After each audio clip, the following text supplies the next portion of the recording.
a peculiar parchment, and an eye peering into the abyss. This is the tale of a survivor's experience. Chapter 1. Stories from the Forum. The old man calculates and deduces that you are currently reclining in bed, engrossed in a novel, perhaps even with your phone charging beside you. At this moment, Yang Jian, a high school senior, is languidly nestled in his blankets, idly scrolling through his phone. He casually clicks on a post, which has attracted numerous responses from netizens.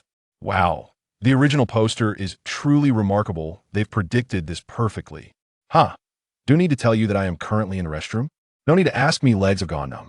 Tattoos? I'll get one of that certain someone from now on. I refuse to be a mere worker. Society, indeed.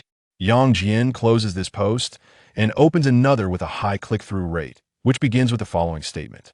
I am a consulting physician at the third hospital of a certain province, and I must share something unsettling that has transpired in my hospital recently. I am so frightened that I dare not return to work and am currently on leave at home. Don't say any more. I'm not buying shoes or adding WeChat. The original poster must have been harassed by patients. If not, I'll eat my words. Quick look. The third floor is at it again, scamming for food and drink. Finding the responses rather tedious, Yang Jian opts to view posts from only the original poster. Instantly, the thread becomes devoid of distractions, leaving only the post from the individual claiming to be a doctor, who goes by the moniker Thunder King. The narrative unfolds as follows. Last week, it was my turn to oversee the night shift. Around midnight, an ambulance delivered an elderly gentleman, whose attendants informed us that he had fallen from the fifth floor. At that moment, my colleague was temporarily unavailable, leaving me solely responsible for the diagnosis. That I could ascertain with absolute certainty that the elderly man exhibited no vital signs. He had long since departed from this world. Moreover, the characteristics of his corpse, along with the temperature of his chest, indicated that he could not possibly have succumbed to his injuries that very night.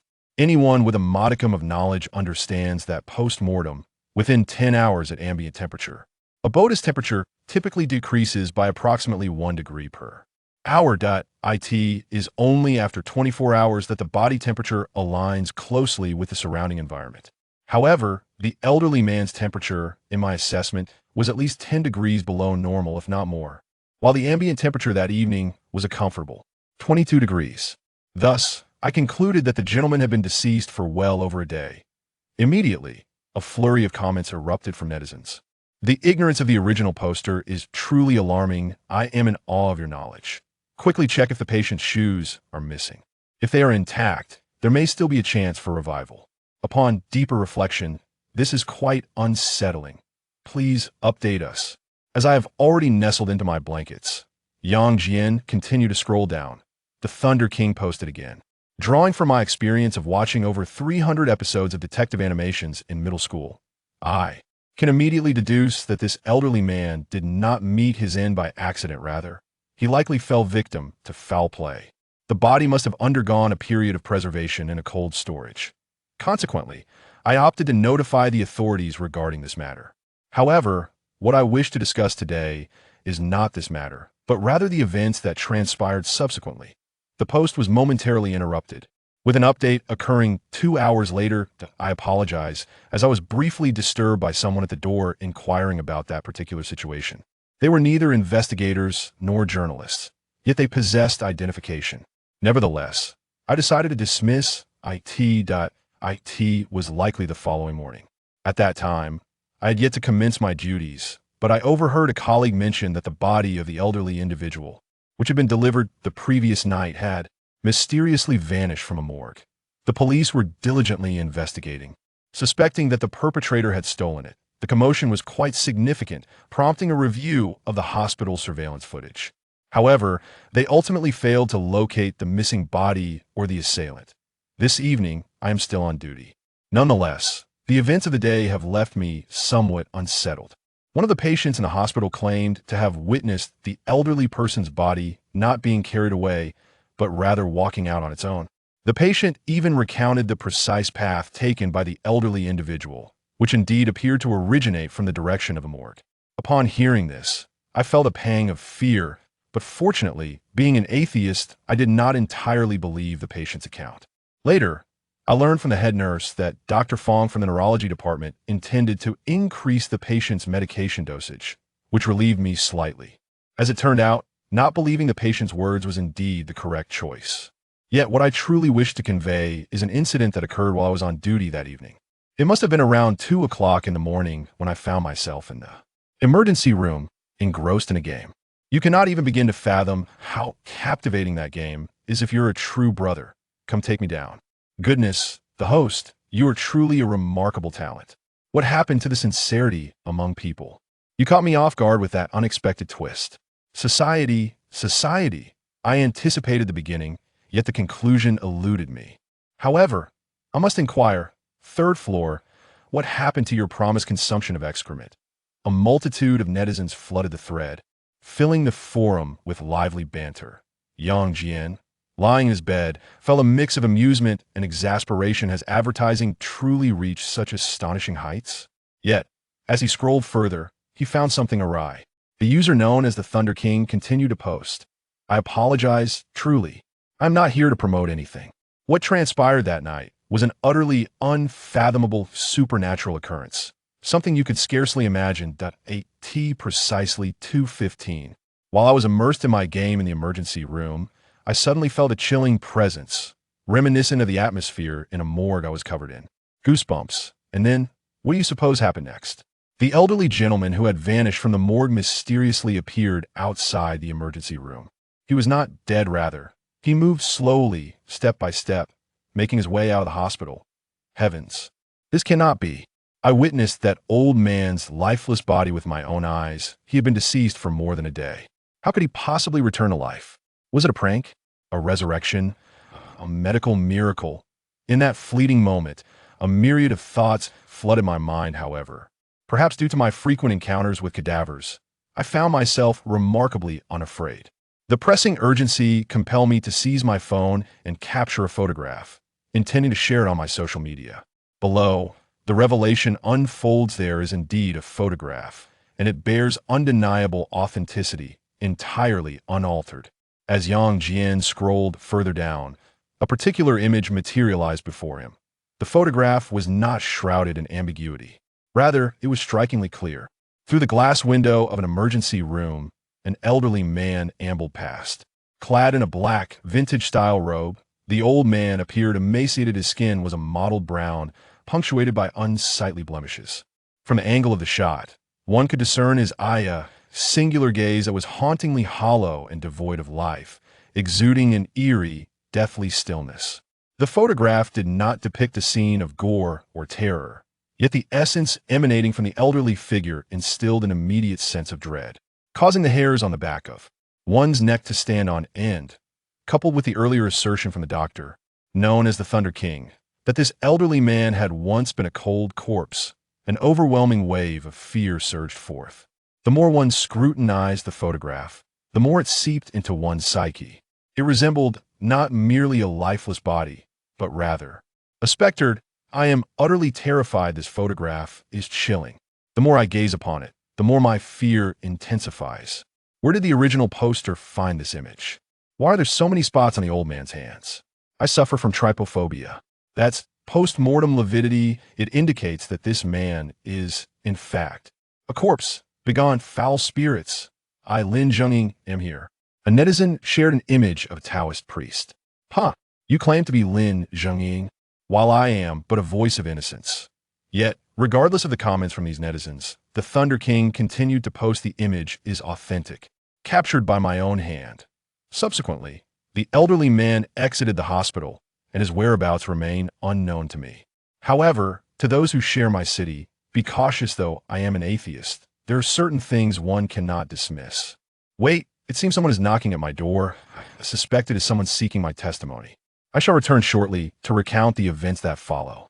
However, scarcely a minute had elapsed since the previous post when the Thunder King issued another message.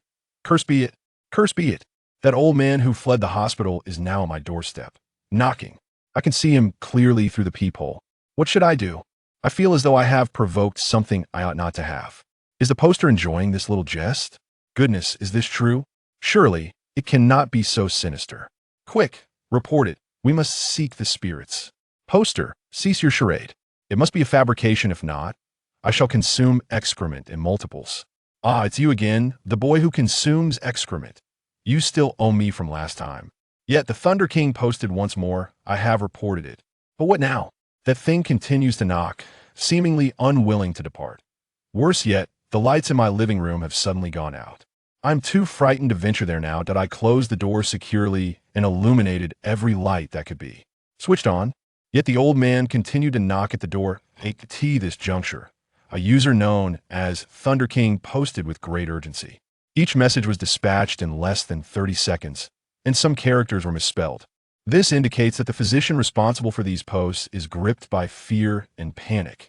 Yang Jian felt a chill envelop him. Although he recognized the potential falsehood of this tale, the image of the elderly figure standing outside, knocking at the door, sent shivers down his spine. The notion of a deceased elder resurrecting to appear at one's doorstep to knock is enough to instill terror in anyone. However, the messages continued unabated. No, this is not good. I hear footsteps in my living room. My God, I am utterly alone in this house. I suspect the old man who was knocking at the door has entered. He must have made his way into the living room. What on earth is happening? I did not hear the door open. How did he get in? The footsteps seemed to have paused just outside my door. That entity resumed its knocking. I sensed an ominous turn of events that I recorded the sound as evidence and noted my phone number, fearing that if my call fails to connect, it could signify my misfortune. That I implore any kind-hearted soul to report this. 138. Bang, bang, bang, bang, bang. Beneath this text lies an audio file. Upon opening it, a dull, oppressive knocking sound resonates. Each thud reverberates like the beating of a heart, nearly rendering one breathless. The post abruptly came to an end here. Yang Jian turned to the last page, only to find the final line. The old man entered. Chapter 2. An impromptu lecture at 8:00 and oppos. Clock in the evening. During study hours at school, Yang Jian found himself battling drowsiness. Having stayed up far too late the previous night, engrossed in a story on a forum, the fatigue clung to him throughout the day. And every time he felt the urge to doze off in class, an image of an elderly man's photograph would inexplicably flash through his mind. In a daze, he could almost sense those hollow, eerily silent eyes watching him from somewhere. A sudden jolt of realization snapped him back to alertness, banishing any thoughts of slumber. That photograph truly possessed an unsettling aura. Hey, can I have a word? Yang Jian leaned over to speak to a nearby classmate. A tall, slender student named Zhang Wei leaned in closer. What do you mean, and amp? Amp? Oppos. Have a word in amp. Amp? Oppos. Yang Jian inquired, puzzled. Come on, don't play coy, Zhang Wei replied, patting Yang Jian on the shoulder and lowering his voice. I've seen you yawning all day. You must have been up to some mischievous activities last night. Have you come across any good resources lately? Share them with your brother, so we can all enjoy. Yang Jian retorted. Enjoy? You're mistaken. I merely read a ghost story on my phone last night, which kept me up late. A ghost story, you say? Speaking of ghost stories, do you know about the supernatural incident that occurred recently in a local community? Another classmate interjected, leaning in eagerly. What supernatural incident? Yang Jian asked, intrigued. I haven't heard anything about it. Zhang Wei remarked, I am aware of that. It is said that several individuals in a residential community tragically took their own lives in unison overnight, their bodies suspended from the security grills, resembling cured meat hanging out to dry. It is truly horrifying. I have a photograph from that place, though I cannot ascertain its authenticity. Upon finishing his statement, he retrieved his phone and opened his album, unveiling a particular image. The photograph, taken at dusk, appeared somewhat indistinct due to the poor lighting of the community. However, one could still discern the outlines of human figures hanging from the balcony as security grills, lined up densely. The features of the corpses were vaguely visible, grotesque, and terrifying, especially their eyes, wide open and filled with dread, leaving one to ponder the horrors they must have faced in their final moments. From a distance, the bodies indeed resembled meat being air-dried. What was particularly perplexing was that the heads of the corpses were positioned inside the security grills, while their bodies dangled beneath. An impossibility given the narrow openings that could scarcely accommodate an adult passing through. Moreover, their heads were tilted back, contorted in an eerie, broken posture. The longer one gazed at the image, the more an unsettling sense of fear seeped in. reminiscent of the photograph of the old man in a long robe stored on Yang Jian's phone, both capable of stirring profound emotions. Where did you obtain this photograph? I cannot find it anywhere. Questioned a classmate nearby. Zhang Wei replied with a smug expression. A friend of mine captured it while passing by.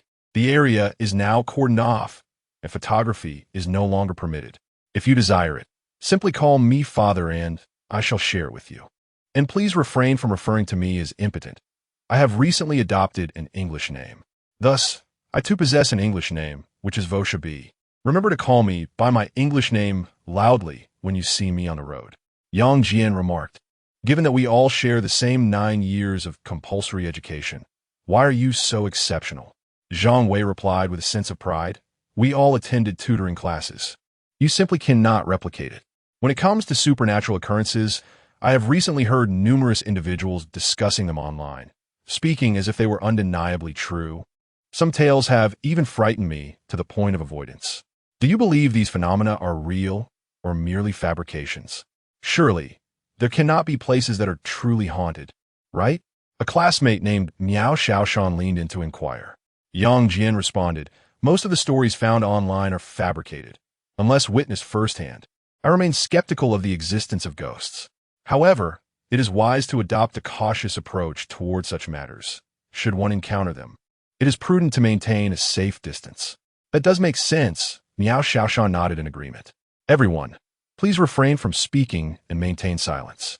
At that moment, Mr. Wang entered the classroom with a commanding voice. The school has issued a last-minute notice. Tonight's evening study session has been replaced with a safety awareness class, focusing on student safety and prevention knowledge. I expect no disruptions during the lecture. Now, let us welcome Mr. Zhou Zheng to deliver the lecture. Please give him a warm round of applause. Yang Jian Kloped, filling Bouzlet. Why, at such a late hour, is there a safety lecture? Yet, when the lecturer, Zhou Zheng, stepped into the classroom, Yang Jian felt a sudden jolt of unease. The man named Zhou Zheng was clad in a gray trench coat, wrapping himself tightly as if shielding from the world, even donning a mask despite the sweltering heat. A badge hung from his chest, the nature of which remained a mystery. However, what drew attention was his terrifying visage. His face was alarmingly gaunt, resembling little more than skin stretched over bone, the contours of his facial structure starkly visible.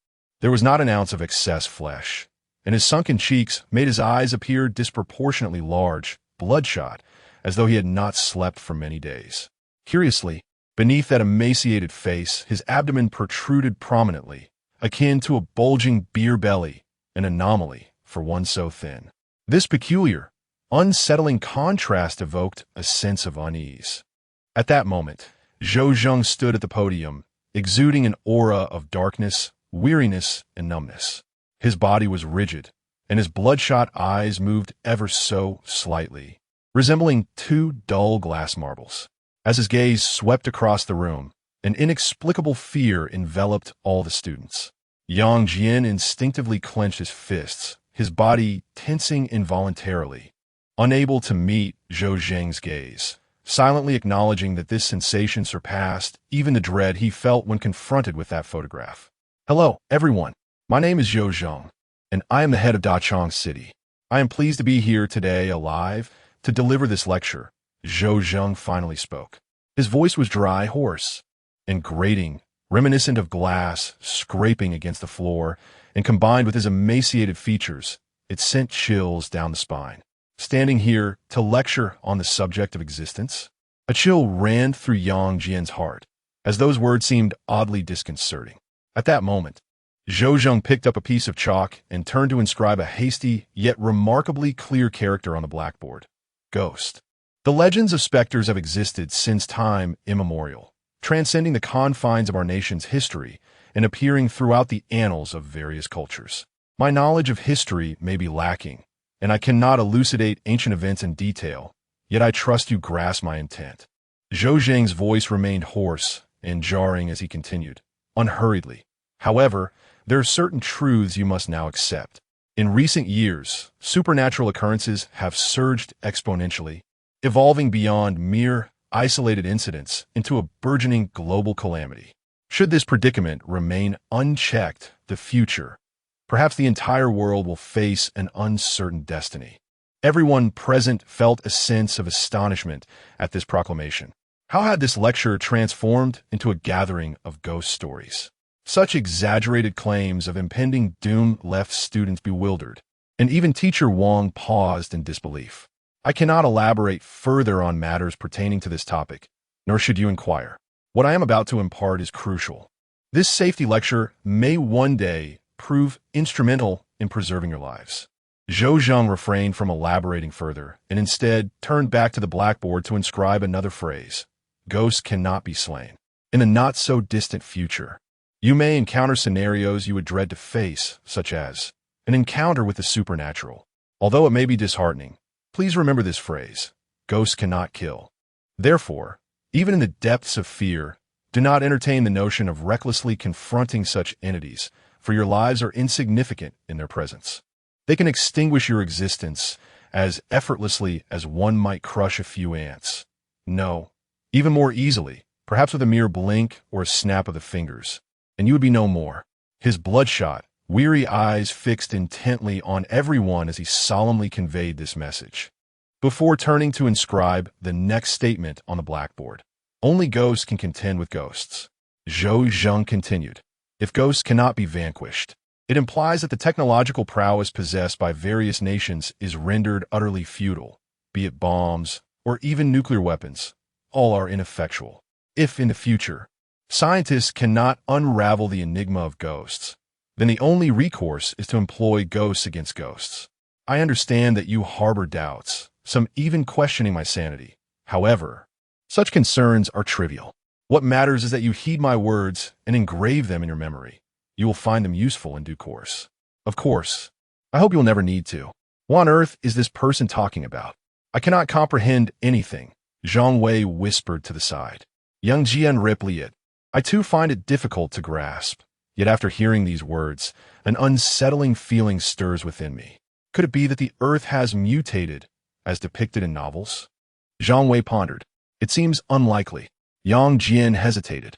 Although he had once indulged in fantasies of celestial beings and the existence of superpowers, the mere thought of their reality inevitably instilled a sense of dread within him, for such phenomena would pose a tremendous threat to ordinary individuals. On the podium, Zhou Zheng continued, stating, since ghosts are impervious to death and possess extraordinary capabilities, we must contemplate a pressing question. How can an ordinary person survive if targeted by a ghost? This is paramount. I implore you to remember it, always. Ideally for a lifetime. After articulating this, he turned back to inscribe a third statement. Discern the patterns of ghosts. Every entity possesses discernible patterns, and ghosts are no exception. Research indicates that each type of ghost adheres to a nearly fixed method of killing and a specific mode of operation, akin to a computer program.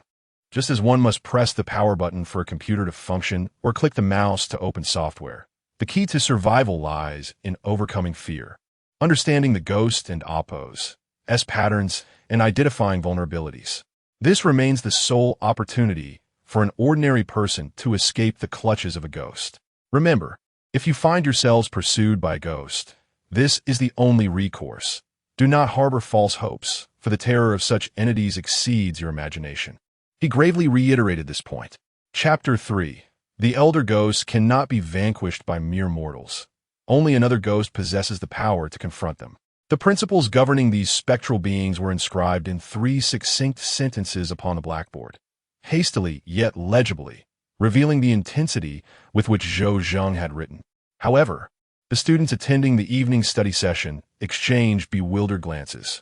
Was this individual truly here to impart knowledge? Could he be some kind of lunatic who had emerged from nowhere, spouting incomprehensible nonsense to bewilder them? Some students shook their heads in disbelief at his words, while others began to murmur softly, even breaking into laughter. Clearly, the majority dismissed Zhou Zheng and Appo's declarations as irrelevant. Yet, Yang Jian and Appo's expression grew grave, for the tale from the forum yesterday, along with that unsettling photograph, lingered in his mind, compounded by the eccentricity of the speaker's remarks. Could it be that the world was indeed undergoing transformations of which he remained ignorant? After writing the 3 statements, Zhou Zheng refrained from elaborating further. Instead, he surveyed the room with his weary, bloodshot eyes and addressed the students. If you have any inquiries or if anything peculiar occurs around you, do not hesitate to ask. I am here to provide clarity. If there are no questions, then this safety lecture concludes here. Yet, not a single student stepped forward to inquire. Should he ask about the photograph of the elder? Yang Jian's expression shifted as he retrieved his phone, reopening the forum to once again peruse the image of the old man. Just as he hesitated, the lights in the classroom suddenly dimmed, casting a shadow over the entire space. Huh? Zhou Zheng, standing at the podium, instantly shifted his demeanor, becoming acutely vigilant. Yang Jian instinctively lifted his gaze, but when he inadvertently caught sight of a figure outside the classroom window, his eyes widened in shock and his body tensed involuntarily. A wave of overwhelming dread surged from his heart, swiftly enveloping him, rendering his body almost numb. Outside, an elderly man clad in a long black robe, his face marred by corpse-like spots, stood rigidly, his lifeless gray-white eyes devoid of any spark, fixed upon the classroom like a frigid cadaver.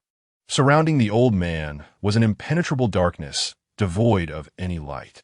It seemed as if the corridor lights had been extinguished entirely. A thick veil of darkness rapidly encroaching upon the classroom like a mercurial tide. The wall nearest to the old man visibly aged at an alarming rate.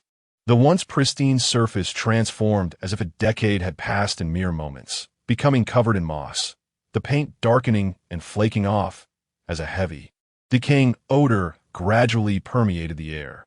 It was the old man from the forum story. Impossible, how could he be here? Yang Jian's palm turned pale from excessive exertion as he gripped his phone tightly. The screen displaying a photograph of an elderly man who bore an uncanny resemblance to the one outside the window. However, the figure outside appeared even more terrifying. Suddenly, in a state of sheer panic, he sprang to his feet, causing his chair to topple over in his agitation. His abrupt movement drew the attention of his classmates, who all turned to stare at him. Yang Jian, why are you standing up? Sit down immediately and do not disrupt the class, admonished Teacher Wang from the back of the room. Yet, Yang Jian seemed oblivious to the reprimand. His horrified gaze fixated on the elderly figure cloaked in black outside the window. The old man moved, his rigid body rotated in a mechanical manner, his grayish, lifeless eyes devoid of focus, numbly following the motion of his head. Tap, tap, tap. The crisp sound of footsteps echoed in the corridor, faintly reaching the classroom. Was he leaving? Yang Jian was drenched in cold sweat, fervently hoping that the old man would depart and not enter the classroom. If the tales from that forum were indeed true, then should the old man step inside. The consequences were too dreadful to contemplate. Yet, contrary to his hopes, the old man did not leave. He merely took a few steps and halted in front of the classroom door. Yang Jian, are you deaf to my words? Do you dare disrupt my lecture during a safety briefing? Teacher Wang's tone grew increasingly stern. A sudden scream pierced the air as a female classmate pointed at the books on the desk, rendered speechless by fear.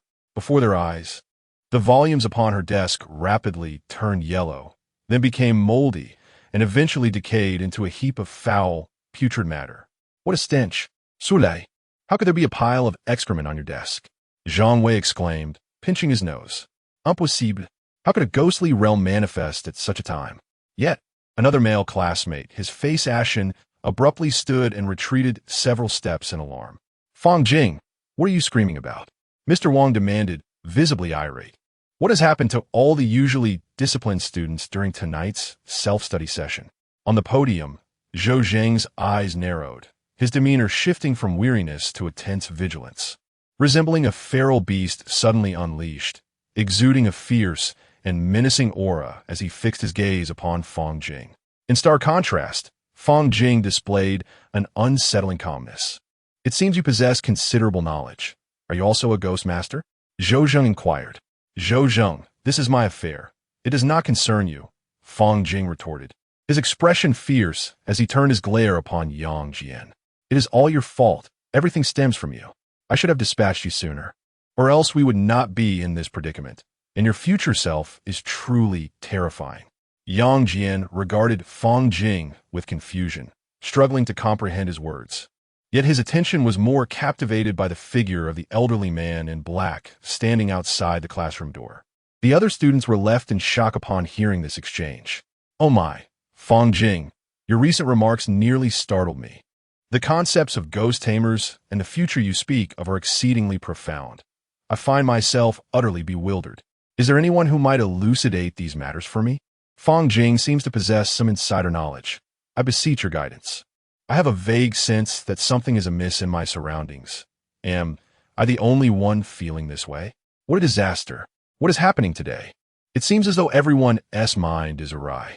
Is it that I cannot keep pace with the times? Or has the world simply transformed too swiftly? By the way, how has my literature devolved into mere nonsense? The classmates engaged in conversation regarding the peculiar occurrences appear to remain blissfully unaware of the imminent peril, displaying merely curiosity tinged with excitement and exhilaration. Suddenly, a resonant thud reverberates. Thud, thud, thud. The sound is heavy and distinct, akin to a knock upon the heart of each individual, imbued with an almost eerie tone that penetrates the classroom.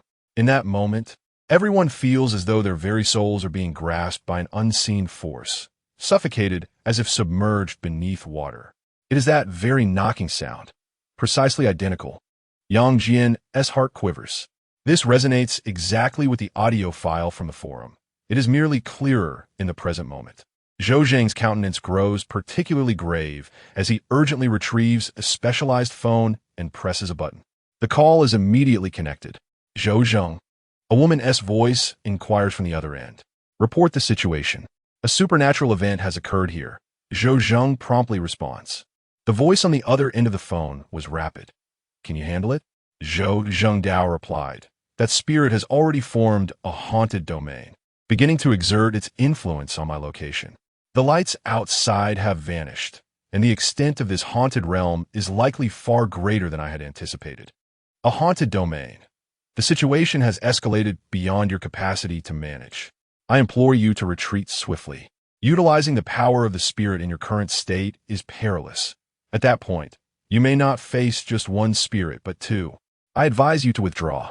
Although you are nearing your limits, even if you risk your life, you may not save a single soul." The voice on the phone responded immediately. Zhou Zhengdao stated, "There is no time left.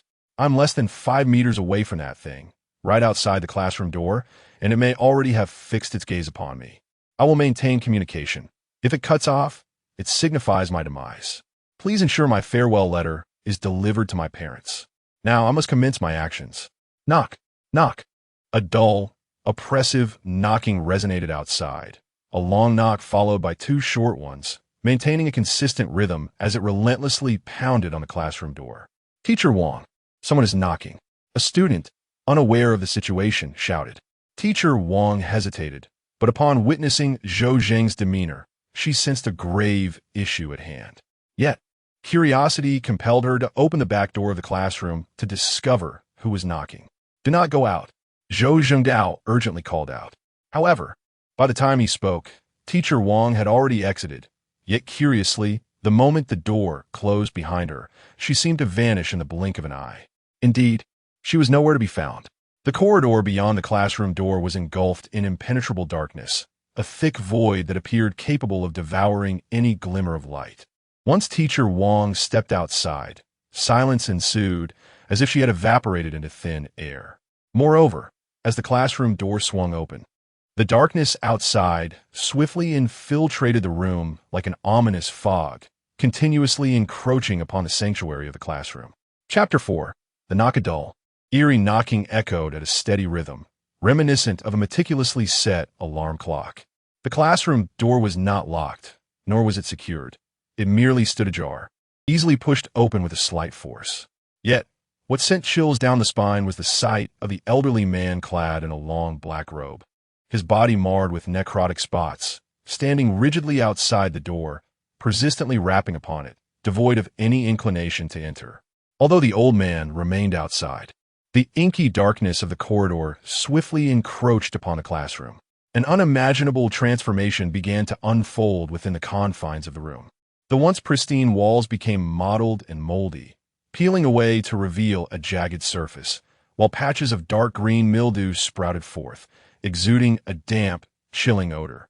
The books upon the seats rapidly yellowed, then decayed, and even the cement floor began to erode, exposing rusted rebar, with certain areas threatening to collapse. It was as if decades had passed in an instant, leaving the space ravaged by the relentless march of time. Yet, the classroom lights fought valiantly against the encroaching darkness, their bright luminescence flickering like a candle in the wind, casting a final dim glow that seemed poised to extinguish at any moment. Fear manifested on the faces of every student. Some screamed, others cried out for help, and many trembled in terror. The only figure composed amidst the chaos was Zhou Zhang, standing resolute at the lectern.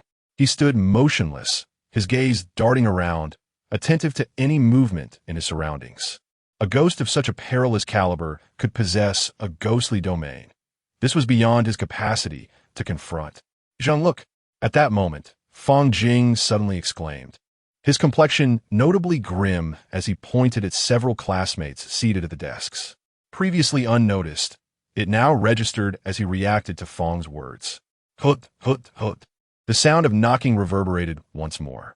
At this juncture, a male classmate who had been standing amidst the crowd suddenly trembled violently, before collapsing rigidly to the ground. Li Ming, what has happened to you? How could this be? Who will save us? A female classmate cried, paralyzed with fear on the floor. Everything was fine just moments ago. How could it change so abruptly? Someone stammered, their voice quaking with trepidation. Beside them, Fang Jing's face turned ashen. Stop your foolishness. There's a ghost outside. Our demise is a distinct possibility. You will soon comprehend the terror of a ghost capable of manifesting a ghostly domain. The others gazed at him in sheer panic, each one resembling prey ensnared within a cage, overwhelmed by fear and trembling uncontrollably. Zhang, have you not devised a plan yet? If you cannot, we shall perish here, Fang Jing admonished, his voice laced with urgency. His own heart quaked, for within the ghostly domain, anyone could meet their end, including himself. Enough of your prattle. If you cannot contain yourself, then flee on your own. Do not expect me to assist you, Zhang retorted, his expression fraught with anxiety. Running amok in a ghostly domain leads to swifter demise. Do you think I am ignorant of such matters? Fang Jing replied, since you are aware, just stand there and behave. If one must perish, do you think you are the only one? Everyone faces the same fate. Do not presume that possessing certain knowledge makes you unique. In the presence of death, all are equal. Zhou Zhengdao. Damn it. Fang Jing could not help but curse. At this moment, Yang Jian felt a chill enveloping his limbs.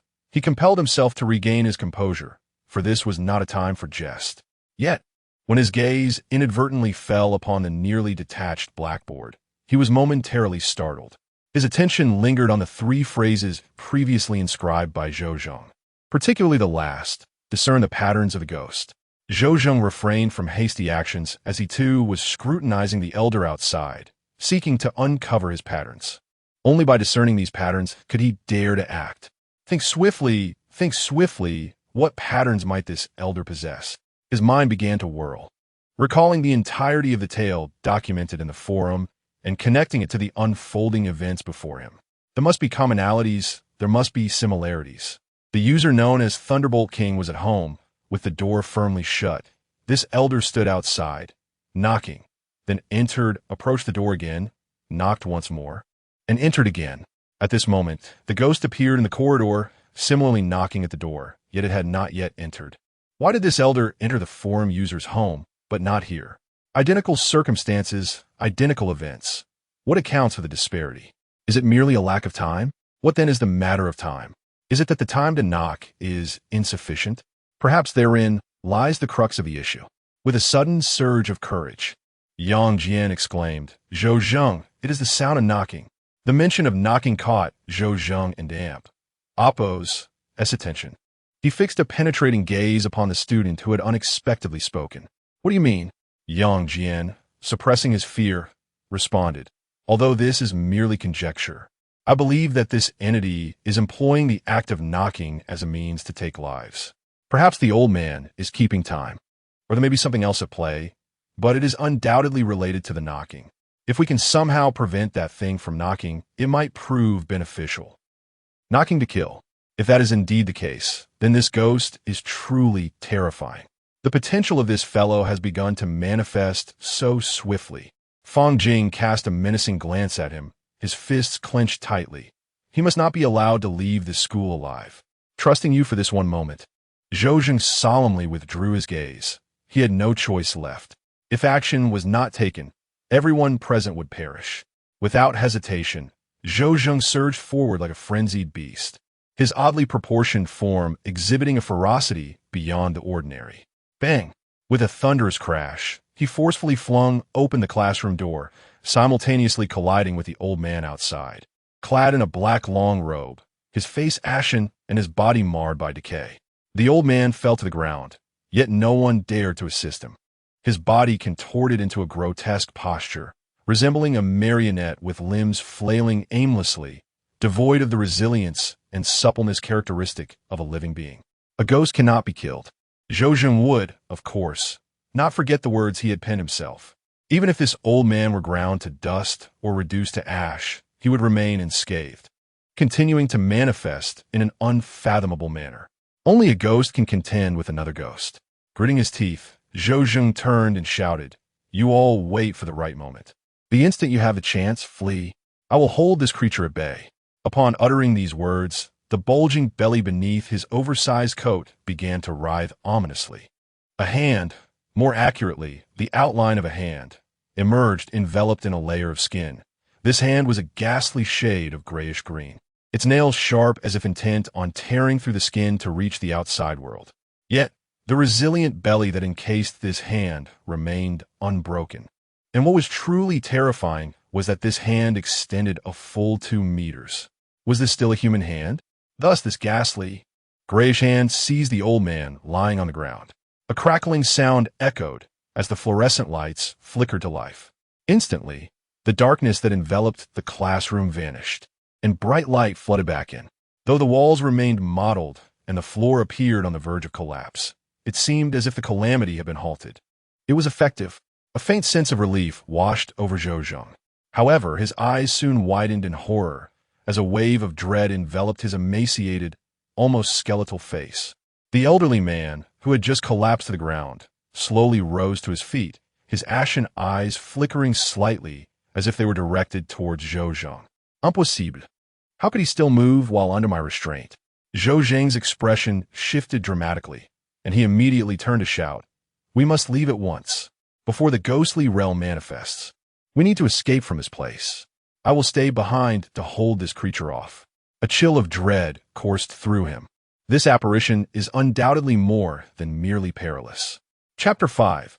Lost Zhou Zheng's sudden shout roused everyone in the classroom. Although they were momentarily paralyzed by the unexpected turn of events, the instinct for survival is innate to all creatures.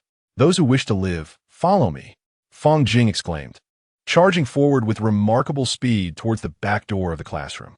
They were situated on the 5th floor. To escape the school, they first had to descend. Had they been on the 2nd, or even the 1st floor, he would have had no hesitation in leaping from the window. However, jumping from the 5th floor was akin to committing suicide. Fang Jing's desperate act was highly galvanizing, and the others, regaining their senses, instinctively followed him out of the classroom. Yang Jian did not hesitate either, promptly exiting the room. He had an ominous premonition that Zhou Zheng would not be able to hold off the old man for long. With a thunderous roar, the previously weathered floor gave way under the weight of so many, resulting in a collapse that sent several classmates plummeting downwards. "Zhang Wei Miao Shaoshan," Yang Jian exclaimed in alarm, quickly maneuvering away from the crumbling area. I'm Fine. Damn it, who pushed me just now? I'll sue him for attempted murder," Zhang Wei complained, rubbing his backside and wincing in pain. Fortunately, he had only fallen to the classroom below, a height of about 3 meters, far from fatal. However, when Zhang Wei turned to glance at the others who had also fallen, a shiver ran down his spine. A person lay on the ground, eyes wide open, blood gushing from the neck, emitting a gurgling sound from their mouth, seemingly still clinging to life. Yang Jian noticed a bloodied steel rebar piercing through her neck. She was a classmate known for her excellent academic performance and striking beauty. It was unimaginable that such a tragedy would befall her. With such severe injuries, there was no time for rescue, let alone in the current dire situation. You all must get up and leave this place quickly. Do not waste any more time. Yang Jian shouted, disregarding the plight of others, and immediately took his leave. Yang Jian, whether you say it or not, I am leaving this cursed place, damn it. You just ran off. Don't expect to ask me for resources in the future, Zhang Wei cursed. At that moment, a group of students, akin to a frenzy, rushed out of the classroom and hurried down the stairs. Would they manage to escape unscathed? Ansiri Gnawed et Yang Jian. The image of an elderly man clad in a black long robe, covered in corpse-like stains, lingered in his mind. If that old man were indeed a ghost, how could Zhou Zheng contend with him? He had mentioned that ghosts could not be killed. Only ghosts could deal with other ghosts. Wait, could Zhou Zheng also be a ghost? In an instant, Yang Jian felt a chill run down his spine, his body trembling. Had he just been listening to a ghost lecture? What on earth was happening in this world? Yet, outside the classroom, Zhou Zheng was still desperately trying to restrain the old man, preventing him from unleashing his ghostly domain once more. Once the ghost domain reemerges, those students trapped within its confines will find it impossible to escape this place alive, even if they manage to leave the classroom. However, the terror embodied by the elderly figure in black far exceeds what he had anticipated, and he's uncertain how much longer he can endure. At this moment, the crowd descends the stairs in a frenzied rush, akin to a panicked horde of wild rabbits. First floor, second floor, third floor. It seems that the hope of escaping is within reach. Yet, just as Fong Jing reaches the corner of the staircase, a faint hissing sound suddenly pierces the air. In an instant, the lights within the stairwell extinguish, plunging the entire area into an impenetrable darkness. This darkness is so profound that one cannot see their own hand in front of their face, and not a single glimmer of light penetrates from outside the windows. As the lights go out, a female classmate lets out a terrified scream. Damn it! Has Zhou Zheng reached his limit? Could it be that the ghost domain has reappeared? What level of ghost is that old man? Truly terrifying. Cold sweat beads on Fong Jing's forehead. In this darkness, he dares not linger, instead turning to shout. Hurry! We must keep moving, don't stop. Although he harbors no desire to save these individuals, he cannot allow them to perish within the ghost domain, for doing so would only amplify its horrors. Continuing to navigate the stairs in darkness poses little challenge for those familiar with their surroundings. However, as they proceed downward, Fong Jing suddenly halts, sensing that something is amiss. Not only he, but also Yang Jian, who followed, sensed the anomaly. At this moment, he felt a tightness throughout his body, having noticed that the staircase he traversed seemed to extend beyond 5 levels in height. Furthermore, there were still stairs ahead. Stop! Do not proceed any further. When Fong Jing halted, the others instinctively followed suit. In this bewildering situation, he appeared to be the anchor for this group, maintaining a semblance of composure amidst the confusion. Fong Jing, what is the matter? Why have we stopped? A girl asked, her voice trembling. If you don't move, I shall. I refuse to linger here and await my demise. A boy, gripped by fear, began to advance into the darkness, swiftly disappearing from view. Fong Jing, don't lead us astray. This could cost lives, another individual interjected with a quavering voice. What nonsense! Did you not count the number of stairs we ascended from the 5th floor to here? Fong Jing retorted vehemently. In the midst of fleeing, who would bother to keep track? Came the reply, highlighting the panic that clouded their judgment. Not everyone possessed a calm mind in such dire circumstances. At this juncture, Yang Jian paused momentarily before speaking. Before the lights extinguished, we had reached the 3rd floor and were heading towards the 2nd and a half. However, upon our arrival there, the lights went out. Initially, descending to the 1st floor would have led us outside, but since the moment the lights went out, we have at least ascended 3 levels, perhaps even 4. In other words, we have arrived underground. Yet, this educational building possesses no basement. Blase, Yang Jian, refrain from uttering such terrifying words at a time like this, came a voice from the darkness. What shall we do now? Should we proceed further down or not? Perhaps Yang Jian made an error in his calculations. As the group deliberated, a faint glimmer of light emerged from the shadows. One of the female students, trembling, had illuminated her phone. The phone still works? Upon seeing this, the others erupted in joy, hastily retrieving their own devices to activate their lights.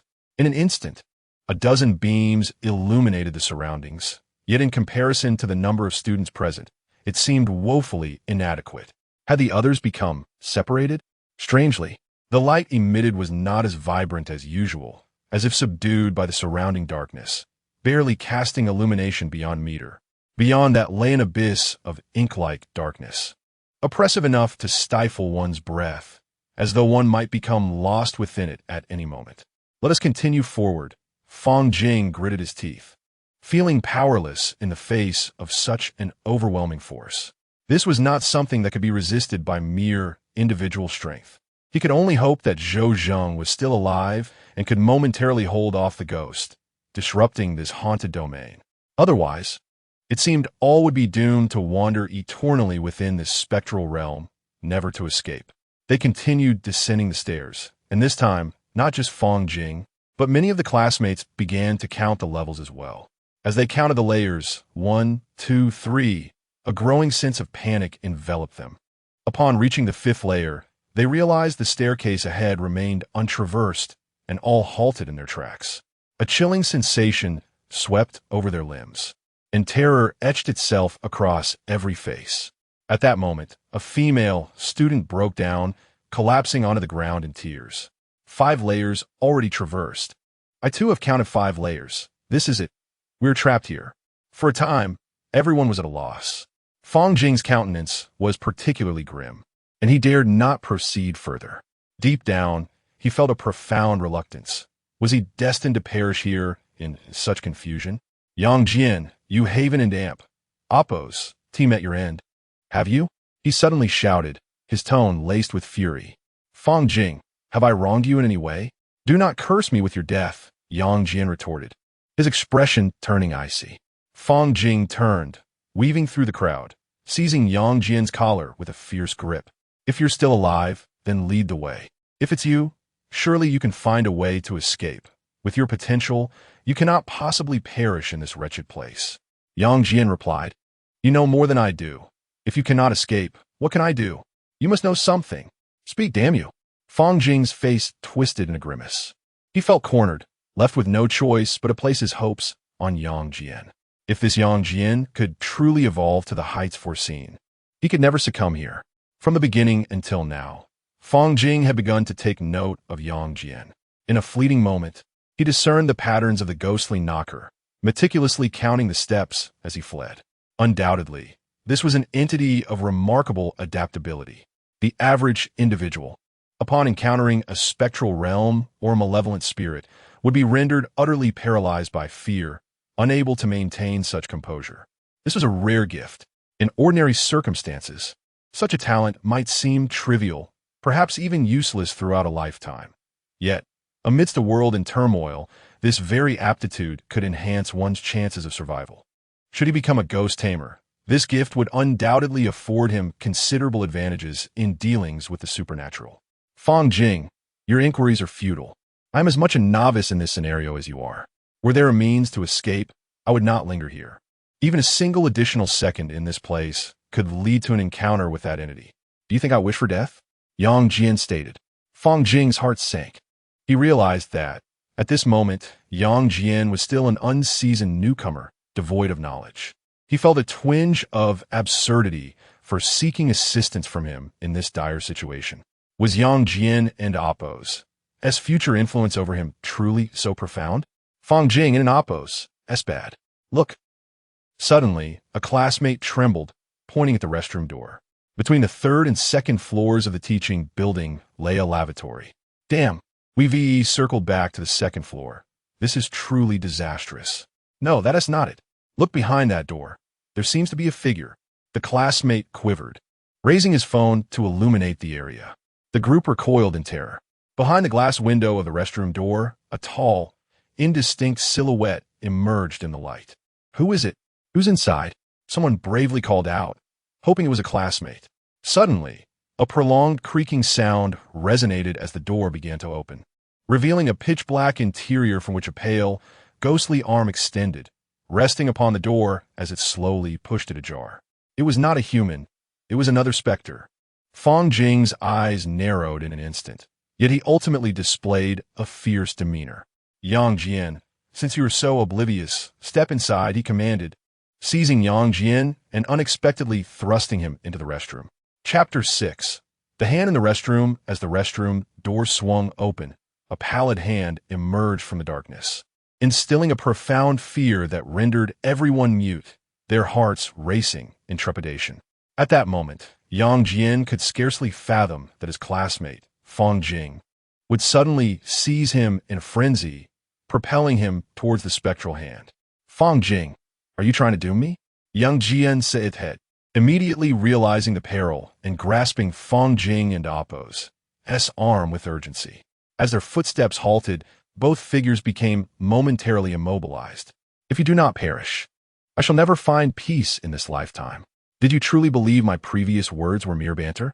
You remain blissfully naive, unguarded in the face of my intentions, which I anticipated.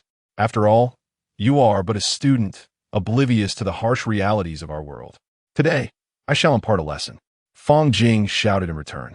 Someone must assist me. We must push him in to hold the ghost at bay. If that specter emerges, we are all doomed. To survive, one must be sacrificed. There is no other recourse.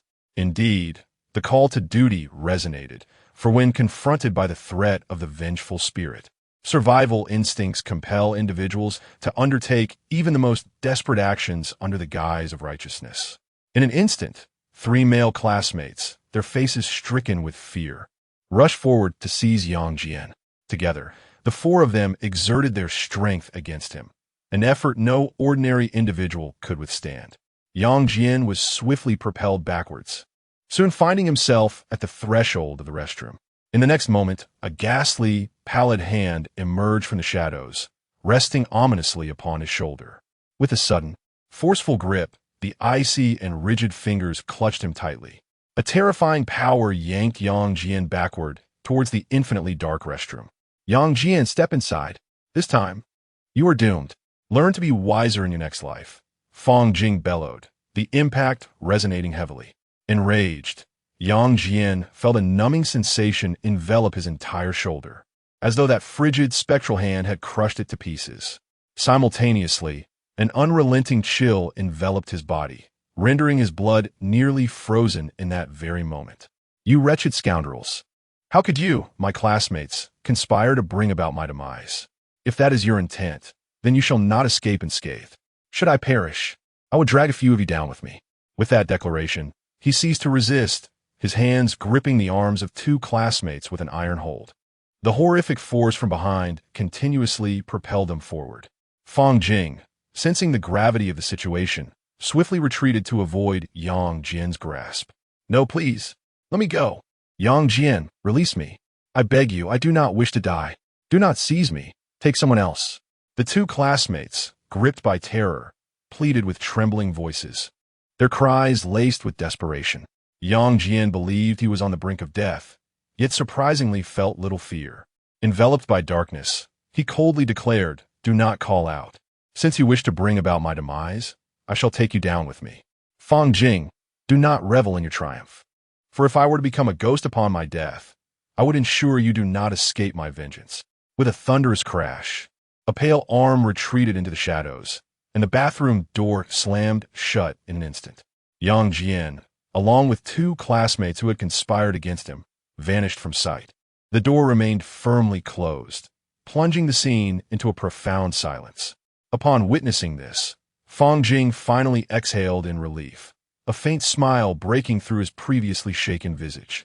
Yang Jian, it seems you have finally met your end. Fong Jing, you have truly brought about the demise of Yang Jian and the others, stammered another onlooker, trembling at the sight.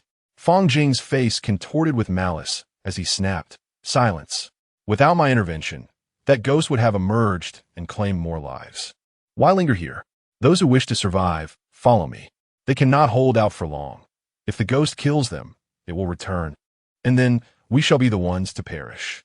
Without further ado, he turned and ascended the stairs. Fong Jing, why are we going back? One questioned. Continuing downward leads to certain doom. Who knows what other horrors await us? Perhaps retracing our steps might lead us to Zhouzhong. If he still lives, he may yet save us. Fang Jing responded, his heart heavy with dread. For in the realm of ghosts, the more lives extinguished, the more terrifying the consequences became. Time was of the essence for their escape. Cold and dark, accompanied by the incessant, dripping sound reminiscent of a faucet left ajar.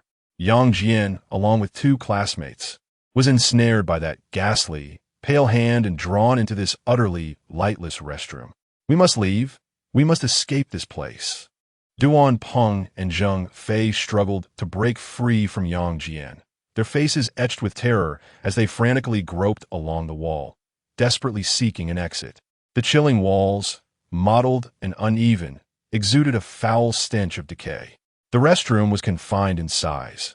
Under normal circumstances, one could navigate their way to the exit even with eyes closed.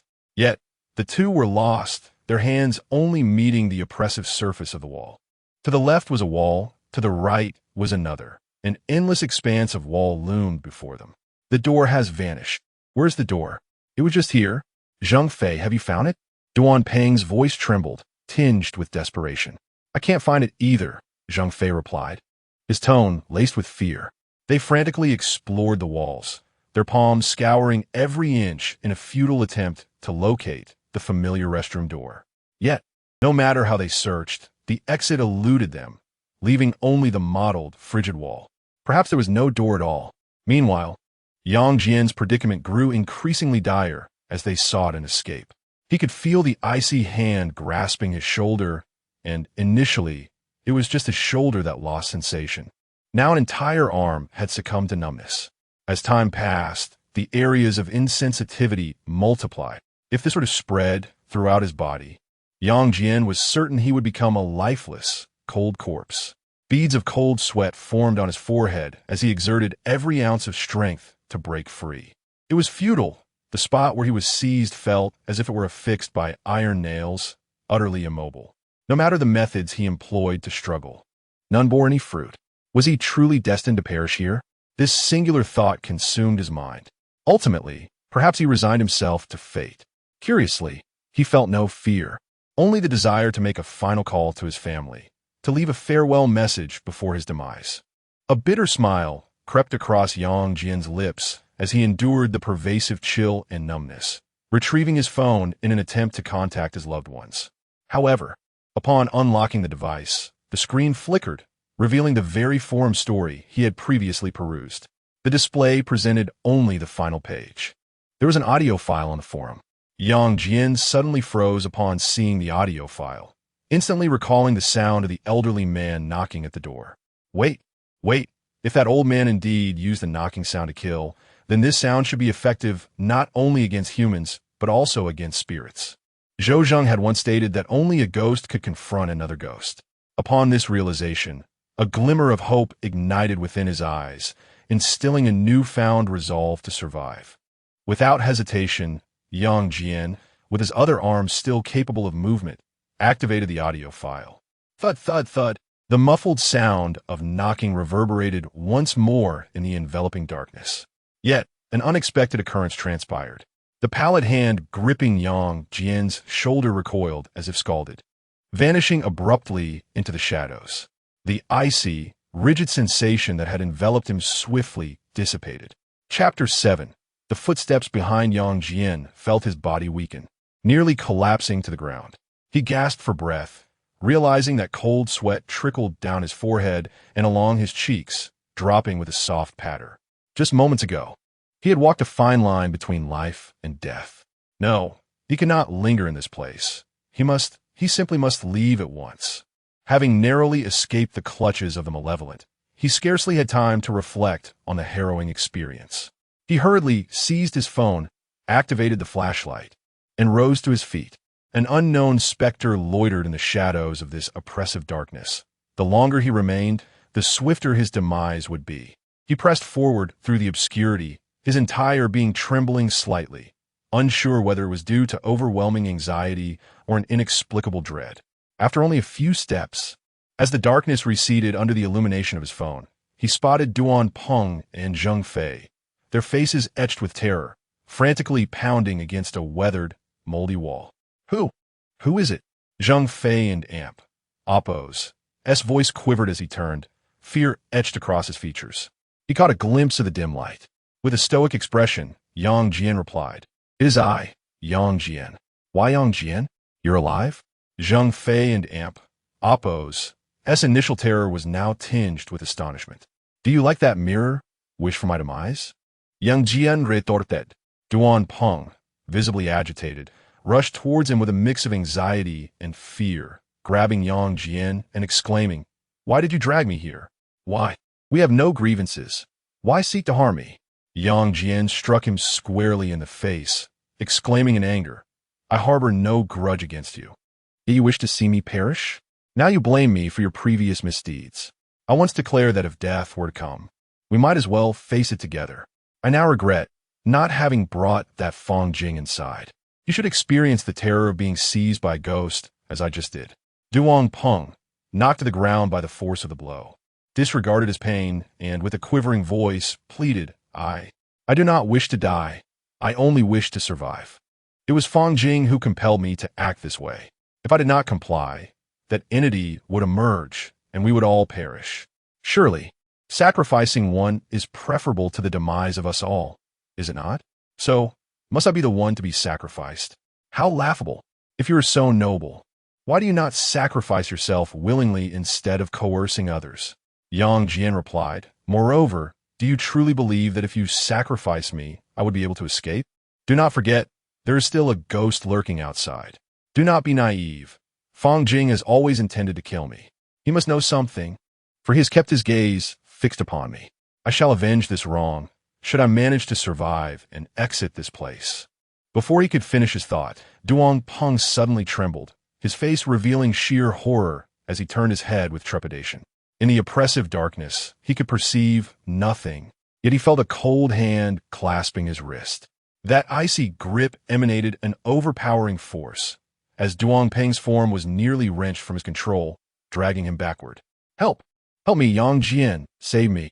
Duan Peng's terrified scream echoed. Yang Jian's heart trembled. A casual glance revealed a ghastly pale hand clasped around Duan Peng's wrist. His heart raced. There was no doubt that the malevolent spirit had returned. Almost instinctively, he reached for his phone, intending to play the audio file in hopes of replicating the previous encounter and driving the specter away. Yet, just as his hand moved, he halted. Was Duan Peng truly worth saving? No, he was not worth it. This predicament was entirely a consequence of Fong Jing and Duan Peng, Zheng Fei, and others. Now that danger loomed, why should he come to their aid? They had not saved him when he needed it. They were only preoccupied with their own escape. Moreover, even if he wished to assist, how could he? That audio file could only frighten the ghost. It posed no real threat to it. He was merely masquerading as a formidable force. Did they not wish to survive? Did he not yearn for life as well? Fong Jing was correct. He had been overly naive. He had already overheard Fong Jing's intentions to harm him in the classroom, yet he had remained unguarded. Such folly would not be repeated. Lowering his phone, Yang Jian stepped back, coldly observing Duan Peng's figure as it was relentlessly dragged into the darkness, regardless of his desperate cries and pleas for help. In the end, he watched helplessly as Duan Peng's silhouette, marked by sheer terror, vanished into the abyss, taking with it the ghastly hand. The moment darkness consumed Duan Peng. Even his cries for help were swallowed into silence. Here, tranquility swiftly returned, punctuated only by the faint sound of droplets cascading into the water, resonating with remarkable clarity. Yang Jian turned his head, drawing a deep breath as he endeavored to quell the tension within his body and conquer his inner fears. He then picked up his phone, feigning nonchalance as he began to seek an escape route. The specter lingered nearby, and remaining in this place could mean he would be vulnerable to the next attack. Fong Jing had previously mentioned that individuals could temporarily stall the ghost. His earlier predicament of being thrust into this situation stemmed from his desire to sacrifice his own life to distract the entity. Given that Duan Peng had been seized by the ghost, it was reasonable to assume there would be a considerable interval before its next appearance. If his analysis held true, he would be safe until the ghost's subsequent assault. He could only hope for this outcome. With that thought in mind, Yang Jian immediately began to search for a way to leave. Yang Jian, where are you going? Take me with you, Zhang Fei exclaimed, hurrying to catch up with him. However, Yang Jian paid him no heed, coldly rejecting. Figure it out for yourself. Do not follow me. Do you still expect me to lead you out of this cursed place? Remember, it was you all who brought me to this wretched domain. With those words, he quickened his pace, vanishing into the darkness. The absence of immediate retribution could be seen as a concession due to their shared camaraderie as classmates. The ghost would undoubtedly seek him out after claiming Duan Peng and Amp, Oppo's, S-Life, so it was best to leave him to await his fate here, thereby gaining himself some precious time. Should the ghost strike again, it would likely prioritize Zhang Fei. Zhang Fei was taken aback and hurriedly followed, yet the figure of Yang Jian had vanished, leaving only an expanse of darkness. Yang Jian, where are you? Please come out. I didn't mean it before. I'm sorry. I apologize. His voice trembled with tears, his hands groping through the shadows, but he grasped nothing. After wandering for a while, Zhang Fei soon realized he was lost. He could no longer find Yang Jian and sought to retrace his steps back to the wall where he had previously lingered, yet the wall was nowhere to be found. This place seemed no longer the familiar restroom, but rather an endless void of darkness. Fear began to swell within him, drowning the scant courage he had left. Then, he heard the sound of muffled footsteps approaching from behind, growing steadily nearer to his location. Duan Peng, is that you? Zhang Fei asked cautiously, his voice trembling. Before he could finish his sentence, a pale hand emerged from the darkness, gripping his neck from behind. It was cold, rigid, and felt nothing like a living hand. A hysterical scream pierced the air. Yet, this scream went unheard by Yang Jian, who was himself ensnared in a daunting predicament. He too was lost in the darkness. This place was certainly not a restroom, he thought with a shiver. The darkness before him seemed endless, and the path he had traversed had far surpassed the confines of a mere restroom. Glancing at his phone, Yang Jian realized that a full 20 minutes had elapsed. 20 minutes without stepping out of a restroom, without even brushing against the walls or the toilet. Such a scenario defied all logic. The only plausible explanation was that he had wandered into some unknown realm. What on earth was this cursed ghost domain that Zhou Zheng had failed to mention during his lecture? A sense of urgency filled Yang Jian's heart. Lacking sufficient information, he was utterly incapable of deriving any conclusions, let alone discovering a method to escape this ghostly realm. Drip, drip. The sound of water dripping from a faucet broke the silence. Wait, that dripping sound had vanished for a period, and now it re-emerged. Yang Jian's expression shifted, and without hesitation, he moved toward the source of the sound. The presence of dripping water indicated that the restroom must be nearby. If he could return to that familiar place, he would surely find the door and exit this wretched location. Damn it, he should have paid attention to this earlier. With newfound direction, Yang Jian felt a flicker of confidence and quickened his pace. However, he soon heard the low battery warning from his phone, startling him. After a moment's hesitation, he gritted his teeth and turned it off. He feared the darkness far less than the ghost that lingered in this place. He needed to conserve that little battery life for a critical moment. Proceeding cautiously in the dark, he remained vigilant. In the enveloping darkness, only the rhythmic drip of water echoed, and nothing else could be heard. The surrounding silence was unsettling, amplifying even the sound of his own breath. However, just moments after he had turned off the light, an unexpected sound pierced the stillness. Thud, thud. A series of footsteps echoed ominously from behind Yang Jian, heavy and distinct. The footsteps drew nearer, closing the distance with alarming speed. In an instant, Yang Jian froze, his body tensed, and he hastily illuminated his phone's flashlight. Turning to look behind him, the beam of light illuminated about a meter ahead, revealing nothing but an impenetrable darkness. Yet, the footsteps continued to approach with growing intensity. It was utterly impossible for Zhang Fei and Duan Peng to be behind him. Yang Jian's expression stiffened slightly. In the depths of darkness, it was inconceivable for a living person to trail him so precisely. If it were not Zhang Fei and Duan Peng, then it was highly likely to be the ghost lingering in that restroom. Urgency surged within him as he felt the footsteps drawing even closer. prompting Yang Jian to hasten his pace. Chapter 8. The strange tree. Yang Jian quickened his pace, pressing onward through the darkness. The sound of footsteps behind him was clear and unhurried, persistently trailing him. No matter how swiftly Yang Jian moved, he could not shake off the presence of that sound, which seemed to draw ever nearer with the passage of time. Initially, the footsteps felt as though they were 5 or 6 meters behind him. However, they soon appeared to be merely 3 meters away. As he advanced further, the footsteps were now barely a meter behind him. Yang Jian and Appo's hand gripped his phone tightly. He dared not let the screen dim, for he was prepared to activate the audio file at any moment. If that specter were to attack him again, the sound of knocking from the file would be his sole means of salvation. His entire being was taut, ready to repel the ghost at a moment's notice. Yet, contrary to Yang Jian's expectations, the footsteps remained at that same distance of 1 meter behind him, neither retreating nor closing in. Regardless of whether he quickened or slowed his pace, the footsteps maintained that delicate proximity. Could it be that the entity was awaiting the depletion of his phone and Appo's battery? Suddenly, Yang Jian's expression shifted dramatically as he glanced at the dwindling battery, now below 10%, and a surge of unease engulfed him. If that were indeed the case, his demise at the hands of that ghost was merely a matter of time. The prospect of escaping this place alive seemed utterly impossible. Glancing once more at the battery level displayed on his phone, he noted it was at a mere 7. Should it dip below 5, the likelihood of it shutting down was imminent. Yang Jian felt a surge of regret. He had squandered the day idly playing with his phone until the battery was nearly depleted. However, this was not the moment for such reflections. If he wished to escape this cursed place, he had to flee before the battery was entirely drained. Gritting his teeth, he began to run, racing towards the source of the incessant dripping sound that echoed in the darkness. Each footfall reverberated behind him, an ominous presence that refused to dissipate.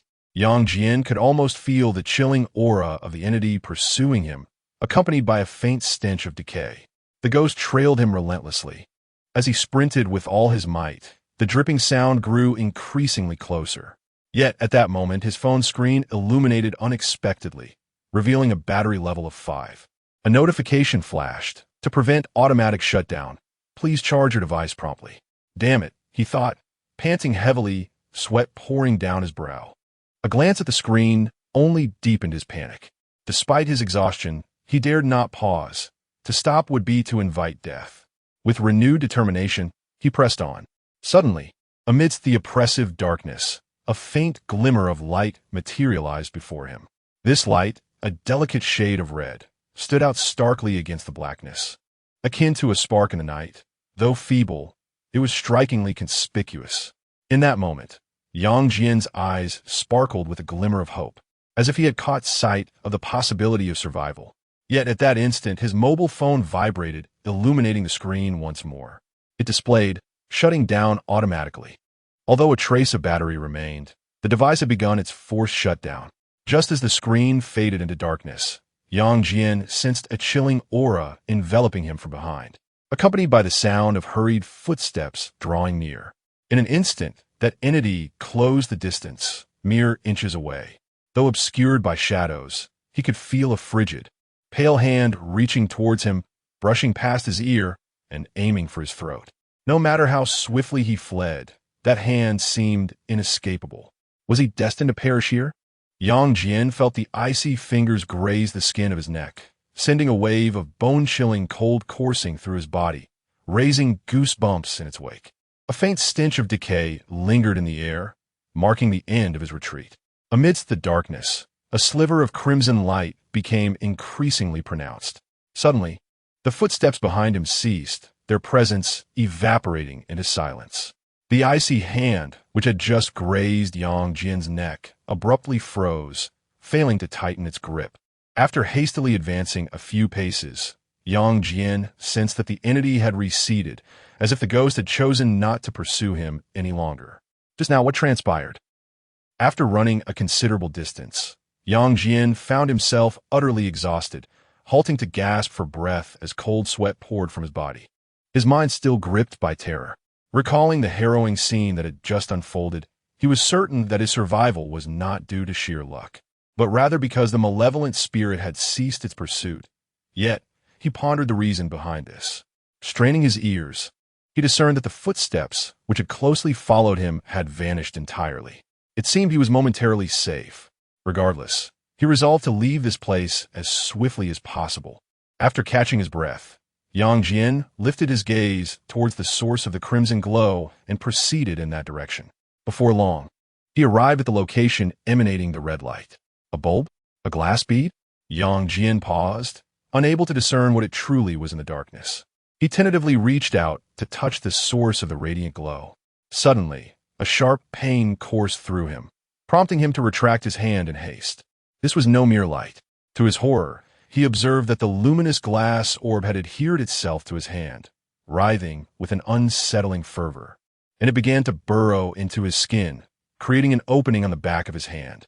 A chilling wave of agony engulfed him.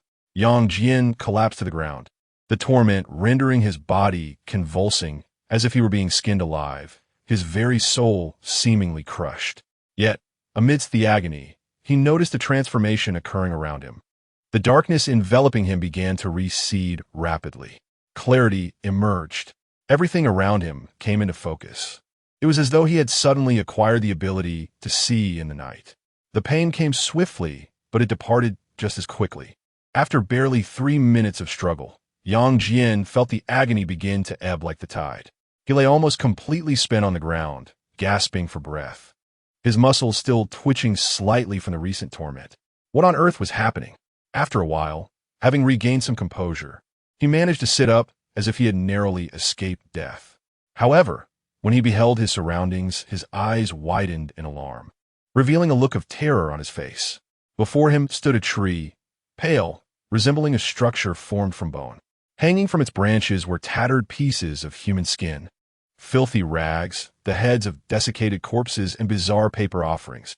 Yet, what instilled in him a deeper fear was the sight of a figure lying against the trunk, a being towering at least 4 meters high. No, it was not a person, but rather a shadow, an outline akin to that of a human, seemingly coalesced from darkness. This towering silhouette remained motionless, suspended upside down from the tree, its head directed towards the ground. Upon closer inspection, he noticed an iron nail, as thick as an adult's arm, driven into the shadow's chest.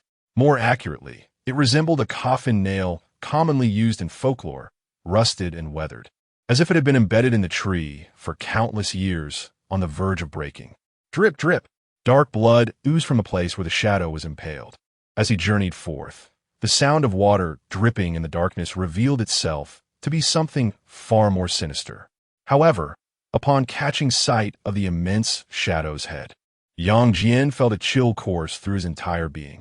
The shadow and Appo's visage bore no discernible features, merely a hollow indentation that seemed to signify the location of its eyes. The crimson glow that had emanated earlier appeared to be its very pupils. Yang Jian glanced at the back of his hand, and with a soft gurgle, the torn flesh parted to reveal a red orb that spun a few times before emerging, simultaneously conjuring an unusual perspective in his mind. It was as if an eye had truly sprouted from his hand, transmitting its vision directly to his consciousness. This phenomenon was bizarre, grotesque, perhaps a manifestation of an unknown ability. Yet, as Yang Jian beheld the eerie, skeletal tree adorned with human skin, cadavers, and the colossal shadow impaled upon its trunk, he sensed an unsettling strangeness in the air. Regardless of the nature of this tree, it would be wise to depart swiftly. He felt a vague intuition that the monstrous shadow affixed to the tree was even more terrifying than the elder he had previously encountered. Moreover, he sensed that the hollow eye sockets of the cadavers hanging from the tree seemed to observe him in silence, instilling a bone-chilling dread within him. He cast a glance at the exposed red eye on the back of his hand, a suffocating gloom enveloping his heart, refusing to dissipate. Yet, this was not the moment to dwell on such matters. The surrounding darkness appeared to have receded, allowing Yang Jian to perceive his environment with startling clarity. He found himself in a dim, boundless expanse, devoid of all but the skeletal, desiccated tree that loomed before him. It felt as though he had been transported to another realm, a place entirely unfamiliar to him. Yet, when he turned to gaze back, he noticed a door in the direction from which he had come. It was the door to the restroom. How had he not realized that this door was so close all along? Chapter 9. Zhou Zheng the ghost seemed to have vanished. As Yang Jian cautiously retraced his steps, he found no trace of the specter that had pursued him.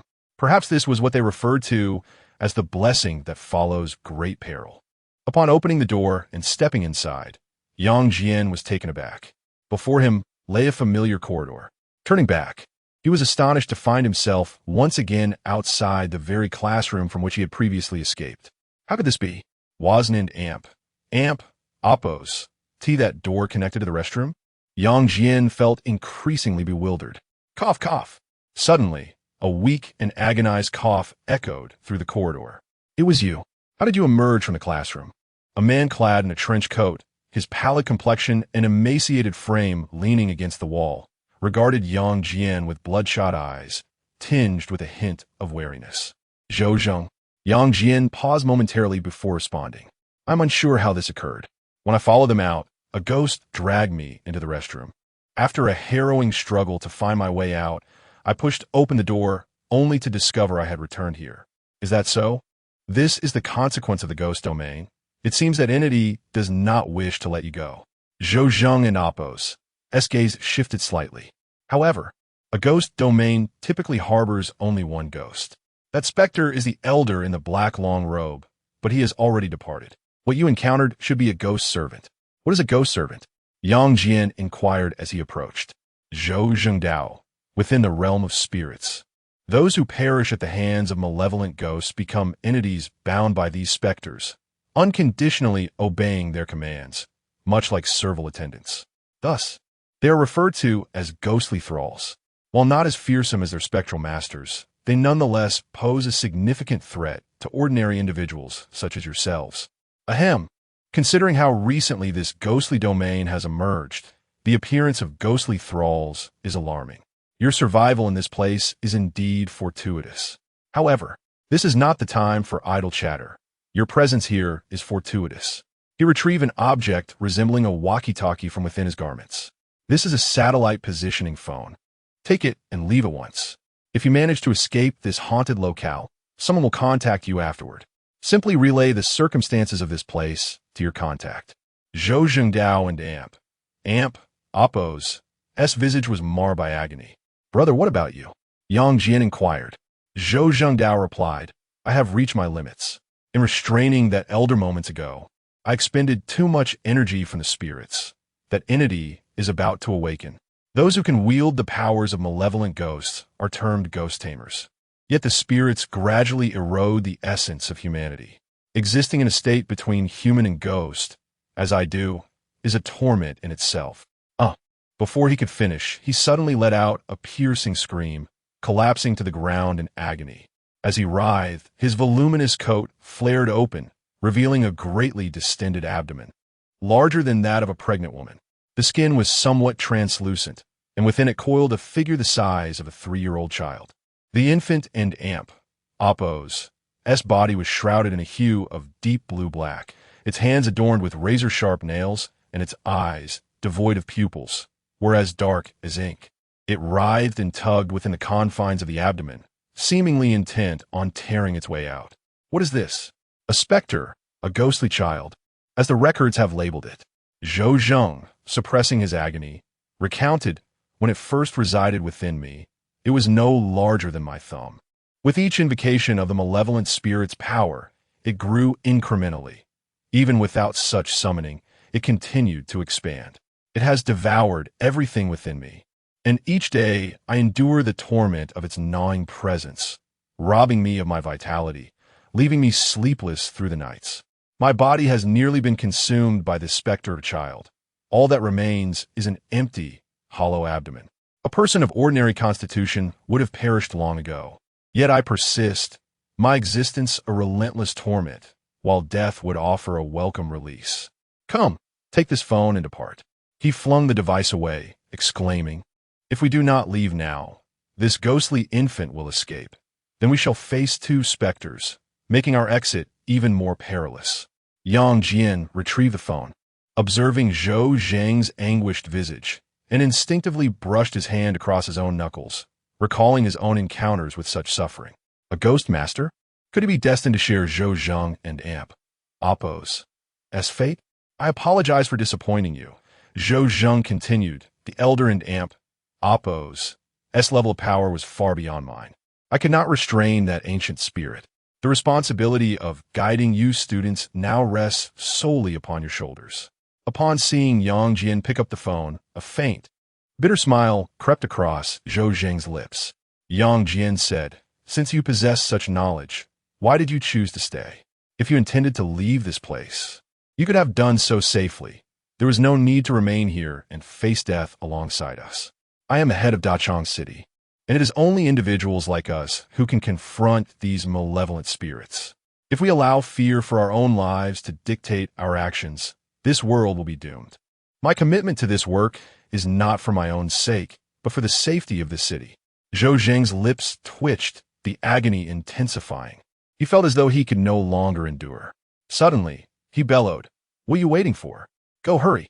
A tremor coursed through Yang Jian and Amp Appo's heart, and he dared not linger.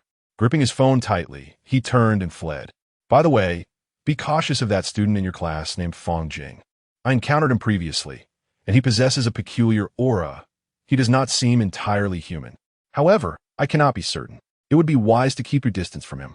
I have documented information regarding him, and there will be an investigation in due course. Do not trust any of his nonsensical claims about the future.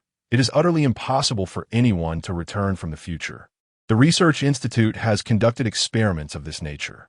As Zhou Zhang struggled in pain, he shouted once more, "What?" Yang Jian turned back in astonishment. Just as he did, a blood-curdling scream pierced the air. He witnessed Zhou Zhang and Appo's abdomen being brutally torn open, a dark, mottled infant and Appo's arm emerging from the gaping wound, which continued to widen. A ghastly infantile head poked out, curiously surveying its surroundings like a newborn child. Yet, within those pitch-black eyes lay an unsettling and sinister aura. "Run!" A sudden jolt of fear surged through Yang Jian, prompting him to turn and flee in haste. As he descended the staircase, a chilling wail echoed behind him in the corridor, as if announcing the arrival of a malevolent presence into this realm. The ghostly infant slowly emerged from Zhou Zhang, his once protruding belly deflating rapidly like a puncture balloon. No blood flowed, nor were any entrails visible. Only some darkened flesh remained. As he had previously mentioned, his innards had long since been devoured by this specter. "Dad, Mom, I'm so sorry."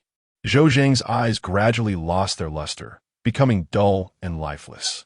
He tilted his head, vitality ebbing away, yet his gaze remained fixed on the ghostly child as it crawled slowly in the direction Yang Jian had departed. The fourth floor. The third floor. What a relief! He had not lost his way. At that moment, Yang Jian swiftly descended the stairs, a flicker of joy blossoming in his heart. He realized that the oppressive darkness had lifted. Although dim, he could see everything clearly, and the previous disorienting phenomenon had not returned. With no darkness and no disorientation, if all proceeded normally, it would only take a few minutes to escape the school. Upon reaching the second floor, he encountered Zhang Wei, Miao Xiaoshan, and a few other classmates, all of whom appeared to be in a state of sheer terror as they paced back and forth in the corridor. They clutched their phones, illuminating the darkness, moving from one end of the hallway to the other, only to turn around and retrace their steps.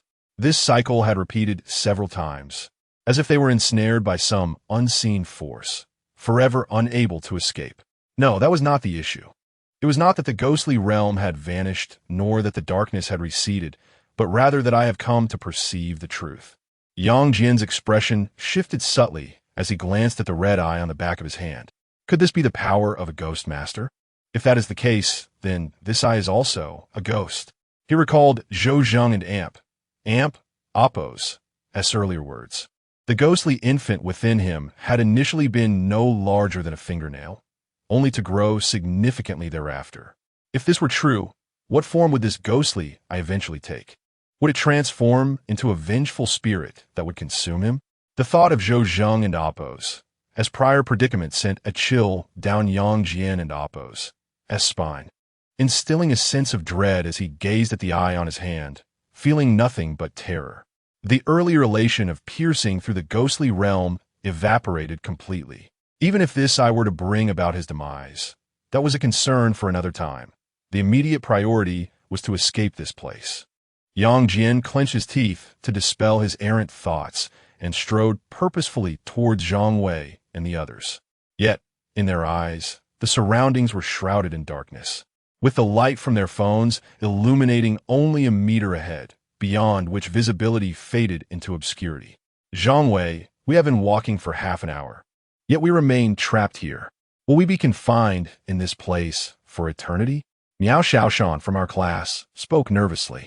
That Zhou Zhang claimed this is a ghost domain. Do you know what a ghost domain entails? Is it possible that ghosts truly exist? Could the incidents that transpired in the classroom be supernatural occurrences?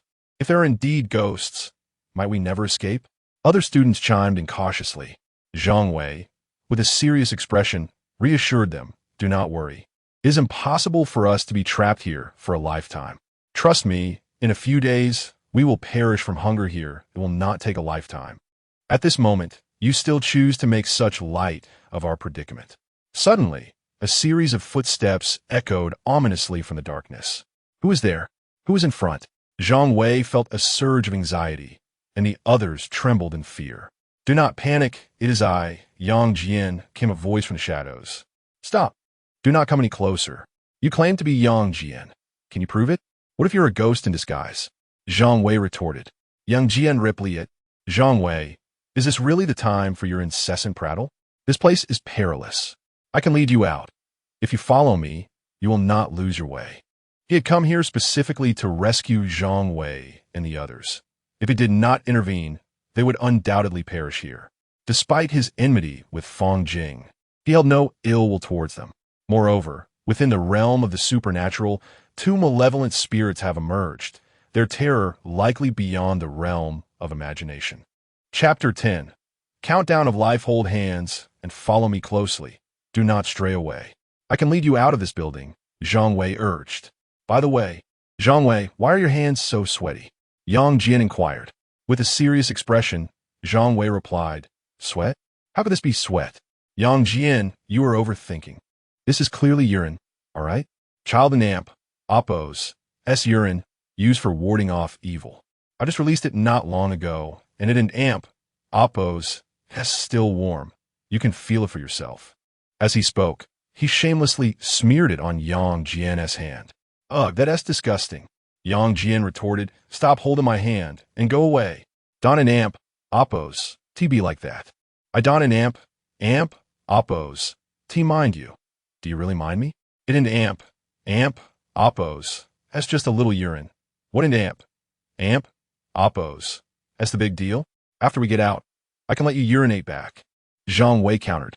Yang Jian, do you really have a way to leave this place? Miao Xiaoshan asked from behind. Yang Jian guided them down the stairs, showing no signs of losing his way. Of course, I have a basic understanding of this so-called ghost domain. It is shrouded in darkness, and ordinary people can easily experience illusions here. What they see may not be real. However, there are still some things I cannot comprehend. If all is well, leaving here Shuden and amp, Appo's, be difficult. Wait, stop. There's something ahead. Suddenly, he shouted, coming to an immediate halt. At the foot of the stairs on the first floor, he spotted several classmates lost in this place. They stood motionless like wooden figures, their bodies rigid and straight. They were those who had previously left with Fang Jing. However, those who remain here constitute only a fraction, not the entirety. Is it Zhao Chong? Yang Jian and amp, Appo's expression shifted, his gaze lingering on a male classmate. This Zhao Chong is one of the assailants who previously forced him into the restroom alongside Fang Jing, Duan Peng, and Zheng Fei. With Fang Jing absent, does this imply that these individuals have been forsaken by him? Yang Jian furrowed his brow. If this is the case, it seems Fang Jing has resorted to his old tactics, attempting to use these lives to delay the malevolent spirit. If that is indeed true, it would be a fitting retribution. He stepped forward, intending to inquire about the situation with Zhao Chong. At that moment, Zhao Chong, who stood rigidly with his back to Yang Jian, slowly turned his head. His body remained still, yet his head twisted in a peculiar manner, completing a full 180 degrees, revealing a pair of lifeless, ashen eyes that stared vacantly at Yang Jian. Startled, Yang Jian instinctively recoiled several steps. Dead, deceased? If he is already lifeless, why can he still move? Is he destined to transform into a vengeful spirit as well? Yang Jian felt a surge of apprehension, his heart racing. Should more spirits materialize, it would indeed spell disaster. Nevertheless, Zhao Chong and Amp, Appo's corpse remained motionless, merely turning his head once more to face away from the group, resuming his previous stillness. No reaction. It appears he poses no immediate threat. He observed for a moment, allowing himself to exhale in relief. Zhang Wei, come this way. There is an obstruction ahead. Let us circumvent it. Subsequently, he led the others around the lifeless bodies. Given that Zhao Chong had met such a grim fate, Yang Jian had come to terms with his previous transgressions. When one perishes, their debts are settled. However, the true instigator was Fong Jing. Suddenly, an eerie, chilling scream echoed through the stairwell, piercing through layers of darkness and disregarding the barriers of the ghost realm, reaching the ears of the group. What was that sound? It resembled the wailing of an infant, yet it was not quite so. A classmate, startled, trembled as he inquired. Zhang Wei remarked, perhaps it and Amp, Appo's, that's your mother calling you back for dinner. Only your mother would sound like that. I suspect it's most likely a ghost. Why ask if you already know? Zhang Wei retorted, if it's not a ghost, could it be a beautiful woman asking you out? We're in a horror film now, not at school. He had transformed into a surly character, ready to confront anyone. Stop wasting time. Let us move. It's a ghost baby. That thing is coming after us. Yang Jian and Amp, Appo's expression darkened as he spoke. This was the ghost that had emerged from Zhou Zheng's body, aptly named the ghost baby. Although its level of danger was uncertain, it was undoubtedly perilous. Damn, it's really here. Zhang Wei trembled in fear and hastily fled.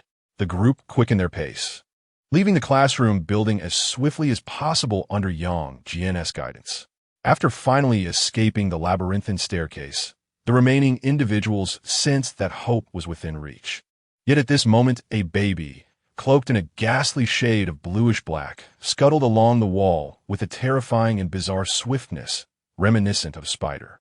Its large, obsidian eyes, round and unblinking, surveyed the onlookers, devoid of any trace of human emotion, exuding an unsettling lifelessness. It appeared to recognize Yang Jian ahead, suddenly emitting a chilling cry as it extended its arm towards him.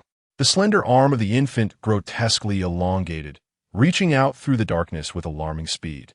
Unbeknownst to Yang Jian, who walked ahead, a sudden chill enveloped him, reminiscent of the sensation he had experienced during the ghostly assault in the restroom. Just as he was about to turn around, an excruciating pain pierced through his skull. The flesh at the back of his head was violently torn apart, revealing a blood-red eye that spun a few times before becoming visible. The agony halted him in his tracks, and he leaned against the wall, nearly losing his balance. A strange cry echoed, and the baby's arm, which had been advancing through the darkness, abruptly froze behind him. A crimson eye emerged at the back of Yang Jian and Amp, Appo's head, fixating intently on the infant and Amp, Appo's outstretched hand, emitting a faint red glow that seemed to thwart its assault. The ghostly baby's head twisted halfway, casting an eerie gaze upon Yang Jian as its elongated arm slowly retracted. Yang Jian, why have you stopped? Someone inquired. As the pain gradually subsided, Yang Jian took a deep breath. No, it's nothing. I was just attacked by that ghostly infant, but fortunately I am unharmed. Instinctively, he reached for the back of his head, a chill coursing through him. His fingers brushed against an eye. The vision from behind him flooded into his mind, allowing him to perceive the situation unfolding behind him. Is this entity my savior? Yang Jian recalled Zhou Zheng and Appo's earlier words, pondering. This eye is also a ghost. It is gradually awakening, spurred on by continuous stimulation. Once it reaches a certain threshold, I shall meet my demise at the hands of this specter, just like Zhou Zheng. This is what one calls a ghost master. The power to command malevolent spirits. yet simultaneously being dominated by them. A wry smile crept upon Yang Jian and Amp. Amp, Oppo's, S lips, what does this signify? The price of harnessing a ghost and Amp. Amp, Oppo's, S power is nothing less than a countdown to one and Amp. Amp, Oppo's, S own life. The ghostly infant, having failed in its attack on Yang Jian, appeared undeterred. It swiftly descended the stairs with an unnatural speed surpassing that of an ordinary person. In a sudden leap, it pounced from the ground, wrapping its slender arms around a female classmate from behind, constricting her neck with its grasp while its entire form dangled upon her. The girl's eyes widened in terror, her face a mask of fear as she screamed frantically, desperately clawing at the arms that ensnared her throat in an attempt to dislodge the ghostly infant. Wang Shanshan, what has happened to you? A nearby classmate, filled with dread, hastily raised their phone to illuminate the scene for Wang Shanshan. Beneath the illumination, a baby and Oppo's head tilted awkwardly as it gazed at the onlookers. Its slender arms possessed an extraordinary strength beyond that of an ordinary person, tightly constricting Wang Shanshan's neck as if intent on severing it. In that moment, she struggled to utter a word, her head arched back, teetering on the brink of suffocation, her face flushed with agony. Strangely enough, as the baby and Amp, Oppo's skin made contact with Wang Shanshan and Amp, Oppo's they gradually became ensnared together. Chapter 11. Gradual revival in the dim light. A sight emerged. A baby, cloaked in an eerie shade of blue-black, lay beside Wang Shanshan. Its pitch-black eyes scrutinized him, and in that moment, the hearts of all present teetered on the brink of collapse. A collective gasp erupted. Screams of terror pierced the air as instinctively they recoiled from Wang Shanshan's side. Damn it!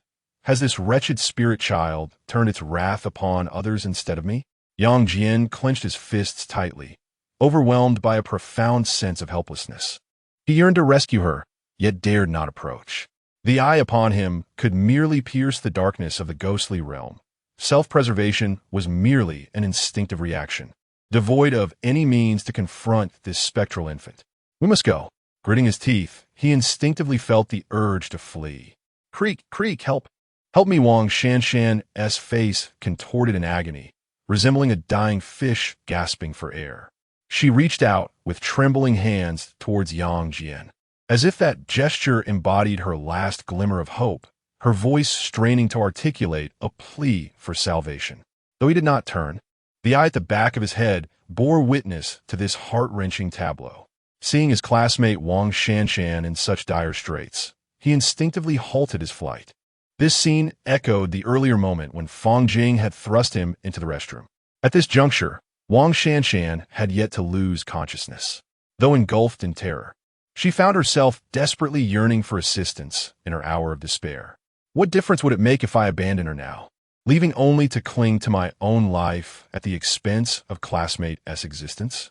Yang Jian experienced an internal struggle. Wang Shanshan was different from Duan Peng and Zheng Fei. Duan Peng and Zheng Fei deserved their fate. After all, they sought to harm him for the sake of survival. Moreover, he had now become a ghost master, possessing the formidable power of malevolent spirits. Thus no longer merely an ordinary individual. Saving someone did not necessarily mean he would meet his demise. In a fleeting moment, his mind raced with thoughts. The ghostly eye at the back of his head remained fixated on Wang Shanshan, observing her anguished struggle and the gradual droop of her arm. If he did not act swiftly, Wang Shanshan would surely be suffocated by that ghostly infant. Damn it! Yang Jian cursed under his breath, then immediately turned and rushed over, striking a decisive blow to the ghostly infant and Amp, Oppo's head that was choking Wang Shanshan. Should this scene be broadcast online, he would undoubtedly be mercilessly condemned for his violent assault on an infant. As the ghostly infant received the punch, a portion of its head caved in. Yet it appeared unscathed, its pitch-black eyes bizarrely fixed on Yang Jian. With a ghastly shriek, the ghostly infant seemed enraged, releasing Wang Shanshan and lunging at Yang Jian.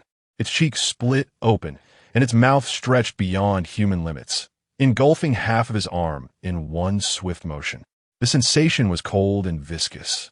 akin to being drawn into a black hole. Not only was he unable to withdraw his arm, but his entire being was being inexorably consumed by that gaping maw. Cough! Cough! At this moment, Wang Shanshan nearly collapsed onto the ground, gasping for breath. Am I to be devoured?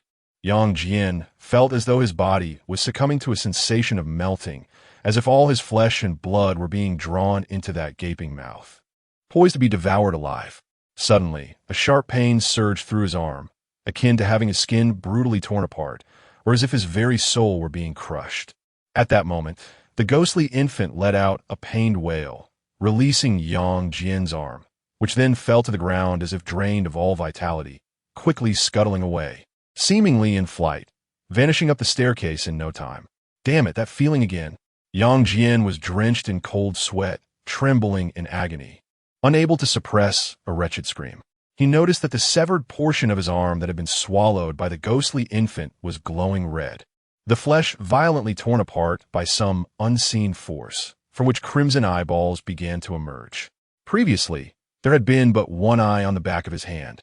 After the assault by the ghostly infant, a second eye had sprouted at the nape of his neck. Now, having been bitten, he found 4 eyes burgeoning forth. The number of those red eyes escalated rapidly, perhaps contributing to the ghostly infant and Appo's retreat. Yang Jian, are you all right?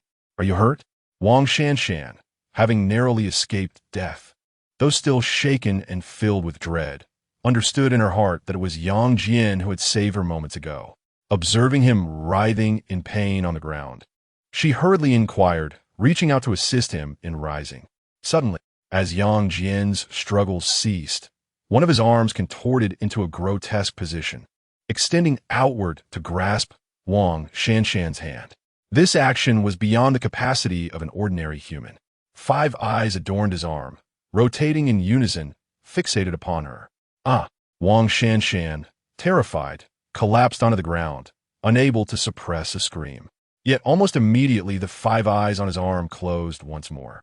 At that moment, Yang Jian and Appo's voice resonated. I am unharmed. Indeed, being a good person is no easy task. In my attempt to save you, I nearly sacrificed myself. I still cannot emulate Fang Jing and Appo's ruthless nature. The torment swiftly dissipated as he stood up, pallid, leaning against the wall, his muscles twitching. He truly wished never to endure that soul-crushing agony again. Being bitten by that entity felt as though his very being was being devoured. Was this the power of the ghostly infant residing within Zhou Zheng?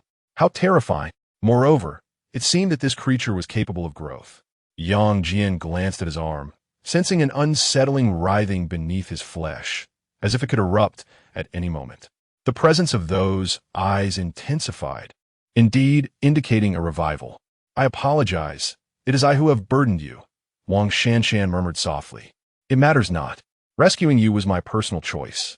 I merely wish to avoid becoming like Fang Jing, a person who resorts to any means necessary to survive. From the moment I was thrust into that restroom, I was already dead. Now I merely cling to existence through the power of malevolent spirits. Each additional minute is a gift, and even if I do not save you, my time is limited, Yang Jian replied. Having endured all of this, he had come to comprehend his predicament. Do not linger here. Come with me swiftly. If that entity returns, we shall all perish, Yang Jian urged, suppressing the pain. Wang Shanshan, her voice quivering with tears, replied, I have no strength left. I cannot move. Yang Jian noticed 2 dark blue handprints on the nape of Wang Shanshan's neck, markings left by the ghostly infant, resembling tattoos that stood out starkly against her skin. Furthermore, the dark hue was spreading outward, akin to a virulent contagion. A chill ran through him.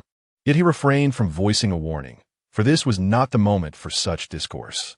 The ghostly infant had merely been temporarily repelled, and there was no certainty it would not return. Should it attack again, Yang Jian feared he might meet the same fate as Zhou Zheng, succumbing to the resurgence of vengeful spirits. I will assist you in leaving. You can still walk, cannot you? He helped Wang Shanshan to her feet, feeling her body tremble, a manifestation of overwhelming fear. Though she did not articulate it, her body betrayed her. I can still walk, Wang Shanshan murmured, instinctively leaning towards Yang Jian. This was not a deliberate act. Rather, it was a primal instinct born of terror, seeking the protection of a strong man. In that moment, Yang Jian undeniably fit that role. Chapter 12. The surrounding silence outside the teaching building lies the school's athletic field. The vast playground, shrouded in darkness with the lights extinguished, is dim yet far more inviting than the oppressive gloom within the educational edifice. The darkness inside is so dense that it seems to consume one whole, whereas here, despite the obscurity, one can still discern the surroundings. As others have fled to this refuge, the terror that gripped their hearts gradually subsides, albeit slightly. Exhausted, each individual collapses to the ground, gasping for breath, nearly incapable of standing. It is not a lack of physical stamina that befalls them, but rather the prolonged entrapment in the teaching building, compounded by sheer fear and reckless flight, leaving them utterly drained. I was terrified, utterly terrified. It was so horrifying just moments ago that Infant was so close, almost right before me, peering at me from Wang Shanshan and Appo's shoulder. I have no idea how that child crawled over. A male classmate stammered, his voice still trembling. It must be a ghost. That Infant is surely a ghost. There's spirits everywhere. We are doomed, utterly doomed. A female classmate, her face ashen, appeared to be losing her grip on reality. Wait, Wang Shanshan was taken by that ghost. Why then is Yang Jian missing as well? Suddenly, Miao Xiaoshan spoke up. She was Yang Jian and Appo's deskmate. Having known him since middle school, thus she had always kept a watchful eye on him. Zhang Wei glanced around, and indeed, he could not find Yang Jian anywhere. He couldn't and Appo's helped but touch the corner of his eye. Yang Jian sacrificed himself to save us. I shall never forget him. In the future, during festivals, I will express my gratitude properly. If his family holds a funeral, I shall contribute generously to ensure his departure is dignified. For he was a person of stature in life. Classmate Miao Xiaoshan, do not be sorrowful. Death is irreversible. You all rest here for a moment while I return to ascertain whether Yang Jian has truly perished. If he has, we shall devise our escape. With that, Zhang Wei gritted his teeth, determined to check the situation. Zhang Wei, based on your words, I can confidently assert that our friendship is superficial. Should we find ourselves in peril again, I shall not come to your aid. You can fend for yourself. A voice suddenly echoed from behind. It was Yang Jian, supporting Wang Shanshan as they approached. Yang Jian, you're unharmed. That is truly wonderful. Miao Xiaoshan exclaimed with joy. The others, upon seeing that Wang Shanshan and Yang Jian were safe, also felt a glimmer of hope. This was indeed the sole piece of good news amidst the tragedy that had befallen their class. Fortune smiled upon us. We have retrieved a life. Yang Jian nodded. Zhang Wei, filled with excitement, responded, Yang Jian, I knew you would be fine. I was merely speaking thoughtlessly earlier. Please do not take it to heart. You mustn't abandon me in the future. I rely on you for my survival. I have no interest in men. I only save beautiful women. After all, they might repay the favor, and, at the very least, they could assist me with my assignments later. What benefit do I gain from saving a man? Am I merely picking up soap? Yang Jian retorted. Beside him, Wang Shanshan felt a faint blush creep onto her cheeks, a hint of embarrassment flickering in her eyes. Do not be so heartless. I have shared all my resources with you, without the slightest reservation. As friends, we ought to support one another, especially after having weathered storms together, she said. Zhang Wei interjected, Wait a moment, something feels amiss. How did you and Wang Shanshan manage to escape in that situation? Suddenly, his expression shifted, a glint of wariness crossing his face as he scrutinized Yang Jian. Simple enough. I punched that child away and pulled Wang Shanshan out. What did you think? How else could I have gotten out? Yang Jian replied. Zhang Wei, sounding serious, remarked, Brother, what about the haunted teaching building? I can believe in the tale of Wu Song slaying the tiger, but you dare claim to combat a ghost? Spare me. I now have grave doubts whether you are truly Yang Jian.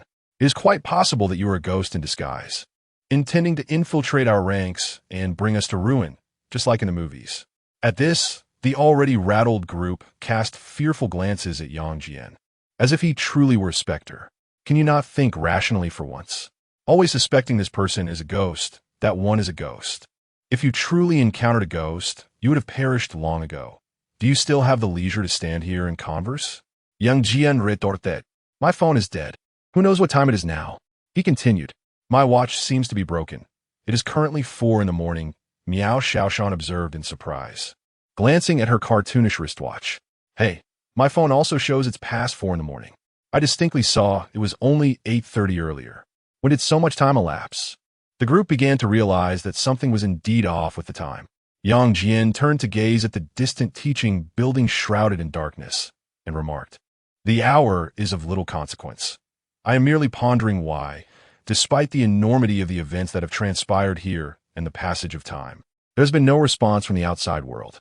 Indeed, I had reported the incident earlier. I even called my mother. The surroundings are eerily silent. Ordinarily, at this hour, the sounds of vehicles would be heard outside the school, yet now not a single car's headlights are visible. Yang Jian lifted his gaze to the sky, which was dim and devoid of light, as if enveloped by a layer of haze, obscuring both the moonlight and the stars. This defies logic. What is happening here? Zhang Wei also sensed an ominous presence, fear surging once again within him. What else could it be? We have been ensnared in a realm of spirits all along. Yang Jian and Amp. Appo's expression hardened as he spoke in a grave tone. Moreover, we have never truly left this space. The domain of spirits extends beyond the teaching building, encompassing even the sports field. This area may very well be larger. The teaching building was likely at the epicenter before, but now it resides somewhat near the periphery. Alternatively, that ghost may be shifting, causing the realm of spirits to fluctuate with the old man's position. However, we have not seen the old man and Appo's figure in any direction, so the impact remains minimal. Yet, I am increasingly convinced that the realm of spirits is a uniquely enclosed space. Whether at the center or the outskirts, the degree of influence may vary, but the difficulty of escape remains constant, and the distance does not seem to be the key to fleeing this spectral domain. In other words, we find ourselves ensnared, akin to birds trapped within a cage, which is in motion, compelling the birds to follow its course. Yet we remain oblivious to this subtle disturbance. What shall we do now?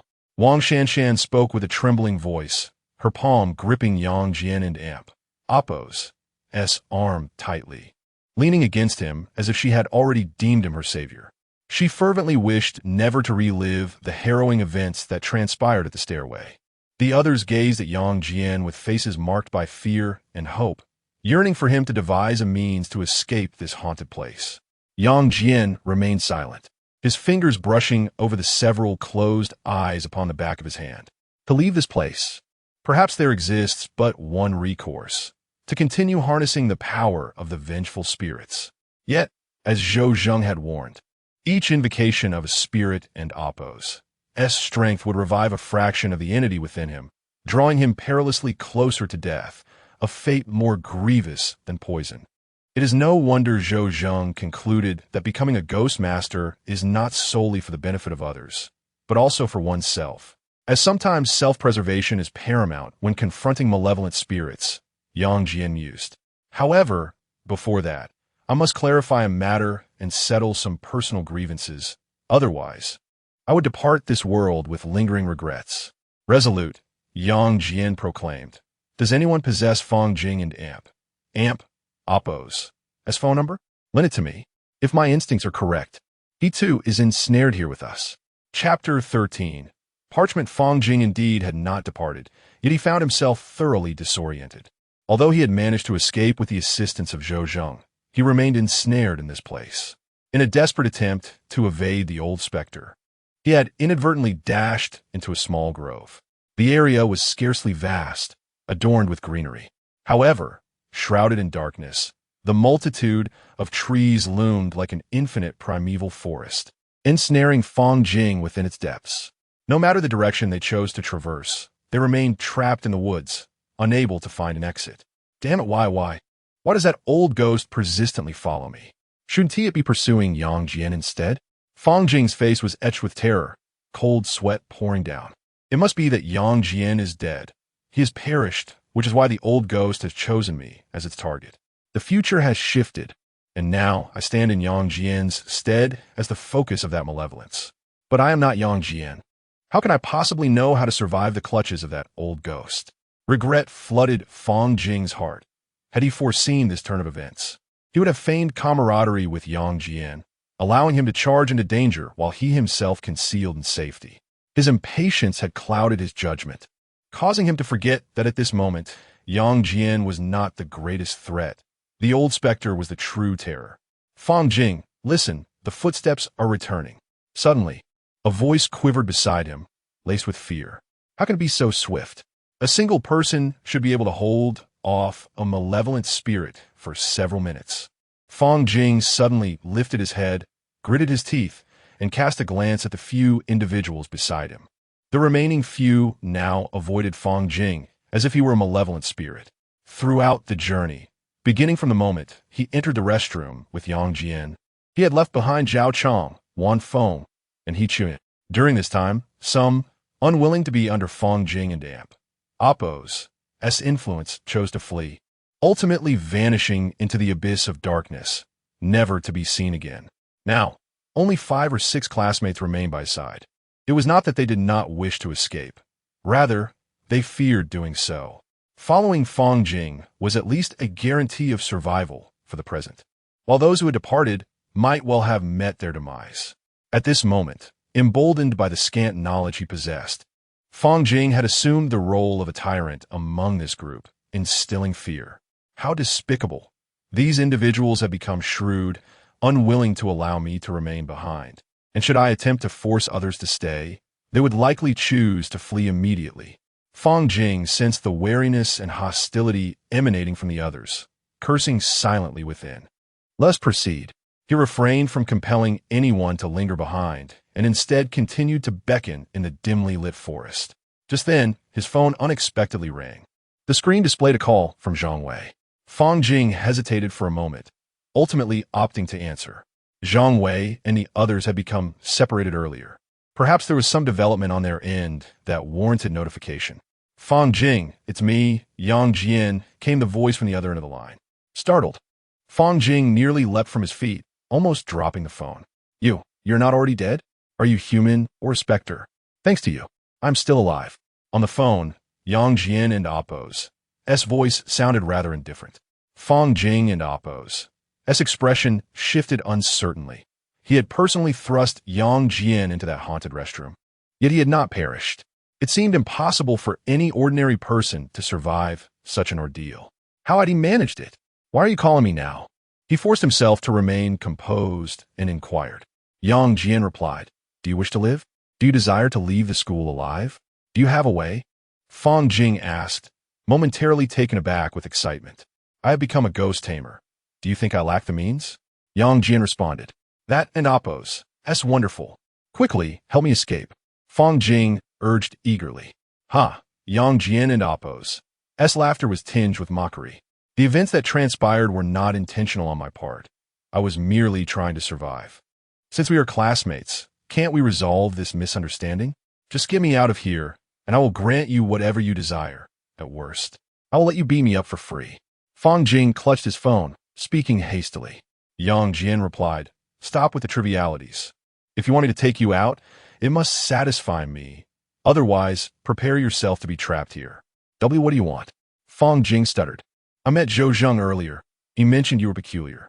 I want to know what that means. Additionally, someone said you could foresee the future. Is that true? Indeed, I possess knowledge of the future. I carry information about what is to come and can foresee all events that will transpire. Fang Jing implored. If you take me away from here, I shall divulge all that is to come. Your existence as a ghost master is fleeting. I possess a means to ensure your survival. Should you adhere to my guidance, not only will you wield the power of malevolent spirits, but you shall also be free from the fear of your body being overtaken by them. This methodology has been developed by the International Research Center and is currently in a confidential experimental phase, set to be disseminated in 3 months. By acquiring my knowledge, you can gain an advantage over other ghost masters, leading to greater achievements in the future. You deceive me, Yang Jian retorted. Zhou Zheng stated that no one can traverse from the future. He also mentioned experiments conducted by the Institute, asserting that so-called time travelers do not exist. At that moment, as Fang Jing heard the increasingly menacing footsteps approaching from behind, a chill ran through him, prompting him to run even faster. Gasping for breath, he exclaimed, "I possess no memories of the future. All I know comes from a piece of parchment. It was sent to me by my future self through some mysterious means, containing records penned by me from 10 years hence. Yang Jian, please save me. If I perish, you will learn nothing." The mention of parchment that recorded future information caught Yang Jian's attention. If a person cannot return from the future, then perhaps an object could. "I must have that parchment," Yang Jian insisted. "No, that cannot be given to you. It belongs to me." Fang Jing resolutely rejected the request. "You find yourself devoid of options, as that entity trails closely behind you, and your time is dwindling. What does the future hold? If death claims you, then all knowledge becomes futile." Yang Jian spoke. Fang Jing was ensnared in hesitation. Yet the present circumstances afforded him little time for contemplation, as the footsteps behind him grew ever nearer. "Here, take it. I will give it to you," Fang Jing gasped, exhausted and unable to run any further. The surroundings were shrouded in darkness, and his phone illuminated the area, revealing that he remained amidst the woods, unable to escape. He did not wish to perish and was left with no choice but to acquiesce. "However, Yang Jian, I can offer you the item, but how can I trust that you possess the ability to save me?" Although Fang Jing feared death, he remained cautious. Yang Jian replied, "I can teach you how to rid yourself of the ghost that follows you, but you have but one chance. Should you resort to deceit, I will not hesitate to reject this bargain." "Very well, what must I do?" Fang Jing inquired. "Proceed to the left," Yang Jian instructed. Fang Jing gritted his teeth and immediately altered his course, running leftward. "Now move to the right," Yang Jian continued. Fang Jing complied, and a surge of elation welled within him. The footsteps behind him began to fade as he distanced himself from the ghost. This was effective.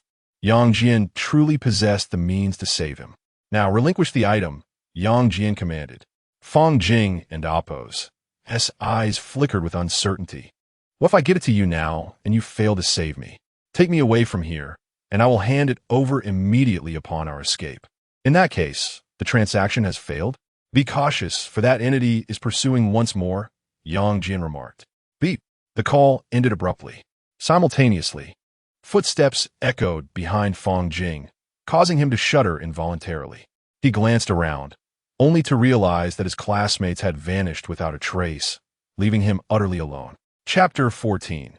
The eerie paper. Fang Jing never anticipated that Yang Jian would so decisively terminate the call, leaving no room for negotiation. His initial intention was to appease Yang Jian temporarily, and once he had safely left the school, he would unhesitatingly turn his back and refuse to hand over the parchment. However, Yang Jian and Appo's resolute and unyielding demeanor left him utterly flustered. Moreover, the ominous footsteps behind him had re-emerged. Previously, Yang Jian and Appo's guidance had only provided a fleeting respite from the pursuing specter. What to do? What to do? Without Yang Jian and Appo's assistance, I am certain I cannot escape this place. I will inevitably perish at the hands of the malevolent spirit. I do not wish to die. My future has only just begun. With the parchment's aid, I am destined to ascend to greatness in this world. How can I resign myself to such an untimely demise?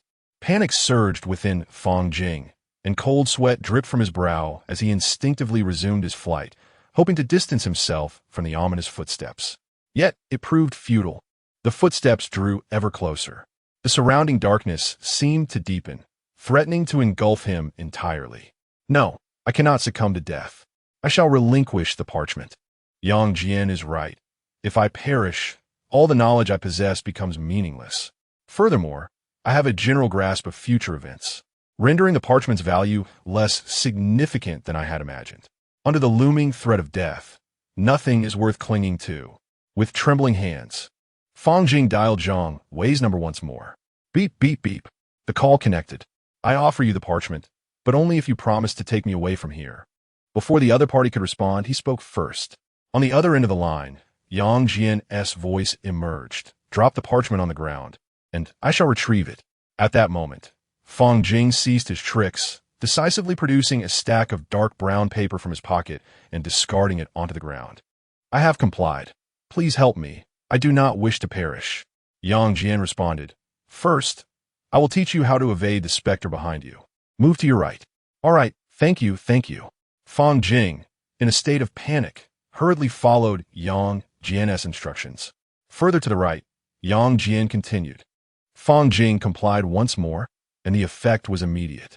The footsteps behind him gradually receded, ultimately vanishing completely. A mixture of astonishment and joy washed over Fong Jing as he realized he was momentarily safe.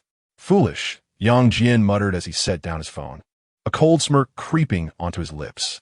He paused, observing Fong Jing in the woods ahead, flailing about like a headless fly, and found his frantic joy to be quite ridiculous.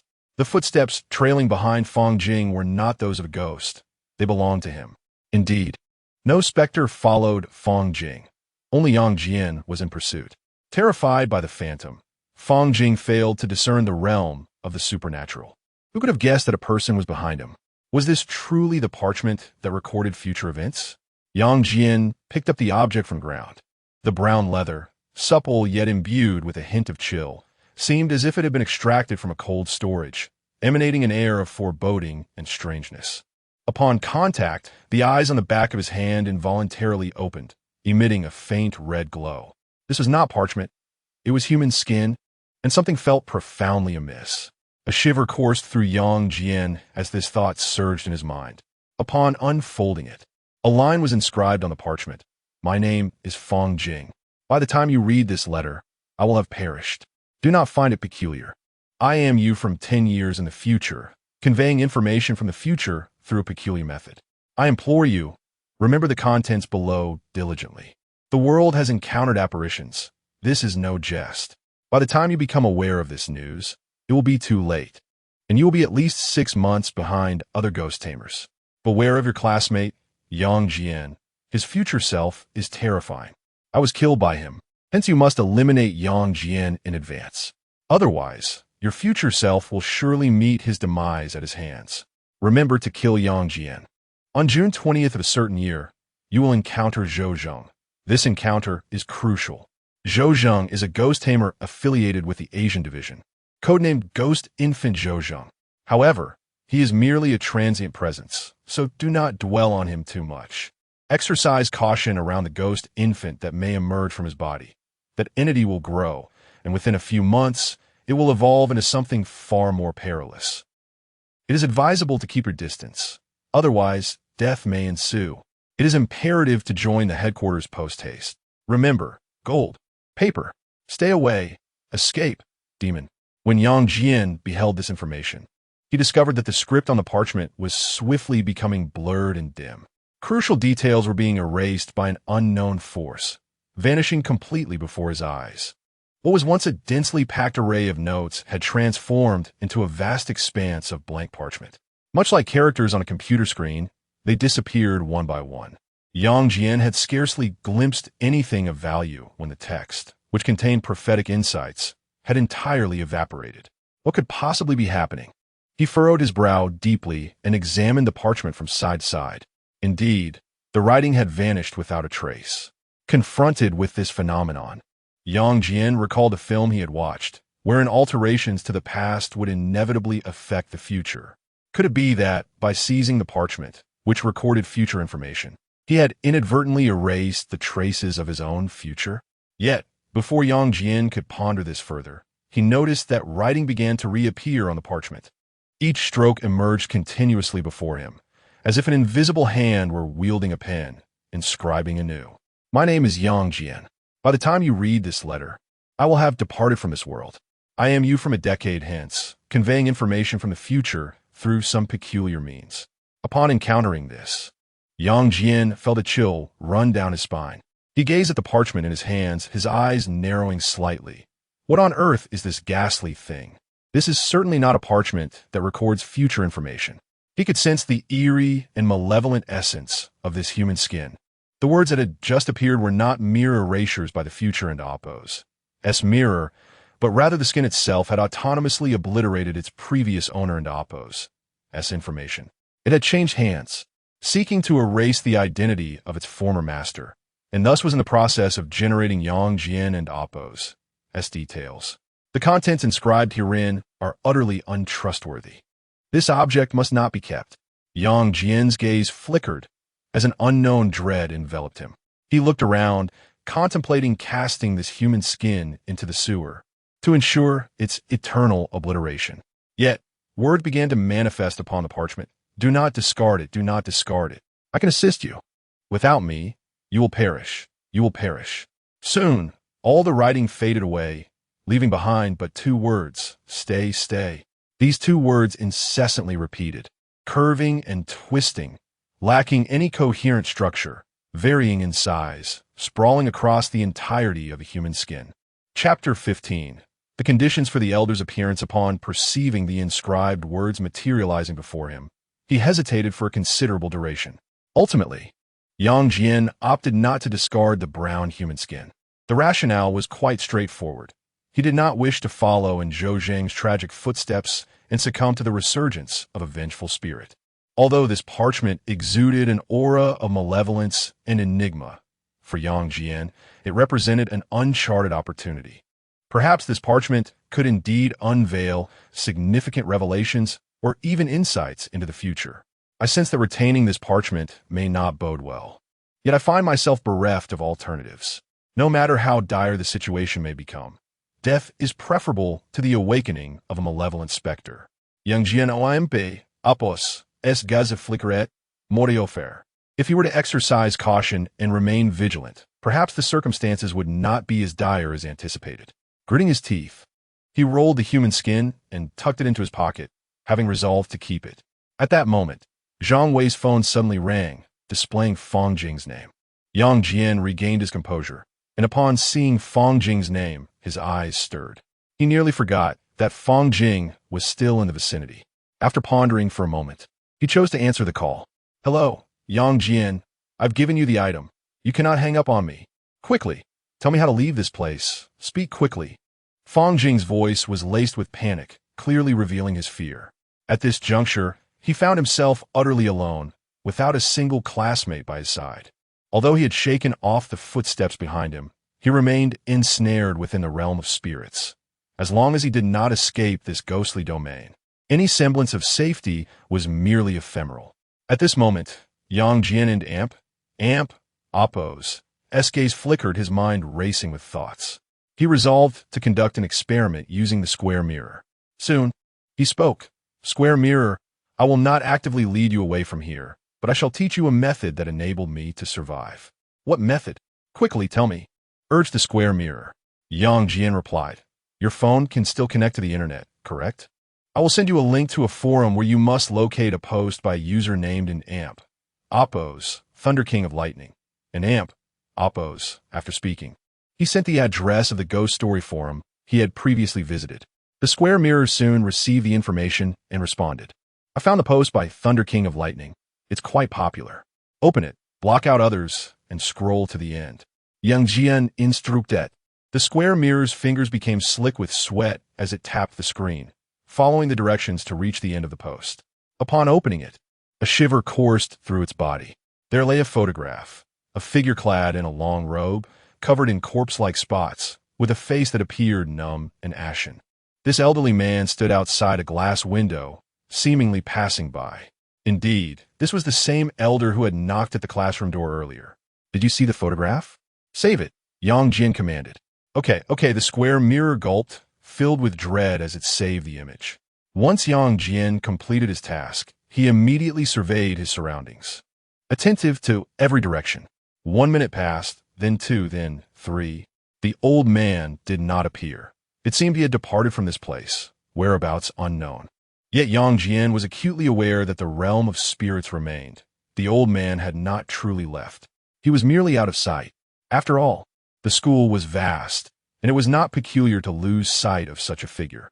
Yang Jian, speak up. I have followed your instructions. Yet nothing has transpired. Came the voice of Fang Jing from the other end of the line. Had he miscalculated? The old man did not manifest outside the classroom merely because I had viewed his photograph. Yang Jian furrowed his brow, 3 hypotheses flooding his mind. The forum post by the Thunder King indicated that it originated from a hospital in another province, situated at least several hundred kilometers away from Chang City. What were the odds of encountering the same spirit from a hospital in a different province at this school? Yang Jian deemed it exceedingly unlikely. Unless, perhaps, there was but one possibility. The old man had been lured here by some entity. A signal, a condition, or perhaps a specific individual. Thus, his first conjecture related to Zhou Zheng. The old man was in search of Zhou Zheng, for he was a ghost master and had undoubtedly interacted with spirits. However, with Zhou Zheng and Amp, Oppos, Estimize, and having never encountered the old man before, this hypothesis could be dismissed. The second conjecture pertained to Fang Jing. Yet, since the old man and Amp, Oppos, S appearance, Fang Jing had remained unharmed. Hence, this theory could also be ruled out. Then came the third conjecture, that the elderly man was summoned by none other than himself. If this hypothesis holds true, then the only connection between Yang Jian and the old man would be having read the tale on the forum, seen his photograph, and heard the knocking sound recorded by the Thunder King. If it wasn't an Oppos, the photograph, then it must be the sound of the knocking. Contemplating this, Yang Jian spoke again. Fang Jing, do you see the audio file below? Open it. This is your chance to escape. Fang Jing proceeded to open the audio file. The sound reverberated, a heavy thud akin to knocking on a heart, echoing swiftly through the darkness. Fang Jing illuminated his surroundings with his phone and said, Yang Jian. Nothing is happening. However, on the other end of the line, Yang Jian and Amp, Oppos, S eyes suddenly narrowed, his face displaying a look of horror. An elderly man, clad in a long robe, his face ashen and marred with signs of decay, had inexplicably appeared on the path of the school's greenery. His movements were stiff and sluggish, as he advanced step by step towards Fang Jing. Indeed, he had manifested, and in a manner that defied logic, as if the old man had been standing there all along. Damn it, my suspicions were not unfounded. That old man was here for me. For I had heard that knocking sound. A chill swept over Yang Jian. Yang Jian, hey, Yang Jian, speak to me.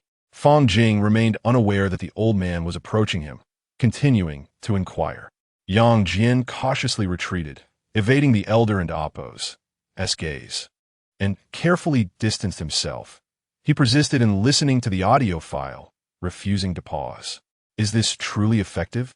Fang Jing echoed, pressing play on the audio file once more. Hud, hud, hud. The peculiar knocking sound resonated repeatedly from his phone, although it appeared to have no discernible effect. Fang Jing noticed that the sounds of footsteps had ceased around him. While it seemed futile, one could not entirely dismiss its efficacy. Yang Jian and Oppos' method appeared to be of some merit. With this thought, Fang Jing felt a slight sense of relief. However, unbeknownst to him, behind him, the man clad in a black long robe, adorned with ghastly spots, was gradually advancing towards him. At this moment, Yang Jian swiftly departed from the verdant trees, distancing himself from the old man, and returned to the playground from earlier. The distance was at least several hundred meters, rendering Fang Jing and the lush grove invisible. Is Fang Jing still alive? Yang Jian suddenly inquired. Of course, I am still alive, Fang Jing replied. Yang Jian then said, I apologize, I deceived you. What did you deceive me about? Fang Jing asked, taken aback, utterly perplexed. The old man who knocked at the classroom door was summoned by me. That entity came seeking me, Yang Jian remarked. Until now, I was unaware. But I have just come to realize that the conditions leading to the appearance of that elderly man are intertwined with the audio file. Specifically that knocking sound you just heard. What? Fang Jing's heart constricted in terror, his face betraying a look of horror. This knocking sound has the power to summon that old man, and I have just opened it so many times. Fear surged through him once more, prompting an instinctive retreat. Bang! His body seemed to collide with something cold and rigid. Turning around, he was met with the sight of an elderly man, his face ashen and marred with signs of decay, staring vacantly at Fang Jing. His body had become immobile. A frail, icy hand slowly rose, gradually moving to cover Fang Jing's face. The grip was immense. He felt the bones in his face beginning to shatter. Yang Jian. A terrified and resentful scream echoed from the phone. Unmoved, Yang Jian responded into the receiver. You taught me that one must not be overly naive. With that, he ended the call. Chapter 16. The connected call. Yang Jian set down the phone, casting a wary and fearful glance at the greenery behind him. The old man was indeed terrifying. No matter how many times one encountered him, even from a distance, an unsettling chill would creep in, instilling dread in one's heart. Fang Jing must be dead by now. Yang Jian's gaze flickered. The immediate priority was to escape the haunted realm and distance himself from this old man. If he were to be caught again, death would be inevitable. Whether it was for Zhang Wei, Wang Shanshan, or himself, the outcome would be the same. What difference did it make to become a ghost master? Didn't Zhou Zheng perish due to over-reliance on the powers of malevolent spirits? The very reason for Zhou Zheng's demise was undoubtedly because the old ghost's terror surpassed that of the ghost infant. The inadequacies in suppressing the ghost infant naturally led to his downfall. Soon, upon Yang Jian's return, Zhang Wei breathed a slight sigh of relief. Yang Jian, where have you been? Did you find Fang Jing? The school is rife with hauntings, and you seem bold enough to wander about. I hardly dare to move an inch. I managed to reach Fang Jing on the phone, but as expected, he must have encountered a ghost, Yang Jian replied. Moreover, I saw the old man who had been knocking at the classroom door. That area is now off limits. Our urgent task is to leave this place. If we linger any longer, I shudder to think how many more lives may be lost here. As he spoke the last words, a heavy silence fell upon the others, their faces etched with fear and trepidation. Indeed, only a few hours have passed since our desperate escape, yet only this scant few remain alive. The others have vanished without a trace. Everyone is acutely aware of what disappearance in such a haunted place signifies. This is not a mere dream, nor a cinematic performance. It is a genuine haunting, one that can lead to death. Yang Jian, we are profoundly grateful to you for guiding us to safety. Without your presence, we would surely have met a grim fate. Indeed, thank you, and I must apologize for our inaction when Fang Jing pushed you into the restroom. It was only later that we realized he was a fiend, leaving behind Zhao Chong, Wang Gang, and even our female classmates to fend for themselves. That wretch is nothing but a beast. The few classmates behind me expressed their curses towards Fang Jing while extending their apologies to Yang Jian. There were 4 of them, companions Yang Jian had rescued from the verdant trees, fellow students who had been with Fang Jing. He felt that Fang Jing deserved his fate, yet the others did not.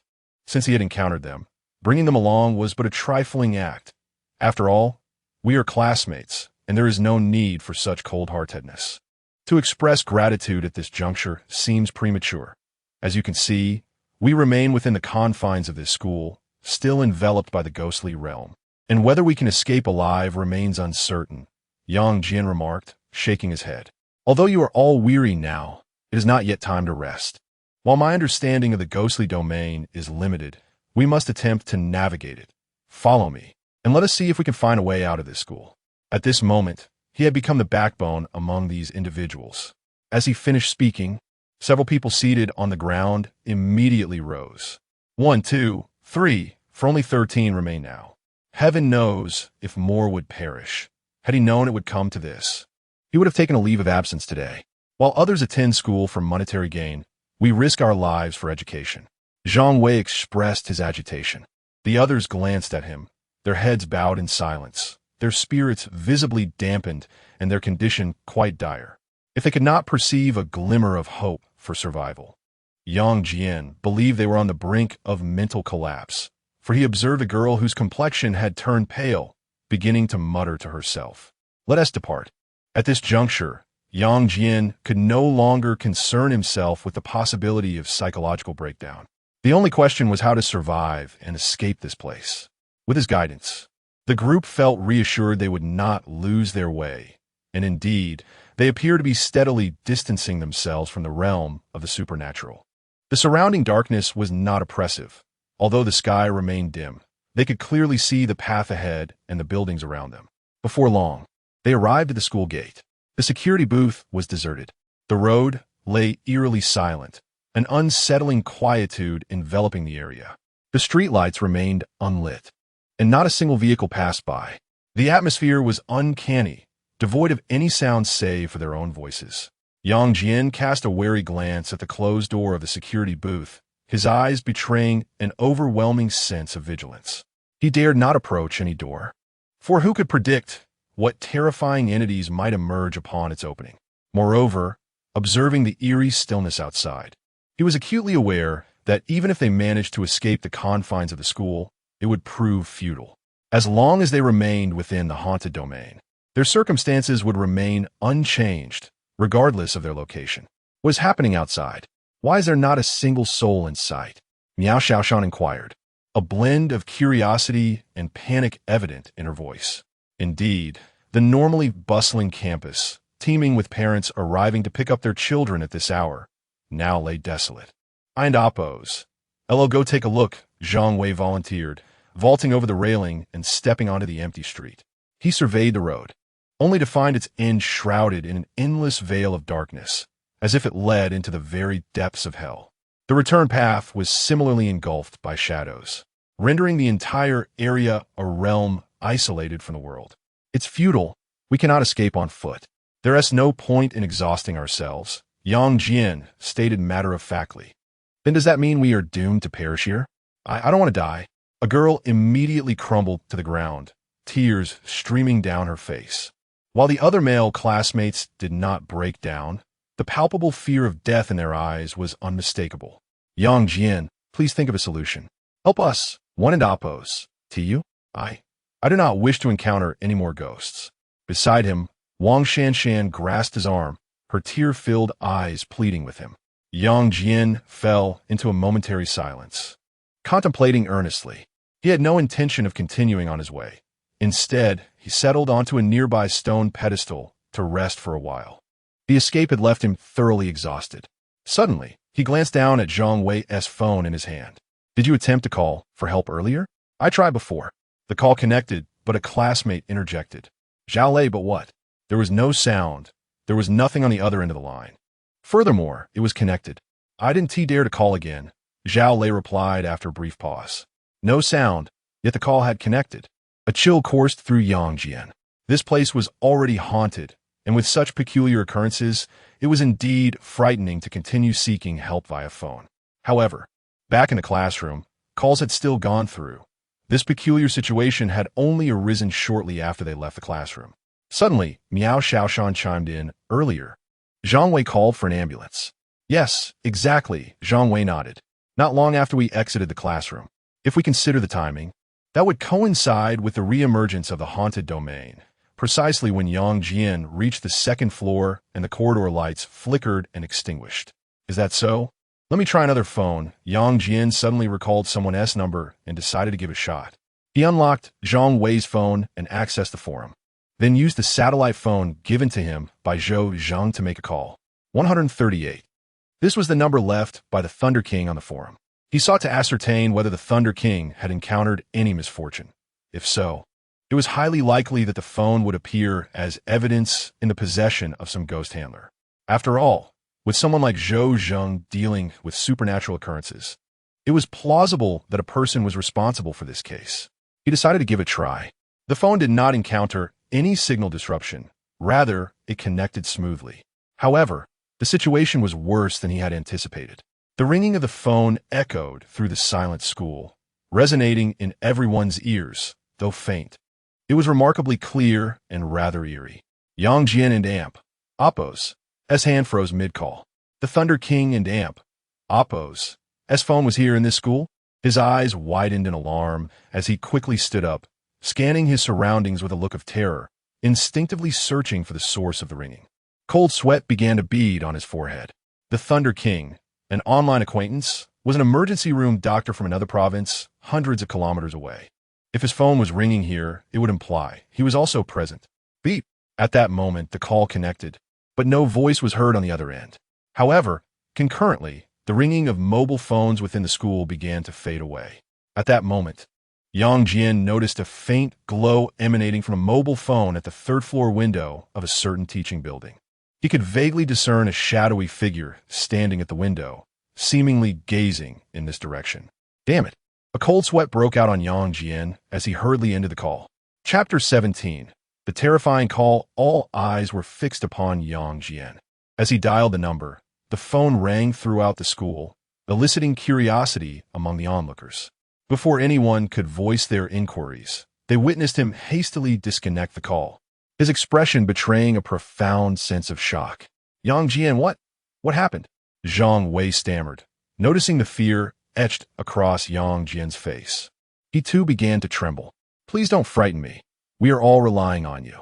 Your demeanor is unsettling, and I beg you to at least offer a smile.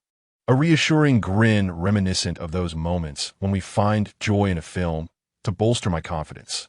Yang Jian's composure, along with his ability to guide everyone out of the ghost realm, had instilled hope in their hearts. However, his current countenance, marked by trepidation, sent waves of panic among the group. His expression fluctuated ominously, and as he looked at his phone, the device suddenly rang with a series of beeps. Upon glancing at the screen, his pupils dilated in shock. The caller ID displayed 138. It was the phone number left by the Thunder King on the forum. He had called back. Indeed, this was a trap, a most dreadful trap. Yang Jian gritted his teeth, caught in a tumult of rage and fear. The incessant ringing of his phone echoed in his ears, yet he refrained from answering. He understood that the person behind this call could not possibly be alive. Who could fathom what horrors might unfold upon picking up? Fortunately, the settings on the phone proved effective, preventing the ringtone from incessantly ringing. After a prolonged period of unanswered calls, the phone would promptly disconnect. Moreover, no further calls came through to his mobile. The sound of notifications, ding, ding, ding, ding, ding, ding, echoed in his mind, reminiscent of the lyrics, I love you, loving you, just as a mouse loves rice. The cool moonlight transforms my longing for you into a river. Yet, the phones of his classmates began to ring incessantly, with an array of ringtones reverberating through the air. Everyone pulled out their phones to check, only to find that the caller ID displayed all began with 138. Young, lo up, exclaimed Wang Shanshan, Miao Shaoshan, and Zhao Lei, brandishing their phones towards him, their eyes betraying a flicker of fear. Do not answer it, Yang Jian said, his expression unusually grave. The others nodded in agreement, fully aware that this call was peculiar and indeed should not be answered. Zhang Wei, without a phone of his own as he had lent it to Yang Jian, glanced at the screens of his peers and trembled. What the hell? All the same caller ID. Is this 138 number some kind of ghost, dialing multiple calls at once? That's not the 138 number. Mine shows Teacher Wang's number. Interjected a classmate named Qian Wanhao, who instinctively answered the call. Qian Wanhao, have you lost your mind, or are you out of your wits? Zhao Lei nearly shouted in terror from his side. We said not to answer the phone. What an amp! Oppos, S the fuss. This is Teacher Wang and amp. Oppos, S number, he replied nonchalantly. Qian Wanhao remarked. Perhaps Teacher Wang has come to rescue us. He hastily attempted to terminate the call. Yang Jian, with narrowed eyes, rushed forward, intent on seizing the phone to end the call. Teacher Wang was calling? This was even more terrifying. After all, he was the first to vanish in the ghost realm. And with everyone else perishing, how could he possibly still be alive? Indeed, on the other end of Qian Wanhao's phone, only the crackling sound of static could be heard, with Teacher Wang remaining silent. However, what sent a chill of fear through Yang Jian was the subsequent sound that emerged. Knock, knock. The sound of knocking resonated from the phone. It was identical to the noise heard outside the classroom earlier, heavy, oppressive, suffocating. At that moment, Qian Wanhao began to grasp the gravity of the situation, his face turning pale with fright and trembling.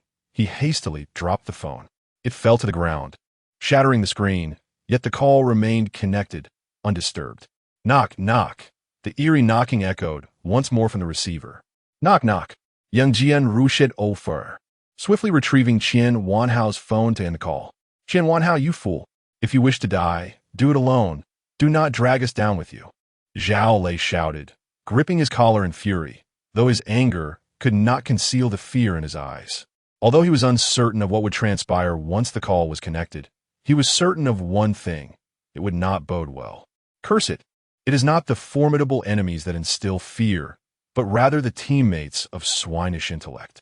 This statement rings true at critical junctures, There are always a few dim-witted individuals who courageously step forth, recklessly endangering not only their own lives but also those of others. Qian Wanhao, your actions are nothing short of monumental. You have stirred within me a murderous impulse. After 9 years of obligatory education, I have yet to encounter someone as exceptional as you. Zhang Wei inquired, was that elderly man outside the classroom your grandfather? If you hold him in such high regard, why not beseech him to spare us? I truly did not intend for this to happen. The name on the caller ID was clearly that of the teacher. Had it been someone else, I would never have answered. Qian Wanhao wept like a child, wiping away his tears. Only the teacher has calls, do you heed? If the teacher commanded you to perish, would you comply? Zhang Wei, filled with rage, felt an urge to strike him. Enough. Let us all regain our composure. This is not the moment for such discussions. I too bear responsibility in this matter. I should have forewarned you. Yang Jian interjected, approaching them. Moreover, can we truly survive through quarrels and internal strife? Do we not recognize the gravity of our situation? The group fell into a profound silence. Yang Jian, what transpired after you answered the call? Miao Xiaoshan asked anxiously. What else could happen? Soon, Qian Wanhao, your grandfather will be here to converse with us, Yang Jian replied. What?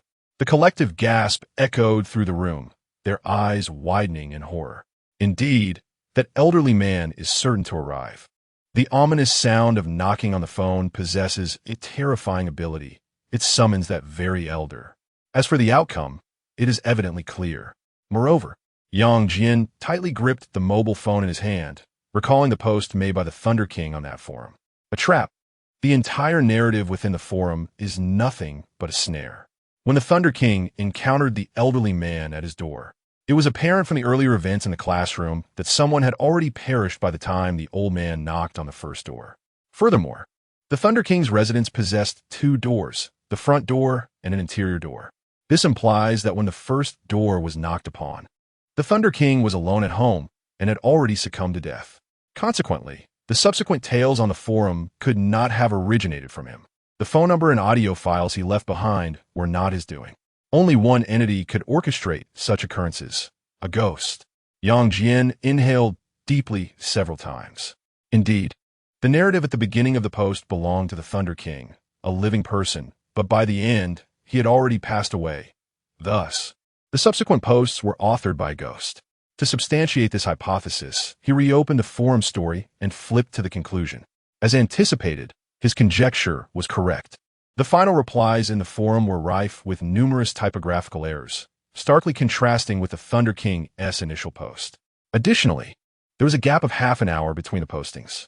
This is a curse disseminated by a malevolent spirit. All who hear the knock upon their door will inevitably be sought out by this elderly man. In this light, it serves to validate all that has transpired thus far. On the internet and on mobile devices, the sound of knocking can summon the elderly, as if an invisible coordinate has been marked. In reality, hearing a knock can lead to immediate demise. Yet, why did that old man not appear when I played an audio file in the restroom?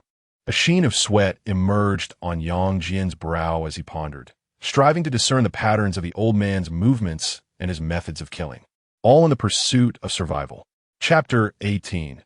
The approach of death at this moment. Yang Jian was engulfed in frantic contemplation, acutely aware that the earlier knocks heard over the phone would undoubtedly summon the elderly figure. The implications of the old man and Oppo's arrival were glaringly apparent. The forum, the tales, the audio files, the knocking elder and the calls made. All these elements collided chaotically in Yang Jian's mind, revealing a semblance of a pattern. Yet he found himself unable to extrapolate further information. This was his inaugural encounter with a ghost. He had no prior experience, and reaching this juncture was commendable in itself. He was not Feng Jing, the one reputed to possess foresight into future events. Wait a moment, Feng Jing, the future. A sudden spark lit Yang Jian's expression, the parchment. In a rush, he retrieved the stack of dark brown parchment from his pocket. Yang Jian, look over there. Suddenly, Zhang Wei's voice trembled as he pointed towards the direction of the school. Yang Jian raised his gaze, and an icy chill coursed through him. A thick, inky darkness was encroaching from several hundred meters ahead, gradually engulfing everything in its path. The ground around began to decay. Trees withered and rotted. The concrete grew mottled and moldy. Streetlights rusted and precariously swayed. An old man clad in a long black robe, his body marred with corpse-like spots and a face ashen with death, ambled toward them with a vacant stare, his movements slow and deliberate. Damn it, is it truly here? Yang Jian and Appos. S. heart raced wildly. Yang Jian, what should we do now? Are we doomed? Zhang Wei and Appos. S. eyes brimmed with tears. I Don and Appos. Do you want to die? I and Appos. Am still so young. And I and Amp. Amp? Appos. Am still a virgin. Yang Jian, you must think of a way. Fang Jing said you would be formidable in the future. Surely you have a solution, right? We can't escape, can we? Beside him, Wang Shanshan gripped his arm, her palm turning pale, her face etched with fear. Zhao Lei trembled at the encroaching darkness, retreating in terror, desperate to flee the school, only to discover that a thick shroud of darkness loomed behind him as well. They were entirely surrounded, with no avenue for escape. At that moment, Yang Jian disregarded their panic, beads of sweat dotting his brow as he unfurled the parchment in his hand, seeking vital information. The parchment bore a stark message. On June 22nd at 5 a.m., the ghost realm reappeared before us. Indeed, the specter has returned. By 5:30 a.m. on June 22nd, we were all dead, not a single soul survived. I am Yang Jian. By the time you read this, I will have perished. You wrote us to our doom? Nonsense. There must be a way out of here. When I was trapped in the restroom, that old man did not follow me. I demand to know why. If you refuse to enlighten me now, I shall find a place to bury you, and you shall never see the light of day again, Yang Jian said through clenched teeth, laced with a hint of menace.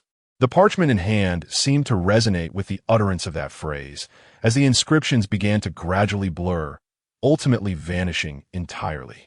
Soon after, a new line of text emerged. On the night of June 21st at 9 o'clock, I was seized by a ghost and dragged into the restroom. I did not perish, for within the restroom lurked an even more terrifying specter. It was a realm of another ghostly domain, where I encountered horrifying sights, though at the time, I remained oblivious to their significance. At 9:30 that same night, I found myself lost within the restroom, yet the old man stood outside the door, knocking, searching for me. However, I did not hear him, and perhaps it was this very reason that allowed me to evade a certain demise. When Yang Jian read these words, a chill coursed through him. Could it be that the old man had been knocking at the restroom door while he was lost within? Shortly thereafter, additional text materialized upon the parchment. Following that incident, I surmised that the ghostly domain was the key to survival at that moment. If I could harness the ghostly domain, perhaps I might have a chance to live, for now I too am a ghost. Yang Zheng was correct. Only a ghost can confront another ghost, and only within one ghostly domain can one escape to another. At 5:15 in the early hours of June 22nd, the old man reappeared. I attempted to wield the ghostly domain, but my efforts were in vain.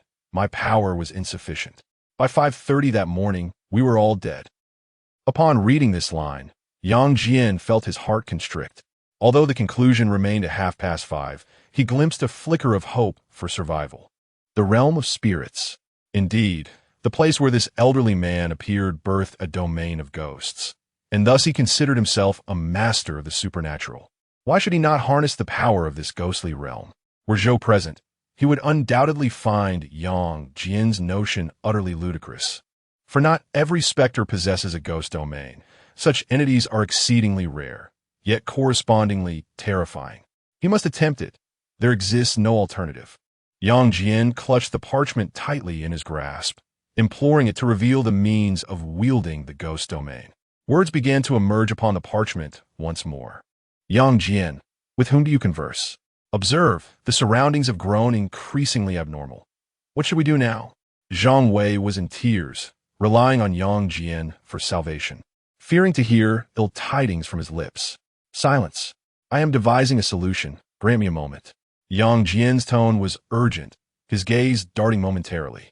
The elderly figure continued to approach, now less than 100 meters away. They were anxious, they were terrified, and he too felt the same urgency and fear. After all, no one desires death. The parchment revealed further writings. At 5:20 a.m. on June 20th, I reflected upon my previous failure, believing it was due to the insufficient awakening of the ghost within me. Perhaps if I could open more eyes, it might prove beneficial. The number of eyes? Yang Jian had little time to ponder, with only 10 minutes remaining until 5:30. He was determined not to be ensnared by this parchment and perish here. In that instant, the flesh on his arm split open, revealing 5 blood-red eyes that simultaneously blinked awake, each emanating a faint crimson glow. At 5:22, I resolved to increase the number of eyes. The script on the parchment became legible. A method. I must find a method. Yang Jian bellowed at the parchment. If I perish, you shall be forsaken as well. You feared being discarded by me. Do you truly believe another will claim you once I am gone? The writing on the parchment blurred once more, only to be replaced by another line. At 5:24 after my attempts, I consumed one of the eyes from my arm, successfully augmenting my count to 6. With 6 eyes, I have activated my own spectral domain. I am increasingly resembling a ghost. As 5:30 approached, I refrained from unleashing my spectral domain. All of us were doomed. Consume the eyes? Yang Jian stared at the 5 eerie blood-red eyes adorning his arm, frozen in disbelief. Yet, upon reading the final sentence, at 5:30, we are all dead, he understood that he had no choice left. At that moment, darkness enveloped him, and the surroundings swiftly dimmed. The elderly figure loomed, less than 20 meters away. Creak! As darkness descended, the door of the security room slowly opened, revealing a ghastly pale hand extending forth. Beyond the railing behind him, a shadowy figure gradually approached through the darkness of the road. Nearby, several beams of mobile phone lights flickered through the gloom, reminiscent of classmates who had previously strayed, inching closer with their devices in hand. Yang Jian, Zhang Wei, Zhao Lei, Wang Shanshan, Miao Shaoshan, Qian Wanhao. All were ensnared by the specter that surrounded them. Chapter 19. The departure of 8, there was no time for contemplation. Not only did Yang Jian sense the terror encroaching from all directions, but the others also heard the sound of the security room door creaking open, accompanied by the heavy footsteps approaching from both front and back. They were acutely aware that only a handful of them remained within the school. Thus, Zhang Wei, Zhao Lei, Wang Shanshan, and the others understood with grim clarity that those footsteps could only belong to a ghost. The specter was inexorably advancing towards them. In that moment, Yang Jian gritted his teeth and, without hesitation, bit down forcefully on the eye embedded in his arm. A sharp pain surged through him as flesh was torn apart, radiating throughout his body. His muscles trembled in agony, yet he refused to succumb to the pain. The intense suffering culminated in him forcibly tearing the red eye from his arm. Yang Jianyu! The others turned in horror at the sound of his anguished cry. Instantly, they were struck dumb, their expressions shifting to one of profound fear. Yang Jian and Amp, Oppo's S-arm was a gruesome sight, blood and flesh a disarray. Blood streamed from his mouth, and his eyes, possibly due to excessive engorgement, took on a sinister crimson hue, seemingly glowing faintly with a red light. Additionally, his skin was fracturing, with patches peeling off, which sent chills down the spines of onlookers, evoking an instinctive dread. Could it be that Yang Jian was becoming possessed by a ghost? The crimson eyes coursed rapidly beneath Yang Jian's flesh, leaving behind a trail of scarlet fissures, as if his body had been torn asunder, with blood seeping forth to stain his garments. The pain was excruciating, a heart-wrenching agony that far surpassed the torment he had felt when the ghostly infant had bitten him, causing an eye to sprout. Yet at this moment, it was not the ghostly infant that had bitten Yang Jian. Rather, he had inflicted the wound upon himself. Moreover, the red eye had vanished from his mouth. However, at the sight of the wound on his arm, where the red eye had been bitten off, a fresh surge of writhing movement ensued. And soon a larger crimson eye emerged, filling the wound and regarding its surroundings with an eerie countenance.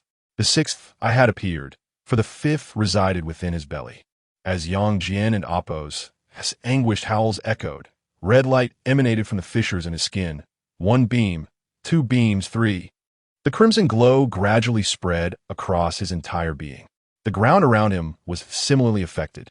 This red light unfurled like a viscous mist along the surface, presenting a stark contrast to the surrounding profound darkness. At this moment, upon the unseen parchment, a line of text emerged anew. At 5:30, after swallowing an eye, I successfully grew a sixth eye. An eerie red glow emanated from me. I could sense that the area enveloped by this crimson light was a realm of spirits, my realm of spirits. However, I soon realized that a vengeful ghost was continuously reviving within me. Perhaps I would soon be overtaken by this malevolent entity, losing my consciousness and becoming a specter myself. As I opened the domain of spirits, other apparitions nearby arrived, and someone was slain by a ghost. It was as if to validate the words inscribed on the parchment. A ghastly, pale hand emerged from the shadows, suddenly seizing the neck of a trembling classmate. The icy, rigid hand exuded an eerie strength, dragging this student into the darkness behind. "No, please, save me, help me." The classmates screamed frantically, flailing their arms in a desperate attempt to grasp anything. But to no avail. They swiftly vanished into the abyss, their cries fading into silence as if a stone had dropped into water, creating but a fleeting ripple before calmness reclaimed the surface. The others, witnessing this horrifying scene, turned pale, their limbs turning cold. They had all seen the spectacle, yet lacked the courage to intervene. They were paralyzed by fear. Qian Wanhao had succumbed to terror, weeping uncontrollably, having lost all reason. Instinctively, he turned to flee, desperate to escape this haunted place, regardless of where he went. Yet the moment he turned, he collided heavily with a lifeless, rigid corpse. An elderly man, clad in a long robe and marked by ghastly spots, stood in the darkness, his face ashen and devoid of life. His eyes, lacking any spark of humanity, were filled only with a numbing eeriness. Qian Wanhao attempted to flee, but found himself paralyzed, unable to move. The old man slowly raised his withered hand, reaching towards his face. "Ah!" A chilling scream erupted in his final moments, piercing and haunting. "Don and Apos, T come closer, Don and Apos. T come near me." A girl, her hair disheveled, huddled nearby, clutching her head and murmuring, her eyes brimming with terror, utterly broken by her overwhelming fear. Even if she survived, she would surely be left a mere shell of her former self, a specter of madness. At that moment, Zhao Lei lacked the strength to escape. He sat on the ground, as if his soul had departed, rendered senseless by fear. Miao Xiaoshan crouched, covering her ears, burying her face in her knees, weeping softly, trembling uncontrollably. Wang Shanshan clung desperately to Yang Jian's arm, her entire being shrinking into his embrace, oblivious to his own terrors, more frightened by the specters that could emerge from the surrounding darkness at any moment. Perhaps due to the recent deaths of their classmates, the malevolent entities seemed to have momentarily halted their advance. Yet, the darkness had enveloped them, an eerie silence hanging in the air, so profound that even the sounds of anguish were silenced. However, this unsettling stillness did not endure for long. Before long, the sound of footsteps echoed ominously through the dark once more. This time, it was not merely the sound of a single footstep, but rather a multitude. From the front, the back, and all directions. At this moment, pale hands emerged successively from the darkness, one resting upon Zhang Wei's shoulder, another gripping a female classmate's hair, while another clasped Miao Xiaoshan's ankle. In that instant, everyone was besieged by the malevolent spirits. The time displayed on the cell phone read 5:30. Just as foretold on the parchment, at 5:30, everyone perished. Get away. Yet at this moment, a suppressed, anguished roar erupted, infused with a desperate struggle for survival. Yang Jian rose to his feet, his skin fissured, revealing what appeared to be eyes concealed within the cracks, while a crimson glow radiated from him, enveloping an area of approximately 5 meters around him. The red light illuminated the surroundings, dispelling the darkness. The ghastly hands swiftly retreated. The elderly figure clad in a black long robe, bearing a visage marred by decay, took a step back, distancing itself from the embrace of the crimson light. Its ashen eyes fixated vacantly upon Yang Jian. The elder paused momentarily, yet then advanced another step, re-entering the realm of the red glow. However, the red light emanating from Yang Jian flickered erratically, akin to an unstable electric current, before vanishing altogether. Alongside it, Yang Jian, Wang Shanshan, Zhang Wei Zhaolei, and 3 others disappeared as well. The elder approached, and the surroundings were now desolate. The echoes of footsteps gradually faded away.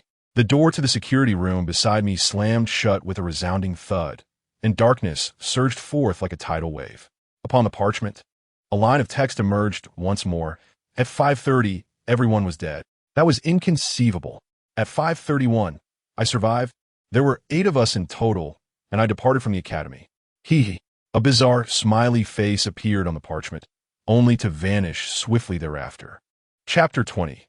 The street in the bustling pedestrian thoroughfare of Dachang City. Just around 5:30 in the morning, the first light of dawn began to creep in. At this hour, the normally vibrant commercial street lay desolate, devoid of any life. Every shop had long since shuttered, and it was still too early for them to open their doors.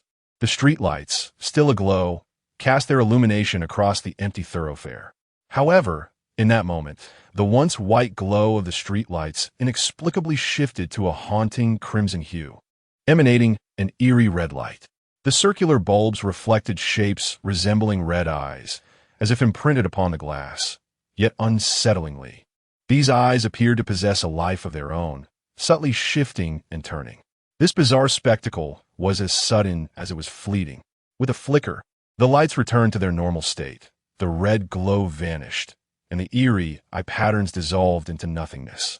Strangely, amidst the previously deserted street, 7 figures emerged seemingly out of thin air. Comprising both young men and women, they appeared to be students, yet each bore an unsettling demeanor. Their faces were pale, their bodies trembled, and their eyes were wide with terror, as if they had just emerged from a harrowing experience.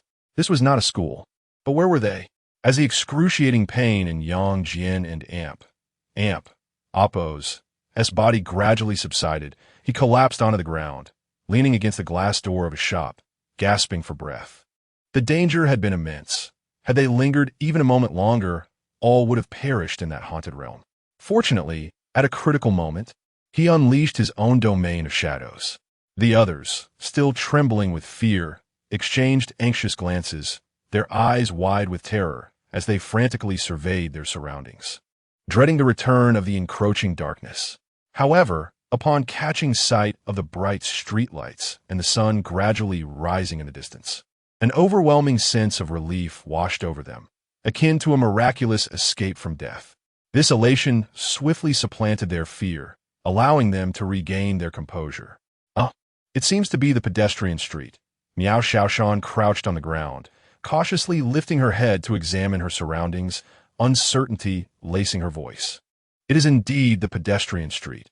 I have played here since childhood, and I cannot possibly be mistaken. My home is nearby. Zhang Wei interjected, "We survived. We have left that school. Look, the streetlights are illuminated, the sky is bright, and there are vehicles passing by. I can even hear the sound of horns honking." His excitement was palpable. He had never before appreciated the mundane sights that had once seemed so tiresome. It truly is the pedestrian street. We have escaped the school. Zhao Lei's hands trembled as he struggled to believe the reality before him. Just a moment ago, he had been engulfed in the darkness of that school. Now, it felt as if he had blinked and found himself in the pedestrian street. Yang Jian, still bearing a hint of caution, scrutinized the surroundings. After a thorough assessment, he confirmed that they had indeed departed from the school, leaving behind the realm of shadows. The reason for their emergence in the pedestrian street, rather than outside the school, was no longer a matter worth pondering. In summary, it is already a stroke of fortune to have survived. The crowd sat on the street for a full 2 hours, gradually coming to terms with the events that transpired, while the fear that gripped their hearts began to subside. Yet, the expressions etched on their faces revealed that the haunting incident at the university had cast a deep shadow within them. After a prolonged silence, Zhang Wei, who was resting on a chair, slowly spoke up. The others remained silent, still unable to accept the reality. No one responded to Zhang Wei. Beside him, Wang Shanshan glanced at Yang Jian, her voice tinged with anxiety as she inquired, "Yang Jian, what should we do now?" At that moment, Yang Jian was the cornerstone of their group. The few survivors looked to him unconditionally for guidance, as he had led them through the ordeal. Yang Jian touched the now-healed wound on his arm, sensing something lurking beneath the flesh, an outline reminiscent of an eye, poised to emerge at any moment. This peculiar sensation affirmed to him that the events of the previous night were not a mere dream, but starkly real. What else could they do? Since they had all survived, left the school, and sustained no injuries, it was only natural to return home and rest, to spare their parents from worry. Are we really just going home to sleep? Zhao Lei exclaimed, rising with excitement. Yang Jian shot him a glance. Otherwise, what do you propose to do? Cao Lei, feeling the weight of Yang Jian's gaze, instinctively lowered his head, saying nothing further. Yang Jian was right. This matter is beyond our control. Surviving is already a considerable feat. Miao Shaoshan remarked. So, we're just going to return and sleep? Zhang Wei was momentarily taken aback.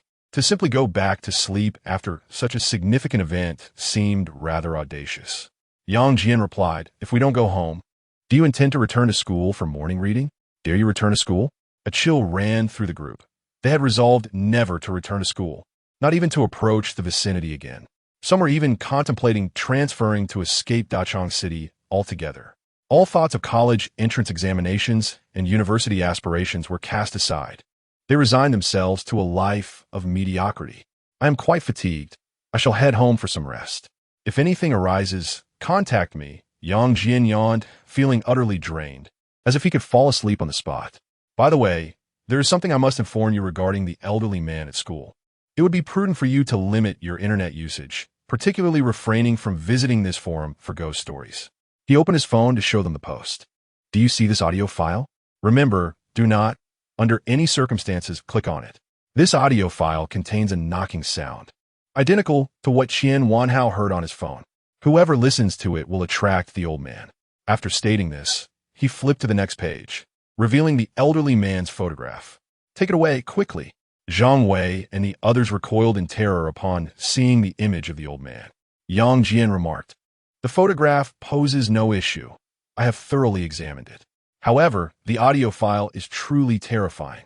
To this day, this post remains unsealed. The number of individuals who have clicked on this audio file across the nation must be in the tens of thousands. If I am not mistaken, in the forthcoming days, that elderly man will traverse various cities, visiting door to door. In other words, the events of yesterday will continue to unfold throughout the country, with the protagonists no longer being us. Please, refrain from speaking of such horrifying matters. I am still but a child, Zhang Wei said, his eyes wide with fear. Yang Jian replied, then I shall remain silent. Here, take your phone back. Zhang Wei quickly shook his head and retreated several paces. I no longer want the phone.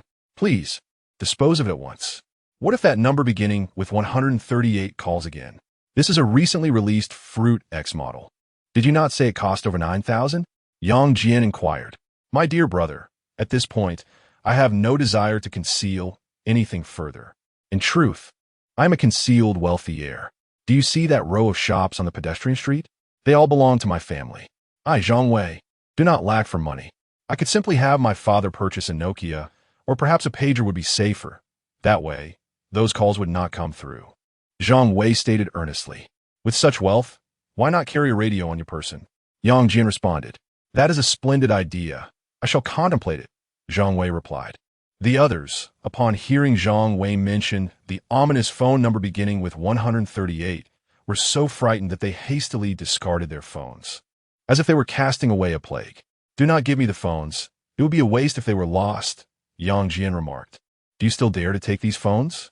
They have been touched by spirits. What if they come back for revenge? Miao Shaoshan gazed at him with wide eyes. Poverty renders me fearless. Besides, if the phones are not needed, can't they be sold? With that, Yang Jian retrieved the discarded phones and inquired, Are you truly not interested? Absolutely not. The crowd echoed in unison. Yang Jian continued, You are all affluent individuals. I shall sell these second-hand phones later, and rest assured, not a single cent will reach you.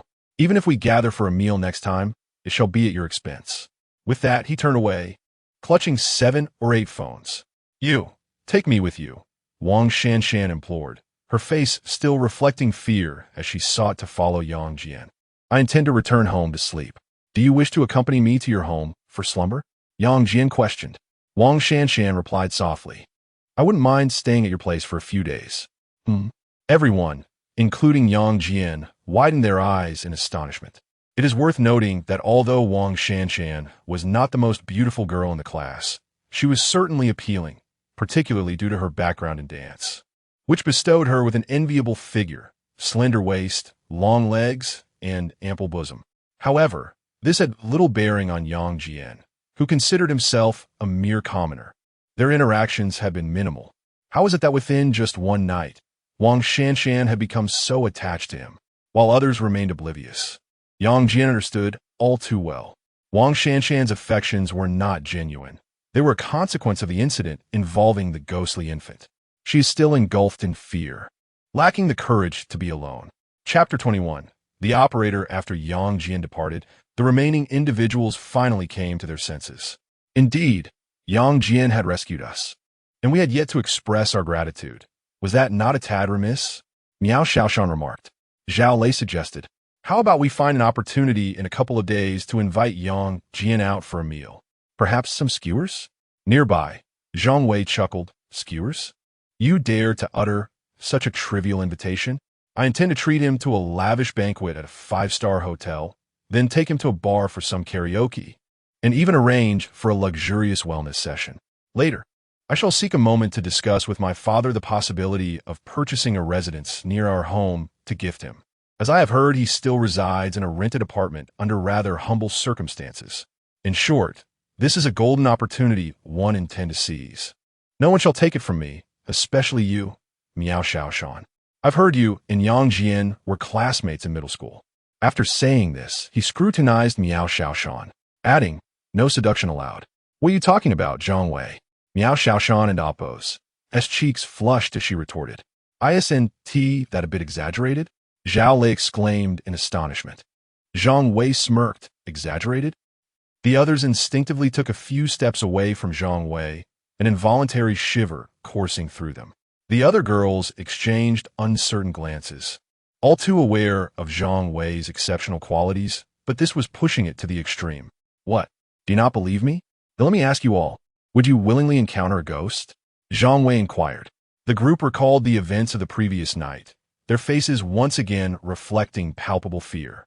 Zhao Lei hesitated for a moment before cautiously speaking. Uncertain of the reasons, I found myself instinctively drawn to the former choice. Even the girl blushed, recalling Yang Jian and Appo's words after he rescued Wang Shanshan, promising to dedicate himself to her. Indeed, Yang Jian instilled a profound sense of security within me. Zhang Wei spoke earnestly. Zhou Zheng has mentioned that similar paranormal events will continue to occur in the future, gradually evolving into a global catastrophe. This implies that while we survive this encounter with a ghost today, what awaits us tomorrow? Ordinary people like us are ill-equipped to confront such entities. Only individuals like Zhou Zheng possess the means to do so, and Yang Jian appears to be among them. We should feel fortunate to have met Yang Jian. He may very well be our only savior in the times to come. Upon uttering these words, he fell silent, fully aware of Yang Jian's uniqueness and significance in this moment. The events of the previous night had been a horrifying nightmare he wished never to experience again. Had he been a girl, he would likely have clung to Yang Jian. In this regard, Wang Shanshan excelled. She glanced toward the bus stop, recalling how she had insisted that Yang Jian escort her home. At that moment, aboard the bus, Yang Jian sat wearily in his seat, gazing out at the familiar streets, the bustling crowds, and the comforting clamor. Though noisy, it provided a sense of reassurance. At least there were no ghosts in sight. Wang Shanshan had indeed become attached to Yang Jian. Had their relationship progressed further, she might have wished to stay at his home. Nevertheless, she continued to implore him to take her back. Yang Jian, will we encounter such occurrences again in the future? Wang Shanshan clung to Yang Jian and Appo's arm, unwilling to let go, and, after a considerable pause, posed this question. I do not know, but it is highly probable that such events may recur. It merely depends on our fortune. With a stroke of good luck, we should not encounter them again. After all, the Earth is vast, and even if supernatural incidents occur, their distribution across various districts and neighborhoods would render the likelihood relatively low. This is not akin to large-scale natural disasters like earthquakes or floods, Yang Jian remarked as he turned to glance at her. Of course, these were merely words of comfort. The truth of future occurrences remains uncertain. Suddenly, he noticed the two dark blue handprints resembling those of an infant on the back of Wang Shanshan and Amp Oppo's neck as she tilted her head, still present like a tattoo, having yet to fade. They were not bruises inflicted by the ghostly infant, but rather a mark, a brand of sorts. A chill coursed through him, leaving him uncertain whether to speak up or remain silent. However, considering Wang Shanshan and Amp Oppo's nearly shattered state of mind, Yang Jian chose to hold his tongue. One and Oppo's greatest fear often arises from self-imposed terror. Perhaps it was merely a scar and would not herald any further calamity. Please exercise caution in the coming days. Should you encounter any trouble, do not hesitate to call me, Yang Jian kindly advised. Thank you. Thank you so much, Wang Shanshan replied, lifting her head with a touch of emotion. Suddenly, at that moment, Yang Jian's phone rang, piercing the silence. Wang Shanshan, startled, turned pale and instinctively let out a scream.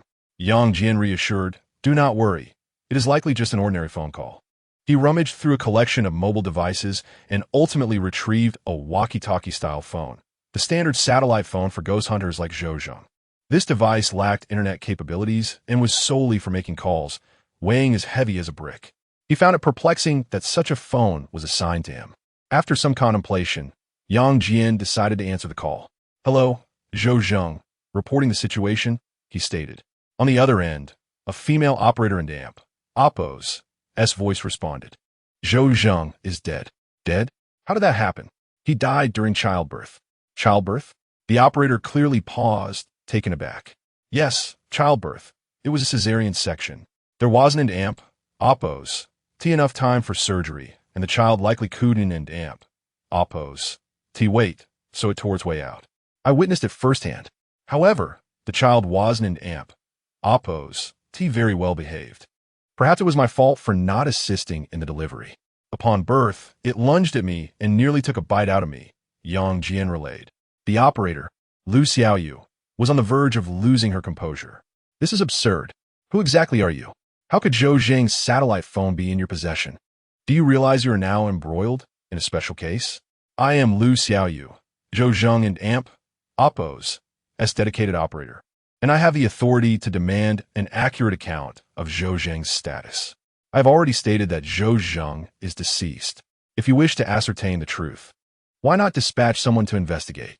Must I declare that Zhou Zheng perished due to the resurgence of a malevolent spirit, causing panic among all the passengers on the bus? During her elementary school years, did you ever engage in reading comprehension exercises? Are you aware of the concept of the central idea? Your comprehension skills lead me to question your competence as an operator. I now refuse to converse with you. I request that an experienced individual take over the call."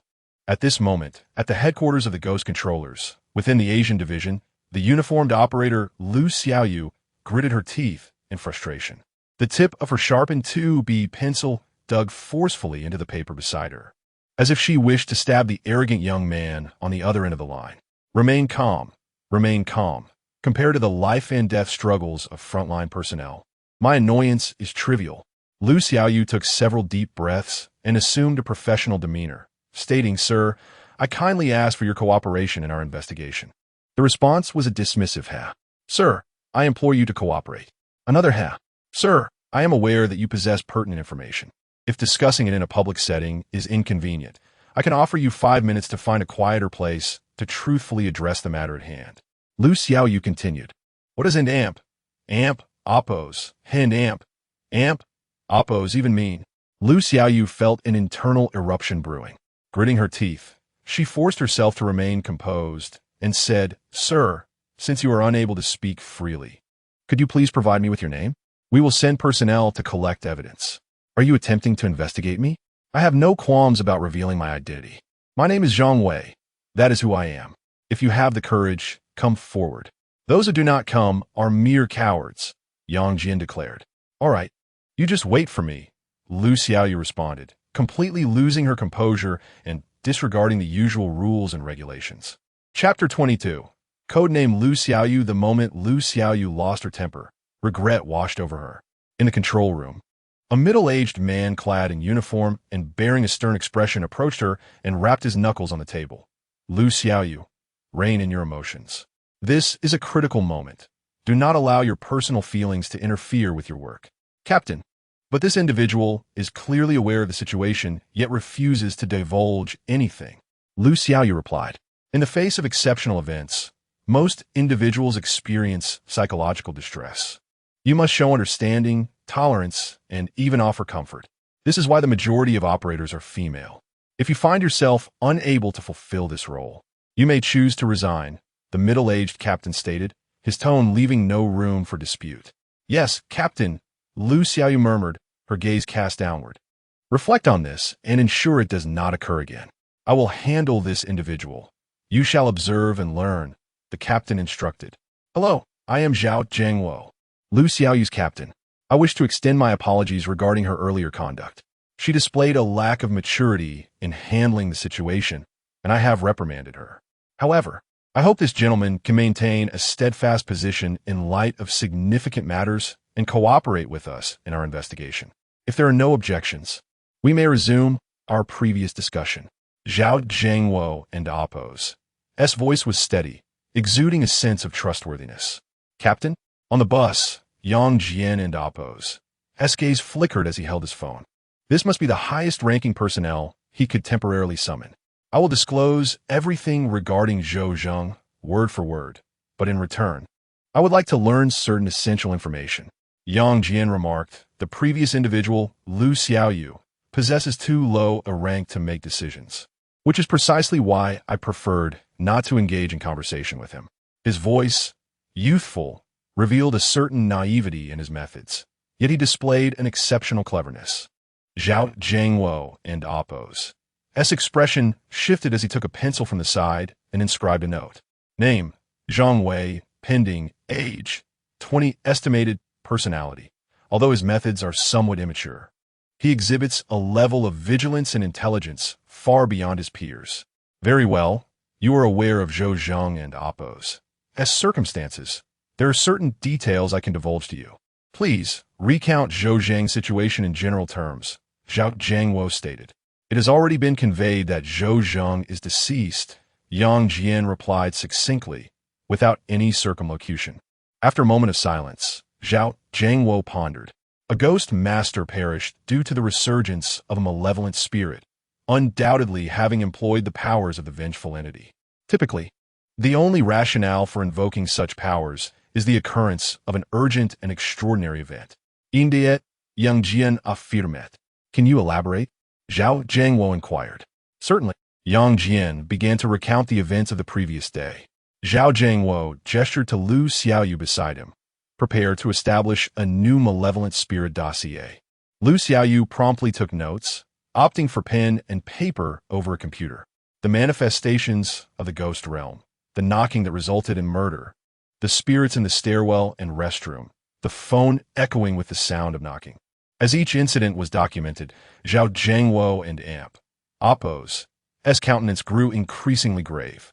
Yang Jian concluded that encapsulates the general sequence of events. Does this elder brother have any further inquiries? It appears that this young man harbors some secrets from us and does not fully trust us.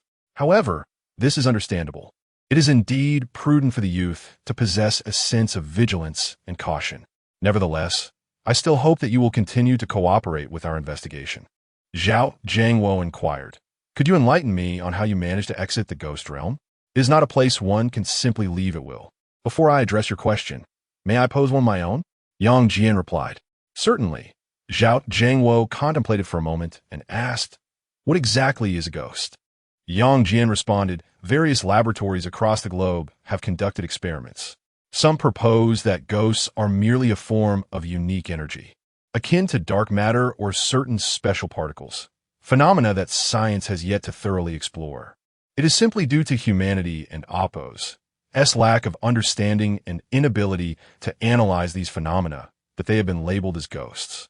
Much like how ancient people, confronted with wind, rain, and thunder, attributed those occurrences to divine beings, when in reality, they're merely normal manifestations of nature. I seek the truth, Yang Jian stated earnestly. Regarding that elderly man, I have crucial information that remains unshared. I believe it is worthwhile for us to exchange intelligence. Zhao Zhangwo tapped the table thoughtfully and, after a brief pause, remarked, "Currently, scientific experiments have yet to elucidate the existence of ghosts. Although scientists speculate that it may be a manifestation of energy related to the soul, the prevailing viewpoint still leans towards idealism." "What does that imply?" Yang Jian inquired. His expression was notably grave. He desperately wished that the so-called ghosts were merely fluctuations of an unknown energy. Regrettably, that is not the case. It turns out that there truly are spirits. "Can we continue our previous discussion?" Zhao Zhangwo inquired. Yang Jian replied, "The reason I was able to leave the realm of spirits is quite simple. I became a ghost master." Indeed, Zhao Zhangwo's gaze sharpened. He understood that Yang Jian had already deduced this when he departed the ghost realm. Without becoming a ghost master, how could one possibly escape? "Do you have any further concealments regarding that elderly figure?" Zhao Zhangwo asked. Yang Jian responded, "I wish to learn more about the malevolent spirits." "Very well," Yang Jian said. "In that case, I shall reveal everything." That elderly individual located his victims through the sound of knocking, which he heard from others, subsequently killing them. The root of this phenomenon is currently linked to a post made by an online acquaintance. You may investigate from that point, but be cautious of the knocking sound, for it is a curse. Whoever hears it will inevitably be sought out by that old man. He then briefly reiterated the information along with the forum address. "Very well. I have noted that down and will dispatch someone to investigate." Zhao Zhangwo stated, "Please keep Zhou Zheng and Appo's phone for the time being. It is specially crafted to withstand the influence of malevolent spirits and can maintain its charge for an entire year, unless faced with an extraordinarily grave situation. Even in the presence of other supernatural occurrences, the phone will remain operational." "Is that so?" "Thank you," Yang Jian replied. "However, I have said all that I needed to say, and I wish to leave matters thus for now. I shall reach out when I have the opportunity." "Very well. Your designated liaison moving forward will be Lu Xiaoyu. I apologize on her behalf for the previous matters." Zhao Zhangwo remarked, "It's nothing. I merely have a temper." Yang Jian concluded the call. "Captain, Zhou Zheng's phone should be retrieved. It likely contains a wealth of crucial information that ought not to be possessed by others." Lu Xiaoyu interjected. Zhao Zhangwo rapped the table and replied, "The situation has changed. He has now become a ghost master and should be treated with special consideration. I see great potential in him. Lu Xiaoyu, this will be your next assignment. You must closely follow him." "Is that feasible?" "He has just become a ghost master and has not undergone any training," Lu Xiaoyu exclaimed in astonishment. "I am aware. He can initially serve as a temporary worker. If necessary, we can implement on-the-job training. I will report this matter." "By the way, how did your record-keeping go?" Zhao Zhangwo inquired. "It has been completed. I can organize it for archiving afterward." "What is the code?" Lu Xiaoyu gazed at the dense array of notes before her. "The code is Ghost Nox, and the terror level is classified as a disaster grade." Zhao Zhangwo stated, then added, "When the archives are reviewed, make sure to mention that I proposed this." "Understood," Lu Xiaoyu responded, taken aback. Another disaster-grade malevolent spirit has emerged in Asia. Chapter 23. The unattainable return. The bus arrived at the station. Yang Jian first escorted Wang Shanshan home. Due to their earlier phone conversation, as they approached the entrance of an upscale residential community, a stylishly dressed, middle-aged woman approached them with a furrowed brow, her expression tinged with displeasure. "Mother," Wang Shanshan and Appo's face lit up with joy. "You actually know how to come home? Where have you been all night? I couldn't reach you by phone. Do you have any idea how worried your family has been? What would happen if something untoward befell you, a girl alone outside? If you hadn't returned today, I would have had to report you missing to the authorities," scolded Wang Haiyan, Wang Shanshan and Appo's mother. "Mother, I'm sorry. Something happened at school. That and Appo's why." Wang Shanshan replied, her head bowed. "All right, you can explain later to your father. But tell me, who is this boy? How is it that he accompanied you home?" Wang Haiyan pressed. "He is my classmate, Yang Jian. You've met him before at school. Haven't you, Mom?" Wang Shanshan explained. "Classmate? With so many students in your class, How could I possibly remember? Wang Haiyan scrutinized Yang Jian. Hello, Aunt Wang. Since everything seems fine now, I'll take my leave. I'll visit again when I have the chance, Yang Jian said, intending to depart immediately. Wait, Wang Haiyan called out to Yang Jian. You are Shanshan's classmate? I must ask you, where did you both go last night? Why has Shanshan only just returned? Were you two out gallivanting? Yang Jian said, Aunt Wang, it is not as you think. After last night's self-study session, something quite extraordinary occurred at the school, and everyone in our class was kept there. We have only just returned, and out of concern for Wang Shanshan and Oppos, as safety on the way home, we escorted her back. Wang Haiyan responded, I called Teacher Wang. And nothing at all happened at the school yesterday. Yang Jian chuckled. Teacher Wang's phone was unreachable yesterday. Aunt, you must be joking. Wang Haiyan was well aware that Teacher Wang's phone was indeed out of service. She merely sought to test the boy and discern if there were any hidden motives.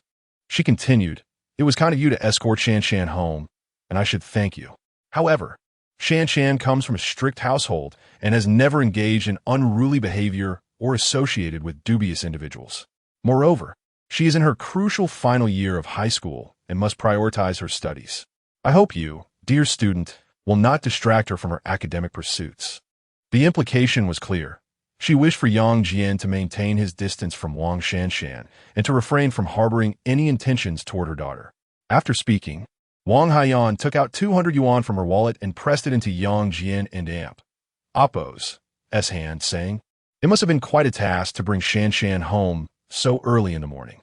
This student has likely not had breakfast yet. So consider this 200 yuan as a small token to treat yourself to a meal. Please don't refuse it. Just take it. Yang Jian paused for a moment, taken aback by the 200 yuan in his hand. Then his smile faded, and he replied calmly, thank you, Aunt. With that, he accepted the money and turned to leave. As Yang Jian departed, Wang Shanshan was on the verge of tears. Mom, you have gone too far. Although Yang Jian's academic performance is not particularly stellar, he is a good person. What does it mean for you to give money to someone else? ISN and Oppos, that a form of humiliation? You, as a daughter, should understand. I was merely testing this young man. Look, he didn't Oppos, even hesitate to accept 200 yuan. It's evident he lacks ambition and comes from a poor background. You must steer clear of such individuals in the future, lest you be deceived by their sweet words. Wang Haiyan remarked, you simply do not comprehend anything. Do you know what transpired at school last night? Without Yang Jian, I would have perished. Do you think he willingly escorted me? I had to plead with him to take me home. How can I face others after this? People like him possess no dignity. It is best to avoid them.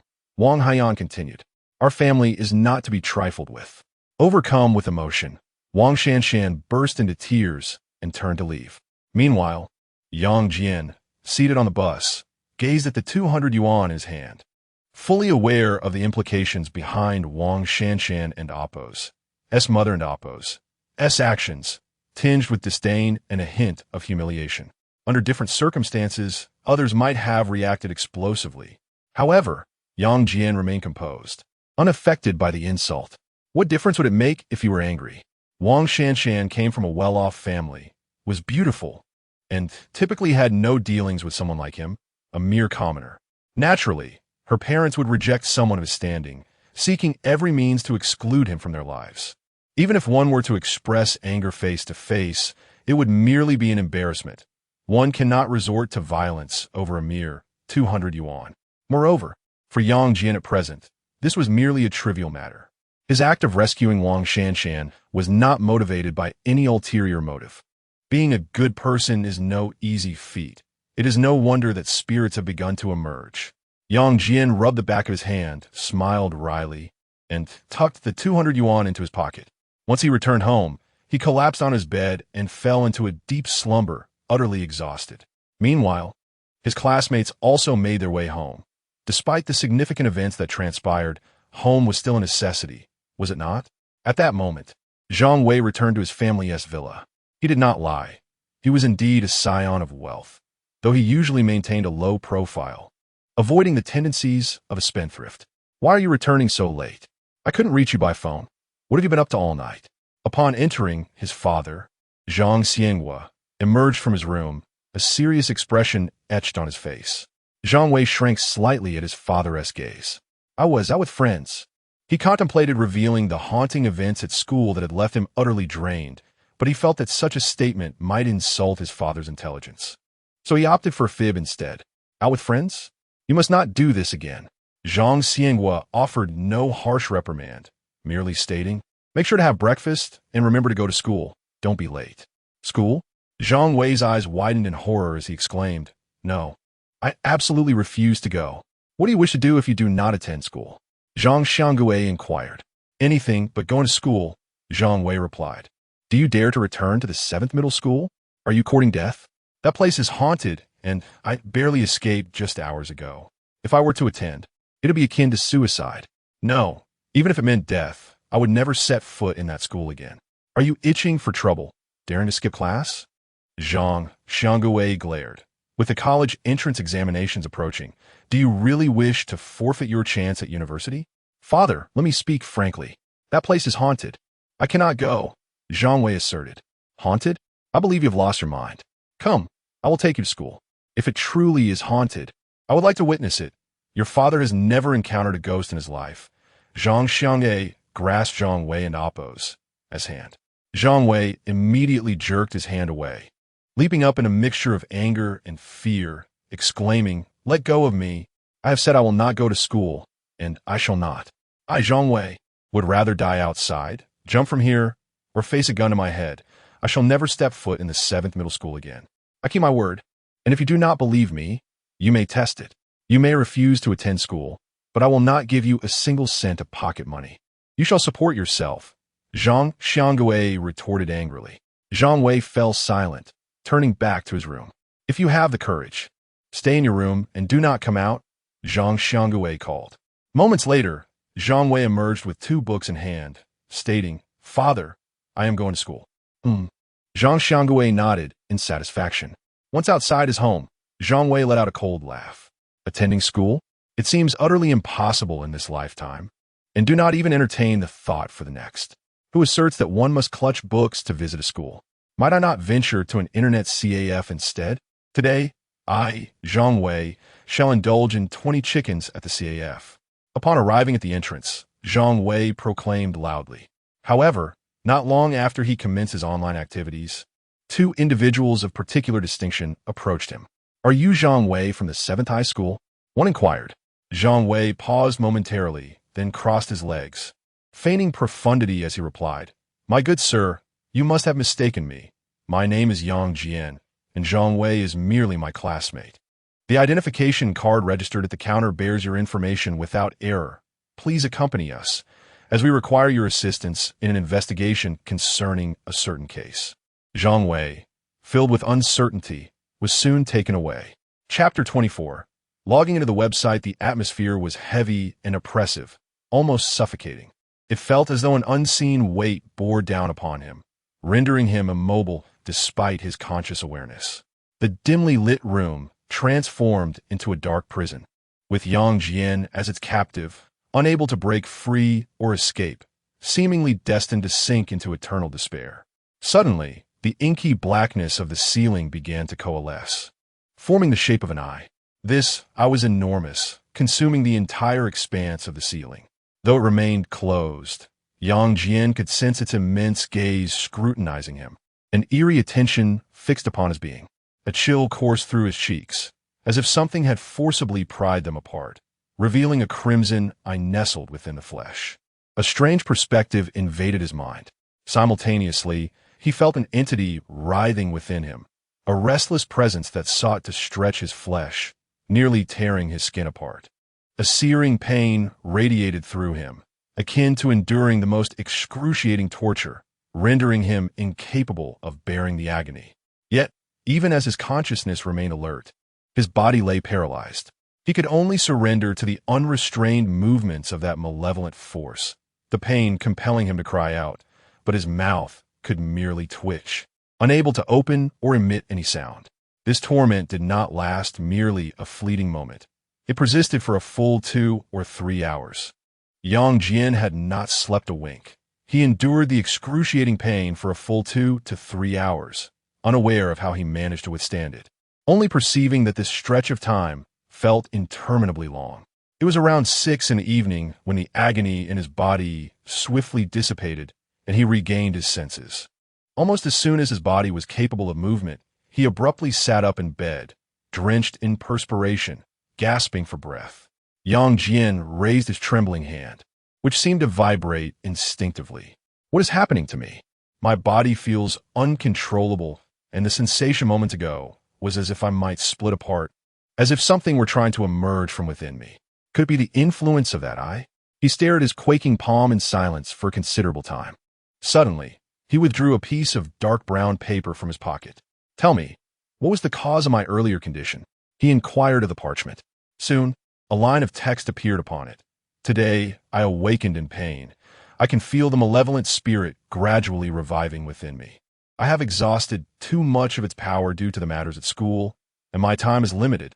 Yet, I must still endure the torment inflicted by that entity within my body, for I still wish to live. The revival of the malevolent spirit? Indeed. Yang Jian fell silent once more.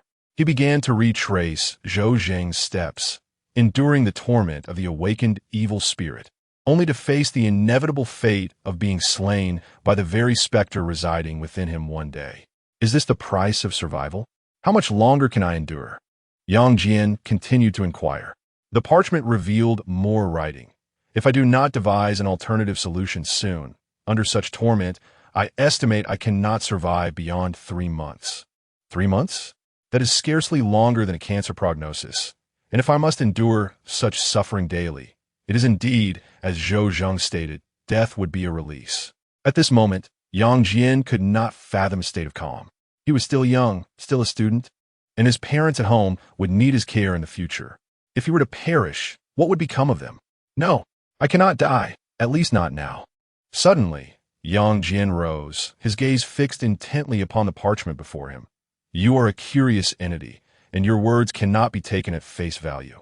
You claim I will die in 3 months, but does that mean I shall? Previously, you foretold my demise within the school, yet that too was altered. You possess no true foresight, merely the ability to assess probable outcomes based on present circumstances. However, I am certain of one thing. The knowledge you possess must be vast and profound. What exactly are you? The parchment remained silent, no further words materializing, as if choosing to withhold its secrets. Your silence is inconsequential. I shall uncover the truth in due time, Yang Jian stated, recalling the matter of the vengeful spirit. He suddenly remembered something and picked up Zhou Zheng and Appo's satellite phone, which displayed a text message. It contained a website address. The website provided by Zhao Zhengwo might hold some valuable information, thought Yang Jian as he immediately opened his computer and entered the URL. What he encountered was a peculiar site, devoid of any content, resembling the void of non-existence. He recognized this as merely a clandestine measure. Subsequently, he seized Zhou Zheng and Appo's phone and typed in the identification code inscribed on it. Instantly, the web page refreshed, redirecting him to a new display. Upon cursory inspection, he found a plethora of urgent incidents from around the globe, all beseeching the assistance of ghost tamers, accompanied by bounties issued by various governments. Most rewards soared into the hundreds of millions of dollars, with some reaching tens of millions. He clicked on one. A C-grade malevolent spirit had emerged in a certain state of the United States, codenamed Phantom Church, with a bounty of $30 million for its resolution. Alongside, a video was available. In the footage, a church came into view, its exterior walls cloaked in moss, with peeling paint that spoke of age and decay. Yet, at the entrance, Yang Jian discerned a vague silhouette standing there. Although the figure's features were indistinguishable, he sensed it was indeed a human form, exuding an unsettling eeriness. Suddenly, a fighter jet roared overhead, and a missile plummeted down, striking the church with devastating precision. Flames erupted, engulfing the structure entirely. Clearly, the American military had opted for a forceful and direct course of action. Would this be of any use? Yang Jian watched intently. However, soon, as the blinding light gradually faded, his gaze sharpened. The church stood resilient amidst the flames, untouched by the missile with a devastating range, which had failed to even dislodge a single piece of plaster from its walls. Subsequently, In the video, he observed a shadow emerging slowly from the church and amp. Oppo's entrance, advancing step by step towards the camera. Suddenly, the image blurred and vanished. Numerous comments flooded beneath the video. What a joke. $30 million to deal with this. The American president can go to hell. Save your money for your children to buy lollipops. Is this really classified as sea level? Are you trying to deceive us into becoming cannon fodder? Remarked one American netizen, with English translations readily visible alongside Chinese and other languages. Although the video concealed certain details, it was evident that this entity had the capacity to influence its surroundings, and the formation of a ghostly domain was likely imminent. A classification of at least B seemed warranted, and if there were any sense of morality, an A classification would not be excessive. Indeed, the American populace appear to be mired in dire straits, and newcomers who are unaware might easily be misled. A domestic netizen responded, "Well, we're all doomed anyway. Let us form a team to rake in the cash. Seeking comrades to join me. How adorable." The rewards for the American video were scarcely believable. Yang Jian glanced at the comments and pondered. Is there truly a hierarchy among ghosts? I must investigate. Chapter 25. Where did you come from, father? Yang Jian searched on the website and quickly found a section regarding the classification of malevolent spirits. Upon opening it, he encountered a line that cautioned, based on the degree of threat posed by malevolent spirits to the world, governments have classified them into the following categories. Note, this does not represent the terror level of malevolent spirits. C grade, restricted. These spirits are confined to a specific area and pose a threat to fewer than 100 individuals. They can be contained and controlled by spirit tamers, lacking any transmissibility. B grade, dangerous. These spirits possess the ability to wander and are exceedingly perilous, yet their threat level remains below 10,000. They cannot be contained, but can still be restricted by spirit tamers, exhibiting a degree of transmissibility. A grade, catastrophic. If left unchecked, these spirits can annihilate the population of an entire city within a certain time frame. They are immensely terrifying and currently cannot be contained or controlled, possessing significant transmissibility. S grade, annihilative. These spirits have the capacity to obliterate the populations of multiple cities, and if not restrained, they could even lead to the destruction of a nation. The classification of malevolent spirits is based on the extent of their threat to humanity and does not necessarily reflect their level of horror. Yang Jian's gaze shifted slightly, and he began to grasp the implications of the levels outlined. Whether C grade or a grade, the degree of terror could be quite similar. It was merely that C grade spirits posed insufficient danger to warrant a higher classification. The so-called levels serve only as a reference and hold little practical utility. Yang Jian shook his head, not placing much significance on the levels outlined, which were merely classifications of disasters by various nations. When confronted by a ghost, death was inevitable. What difference did it make whether one perished alone or with 100 others? Death was simply death. He continued to peruse other materials. Suddenly, a particular list piqued his interest. The global ranking of terrifying ghosts. They even had a ranking for this. These foreigners certainly had a lot of free time. Why not create a list for female ghosts? To see which one was more beautiful or alluring, and perhaps even hold a bikini runway show for them would be delightful. He mused himself. Upon opening the list, his eyelids twitched instantly, and his expression turned grave. The first entry on the list of terrifying ghosts. Codename, ghostly call. Characteristics. The moment a phone rings, death is assured, regardless of whether one answers, hears it, or even possesses a phone nearby. This entity indiscriminately claims lives on a global scale, lacking any physical manifestation, akin to a strike of causality. Currently, it remains unsolvable. Fortunately, each ghostly call claims only one victim. It is classified as B grade. Note, a foreign president has already succumbed to a ghostly call. This is quite extraordinary, Yang Jian thought. Dumbfounded, the mere sound of a ringing phone was a death knell, a veritable harbinger of doom. It mattered not if one had a phone nearby. Even a deaf individual who could not hear it would still meet their demise. The second entry on the list of terrifying ghosts. Codename, Nightmare. Characteristics. Individuals perish in their slumber. The patterns of the killings remain enigmatic, with with an unknown capacity for spread. Lacking any physical attributes, it indiscriminately claims lives worldwide. It has a record of once extinguishing 351 lives simultaneously and is currently classified as Grade A. Note: avoiding sleep can prevent these nightmares. Ranking third among malevolent spirits, codename Devourer.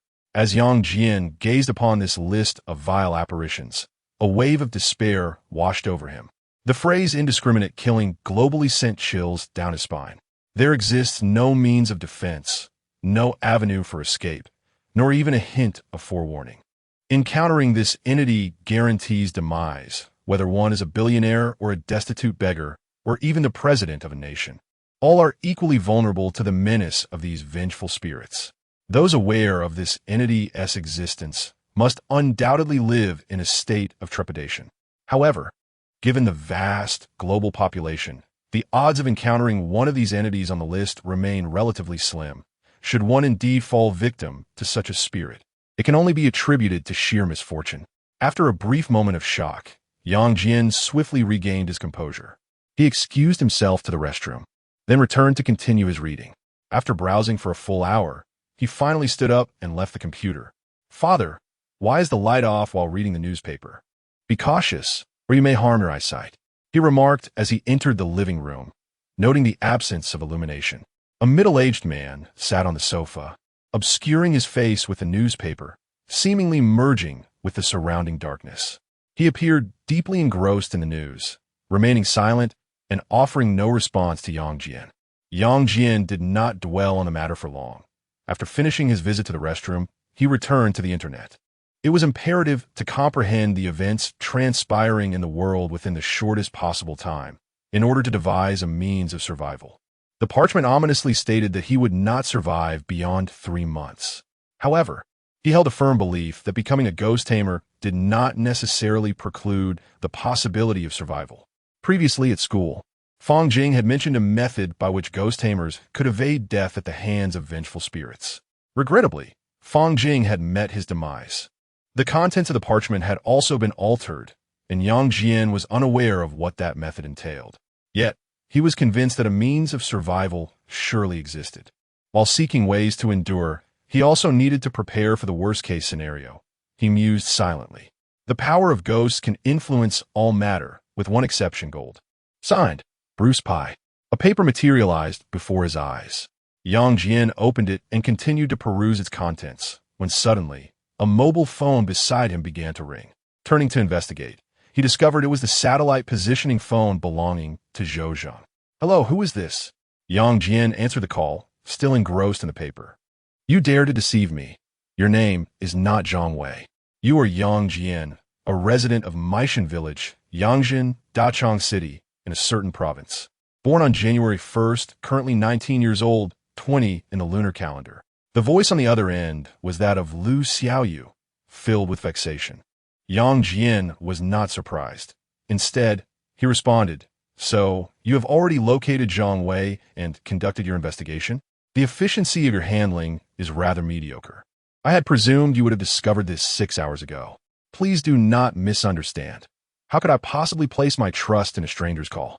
What if it were a mobile scam? Providing you with false information was merely a precaution for my own safety. How much time and energy has been wasted due to your one untruth?" Lu Xiaoyu stated, "I must issue you a serious warning. Such conduct is absolutely unacceptable in the future. We have an overwhelming number of cases to address daily, and our tasks are burdensome. If everyone were to behave as you do, how would we possibly continue our work?" Despite her admonition, "I am not affiliated with the Spirit Control Organization. Your jurisdiction does not extend to me," Yang Jian replied nonchalantly. At that moment, a middle-aged man entered the living room and sat beside Yang Jian's bed, silently perusing a newspaper. "Dad, is there something you need?" Yang Jian inquired. The middle-aged man remained silent, while Lu Xiaoyu and Amp, Oppo's voice emanated from the phone. "Who are you speaking with?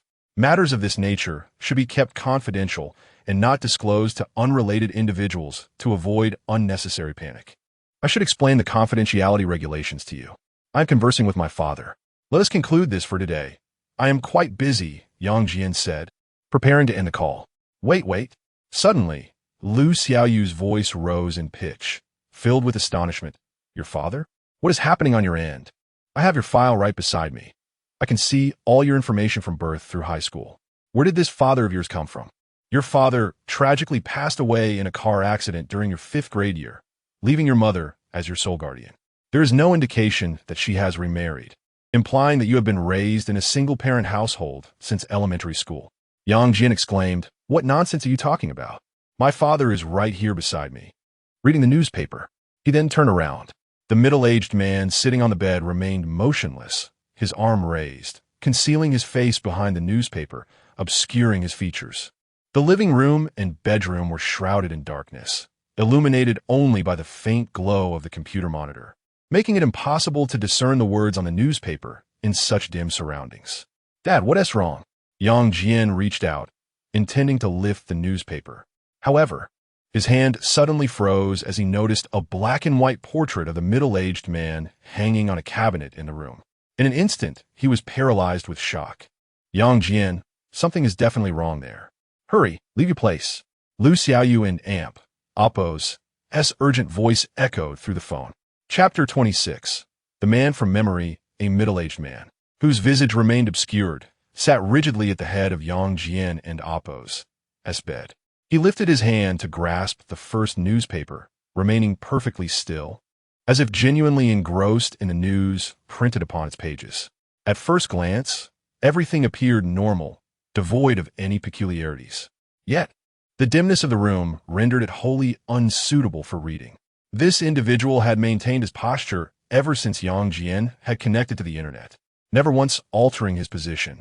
Such unwavering stillness would be impossible for an ordinary person. The only change was that he had shifted from the sofa in the living room to the edge of the bed, merely a transition in proximity.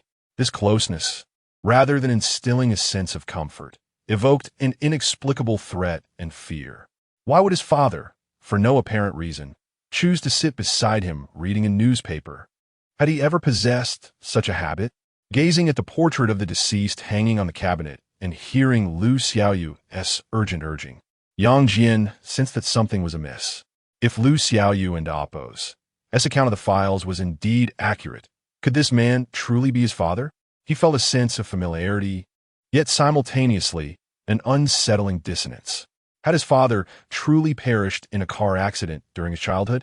In Yang Jian and Oppo's mind, he was unequivocally convinced that the figure before him was his father. Everything appeared so natural, devoid of any semblance of falsehood.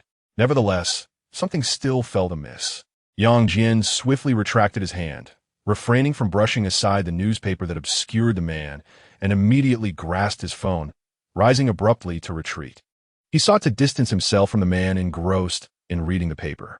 Was he under the influence of some peculiar force that clouded his memory? Or was it possible that everything before him was merely a figment of a dream, devoid of reality? Perhaps the entire apartment building harbored some oddity? Regardless, he resolved to vacate the premises first, intending to unravel the mystery later. Yang Jian found himself uncertain whether the anomaly lay within him, his father, or the environment around him. Cautiously, he maneuvered from the room into the living area, careful not to disturb his father, who was still absorbed in the newspaper. As he exited the room, curiosity compelled him to discern the man's visage. Yet, before he could fully perceive, he noticed a corner of the newspaper was drenched in a vivid crimson, as if stained by blood, the deep scarlet seemingly poised to drip like liquid.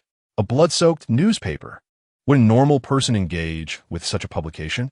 Yang Jian and Oppo's eyes narrowed, and in that moment, he became utterly convinced of the truth in Lu Xiaoyu's words. His father had perished in a car accident during his elementary school years. The document from her end was indeed authentic. Thus, the man before him, claiming to be his father, could not possibly exist, for the deceased do not return to life. If his father was non-existent, then the only plausible explanation for the figure seated on the bed, poring over the newspaper, was a ghost. At that moment, a shudder coursed through his heart. When had this apparition infiltrated his home? When had it manifested within the confines of his dwelling? At what point had his memories been altered? Or had he unknowingly coexisted with this specter for years?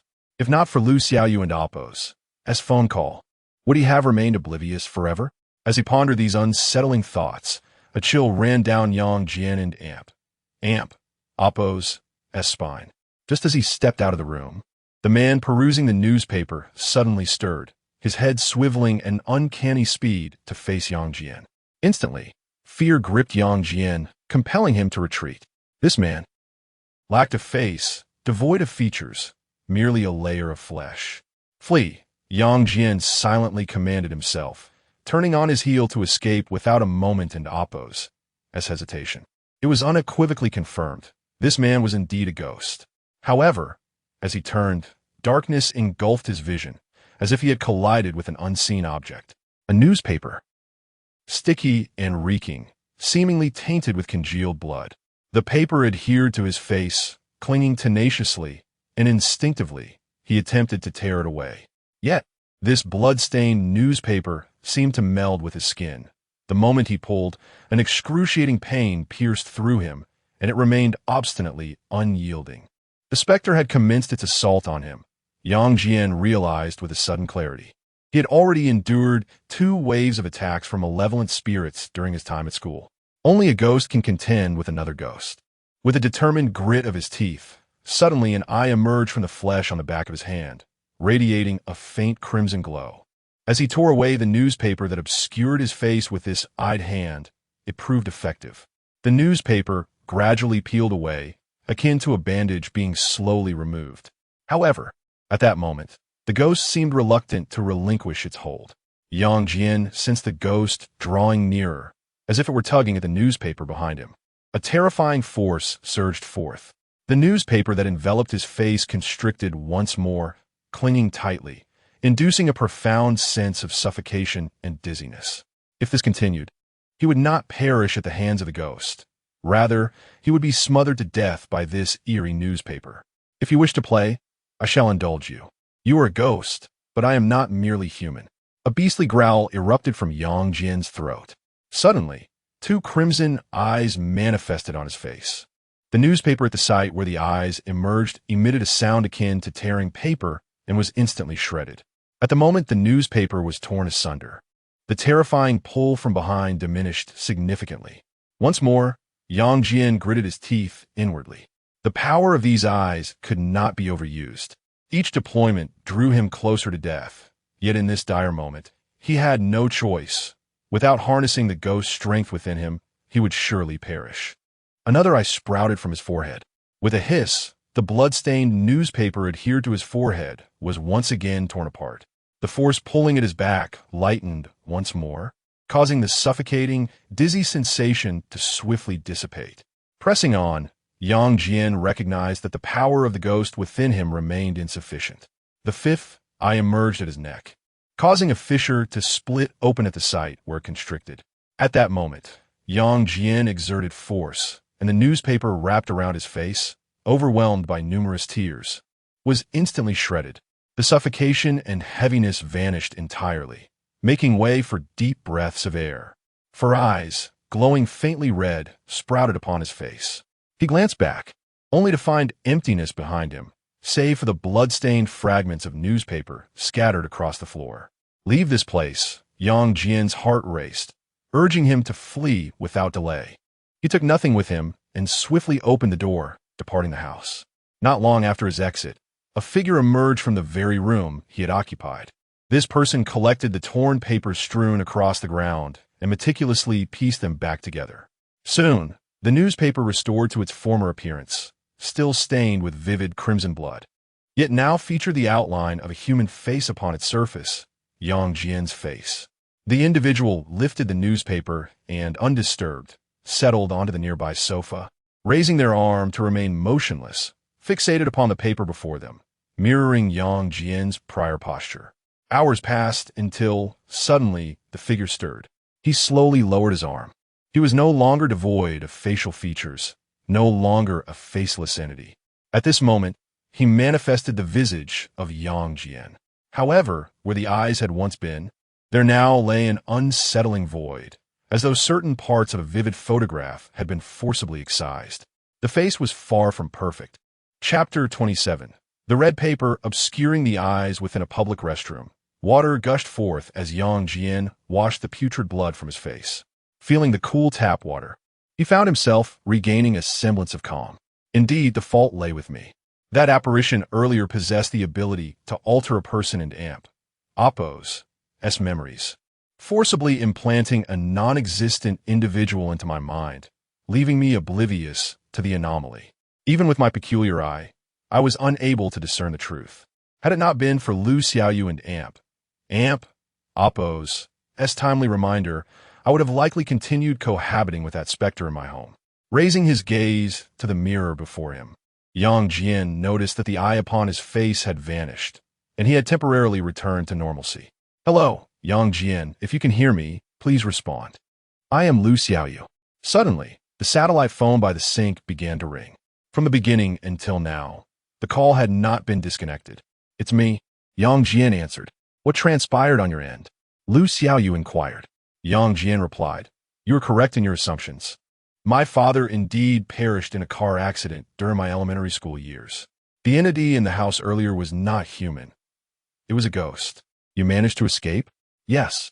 As Yang Jian wiped the water from his face, he suddenly noticed a piece of red paper stuck to the back of his hand. "This is a fragment from that newspaper. Everything is well, then? Could you share with me some details regarding that ghost?" Lu Xiaoyu asked. Yang Jian remarked, "That ghost possesses the ability to alter human memories. Its patterns of movement remain unclear, and the methods of murder are equally enigmatic. However, I was previously ensnared by a blood-stained newspaper that nearly suffocated me. For now, that is all I know." "Understood," Lu Xiaoyu responded, swiftly taking notes. "If my father is a ghost, then what of my mother? Where is she? Furthermore, when did this ghost first appear? You should be able to access the surveillance footage from around here. Could you assist me in investigating?" Yang Jian inquired. Lu Xiaoyu replied, "I can certainly look into that for you, but you must cooperate with our efforts moving forward." "What efforts?" Yang Jian questioned. "For the time being, it and Appo's. It's merely a matter of gathering basic information. You must report immediately if you encounter any malevolent spirits," Lu Xiaoyu explained. "What are the benefits?" Yang Jian countered. "You expect me to work for you without even a salary? I've seen that website, and unless there are tangible advantages, I refuse to assist you." Yang Jian stated earnestly, "Let us set that topic aside for now. I have some additional information to address. We shall reconnect another time." Yang Jian chose not to continue the discussion and ended the call. Beep. Lu Xiaoyu see that upon hearing the call disconnect. Yang Jian did not terminate the conversation out of pretext. Rather, he needed to address a piece of red paper affixed to the back of his hand. He prepared to tear off the palm-sized red paper and dispose of it. This peculiar object, perpetually grasped by the ghostly hand, emanates an aura of enigma and malevolence, suggesting that possessing it is far from fortuitous. However, just as he tore away the red paper, a searing pain erupted from the affixed area, splitting the skin open to reveal yet another crimson eye. Simultaneously, he sensed a strange writhing sensation throughout his entire being. The eyes within him began to stir restlessly, seemingly awakened from their slumber by the prior exertion of their power. Could it be? Yang Jian contemplated the red paper in his hand, opting not to discard it, but rather to reapply it to the back of his hand, precisely covering the eye. The red eye immediately shut, and the unsettling sensation of movement within his flesh ceased. It appeared that tranquility had been restored. Indeed, this red paper possessed the ability to suppress the power of the eye, albeit not entirely, yet it effectively mitigated its revival. Yang Jian felt a surge of delight at this realization. He then recalled the adage, "Only a ghost can contend with another ghost." If the eyes within his body could be deemed a ghost, then this red paper was also a ghost. The powers of these two ghosts clashed and countered each other, possibly holding the key to survival. No, that notion was flawed. Yang Jian furrowed his brow. If this hypothesis were accurate, then why had the bite from the ghostly infant in the teaching building failed to suppress the eye, instead hastening its awakening? The crimson newspaper, the ghostly infant. What distinctions exist between these two? After a period of contemplation, Yang Jian concluded that this matter could be deferred for later consideration. Since the red newspaper possessed the power to suppress the 6 eyes within him, it was imperative to take the risk to retrieve it. This was his opportunity for survival. A return home was essential. With a grave expression, Yang Jian inhaled deeply and strode out of the restroom, resolute to embrace the impending peril. However, just as he exited, he was confronted by a group of 4 or 5 young men, who appeared somewhat unruly and nonchalant. "Brother, off to the restroom? Don't run away. Fate has brought us together. How about we discuss something?" One of the youths, his eyes lighting up upon seeing Yang Jian, approached him and placed a hand on his shoulder. "What is it?" Yang Jian inquired with a glance. "It's nothing much, just a brief introduction. I'm a Fei. May I ask your name?" The youth, introducing himself as a Fei, responded cheerfully. Yang Jian came to reply. A Fei grinned broadly. "Then we are friends. And since we are friends, wouldn't it be in your nature to assist me in times of trouble? I find myself in a bit of a financial bind today. Could you lend me some money? Rest assured, I shall repay you in full when you return here tomorrow. Not a penny less." Yang Jian tilted his head, scrutinizing him. "Lend you money? It appears you are attempting to rob me or extort me. If that is your intention, Kuden and Amp, Oppos, you have chosen a more suitable target. Recently, I have not been myself. It would be wise for you to maintain your distance, for I fear I may lose control and inadvertently commit a crime. You, young man, are rather audacious. When Fei asked to borrow money, it was a gesture of goodwill toward you. Do not be so ungrateful. Should you wish for your demise, merely say the word, and I shall oblige."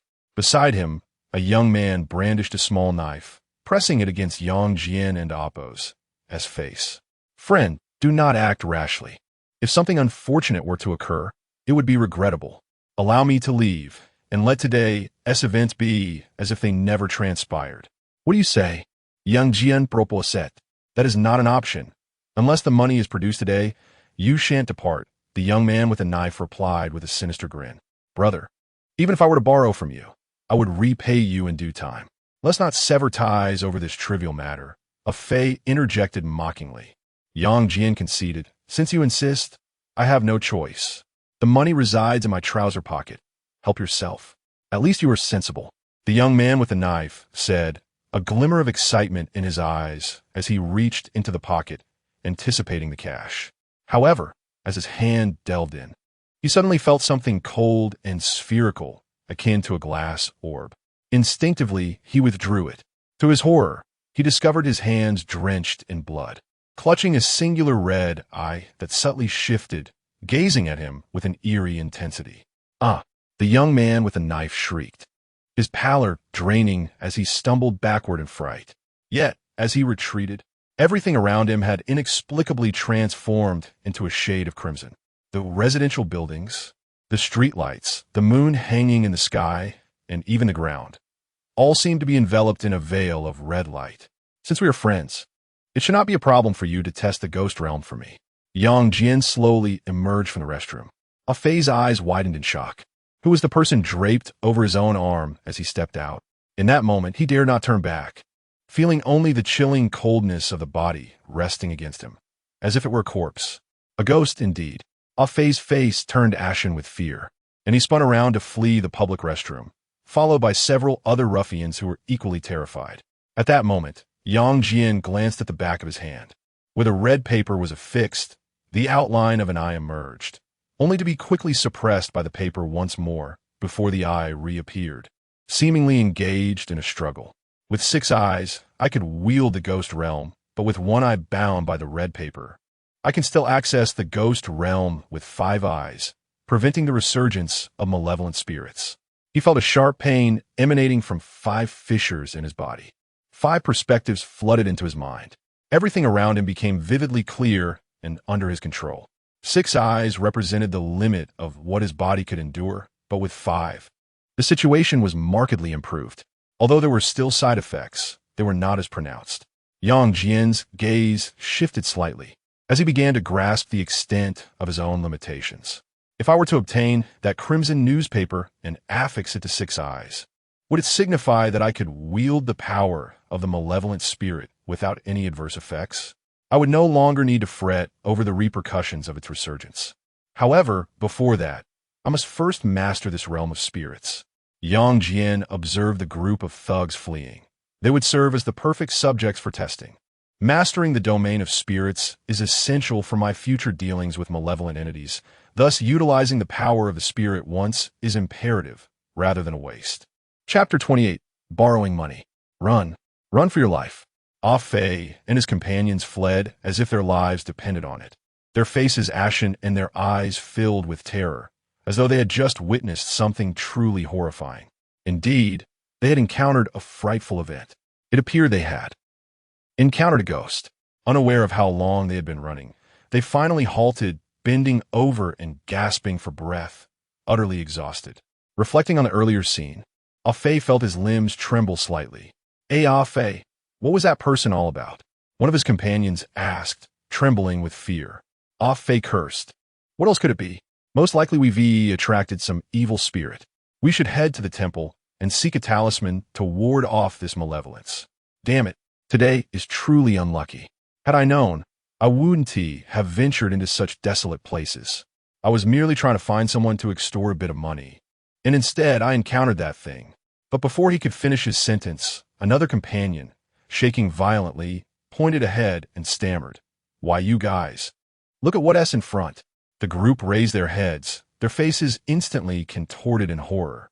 There stood a public restroom, the very place where they had earlier encountered the supernatural. In front of the restroom, a figure emanating a faint red glow stood motionless, staring at them. It was Yang Jian. After running for so long, they had unwittingly circled back to their original location. Witnessing the scene, one of them had already collapsed in fear, utterly drained of the strength to run any longer. Run swiftly. Although Ah Fei was utterly exhausted, a greater fear gripped him at the sight of Yang Jian standing before the restroom, in a state of panic. He did not ponder why he had traversed such a lengthy path only to return to his starting point. His sole thought was to distance himself from this individual and this restroom. Meanwhile, Yang Jian furrowed his brow, contemplating. My ghost domain differs slightly from that of the old man. The elder could disorient everyone within the teaching building, even influencing the walls and structure itself. Yet I can merely bewilder individuals? No, since the ghost domains are analogous, it must be that I have yet to master the technique. Ghosts and humans are not the same. Yang Jian took a step forward. Suddenly, he vanished from his spot, reappearing directly in the path from which Ah Fei fled, as though traversing from one end of a circle to the other. So it is within the ghost domain I can manifest anywhere, which elucidates how that knocking old man could silently appear nearby after the sound of knocking. Upon seeing Yang Jian suddenly materialize ahead, Ah Fei was so frightened that he hastily halted, tumbling and scrambling away in every direction. If I can alter my position, what about influencing the surrounding entities? Yang Jian and Appo's gaze shifted, and he seized a terrified thug, propelling him against the adjacent restroom wall. Enveloped in a crimson glow, it seemed as though everything lay within his dominion. The thug let out a piercing scream, overwhelmed by a surge of agony. In the next moment, his head collided with a vent located before the restroom door. The size of the vent did not permit the passage of a head. Nevertheless, Yang Jian managed to force the ruffian's head through, breaching the wall, with his neck becoming ensnared in the vent. It was at this moment that Yang Jian began to unravel some of the mysteries of the ghost realm. Here, distances become distorted, and the essence of things transforms. The scene before him shifts. Everything is simultaneously false and true, serving to isolate one from the outside world. Within the ghost realm lies a world governed by malevolent spirits. It emerges from the existence of these ghosts and transforms because of them. Yang Jian conducted numerous experiments utilizing these petty criminals, gradually comprehending the implications of the powers wielded by such vengeful spirits. They are insurmountable. Indeed, they are beyond resolution. For humanity, this capricious distortion of reality is undeniably unresolvable. It is no wonder that even explosives cannot obliterate the ghost realm. For within the ghost realm, one is no longer within the reality that is known. If explosives can annihilate everything in reality, how could they possibly destroy that which exists in the liminal space between the real and the unreal? Should one constrict the distance of the ghost realm, enveloping only oneself, one becomes an existence akin to that of the intangible. Yang Jian concentrated the power of the ghost realm. The surrounding crimson light rapidly dissipated. The streetlights returned to their original state. Neon lights illuminated the distant skyscrapers, and the familiar sounds of car horns reverberated once more. However, a faint red glow continued to emanate from Yang Jian himself. He took a step forward. The body naturally passed through a wall, entering a neighboring residential building. He beheld a room illuminated by light, where a couple was engaged in an intimate act. Yang Jian observed them, and they, in turn, gazed back at him. The couple, startled by the sudden appearance of a figure emanating a faint glow, widened their eyes in sheer terror. "Do continue," Yang Jian remarked as he turned to depart, vanishing once more into the wall. "Ah, ghost!" The couple's screams reverberated throughout the room, echoing even outside. A ghost? Yang Jian contemplated his current state. Indeed, he was increasingly resembling a specter, if not for the lingering consciousness of a human. As a ghost master, he existed in a realm that was neither fully human nor entirely ghostly. He sensed a restlessness within him. A red paper obscured one of his ghostly eyes. Yet prolonged use of this malevolent power exacted a significant toll, causing the eye within him to stir uneasily once more. The ghostly realm could only be sustained for 5 minutes. After that, he would reach his limit. Yang Jian glanced at the time on his phone, committing it to memory. He withdrew from the spectral state. Today's endeavor bore great significance. Looking around, he recalled how that fellow Afai and several ruffians had cowered behind a trash bin. Trembling in fear, their minds rendered muddled by terror. Such frail fortitude, and yet they still sought to extort money? Brother, are you shaking? In the bonds of friendship, it is only natural to lend a hand in times of hardship, is it not? At present, I find myself in a tight financial situation and would not mind borrowing a little money. Yang Jian squinted, patting his shoulder. Extorting money? With barely over 200 in his pocket and unable to return home, he desperately needed some funds. Here, take it all. Just don't come looking for me again. I'll burn incense for you later. Go find someone else.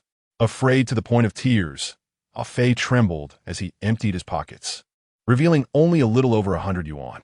Consider this a loan. I'll pay you back next time. Yang Jian chuckled as he accepted the money.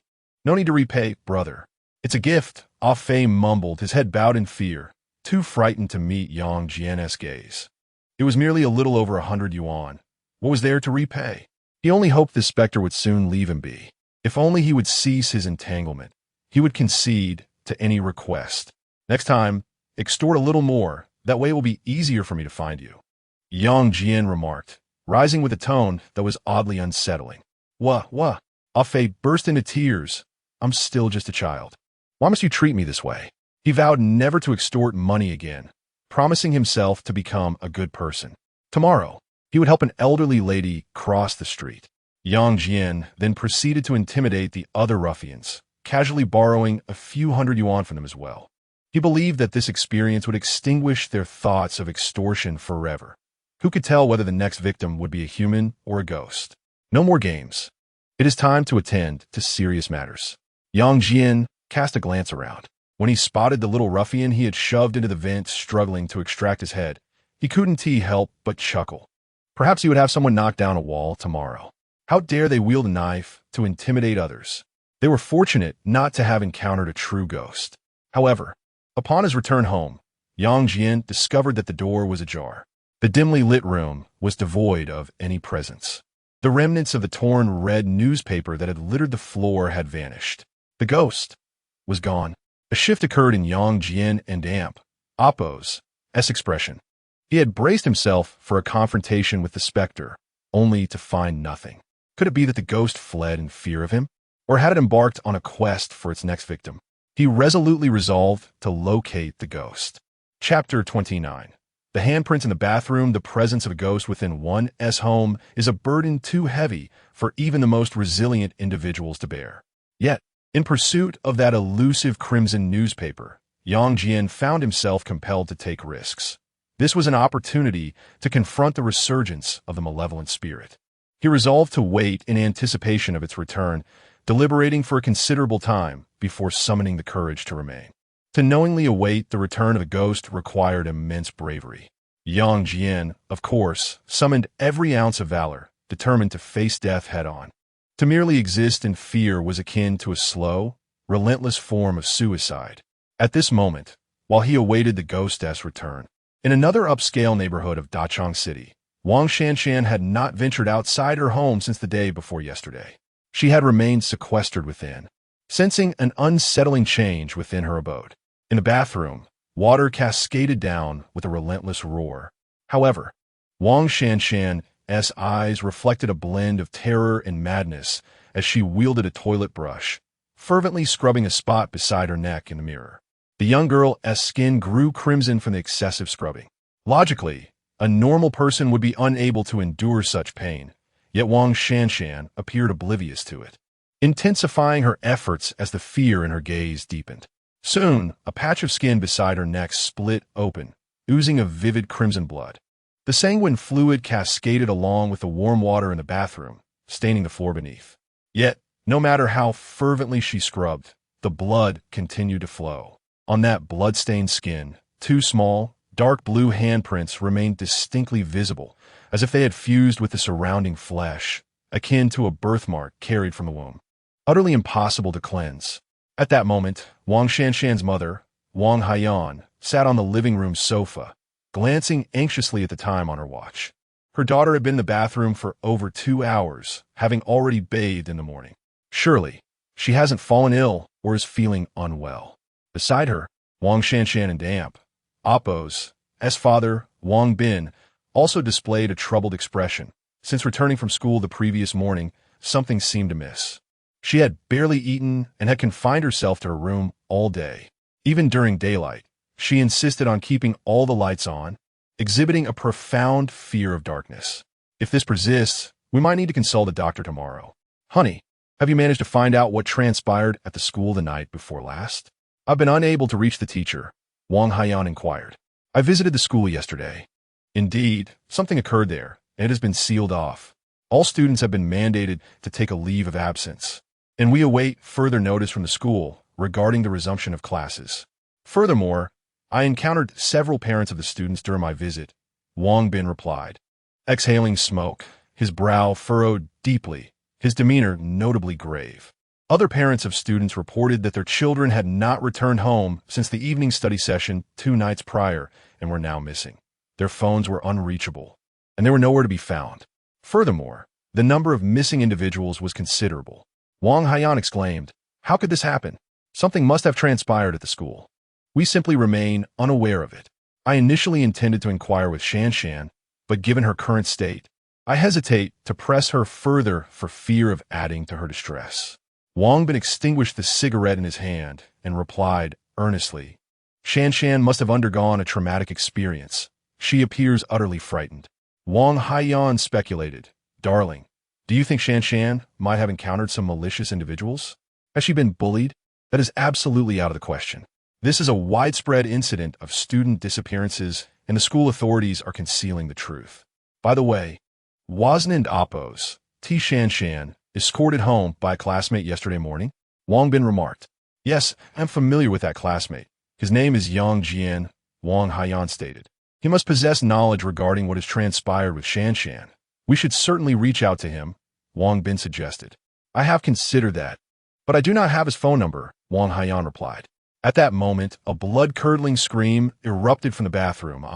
The couple's faces immediately shifted in color. They hurried to the bathroom door, but it was locked and unyielding. "Dear, please open the door. What is happening in there?" "Mother is right outside," Wang Haiyan anxiously implored, knocking on the door. Yet, the horrifying screams of Wang Shanshan continued to echo from within. Wang Bin sensed the gravity of the situation, his countenance shifting dramatically. Without a moment's hesitation, he forcefully flung open the bathroom door. With a resounding crash, the door gave way. Wang Haiyan, embodying the instinct of a mother, rushed inside first. Her eyes fell upon the bathroom floor, drenched in blood, rendering her pallid with terror. Then, she beheld her daughter huddled in the corner, blood oozing from her neck. Her head bowed in abject fear, as if she had been struck by an overwhelming shock. "Darling, what has happened to you?" Wang Haiyan and Appo's heart ached, nearly bringing her to tears. "It has come. It has arrived right outside the window. It is watching me." Wang Shanshan uttered in sheer panic. Please, don't come closer. Don't come closer. What is it? There's nothing outside the window. Shanshan, don't frighten yourself, Wang Haiyan implored, casting a glance towards the bathroom window, finding nothing amiss. No, it is right outside. It is watching me. Wang Shanshan clutched her mother's arm in terror. I want Yang Jian. I need to go to Yang Jian and Amp. Oppo's. His house. I don't want to stay here, Mom. I don't want to die. I don't want to die. Everyone has perished. They're all gone. Su Lei, Zhao Yin, Lu Jiai. They have all died. Oh, I do not wish to die. As she spoke, Wang Shanshan buried herself in Wang Haiyan's embrace, weeping uncontrollably. Shanshan, you are safe. Everything will be all right. You will not come to harm. I am here. Wang Haiyan reassured her, tears streaming down her own cheeks. It has found me. It is just outside the window. Just outside. I am about to die, sobs Wang Shanshan. Wang Haiyan glanced at the window again and reassured her, there is truly nothing outside. We live on the 16th floor. There's nothing out there. If you don't believe me, take a look. Mother, it has really come. I want to stay at Yang Jian and Oppo's. House, I don and Oppo's. Till and die. Wang Shanshan continued to weep, trembling all over. At that moment, Wang Bin spoke up first. Let us take Shanshan back to her room to get dressed. Afterwards, we will go to the clinic downstairs to dress her wounds. Tomorrow, I will find a way to ask Yang Jian about the situation. Wang Haiyan nodded, supporting Wang Shanshan as they left the bathroom. After the mother and daughter departed, Wang Bin turned off the hot water in the bathroom and rinsed away the bloodstains on the floor. Just as he was about to leave, he suddenly glanced at the bathroom window. It was closed. He opened it and leaned out to ascertain whether there was indeed something outside. Living on the 16th floor, how could there possibly be anything out there? Indeed, Wang Bin saw nothing. However, just as he was about to close the window, he was taken aback. A layer of condensation covered the glass, and upon it was a distinct handprint. The print appeared small, not that of an adult, resembling the handprint of a 4- or 5-year-old child. Moreover, the handprint extended from outside the window into the bathroom, marking the foggy walls within. Even on the ceiling, there were handprints, marks that little Shanshan could never reach. The tiny prints were densely scattered, distinctly visible. A shiver ran through Wang Bin, sensing that something was amiss. That night, Wang Shanshan and her family did not sleep a wink. Neither did Zhang Wei. He had just returned home from outside. His father, Zhang Xiangwei, mistakenly believed he had engaged in some misdeed and beat him upon his arrival, forbidding him from returning to his room to rest. Zhang Wei stood on the balcony, gazing into the night, furrowing his brow in contemplation throughout the night. Who could it be that had ensnared him in this predicament? Chapter 30. The Merchant of Deceit. Would that spectre not return? Yang Jian spent the night at home, unable to find repose, his eyes bloodshot and weary as he gazed towards the door. The entrance remained unlatched, for he wished to be the first to behold the apparition and Amp, Oppo's, return. Yet, reality did not unfold as he had envisioned. He could not remain in vigil indefinitely. If the ghost had departed with no intention of returning, his watch would be but a futile endeavor, and time, precious as it was, slipped away from him, rubbing his bloodshot eyes. Yang Jian sought to awaken his senses and alleviate his tension. Prolonged mental strain would surely lead to madness. If he could not locate the specter in a timely manner, he must prepare for dual contingencies. Rising from the couch, he took a refreshing shower and gathered his belongings in readiness to venture forth.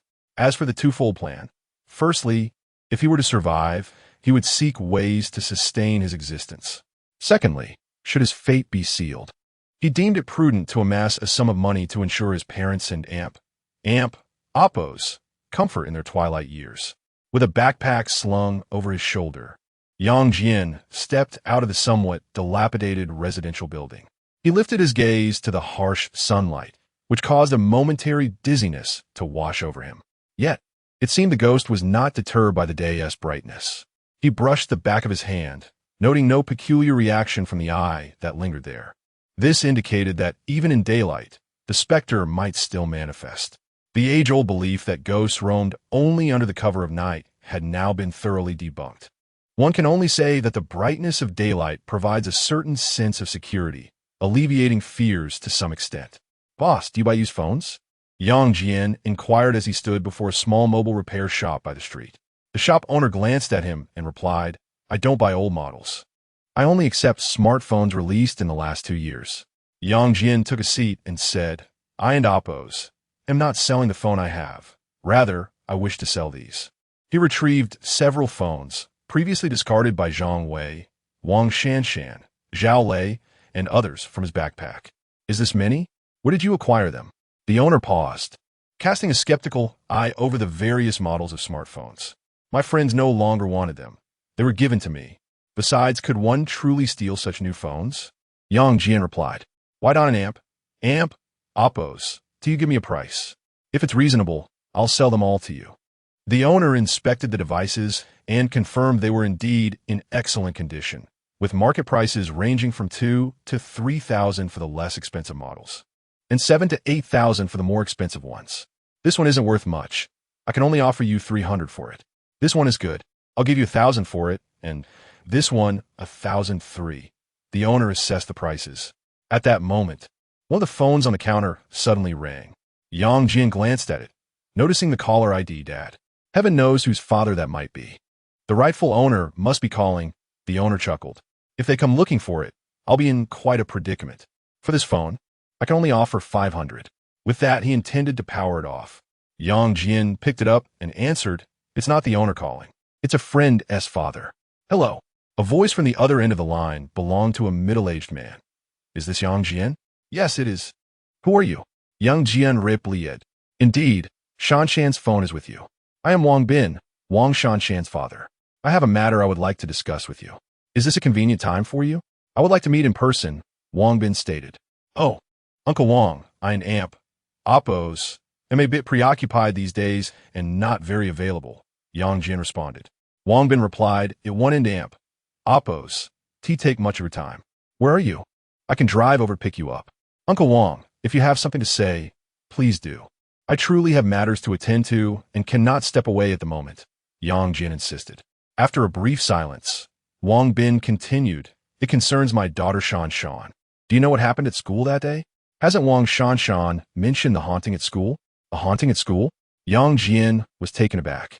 Is such a ludicrous thing still believed these days? Do high school students still buy into this? He responded, somewhat incredulous. I didn't believe it before, but now I do. Yang Jian admitted. What happened to Wang Shanshan?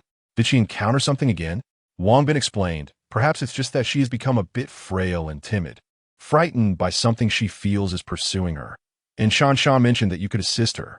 Something is following her? Yang Jian's gaze shifted, pondering the implication. Is it an infant? An infant? Wang Bin recalled the handprints he had seen in the bathroom. Were they not the tiny prints of a child? Do you believe my home is haunted? Wang Bin inquirit earnestly Epsilon. I ask you this seriously, so please refrain from dismissing my concerns with talk of ghosts. Shanshan's condition is dire, and I hope you can share any insights you may have. Of course, I assure you that I will not leave you in debt for your assistance. As a successful individual, he found it hard to entertain the notion of supernatural nonsense. Yang Jian pondered the matter. The tone and demeanor in Wang Bin and Oppos' voice suggested that Wang Shanshan was indeed facing a spectral predicament. It was highly plausible that it was the ghostly infant that had escaped from the school. Yet, it seemed illogical. Although the terror of that ghostly infant did not rival that of the elderly figure who knocked at the door, Wang Shanshan was merely an ordinary person. If she truly encountered such a being, she would unlikely still be alive. Ghosts do not negotiate before claiming lives. Hello, can you hear me? Wang Bin queried, noticing Yang Jian's silence on the other end of the line. Regaining his focus, Yang Jian responded, I can resolve the issue regarding Wang Shanshan, but it will be a complicated endeavor. The last time I intervened to save your daughter nearly cost me my own life, but this time, I do not intend to extend a favor or offer my assistance for free. Therefore, Uncle Wang, name your price. How much are you willing to offer for the resolution of this matter? Wang Bin hesitated momentarily, but quickly collected himself and replied, If Shanshan can return to normal, I can privately provide you with a gratuity of 20,000 yuan. Of course, if you are unable to aid my daughter, you will not receive a single penny. He was taken aback by the realization that this student, Yang Jian, was quite aware of the transactional nature of such matters. At that moment, his tone grew markedly cold. 20,000? I expected you to propose 200 instead. 20,000 is far too little. This matter is perilous and far from simple. If I do not intervene, it is not just Wang Shanshan who might perish. Your entire family could be in grave danger, as that entity is merciless in its deadly pursuits, Yang Jin asserted. To confront that ghostly infant, he would need to harness the power of malevolent spirits, an action that would hasten their revival. In other words, he was staking his life to assist. Sacrificing oneself to illuminate others is akin to the role of a candle. Yang Jin deemed it necessary to secure a fee for his services, especially considering that Wang Shanshan's family was relatively affluent, while he himself was in dire financial straits. How about 50,000? Wang Bin replied. It seemed that Uncle Wang was still unaware of the market rates for such matters. Resolving a similar incident abroad typically commenced at no less than $5 million. However, I pride myself on fairness, and for the sake of our past camaraderie, I propose 500,000, Yang Jin stated earnestly. Damn it, 500,000? Have you lost your mind over money? And you dare mention our past friendship? Wang Bin, typically mild-mannered, could not contain his indignation upon hearing that figure. Yang Jin remained unfazed, responding with a smile. Uncle Wang, there is no need for anger. Given your family's circumstances, while 500,000 may be a significant sum, it is hardly unattainable, considering that your house alone is worth at least 4 million. Now, let us end this conversation here. Please reflect on this matter and respond promptly, as any delay could result in either Wang Shanshan's demise or my own. I do not have much time left, and I still have a mother to support. Earning this sum of money is a matter of life and death for me, and it is no easy feat if you delay. You will find that seeking assistance later will not be resolved simply with money. Furthermore, please refrain from calling this number in the future. Contact me on my other mobile phone, which incurs no charges for calls. After conveying this, he provided Wang Bin with the satellite tracking mobile number and abruptly ended the call. My friend, I can offer you 5,000 for all these phones combined, the proprietor stated at that moment. 5,000? Yang Jin exclaimed, lowering the phone and frowning. Is that all? Are you jesting, boss? These phones are hardly worth anything. For instance, this latest model of the fruit phone is counterfeit, the proprietor replied. If you don't believe me, I can disassemble it for you. Indeed, he proceeded to dismantle the device, revealing its true nature as a fake. Fake? What a despicable trick by this unscrupulous merchant. Yang Jin's expression darkened. Do you think I'm unaware of whether Zhang Wei's phone is genuine or not? Boss, you wouldn't have switched the phones while I was on the call, would you? I pride myself on honest dealings. How could I stoop to such deceit? Clearly, this phone is counterfeit. If you do not wish to sell, feel free to take it back. I will not accept the others either, the proprietor said with a dismissive attitude, immediately altering his demeanor and waving Yang Jin away. Yang Jin rose, seizing the man's collar, his eyes, tinged with crimson, radiating a peculiar coldness as he spoke with chilling detachment. Do you wish for your demise? You unscrupulous merchant? If that is your desire, simply state it, and I shall oblige. You have deceived me one too many times. The boss gazed at Yang Jin, and a shiver ran through him. Was this the gaze one would expect from a human? It was cold, devoid of any emotion, exuding a chilling eeriness. Chapter 31. A chilling gift. The mobile phone shop owner was taken aback by Yang Jin's almost eerie indifference. Yet, he quickly regained his composure, pushing Yang Jin aside and shouting, "What do you want? Do you intend to resort to violence? I'll report you to the authorities. You're nothing but a thief. Try to peddle stolen goods here. If you don't want to stir up trouble, then take your worthless items and leave. Otherwise, I'll have you arrested. Do you think I fear you? Everyone, come and see. This man is selling stolen merchandise. Call the police and apprehend him." Not only did he attempt to deceive Yang Jin out of his phone, but he also sought to strike back. A few onlookers, hearing the owner and amp Oppo's outcry, turned their attention towards the commotion. In that moment, Yang Jin fully comprehended the depths of the merchant's malice. Since you have invited your own demise, do not blame me for my ruthlessness. You seem to have a fondness for mobile phones, so allow me to gift you another, he remarked, a frigid smile gracing his lips. Without further ado, he seized a phone and brought it crashing down upon the merchant's head, a faint crimson glow emanating from his hand as an eye opened on the back of his palm. With a resounding thud, Yang Jin struck the merchant's forehead, Yet when he withdrew his hand, the phone he had held just moments before had vanished without a trace. You truly dare to assault me? I will report you immediately. Just wait. If you have the guts, don't run away. The merchant, now infuriated, grabbed his phone, intent on calling the authorities. However, deep down, he was still plagued by guilt, hesitating to press the call button. Should surveillance reveal the deceitful act of substitution, it is likely that the young man selling phones would not be the one facing imprisonment, but rather the one who perpetrated the trickery. Yang Jian remarked, "Feel free, I, too, need to make a call." With that, he picked up his phone and dialed a number. Soon, the call connected. The cool moonlight turned your longing into a river. Suddenly, a phone rang, reverberating throughout the small shop. However, the sound did not emanate from Yang Jian or the counter, but rather from the schemers. Mind. The rogue let out a dreadful scream, collapsing to the ground, writhing in agony as blood oozed from his nose, mouth, and eyes. In that moment, he felt as if his head might explode. Yang Jian swiftly ended the call and took a pen from the side, jotting down an account. "I value that phone at 10,000. Transfer the sum to me within 10 minutes. If the funds do not arrive, the ringing in your head will persist. My phone number is written here. Whenever you wish to extricate that phone from your mind, notify me." Having spoken, he collected the other phones, slung his backpack over his shoulder, and departed from the repair shop. Dare to deceive me? I shall ensure this rogue suffers immeasurably. After Yang Jian left, it took a while for the convulsing proprietor, blood streaming from his nose and eyes, to rise in sheer terror, gingerly touching his head. A peculiar sensation enveloped his mind, as if an alien entity had been forcefully lodged within, causing a profound ache and discomfort, compelling him to contemplate the extraction of this intruder from his skull. He lifted his gaze towards the street outside. Yet the youth who had previously ambled by with a backpack, peddling second-hand mobile phones, had vanished without a trace. Upon the counter, a note lay abandoned, bearing a phone number alongside an account. A sum of 10,000 yuan? The urgency was palpable. Within 10 minutes, he was to transfer this amount or risk the ominous ringing in his mind resuming. The proprietor, desperate to evade the agonizing torment that had threatened to fracture his very being, hastily grasped his phone and initiated the transfer to the account left by the mysterious figure. Yet, as he hovered over the confirmation button, uncertainty crept in.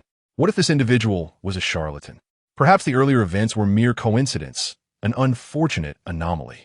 If so, transferring such a sum would render today a venture into ruin.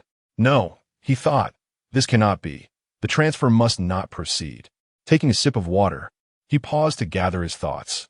Though his mind remained clouded, burdened by the sensation of something lodged within, he felt somewhat improved.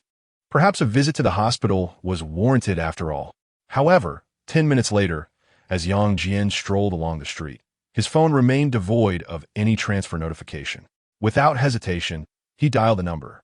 The cool night air wrapped around him as his thoughts flowed like a river of longing. The phone rang, and the chime resonated once more within the proprietor's mind, rekindling the torment. The agonizing vibrations sent him crashing to the ground, writhing in agony, frothing at the mouth, blood streaming from the corners of his eyes and nose.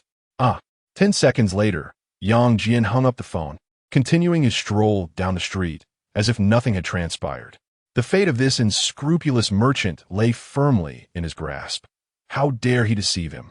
He would play along, taking his time.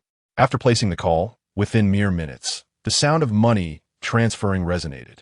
10,000 yuan. Simultaneously, another phone of Yang Jian and Amp, Oppo's, chimed.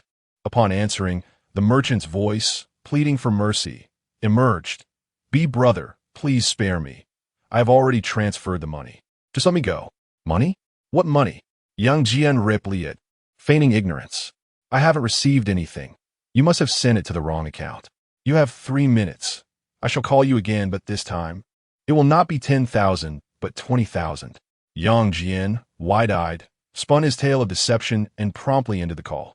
The art of mutual deceit. The merchant, evidently in distress, soon transferred another 20,000. Yang Jian and Amp, Oppo's, phone chimed once more with the sound of the transaction. "Be brother, This time I triple-checked the account. Did you receive it? The merchant called again, sobbing. Yang Jian responded, yes, I have received it. I want an amp. Amp? Oppos. Call you for the next 10 minutes. I will reach out again in 10, and, as per our arrangement, it will still be 10,000. He ended the call once more. What? Another call in 10 minutes? If I do, my demise is certain. The merchant in his small shop was at a loss, lamenting his fate as he struck himself in frustration. Cursed be his greed. Had he known better than to desire that phone, he would not have faced such troubles. In all his previous dealings, he had never encountered a character as formidable as this. He continued to make calls, seeking to persuade Yang Jian to spare him and resolve the matter. However, Yang Jian did not answer. The small business owner, unable to bear the situation any longer, transferred another 10,000 and then called again, successfully connecting this time. One expensive call, costing him 10,000. Please, just let me go. When you return, I will return your phone. All right? Stop tormenting me, I beg you. I have already extorted 40,000 from you, the owner pleaded desperately. Yang Jian responded, were you not rather arrogant before? You boasted about reporting me. If you truly believe I am extorting you, feel free to report me. I am merely strolling nearby. Remember, in the next 10 minutes, it will cost you another 10,000. With that, he hung up. After 7 or 8 minutes, another 10,000 arrived. The owner called again, this time sobbing more intensely. Please, I beg you. I will kneel and bow my head to you. You are a good person. Spare me this once. I acknowledge my wrongdoing in deceiving you over the phone and being so arrogant. I will turn myself in, serve my time in prison. What do you say? Serving time is your concern, not mine. I'm simply conducting a business transaction with you. I did not force you to pay. So, in the next 10 minutes, it will cost you another 10,000. But I have no money left in my account, the small business owner lamented. I have already transferred you 50,000. Money is of no concern. I'm acquainted with several online lending platforms. Although the interest rates may be somewhat elevated, the disbursement process is remarkably swift, and they are quite reputable. I trust that this will be suitable for you. Should the funds not arrive within 10 minutes, a melancholic tune shall be dedicated to you. Yang Jian remarked, this is akin to robbery. The young proprietor's voice trembled. Yang Jian replied, do not speak frivolously. Robbery does not occur at such a rapid pace. Now, I must attend to my dwindling phone balance. Beep. Chapter 32. The closed mall. Yang Jian tormented the unscrupulous merchant for over an hour, pushing him to the brink of collapse. Ultimately, he returned to the mobile phone repair shop and retrieved the device he had forcefully lodged in the merchant's mind. Grasping the merchant by his collar, Yang's expression turned icy as he spoke. You have surely engaged in the despicable act of swapping others' phones on numerous occasions. Who knows how much you have swindled from innocent people? Let me make it clear. I can conduct business with you as an ordinary person, but I can also embody a villain far worse than you, ensuring you truly understand the meaning of regret. I will frequently pass by this place, and should I witness you engaging in such antics again, next time, I'll merely stuff a phone into your mind. Please, I want an amp. Oppos. Do it again, I swear. The merchant trembled in fear, his voice quivering. You people have hearts as dark as coal, all for the sake of profit. When you evade capture, you display an audacious attitude, even going so far as to falsely accuse me of selling stolen goods. Do you think that once I have you in my grasp, an apology suffices? That would be far too lenient. The price for your deceit is astoundingly low, which explains the proliferation of your kind. Today, consider this a lesson learned, a chance to avoid calamity. Next time, be mindful of your very existence. Yang Jian issued a stern warning before departing, having also acquired a certain compensation for his mental anguish. Although his methods were far from honorable, he found solace in that. After all, a villain can only be true to his nature, and given that he had already become a being neither human nor ghost, he would not survive long without that elusive specter. Before my demise, I must amass sufficient funds for my mother's retirement. The means are of little consequence. For what shall become of her should I pass away? Her health is already precarious. Yang Jian lowered his head, a melancholic expression etched upon his face. Alas, there are no bounties for supernatural occurrences in this country. Otherwise, I would dare to venture and earn several $1 million.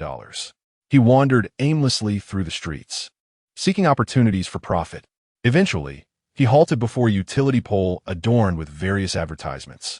Promises of substantial rewards for offspring, 2 million offered. With nothing pressing, they simply sought to post an ad.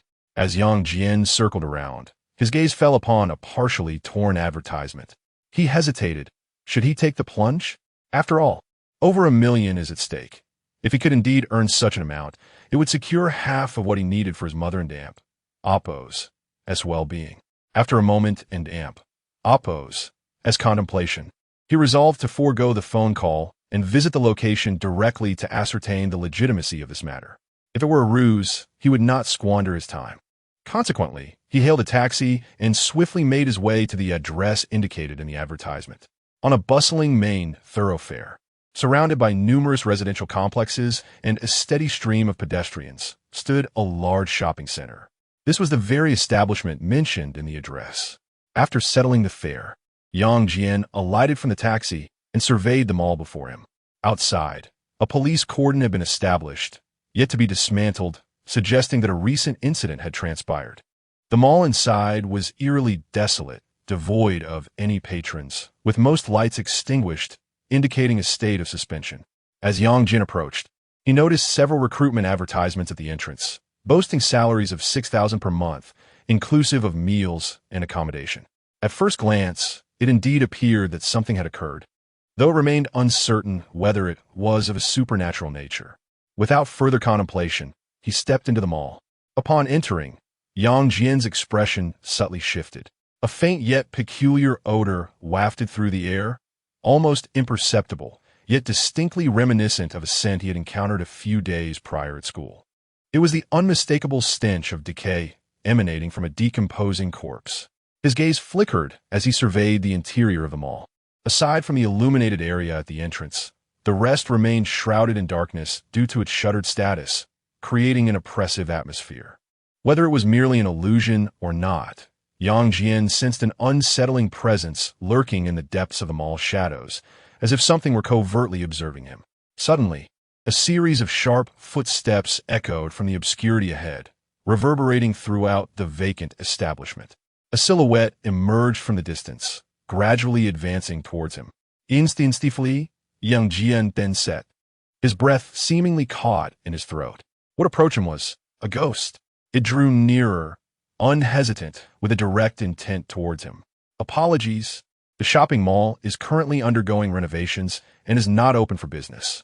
If you wish to purchase something, you may visit the small supermarket located ahead.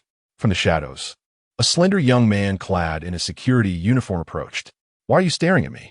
The young security guard inquired, looking at Yang Jian with a puzzled expression.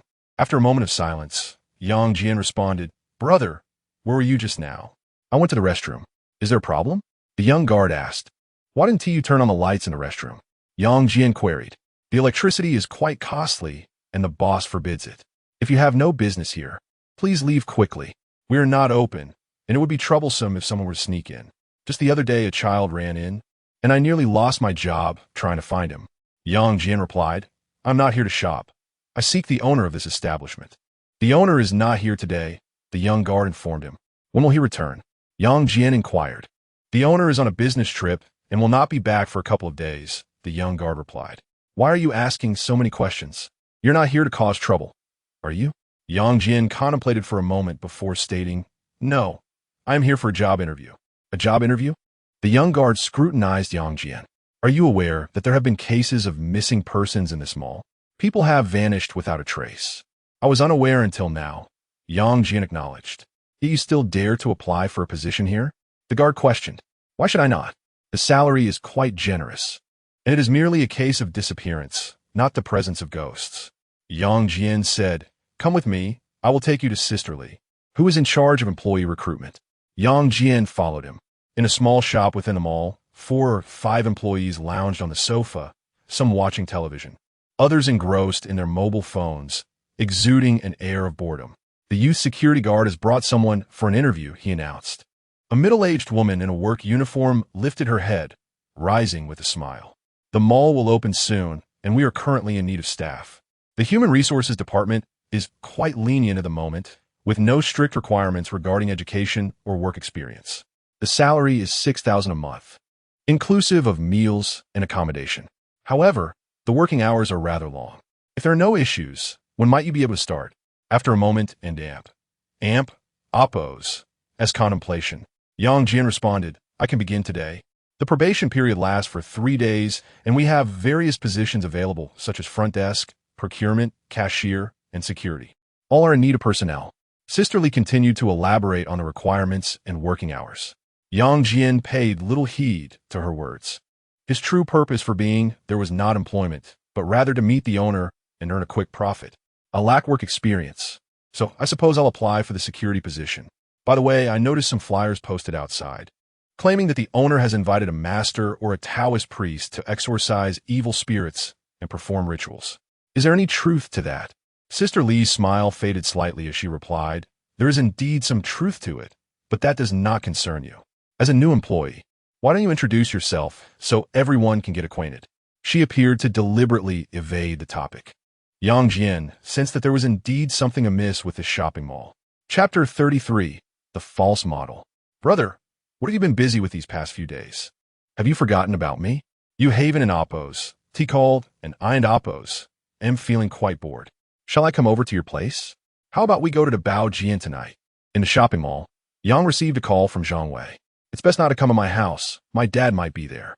I ran into him last night, and it nearly cost me my life. Right now, I'm working outside, Yang said while changing into his security uniform in the locker room. Weren't you saying before that your father had passed away? Zhang Wei asked, puzzled. He did pass away, which is why I took a job that provides food and accommodation. I couldn't stay at home for long, Yang replied. Wow, so your house is haunted? Zhang Wei exclaimed in surprise. It is haunted, but it's not as terrifying as the money-grubbing grandpa. I can manage that, Yang stated. So, do you need something from me? No, I just feel cooped up at home these days and wanted to hang out with you, Zhang Wei said, wiping the cold sweat from his forehead, relieved that he had called first. By the way, where are you working? In a shopping mall, Yang answered. Are they hiring? I could use something to do since I'm taking a break from school, Zhang Wei suggested. It's probably best if you don't. This place might also be haunted. As soon as I entered, I smelled a foul odor. I heard that someone went missing in this mall, and the police have set up a perimeter, but the case remains unsolved.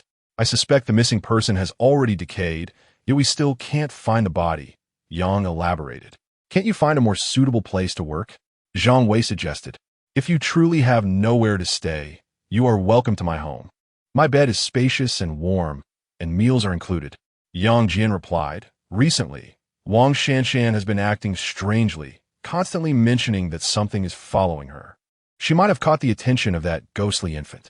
Her father called me today, so you should be cautious as well. I cannot ascertain whether that ghostly infant targets others. If you have the time, please inform the group. Brother, enough of that. I just purchased a new computer today. Come over, and let's play games together. Let us embrace this aimless life forever. As long as we have anime and games, who needs a job? I could support you if necessary, Zhang Wei lamented. What is happening in this world? It seems that those things are everywhere. It appears I must cling tightly to my good friend support. That's not feasible. I have other matters to attend to. In any case, do take care. Yang Jian concluded before hanging up. After changing into his security uniform, he exited the dressing room. Why are you so slow? Another young man outside inquired. His name was Lu Chong, a recent university graduate who had only recently started working at this shopping mall. According to the regulations, we are required to patrol the entire mall 5 times a day. Once in the morning, once at noon, once in the afternoon, and twice in the evening. It is now 4 in the afternoon. We should begin our rounds, Lu Chong stated. Yang Jian followed up with, are we the only 2 security personnel in the entire mall? Indeed, it is just the 2 of us. Initially, there was a 3rd individual, but he subsequently vanished. And since then, we have been unable to recruit anyone. So I have taken over his duties, Lu Chong remarked. Yang Jian inquired, vanished? With the frequency of disappearances in this shopping mall, why haven't you resigned? How can you continue working here? Lu Chong replied, I am from out of town. Finding a job that provides meals, accommodation, and a decent salary after graduation is quite challenging, so I decided to stay for now. Are you still in high school? RN and amp, oppos, do you supposed to be preparing for the upcoming college entrance examination? Yang Jian responded, I have taken a leave of absence and likely will not participate in the examination. Lu Chang chose not to press further and instead said, "Typically, I patrol from the 5th floor downwards. Once I complete a round in the underground parking lot, my task is finished. However, with the power outage and the elevators rendered inoperable, we must ascend on foot." Yang Jian then inquired, "Having worked here for so long, have you not sensed anything amiss about this mall?" Turning on his flashlight to illuminate the surroundings, he continued, "Amiss?" Lu Chang paused momentarily. "I haven and amp, oppos. He noticed anything unusual?" Yang Jian pressed on. "For instance, have you ever detected any strange odors within the mall?" Lu Chang admitted, "I have occasionally caught a whiff, likely from some spoiled frozen food in the refrigerator, but I am sure it will be cleared away before the opening." Yang Jian further probed, "What I mean to ask is, do you not consider the possibility that this mall might be haunted?" Lu Chang laughed heartily. "You are merely a high school student. How can you believe such things? If this place were truly haunted, with all my nights of patrolling, I surely would have encountered something by now. The boss believes in this, seeking the counsel of various masters. Not long ago, a master visited, yet yielded no results. The boss concluded that the master lacked genuine skill and subsequently sought a renowned master from afar. If it weren't into oppos, T for the haunting, how could one explain the missing individuals? People vanish within a mall, which is not expansive, yet they're nowhere to be found. Where could they possibly go?" Yang Jian speculated. "It's not necessarily the case that they disappeared within the mall. The police investigation revealed that the last footage of the missing individuals was captured inside the mall. Perhaps it was a kidnapping or robbery. However, incidents of disappearance have nearly ceased since the mall's closure." Lu Chang remarked. Suddenly, Yang Jian's expression shifted, and he halted. "Brother, what is the matter?" Lu Chang inquired. Yang Jian pointed ahead. "Didn't you say we were the only two patrolling the mall? What is that?"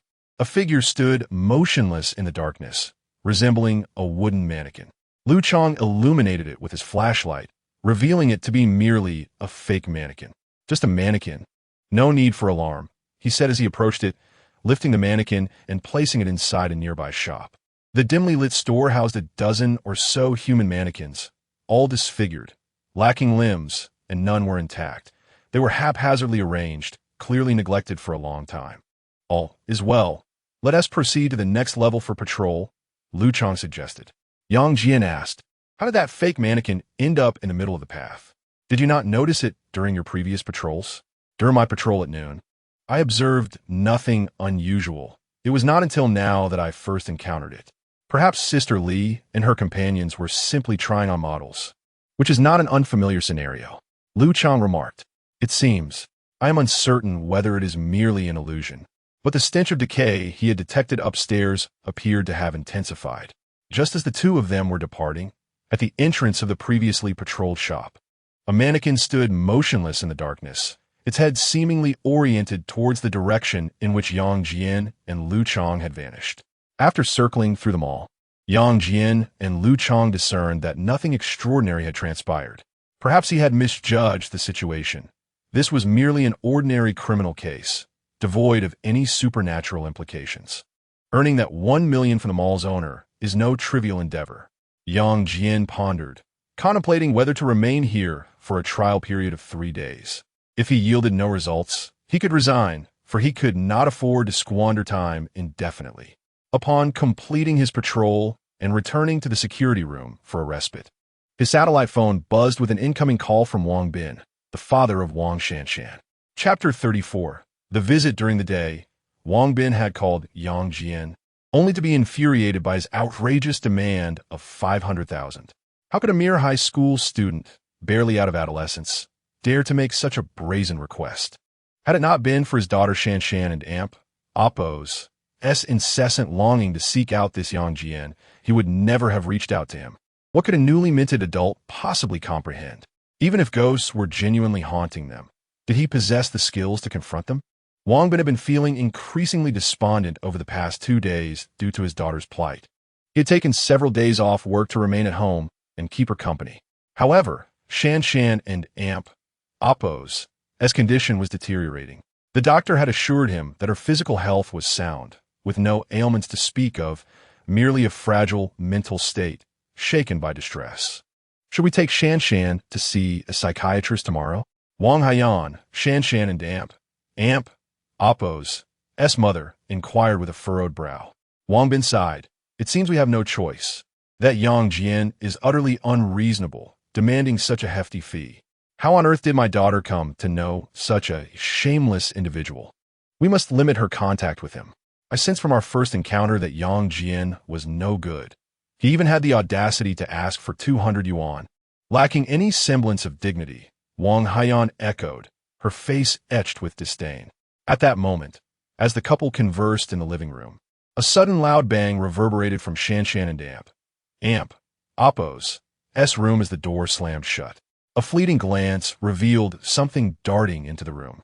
Wang Bin and Appo's expression shifted instantly, and he sprang to his feet in alarm. Wang Haiyan, also taken aback, exclaimed, "Darling, did you just see?" It seemed as though a child ran into Shan Shan's room. "Don't spout nonsense and frighten yourself," Wang Bin retorted, though his countenance was equally peculiar. For he too had seemingly glimpsed a child dart into Shan Shan's chamber. The child was unclothed, with a skin tone resembling a ghastly shade of blue-black, akin to that of a deceased infant. Yet, throughout this ordeal, the front door of their home remained securely shut, and being on the 16th floor, it was inconceivable for a child to have entered. Suddenly, a piercing scream erupted from the room, belonging to Wang Shan. Wang Bin rushed to the door and flung it open, only to be met with an abyss of darkness. The light had extinguished at some point unbeknownst to him. It was a well-known fact that his daughter Shan Shan always slept with the lights on. In a flurry, Wang Bin fumbled for the switch, hoping to illuminate the room. But instead, his hand brushed against a small, soft hand, one that felt like a child's skin yet was devoid of warmth, as cold as a corpse. What was this? His heart raced, and he quickly withdrew his hand. At that moment, Wang Shan, terrified, collided with Wang Bin, her face as pale as a ghost, trembling uncontrollably as she fled the room. "My daughter, what has happened to you?" Wang Haiyan asked with concern as she embraced Wang Shan, who was quaking in fear within her mother's arms. Gathering his courage, Wang Bin turned the light on once more, this time encountering no icy hand. As the brightness flooded the room, it revealed an empty space, void of any presence. What children could there possibly be? Yet in the next moment his eyes narrowed. On the floor of the room appeared a series of filthy little footprints, scattered haphazardly around the bedside, even extending to the walls and the ceiling. At that instant, Wang Bin's inner resolve crumbled entirely. His hand trembled slightly as he hurriedly picked up his phone to dial Yang Jian's number. Yang Jian was indeed correct. It was highly probable that his home was haunted. "Haiyan, take our daughter and leave this place. We shall stay at a hotel for a few days. The house feels rather unsafe." While making the call, Wang Bin spoke. "All right, I will pack our things right away," Wang Haiyan replied, sensing that something was indeed amiss in their home. At that moment, the call connected. "Hello, is this Yang Jian?" Wang Bin inquired. Yang Jian, resting in the security room, answered, "Uncle Wang, how can I assist you? Where are you now? Could you come over quickly? I wish to discuss our previous matters. We can negotiate the price." Wang Bin urged, "I am currently working and have more tasks ahead. If it's not urgent, I believe we can discuss it over the phone," Yang Jian replied. "I am heading out now. Where are you working? I will come to find you," Wang Bin insisted, feeling an urgent need to confront Yang Jian in person. "At the foreign shopping mall," Yang Jian responded. "All right, let us proceed," Wang Bin declared. As he finished putting on his shoes and prepared to open the door, he discovered, to his dismay, that the entrance remained firmly shut despite his attempts to turn the doorknob. "My love, what seems to be the matter? Are we not leaving?" Wang Haiyan inquired. "It appears the doorknob is malfunctioning. It won't budge," Wang Bin replied. "Perhaps something is obstructing it." "Allow me to take a look," Wang Haiyan suggested. Wang Bin peered through the peephole and beheld a child, a small figure, clad in a shadowy hue, devoid of clothing, standing outside the door, pressing against it with his hand. The child's eyes were an eerie, solid black, devoid of pupils, and as he lifted his gaze toward the peephole, an unsettling mixture of innocence and sinister mischief danced within those inky depths. Wang Bin and Appo's complexion drained of color, and he instinctively recoiled in fright. "Hey, Uncle Wang, speak to me. If there's nothing urgent, I'll hang up the phone," Yang Jian's voice resonated from the other end. No, please, do not hang up, Wang Bin implored, grasping the phone as if it were a lifeline. That child is standing outside my front door, and I cannot get out. Could you come and assist us? I am willing to negotiate any compensation. At that moment, Yang Jian fell silent, his expression turning grave. The ghostly infant is at Wang Shanshan and Amp. Amp, Oppo's, doorstep. I will make my way there as swiftly as possible. You must exercise caution and keep your distance from that entity, he instructed, promptly ending the call and setting out. Hey, Yang Jian, where are you going? Wang Bin called after him. I have a pressing matter to attend to, but I shall return shortly, Yang Jian replied. As he was about to set off, Wang Bin, having hung up the phone, beheld in terror the doorknob slowly turning. It seemed as though something from outside was intent on entering. In a moment of panic, a spark of ingenuity ignited within him. He cast aside his fear and hurried over, securing the door with a bolt and locking it tightly. Every latch was fastened without exception. The entity was approaching. It sought entry. Yang Jian, where are you? Wang Shanshan cried out, overwhelmed by dread, her demeanor teetering on the brink of a psychological collapse. Wang Bin retreated, still shaken, glancing at the now silent door. Rather than feeling relieved, a deeper tension gripped him. Husband, what is happening outside? Wang Haiyan inquired, still unaware of the dire situation. Do not ask questions, just come back to the bedroom, Wang Bin urged, sensing that the front door was no longer an option for escape. He led his wife and daughter back to the master bedroom, illuminating every light within reach before sealing the door behind them. He fixated on the door for a considerable time, and upon noticing an absence of movement beyond it, felt a slight release of anxiety. However, in the next instant, he was jolted by the unmistakable sound of the front door creaking open. Impossible, he thought, panic surging through him. Despite the multitude of locks, even a key could not have easily opened it. How could it have been so effortlessly breached? The child he had glimpsed through the peephole might indeed be a ghost. What to do? What on earth could he do? Wang Bin pondered frantically for a solution. He glanced at the window. Being on the 16th floor, it was utterly impossible to escape through the window. The peril of attempting to leap to the adjacent building was equally great. One misstep could lead to a fatal plunge. Was he truly left with no choice but to sit here and await his demise? Chapter 35. Driving skills. The Wang family huddled in their home, trembling with fear. Meanwhile, Yang Jian was en route to Wang Shanshan's residence in a taxi. Could you please drive a bit faster? I am in a hurry, he urged with a hint of impatience. Friend, are you not aware of the speed limits within the city? There are speed cameras everywhere, and exceeding the limit incurs penalties and points on your license, the taxi driver replied. This is already my maximum speed. If you want to go faster, you might as well take a plane. At this rate, I could outrun you on foot, Yang Jian retorted. The driver responded, I have 2 decades of driving experience. My driving is as steady as a mountain. Be patient.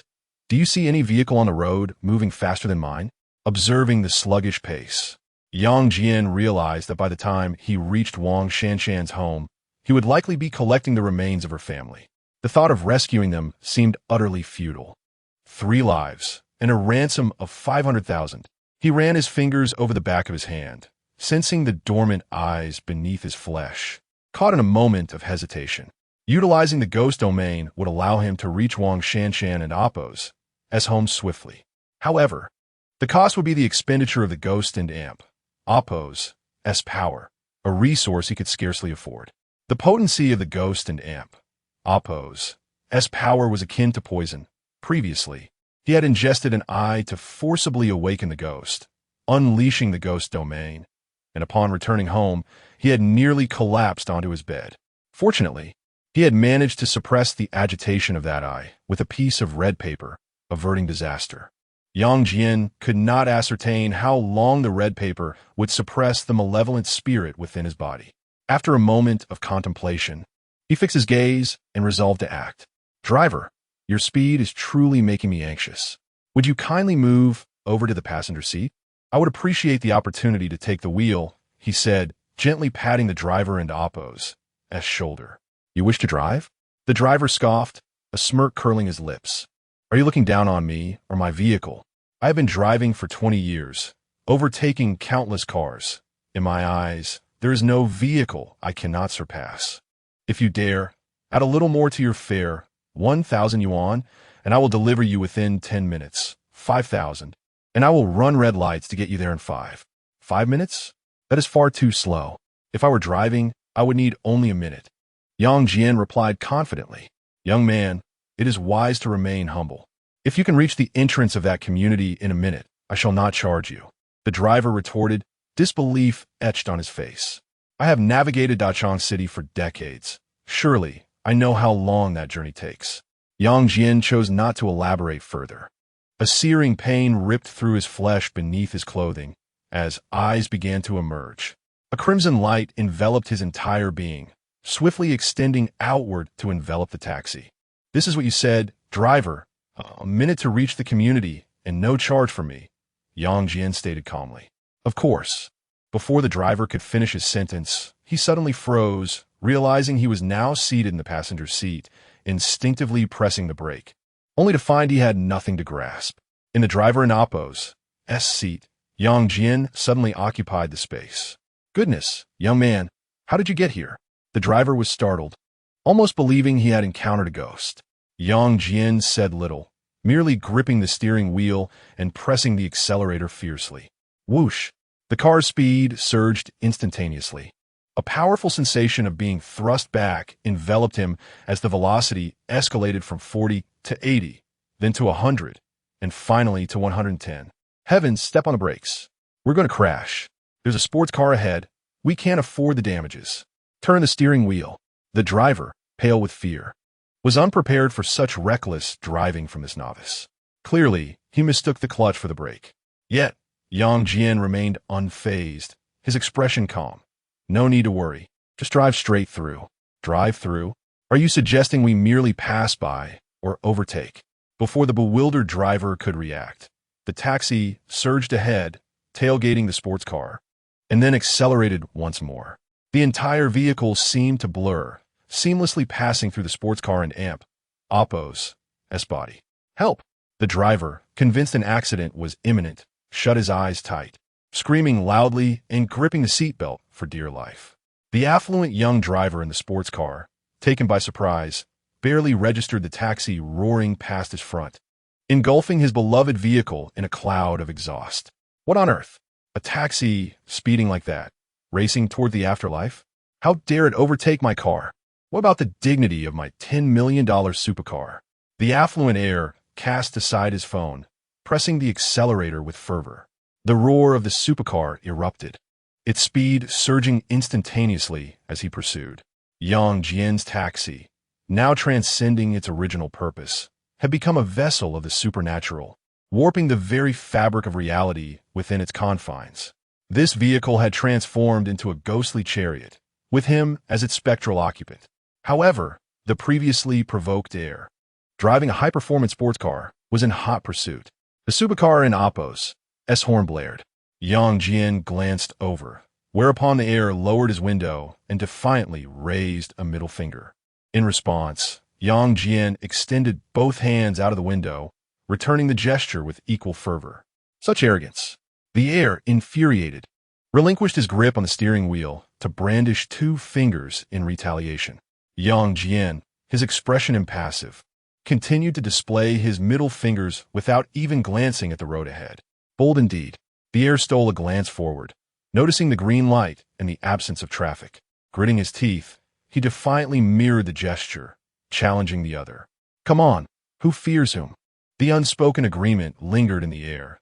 The first to withdraw their fingers would be the fool. Their gazes locked, middle fingers raised, silence enveloped them. 3 seconds passed, and the heir's body tensed, poised to slam the brakes at any moment. For seconds in, a cold sweat broke out upon his brow.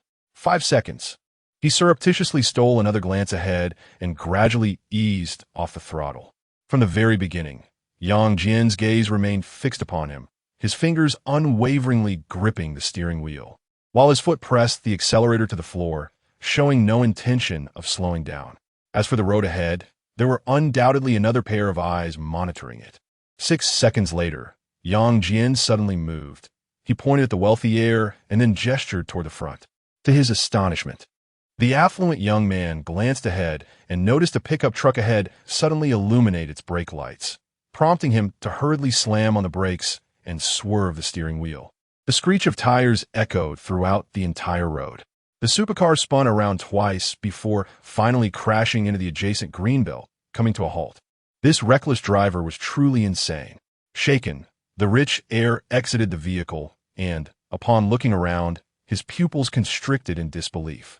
He witnessed a taxi, glowing faintly red, brazenly run a red light, somehow overtaking 7 or 8 cars ahead, before vanishing at the end of the road.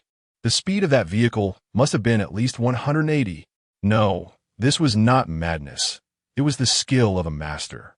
The wealthy heir lit a cigarette and took a deep drag, admiration gleaming in his eyes. To relinquish the steering wheel, to disregard the road ahead, to accelerate with reckless abandon. This was not merely a display of driving prowess, but also an exhibition of courage and audacity. He had never encountered someone with such calmness in their gaze, undeterred even by the gravest of dangers. His father had been correct. Such individuals indeed existed in this world. After witnessing this display of driving finesse, the affluent young man began to harbor feelings of admiration for Yang Jian. Should they cross paths again, he would certainly seek his guidance and counsel. I am unfamiliar with that individual. Why, in good health, would he raise his middle finger at me? Never mind. I shall not dwell on it. Saving lives and earning money take precedence. Yang Jian grasped the steering wheel, furrowing his brow. It is often said that the shortest distance between 2 points is a straight line. He navigated through vehicles, traversed green spaces, and maneuvered past buildings, ultimately arriving at the entrance of the community within a minute. As the vehicle came to a halt, the driver hastily exited, stumbling and then retching on the side. His eyes filled with terror. He muttered to himself, lamenting how this young man was so fearsome, how his 20 years of driving experience seemed utterly inadequate against such a challenge, and how, given time, he would surely soar alongside the sun. However, upon disembarking, Yang Jian's body still radiated a faint crimson glow. He cast a glance at the driver. The bizarre scenes he had navigated earlier remained unseen by the driver, who perceived him merely as an ordinary speedster. Inducing hallucinations is one of the most fundamental abilities of the ghost realm. Yet, once the ghost realm is unleashed, its effectiveness lasts only 5 minutes. After this duration, the ghost within him would be stimulated to awaken. Thus, having invoked the ghost realm, he could not squander this opportunity. At this moment, Yang Jian dialed Wang Bin into Oppo's S number. Hello, Uncle Wang? Which building and floor is your home? I'm on my way. He hoped the individual was still alive. If not, he would be left with the grim task of retrieving a corpse. Chapter 36. In the midst of growth. Since Wang Bin put down the phone, he has felt as though time has stretched interminably. The sound of his door opening reached his ears, and he sensed something entering the living room, accompanied by the occasional clatter of objects being disturbed. It was as if a mischievous child outside was curiously at play. Yet, with each sound, Wang Bin's heart leapt in trepidation. The thought of that child being merely a wall away filled him with an inexplicable dread. He could not bring himself to open the door, nor could he approach it, fearing that the child might suddenly appear before him. However, passive waiting cannot shield one from inevitable confrontations. As the commotion outside the living room subsided, it seemed the child had grown bored of the toys scattered within, and gradually, faint footsteps approached, halting right outside his door. It has come. It is about to enter. Father, mother, you must leave quickly. It has come for me. Ikan Saitalia. Please, you must go. At this moment, Wang Shanshan and Oppo's emotions became intense, as if she could perceive the presence of the spectral infant. Daughter, what foolishness are you speaking? Wang Haiyan replied, wiping her tears. How could I ever abandon you? Dear, what exactly is out there? She continued, if it comes to it, we shall confront it together. Awakened by this reminder, Wang Bin regained his composure, suppressing the fear that surged within him. He searched around and finally seized the clothes hanger, preparing for a confrontation, awaiting the moment the child would burst in, ready to unleash a flurry of blows to obliterate the entity. No, please, Dad, don't. The detective said that ghosts cannot be killed. We must find Yang Jian. Only he has the means to save us. Wang Shanshan exclaimed in terror, attempting to thwart Wang Bin and Amp, Oppo's intentions. Yet beside her, Wang Haiyan clutched her tightly. I've already contacted Yang Jian. I promised him 500,000 to assist us. He should be on his way, rest assured. Everything will be all right, Wang Bin said nervously. At that moment, with a sudden click, the door lock inexplicably disengaged. The doorknob slowly turned, accompanied by a sharp creak, and the door opened a crack. Gradually, the opening widened, and in the next instant, a child's head emerged. Its pitch-black eyes devoid of pupils, surveying the occupants of the room with a sinister, eerie gaze, ultimately fixating on Wang Shanshan. The piercing screams of Wang Haiyan and her daughter echoed through the room. Damn it, Dai! Wang Bin, fulfilling his duty as a husband and father, summoned all his courage and shouted, raising the hanger to strike at the ghostly infant. However, the specter paid no heed to Wang Bin, moving with an uncanny, terrifying speed along the wall, and then lunged directly at Wang Shanshan.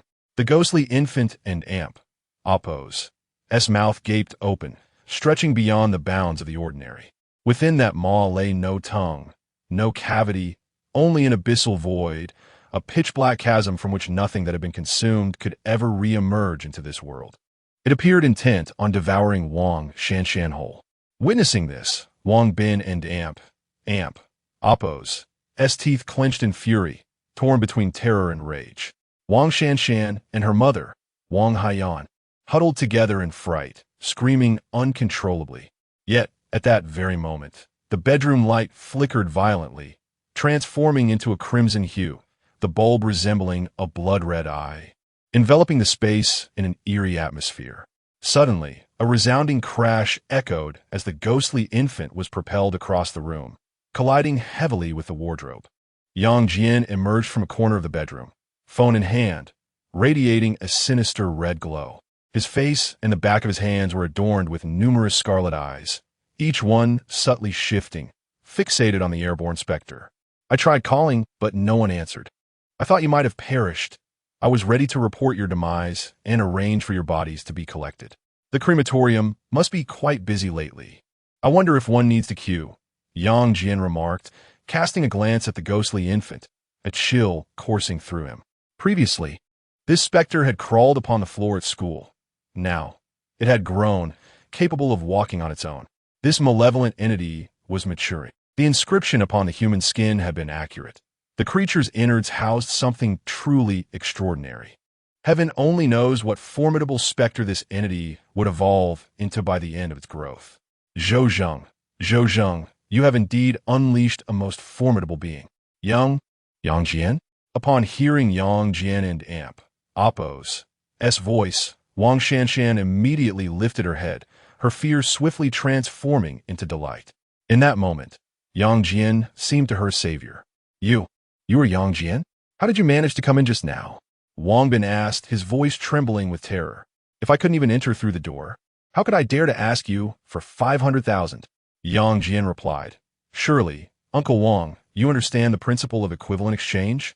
This matter has exceeded my previous estimates, and given the current situation, I may not even be able to handle it. Therefore, the price must increase. He was not jesting. Previously, when he had 4 eyes, he could fend off that ghostly infant. But now, this entity could no longer be classified merely as a ghost infant. It had ascended to the level of a ghostly child. Its terrifying nature had undoubtedly intensified. It was best if it did not exceed the limit of 6 eyes. Otherwise, retreat would be the only option. He cast a glance at the others, preparing for withdrawal. With no familial ties, merely classmates, Yang Jian could not afford to sacrifice his life for someone else.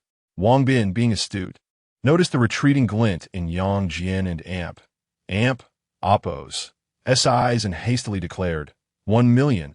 I will give you 1 million. And there will be additional rewards after this matter is resolved.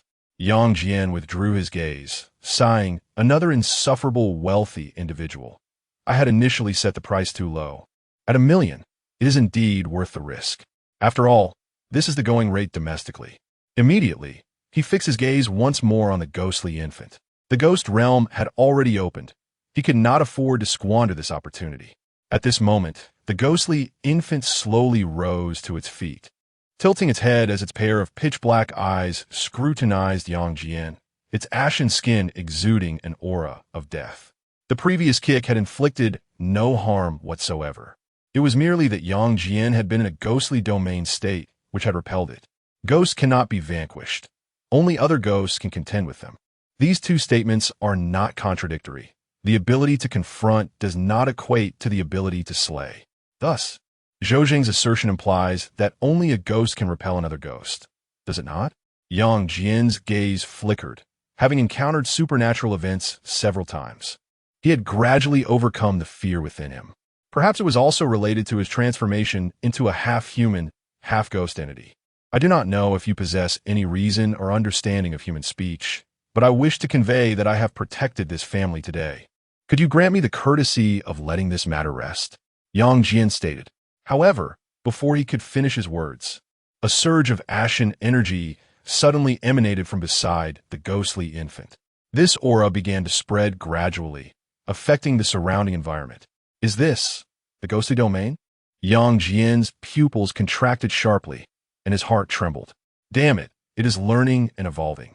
This ghostly infant is undoubtedly formidable. It would be wise to expeditiously send this specter away. Yang Jian's expression shifted. Suddenly, the ghostly infant stepped into emptiness, plummeting straight through the floor to the level below. Yang Jian also advanced a step, the crimson light around him flickering as he vanished from the sight of Wang Bin and the others. The ghostly realm descended alongside the spectral infant, plummeting through the layers 16, 13, 9, just as they reached the final level. Yang Jian retracted the ghostly domain. With a thunderous crash, the spectral infant plummeted from the 16th floor directly onto the ground floor, its form grotesquely flattened. Lying in a peculiar posture upon the surface, Yang Jian gazed down from above at the motionless figure of the ghostly infant. He was acutely aware that this entity had not perished. Glancing at the time, he realized the limits of the ghostly domain were nearing. He resolved to first escort Wang Shanshan and her family away from this place, contemplating how to address the ensuing matters thereafter. Yang Jian recognized his lack of experience in confronting malevolent spirits, thus prioritizing a cautious approach. Without hesitation, he vanished from his location. Moments after his departure, the spectral infant, resembling a heap of flesh, began to stir, ultimately rising to its feet. Chapter 37. Liberation if you wish to avoid calamity. It would be prudent to depart from this place swiftly. The malevolent spirit child seems to have fixated on Wang Shanshan, and it is continuously evolving. The last time I encountered it, it was incapable of wielding the realm of spirits, yet now it exhibits an inclination towards mastering such powers. One can only speculate what form it may take next. I sense that once it reaches its full maturity, its terror will be incalculable. Yang Jian returned to Wang Bin's residence and immediately spoke. Are you human or ghost? Wang Bin inquired, his voice trembling with fear. Yang Jian replied, I am uncertain. Perhaps I am human, or perhaps a ghost. I myself am not entirely sure. However, what matters is that I can save your lives. But this is not the time for such discussions. Indeed, we must leave this place. I will gather my belongings. Wang Bin responded, regaining his composure. Is that thing dead? It won't return, will it? Wang Haiyan asked, still shaken.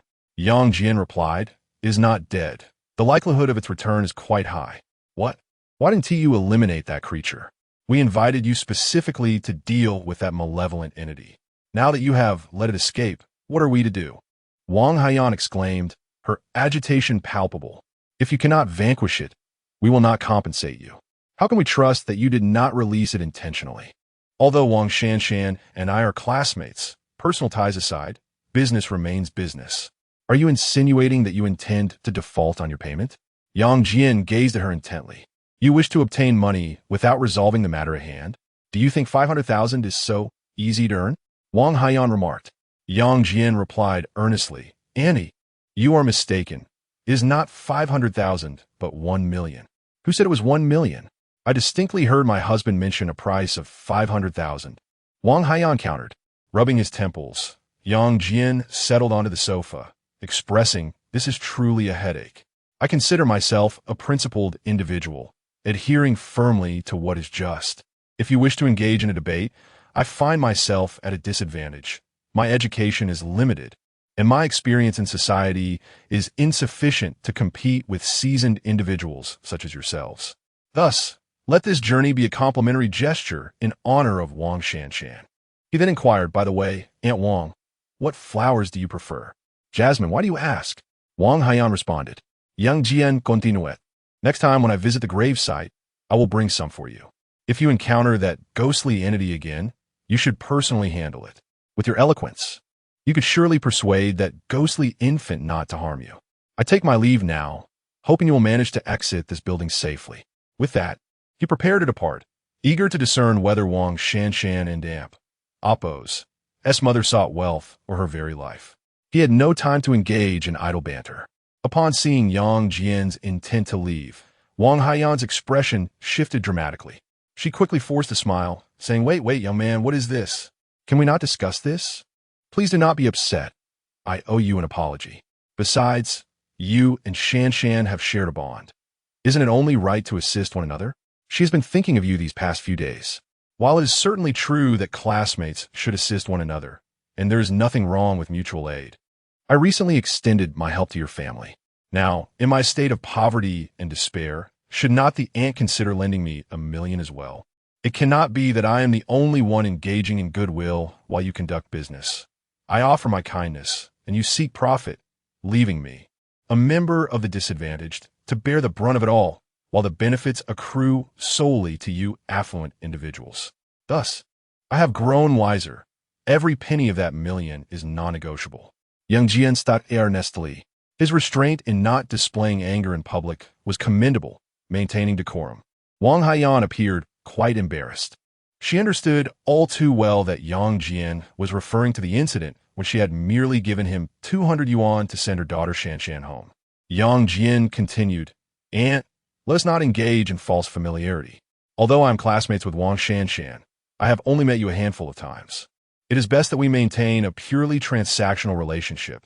You provide the funds, and I offer my assistance. This arrangement is fair. You pay for safety, and I earn a living through my efforts. This is equally just. Indeed, it is fair, Wang Haiyan acknowledged, but as classmates, while we provide the money, you must also find a way to resolve this matter for us, correct? Why is it that this issue seeks us out specifically rather than others? Yang Jian replied, It is not seeking your family. It is after Wang Shanshan.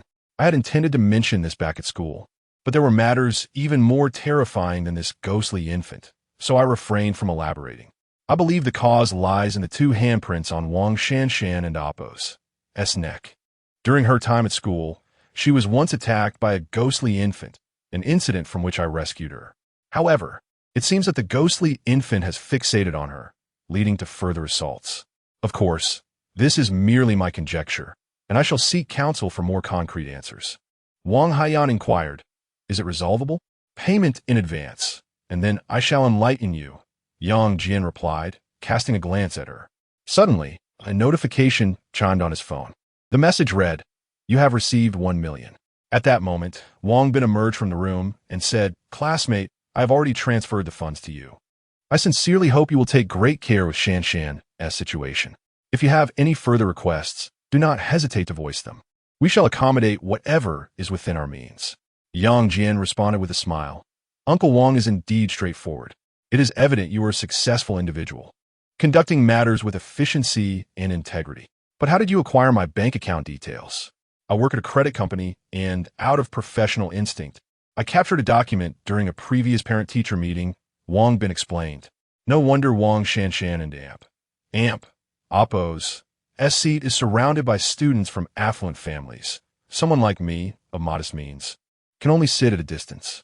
It seems Uncle Wang has invested considerable effort behind the scenes, Yang Jian thought, harboring a degree of admiration for Wang Bin. Even in high school, was already laying the groundwork for Shanshan's future connections. Wang Bin smiled awkwardly, but said nothing further. This was not solely his idea. It was a spontaneous organization by several well-off parents, of which he merely participated. Well, the time is nearly up. We should leave now. Yang Jian glanced at the clock. There was less than a minute remaining in the ghost realm. Soon, the group departed the community, swiftly driving away from the area. During this time, they encountered no sign of the ghostly infant, seemingly due to the ghost realm's ability to shield them from other spirits' detection. This is crucial. I must remember this. Yang Jian mused to himself. Yang Jian, yes, I'm sorry. In the car, Wang Shanshan, regaining some composure, discreetly tugged at Yang Jian's hand and whispered, "There is no need to apologize. My presence here is motivated by financial reasons," Yang Jian replied. "Thank you," Wang Shanshan responded gratefully. Wang Bin, driving, inquired classmate, "Where shall we go now?" "Anywhere is fine, as long as we distance ourselves sufficiently from that community. Even that entity would require time to pursue us," Yang Jian stated. "If we go abroad, wouldn't we be able to escape that ghostly presence?" Wang Haiyan interjected. "What if we can't escape? Furthermore, do supernatural occurrences cease to exist abroad? Such phenomena are often more severe internationally, where there are no dedicated personnel to handle similar incidents. They can only hire individuals, and thus, dealing with such matters abroad starts at several $1 million. Uncle Wang, if you don't believe me, feel free to inquire. I was not deceiving you during our previous phone conversation. As for the handprint on Shanshan and Oppo's neck, can you resolve that?" Wang Haiyan inquired politely, no longer daring to lose her temper. Having already given the money, she feared that if Yang Jian were to become displeased, what fate awaited her family. Yang Jian pondered for a moment and replied, "I can only inquire. If this matter cannot be resolved, then I shall be powerless." And Wang Shanshan must resign herself to fate. He promptly picked up his satellite phone and called the operator, Lu Xiaoyu. By delving into Wang Shanshan and Oppo's predicament, he hoped to gain further insight into the knowledge of malevolent spirits, which would undoubtedly prove beneficial for his future endeavors. Soon, Lu Xiaoyu answered the call. "Yang Jian, is that you?" "Yes," Yang Jian responded. "Is your service available 24 hours a day? Can I reach you any time?" "We offer one-on-one service. Each spirit handler is assigned a dedicated operator. I am your exclusive liaison, and apart from coordinating with you, I have no other responsibilities," Lu Xiaoyu stated in a professional tone. "Enough of this trivial conversation," Yang Jian interjected. "I find myself in a bit of trouble and would like to share the general situation with you to see if you might provide some guidance." Chapter 38.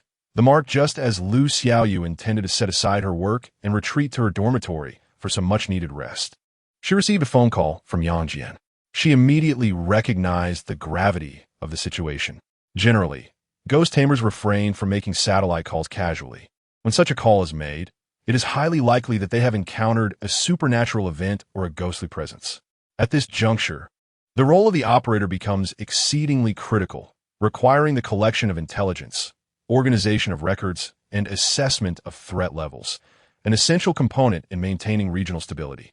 Thus, even if one is fast asleep, the ringing of the phone necessitates an immediate return to duty. Listening intently to Yang Jian's account, Lu Xiaoyu accessed the file on the ghost infant, Zhou Zheng, her brows knitting together in a display of deep concern. "Are you suggesting that the ghost infant that emerged from Zhou Zheng's abdomen is now maturing? Just a few days ago, it was merely in an infantile form, and now it has developed into a child, exhibiting tendencies to manipulate ghostly realms?" Indeed, that is the essence of the matter. Moreover, a classmate of mine has been marked with 2 distinct handprints left by that ghost infant. It appears that the ghost has fixated on her, intent on consuming her, as if cursed by that ominous knocking sound. Do you have any similar cases on your end? Have you conceived of any methods to counteract this? Yang Jian inquired. Historically, there have been documented instances of similar occurrences within the realm of the supernatural. Most ghosts with a defined motive for murder typically fulfill 2 criteria: a triggering condition and a pattern of behavior, akin to the motivations and methods of ordinary human criminals. Previously, the triggering condition for the knocking ghost was the sound of a knock, with the method of killing being the ghost knocking at the door. Of course, other methods of murder cannot be entirely ruled out. The manner of killing attributed to the ghost infant should be consumption, as it dispatches individuals through the act of eating, with the triggering condition being physical contact. Based on my analysis of various materials, It appears that the ghost infant would promptly devour anyone it has touched, or even those who have touched it. Its current fixation on your classmate stems from their prior interaction. Yang Jian remarked, I have not had any contact with the ghost infant, yet it still attacked me. He was the first victim of the ghost assault. Most ghosts exhibit indiscriminate killing tendencies. In the absence of triggering conditions, they will randomly attack those nearby. The ghost infant, upon leaving Zhou Zheng and Amp, Appo's body, targeted you as its prey since you were the first individual encountered. However, this type of ghost, characterized by its capacity to spread and roam, is generally classified as a grade B entity. One cannot assume that failing to meet certain requirements will guarantee safety when confronting a ghost. Rather, understanding the ghost patterns can enhance one's chances of survival. Lu Xiaoyu stated. Upon hearing this, Yang Jian felt a twitch at the corner of his mouth, as he began to comprehend why Fang Jing would desperately sacrifice others for his own survival. Regarding the handprint left by your classmate, I believe it may be a mark of the ghost servant, Lu Xiaoyu explained. Ghost servant mark? Yang Jian inquired. What is that? How does it differ from a ghost servant? Every spirit capable of utilizing the realm of the dead possesses a singular ability, the power to transform the deceased into ghostly thralls. These thralls lack rationality and, apart from their appearance, which bears a resemblance to their former selves, are entirely distinct entities, an alternative form of spirit. Therefore, one must not be deceived by the visage of the thrall in its previous life. Furthermore, these ghostly servants are bound to obey their master unconditionally. You may have encountered such entities before. However, the spirit known as the knocking ghost operates at a level far beyond your comprehension, commanding a legion of thralls that exceeds your imagination. We have classified it as an A-class entity. A-class. A shiver ran through Yang Jian as he realized the terrifying extent of the knocking ghost power. The mark of the ghostly thrall is akin to a brand of corporation, a symbol of its dominion. Your classmate, although still living, is already considered a thrall of that ghostly domain. Upon her demise, she will be under its control. This is the information I have gathered thus far, Lu Xiaoyu explained. On the other end of the line, Yang Jian felt a heavy weight in his heart. So, the ghostly infant intends to collect a beautiful maiden for its harem even before its hair has fully grown?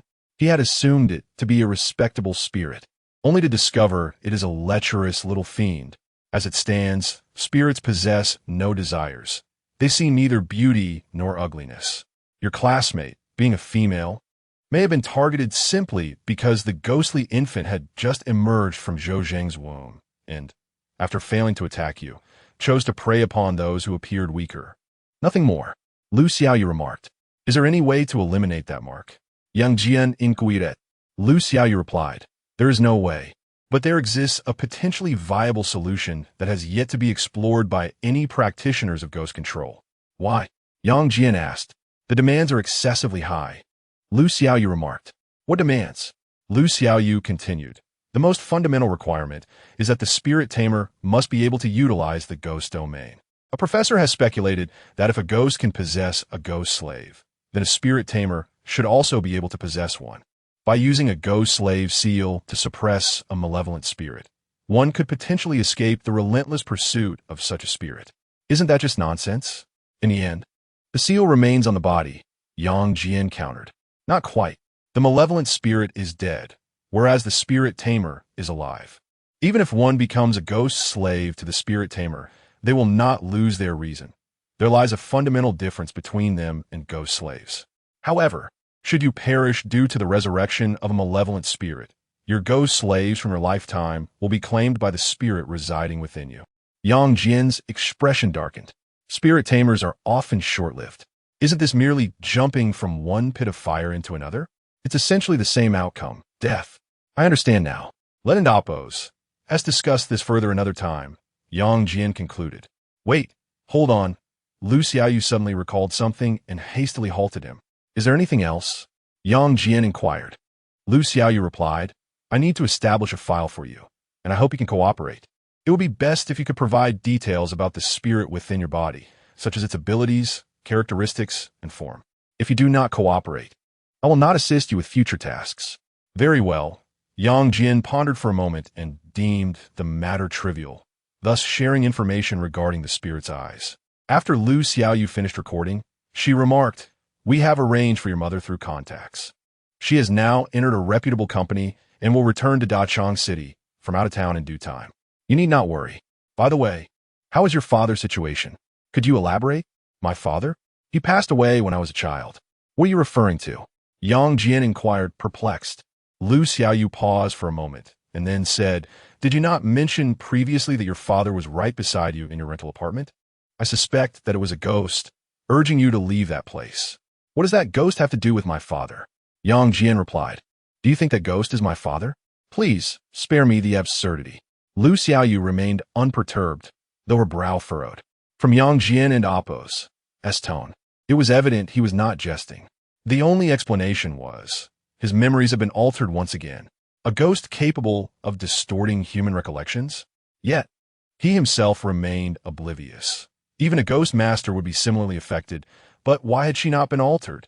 Lu Xiaoyu swiftly jotted down notes, preparing to present this matter to the high IQ think tank for analysis. It was not her responsibility. "All right, if there's nothing else, I shall take my leave. We will discuss this next time," Yang Jian stated. "Allow me to inquire once more, how has your mental state been of late?" Lu Xiaoyu suddenly asked. "Fine, no issues," Yang Jian replied before hanging up.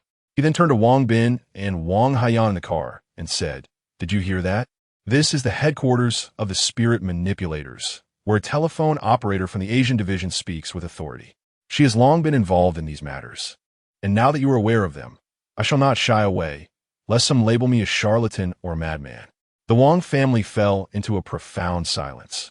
Each member in Appo's heart unsettled.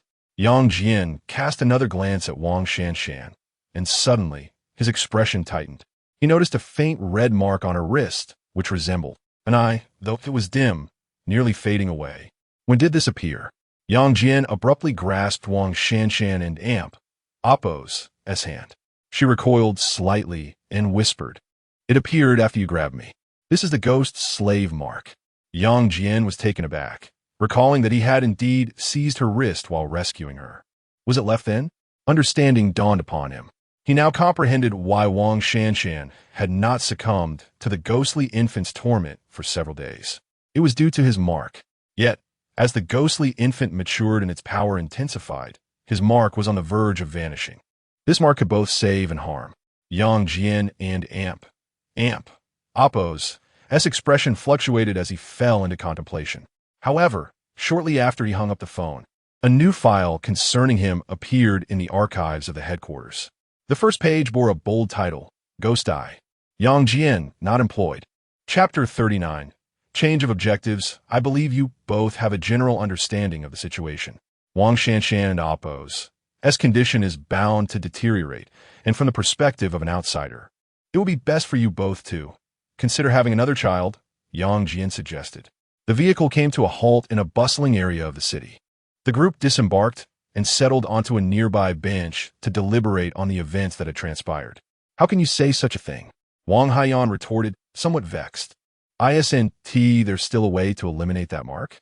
Both options seem rather similar. Removing the mark and replacing it with another would ultimately yield the same outcome. Yang Jian responded, "Though my words may sound harsh, they are nonetheless the truth. What do you think, Uncle Wang?" Wang Bin furrowed his brow, puffing on a cigarette. As the head of the family, he found himself utterly at a loss, his mind heavy with distress. He understood Yang Jian's implication. If the mark was not removed, the ghostly infant would continue to haunt Shanshan. To eliminate the mark would necessitate the imposition of another, leading to an inescapable conclusion, merely prolonging the inevitable. "Damn, Mom. It's all right. I have no hope left. Let me face that ghostly child alone. I cannot allow my troubles to burden you," Wang Shanshan said through her tears. Upon realizing the reality of her situation, her fear had diminished. The heartbroken Wang Haiyan, as a mother, could not contain her sorrow, weeping profusely as she embraced her daughter amidst the gaze of passers-by. "No, I cannot allow myself to witness my daughter being tormented to death by that entity." Wang Bin cast aside his cigarette and rose, seemingly resolute. "My friend, if I were to agree to Shan receiving another mark, would you have a solution?" Yang Jian replied, "Although there is a method, the outcome would not be any more favorable. It would merely postpone the inevitable demise. There's an ancient saying that encapsulates this notion: drinking poison to quench thirst, which is quite fitting in this context. If we do not erase that mark, Shanshan is unlikely to survive beyond 3 days, correct? Wang Bin inquired. Yang Jian responded, no, she wouldn't last even a day. Previously, Wang Shanshan was spared from attack because the mark in her possession had yet to vanish, which kept the ghost infant at bay. However, now that the mark has disappeared, it is likely the ghost infant will return within the hour, perhaps even sooner. And what if we were to erase the mark? Wang Bin asked. Yang Jian replied, to live and die alongside the ghost master would extend her life by a few months, improving the situation somewhat. Yet the outcome remains unchanged. Moreover, I cannot guarantee there won't be other side effects. Even if it is poison, it must be consumed now. We cannot forfeit even the slightest chance. Wang Bin gritted his teeth and said, my friend, I implore you to assist me in this matter. I shall cover the expenses. Name your price.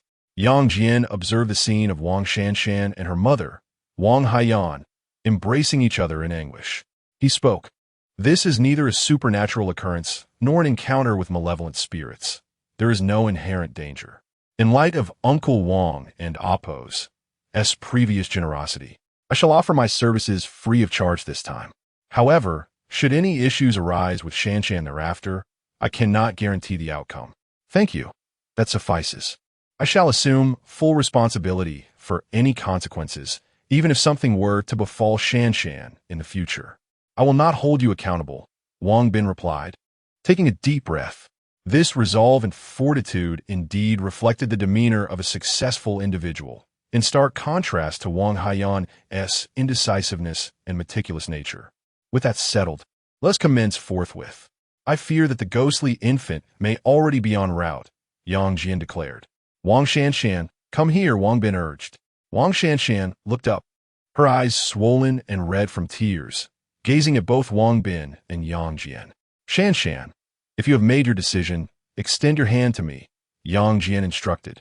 Go ahead, let us confront this immediate challenge first and defer future matters for later, Wang Bin said, his expression still clouded with concern. He was uncertain whether today's choice would ultimately harm or save his daughter. Yang Jian, thank you, Wang Shanshan murmured, biting her lip as she reached out her hand. She yearned for life, unwilling to succumb to the clutches of something so terrifying.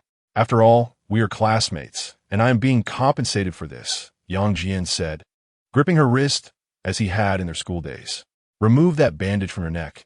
I must see the mark. Wang Haiyan remained silent, cautiously unwrapping the bandage. The delicate skin of the young girl's neck was marred, a patch of crimson, smeared with ointment, yet at the center of the wound, too dark, bluish handprints were distinctly visible.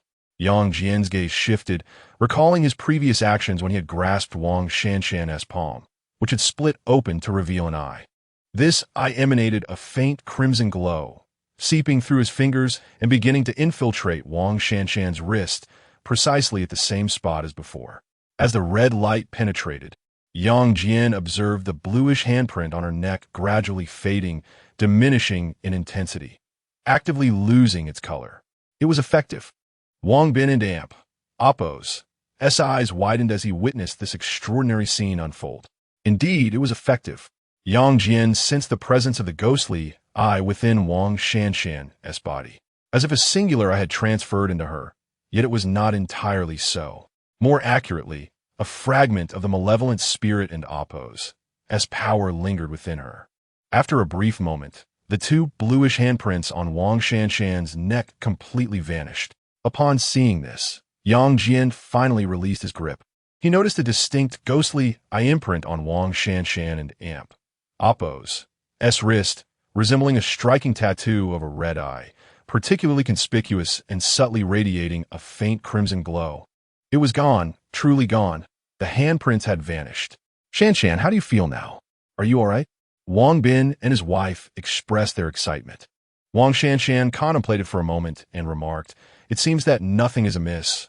I feel quite well, albeit somewhat peculiar, though I cannot quite articulate why. In any case, I'm certainly much better than before. As she spoke, She cast a deep glance at the eyes beside her. Those eyes were markedly different from usual, yet she could not pinpoint the distinction. "This is wonderful," exclaimed Wang Haiyan, embracing her with palpable excitement. Yang Jian also took stock of the changes within his own body. There were no significant alterations. It felt akin to having just endured a surge, leaving him somewhat weary. Only those who could command the realm of spirits were deemed worthy of possessing spirit servants. However, the nature of living spirit servants compared to those of malevolent ghosts remained unclear. Wang Shanshan would certainly not behave like an ordinary person. Yet the true essence of these changes could only be discerned over time. Yang Jian mused inwardly. At that moment, as he nullified the mark, a child cloaked in a hue of dark blue-black dashed down a nearby street at an uncanny speed, hastening towards Wang Shanshan. "Did you just see a peculiar child run past from that direction?" A passerby inquired, astonished at the sight. "What child?" "You must be seeing things," replied a companion. Yet, just as the ghostly infant had not traversed far, it abruptly halted. The mark had vanished, leaving it devoid of a clear target. In the absence of a primary objective, it would indiscriminately select passers-by along the street, initiating a spree of random killings. "What on earth have I encountered?" At that moment, a young man, engrossed in his phone, inadvertently collided with the ghostly infant, nearly causing it to stumble. Yet when he turned around, he found nothing. However, as he resumed his leisurely stroll, he was suddenly taken aback. Before him stood a naked child, with skin a peculiar shade of bluish-black, tilting its head and gazing at him with an unsettling expression. The young man cast a strange glance at the ghostly infant, sensing something amiss. Perhaps the child was a homeless waif, or maybe not entirely sane. He had no desire to engage with such a peculiar being, so he chose to sidestep and continue on his way. Yet, he hadn't ventured far when the ghostly child moved. It turned around, not proceeding in the direction of Wang Shanshan, but instead chose to follow the young man from before. The terror persisted, merely shifting its focus to another. Chapter 40. The operating elevator. After waiting for a considerable 2 hours, Yang Jian was certain that the ghostly infant would no longer return. The issues concerning Wang Bin's family had been temporarily resolved, albeit leaving behind a lingering threat. He cast a sympathetic glance at Wang Shanshan. His transformation into a ghost wielder had been unavoidable. Had he not embraced that fate, he would have perished in the restroom under those dire circumstances. However, Wang Shanshan could have led a normal life, just like others, had she not been singled out by the ghostly infant at the last moment. "I still have work to attend to. I had taken leave to handle this matter. Since everything has been settled, I shall take my leave now. Should any situation arise, please inform me via phone. However, do note that if it pertains to supernatural occurrences, I shall require a fee," Yang Jian stated as he rose, preparing to hail a taxi. Wang Bin hurriedly interjected, "I truly cannot express my gratitude enough for your assistance today. How about this? When you have some free time, allow me to treat you to a meal." "There is no need for a meal. I would prefer to avoid imposing," Yang Jian replied. "Moreover, being in my company rarely leads to favorable outcomes." Suddenly, Wang Shanshan spoke up. "May I accompany you?" "What are you saying, my daughter?" Wang Haiyan exclaimed, grasping her hand tightly, fearful that her daughter might follow Yang Jian away. She understood that the current Yang Jian was far more complex than he appeared, and accompanying him would undoubtedly bring further peril. Yang Jian chuckled. "You should really spend some quality time with your parents. They've had a tough day because of you. Moreover, you must be aware of your own circumstances. Even if that ghostly infant is not fixated on you, your time is still limited." "I understand, but I simply wish to be with you," Wang Shanshan replied, unabashed and devoid of any girlish shyness, speaking as if it were the most natural thing in the world. "That is not feasible.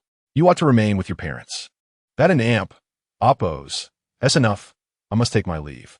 He could not possibly allow Wang Shanshan to accompany him. Having an extra burden would only hinder him. In the event of trouble within the ghostly realm, he could escape at once. With another person, he would have to ensure their safety as well. He slipped away, with money in hand. He hurried to catch a cab and returned to the mall to continue his relentless pursuit of earning. "This young man is quite extraordinary," Wang Bin mused as he observed Yang Jian depart. "Was most vital in the 21st century. Talent. Yang Jian possesses this unique skill and a sharp intellect. Although he lacks social experience, it is simply due to his youth.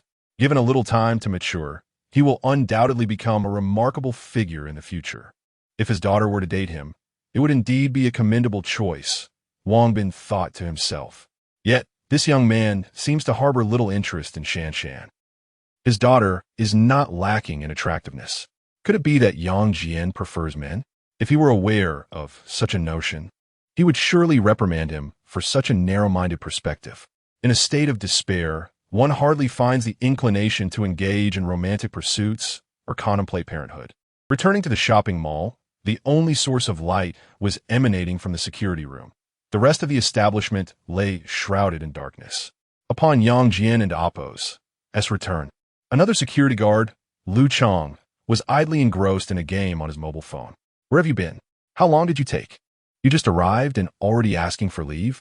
Fortunately, I had told Sister Lee a little fib, claiming you were in the restroom. Otherwise, we would have been reprimanded. Lu Chong remarked. My apologies for the inconvenience. A classmate urgently needed my assistance, which caused the delay. I assure you it won and Appo's. Tea happened again, Yang Jin responded, offering his apologies. Your timing is impeccable. It's almost midnight, and it's time for our patrol. Let us take one last round, and if all is well, we can turn off the lights and retire for the night. We have work again at 8:30 tomorrow, Lu Chong said, setting aside his phone, stretching with a yawn. Yang Jian couldn't help but admire Lu Chong and Appo's audacity. It took a certain bravery to patrol such a vast mall alone. In contrast, his former self would have lacked such courage. Our dormitory is upstairs. We'll patrol the underground parking lot and turn off the lights on our way out. Making it easier to head straight to the dormitory without returning, Lu Chong suggested, remember to bring the flashlight. Thank you for the reminder, Yang Jian nodded, picking up the flashlight as he joined Lu Chong for their patrol. Though his stay was only intended to last 3 days, he understood the importance of fulfilling his duties with diligence and focus. Due to the lack of business, the underground parking lot was largely empty, with only a few vehicles occupying the space. Whose cars are those lined up over there?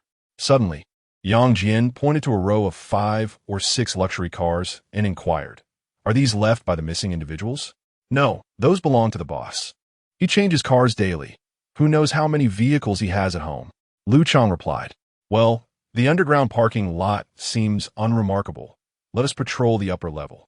Yang Jian glanced around once more. The underground parking lot was entirely visible, and indeed, there was nothing particularly noteworthy.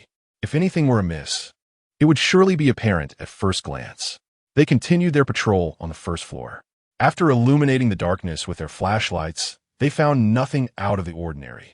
Everything remained as it should, albeit a bit dim. They ascended to the second floor via the elevator. However, just as they began their patrol, a faint rumbling sound echoed from the upper levels of the mall. What is that noise? Yang Jian exclaimed, directing his flashlight upwards, but he could discern nothing. The sound seemed to emanate from between the 4th and 5th floors. It's likely the elevator in operation. Perhaps Sister Lee and the others went up and forgot to turn it off. Each elevator has its own switch, so it's quite possible to forget. In any case, we are here to clean up after them, Lu Chong remarked. Is that so? Let us go take a look, Yang Jian suggested. Lu Chong responded, why the rush? Let us take our time. We should first check the 3rd floor before heading to the 4th. There are cameras here, and if someone sees us slacking off, our wages will be docked. Especially you, being new. If you're caught shirking, you'll surely be dismissed. Yang Jian felt that Lu Chong was rather close-minded. Well, if it takes time, so be it.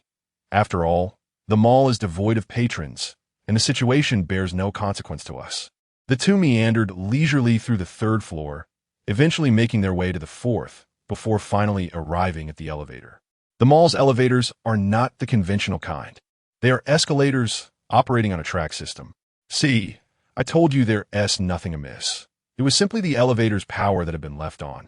All right, let's proceed. Lu Chong walked over to switch off the power at the elevator entrance. Yang Jian chose to remain silent, hoping that perhaps he was merely being overly suspicious. Ascending to the 5th floor via the escalator, this time it was not a mere illusion. A faint odor of decay wafted through the air, lingering obstinately. Previously, on the 3rd floor, he had not detected this scent. something felt distinctly amiss on the 5th floor. Yang Jian, wielding a flashlight, followed Lu Chang as they surveyed the area. Aside from a few shuttered shops and some shelves, the space was utterly barren. Everything appeared tranquil. However, as Yang Jian passed by a clothing store, he shone his flashlight inside. There, he found disfigured plastic mannequins, unchanged from the daylight hours. Their presence unsettling yet familiar. Everything seems normal. Let us head back and get some rest, Lu Chang yawned. Very well, Yang Jian replied, retracting his gaze as he and Lu Chang made their way through the staff passage to leave the mall and return to their dormitory. On the way, he suddenly recalled something and inquired, by the way, the escalator on the 4th floor should have been continuously operational. Why did it not move when we were there earlier? It was a motion-sensitive mechanism. It would only activate when someone approached, remaining dormant in their absence, Lu Chang remarked. If it is indeed motion-sensitive, then the sudden activation of the elevator must indicate that someone was utilizing it just now. Yet, aside from us, there's no one else in the mall. Who could possibly be using the elevator? Yang Jian inquired. Lu Chang suggested. Perhaps it experienced a malfunction. If someone had been on patrol earlier, they should have noticed it.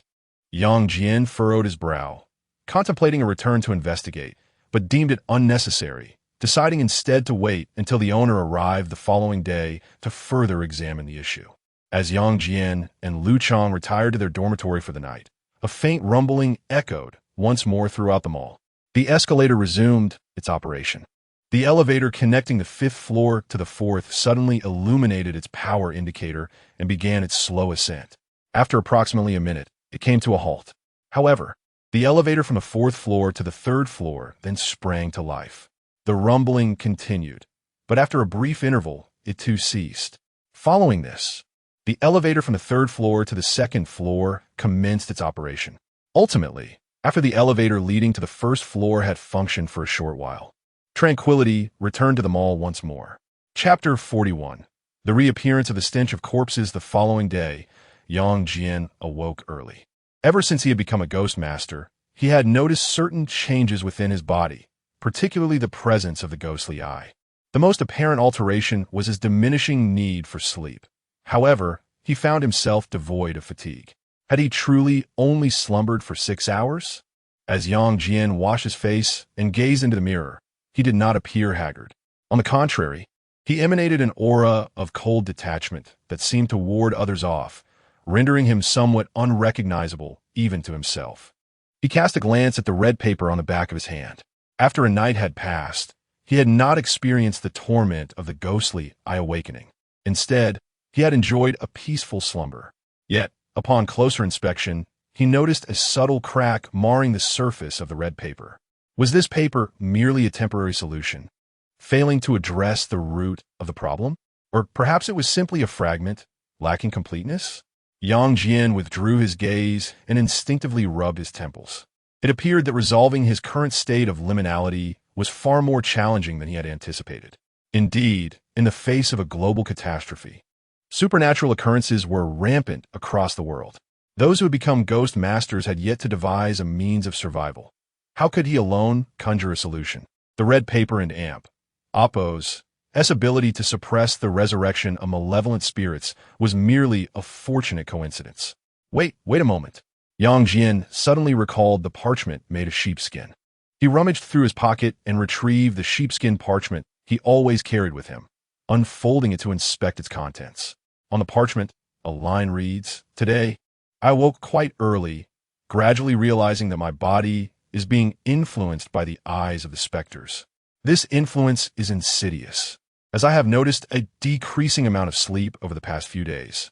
If this continues, I suspect I will soon be able to stay awake all day without rest.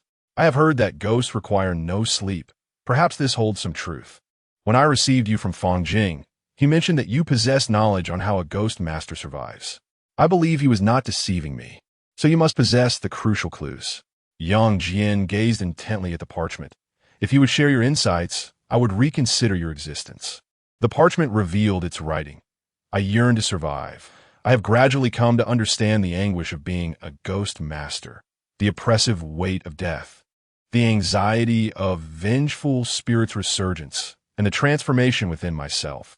This is not a burden one of my age should endure. Today, I could no longer resist inquiring once more of that peculiar human skin, yet I received no answers of value. The skin offered no useful information. Perhaps it harbors some secret, yet it remains silent. What is it concealing? Upon reading these words, Yang Jian's expression fluctuated. Previously, he had felt that this parchment possessed its own consciousness, but since leaving the school, it has lost its guiding influence. Had it not been for the direction provided by this parchment within that old man's ghost domain, he would not have survived to leave. Since you reveal not a shred of information, you are of no use to me. I might as well dispose of you to avoid carrying this unsettling disguise. After completing his morning routine, Yang Jian hurled the peculiar object onto the gas stove and ignited the flame.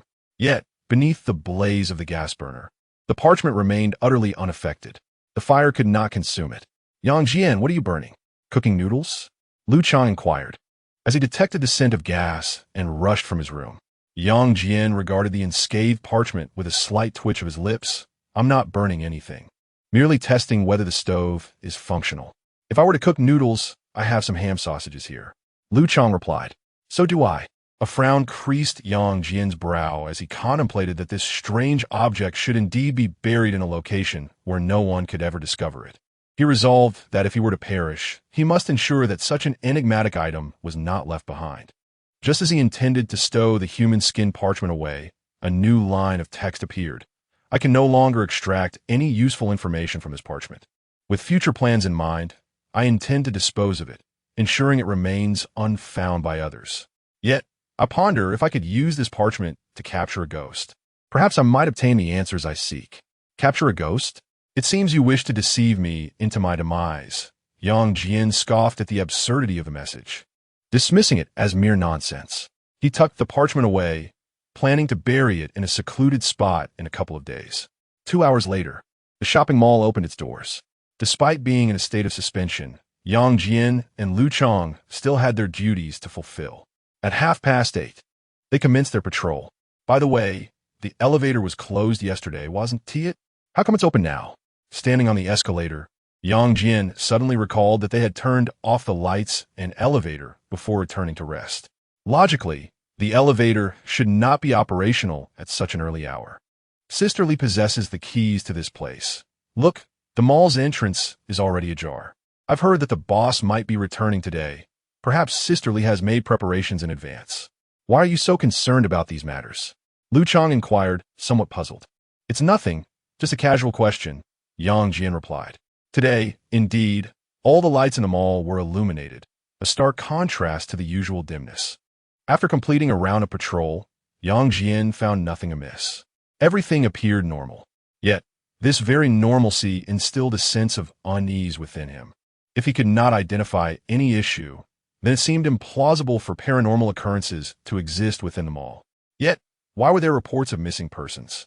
Additionally, Yang Jian felt an unsettling dissonance within the premises, though he could not articulate it. However, around 10 o'clock, several luxury vehicles pulled up at the entrance of the mall. A group of individuals disembarked, led by a middle-aged man in a suit, somewhat diminutive in stature. The boss has arrived, be cautious. The boss has not been in a good mood lately due to the mall's closure, Lu Chang whispered a warning. The short middle-aged man, surnamed Tang, is known as Tang En, the proprietor of the shopping center. Previously engaged in real estate, he has recently transitioned to this business. Master Luo, this is my shopping center. I kindly request your insight into the issues plaguing it, as there have been multiple disappearances in the last few days, Tang En said, wearing a solicitous smile as he guided a well-groomed man in his 50s toward him. A few subordinates trailed behind them. Master Luo abruptly gestured and remarked, "We cannot enter through the main entrance. Are there alternative doors to this establishment?" "Yes, there is a delivery entrance," Tang En responded promptly. "Then let us proceed through that entrance to inspect the shopping center," Master Luo instructed. At that moment, Yang Jian, stationed at the entrance, subtly moved his lips. It was evident that this was a charlatan, engaging in nonsensical pretenses to deceive others. Everyone typically entered and exited through the main doors, including customers. Why should this so-called master be an exception? Even if there were supernatural occurrences, one would expect to notice them during patrols.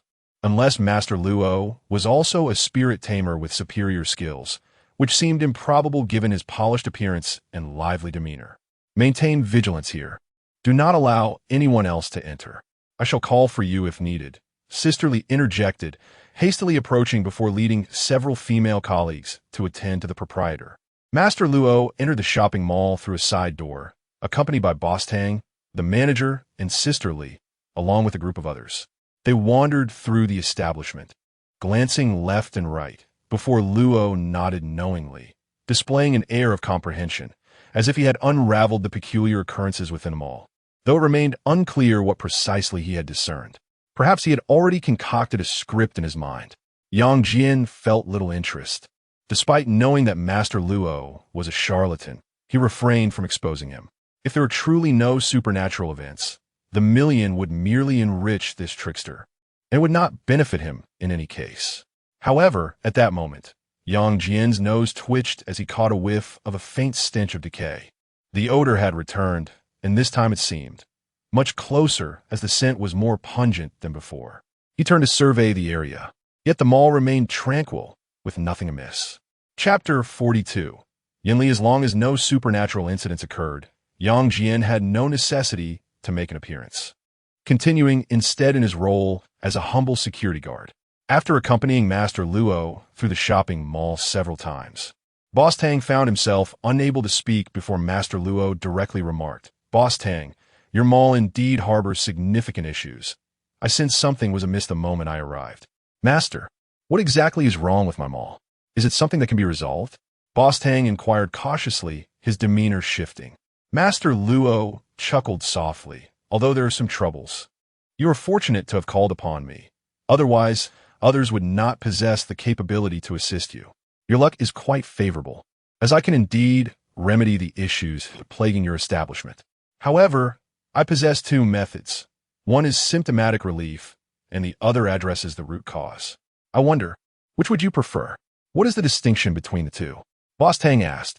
Master Luo explained, "The symptomatic approach is quite straightforward. If I intervene here, the situation will naturally return to normal, and no further incidents shall occur. However, I cannot guarantee that similar events will not arise in the future. And as for addressing the root cause," Boss Tang pressed for clarity. "To remedy the root cause, it would necessitate closing the business and relocating to a new venue. Given that this place is tainted, it is likely that similar occurrences may transpire again," Master Luo observed. "Consider this. Boss Tang, have any disappearances taken place in your mall since its closure?" "Indeed, Master, you are quite correct. Ever since the mall ceased operations, there have been no further incidents." Boss Tang wore an expression of astonishment, filled with profound respect. The expenditure had proven worthwhile. "If relocation is not an option, how can we resolve this?" he inquired of the master. His primary concern was the reopening of a shopping center. Each day of delay meant a loss of profit, which was undeniably significant. Master Luo chuckled amiably. "I have journeyed a great distance to assist you. If I cannot resolve your predicament, how can I maintain my reputation in this industry?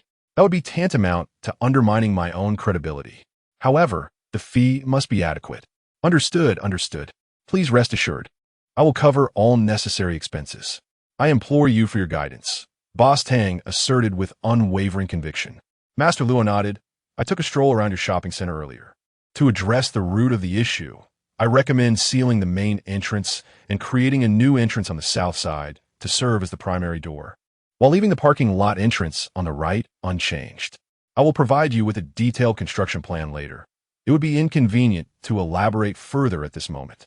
Boss Tang nodded repeatedly, already captivated and disoriented by the master's words.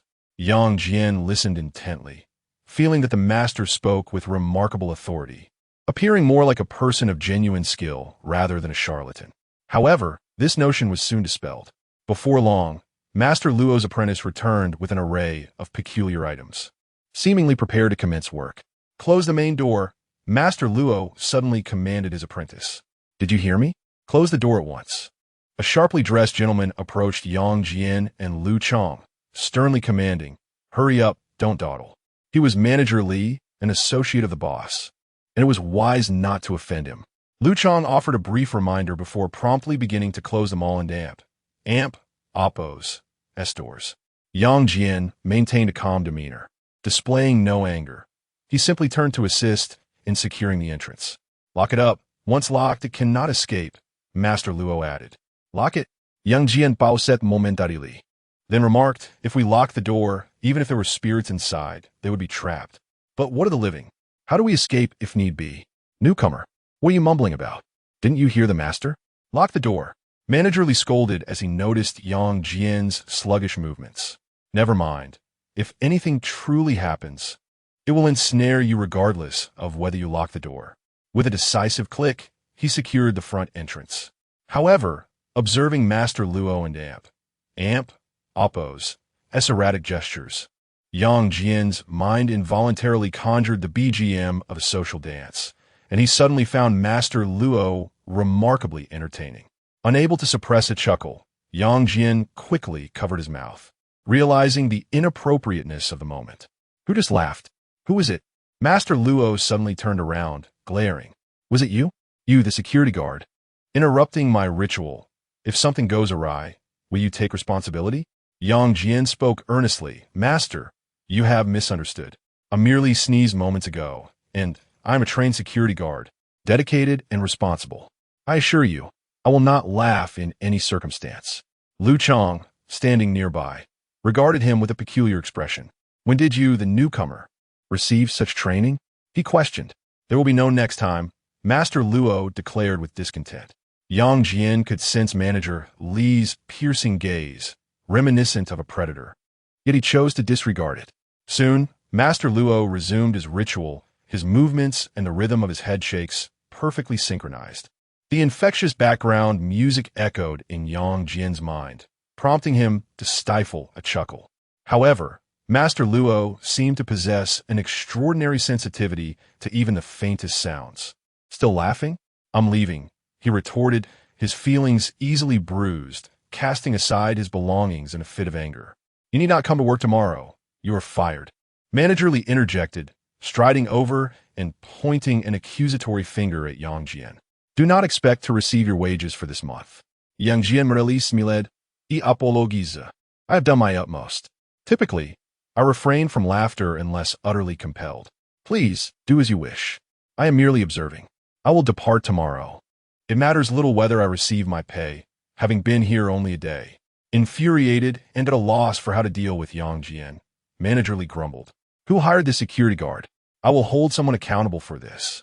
Just then, something unexpectedly fell from above with a resounding crash.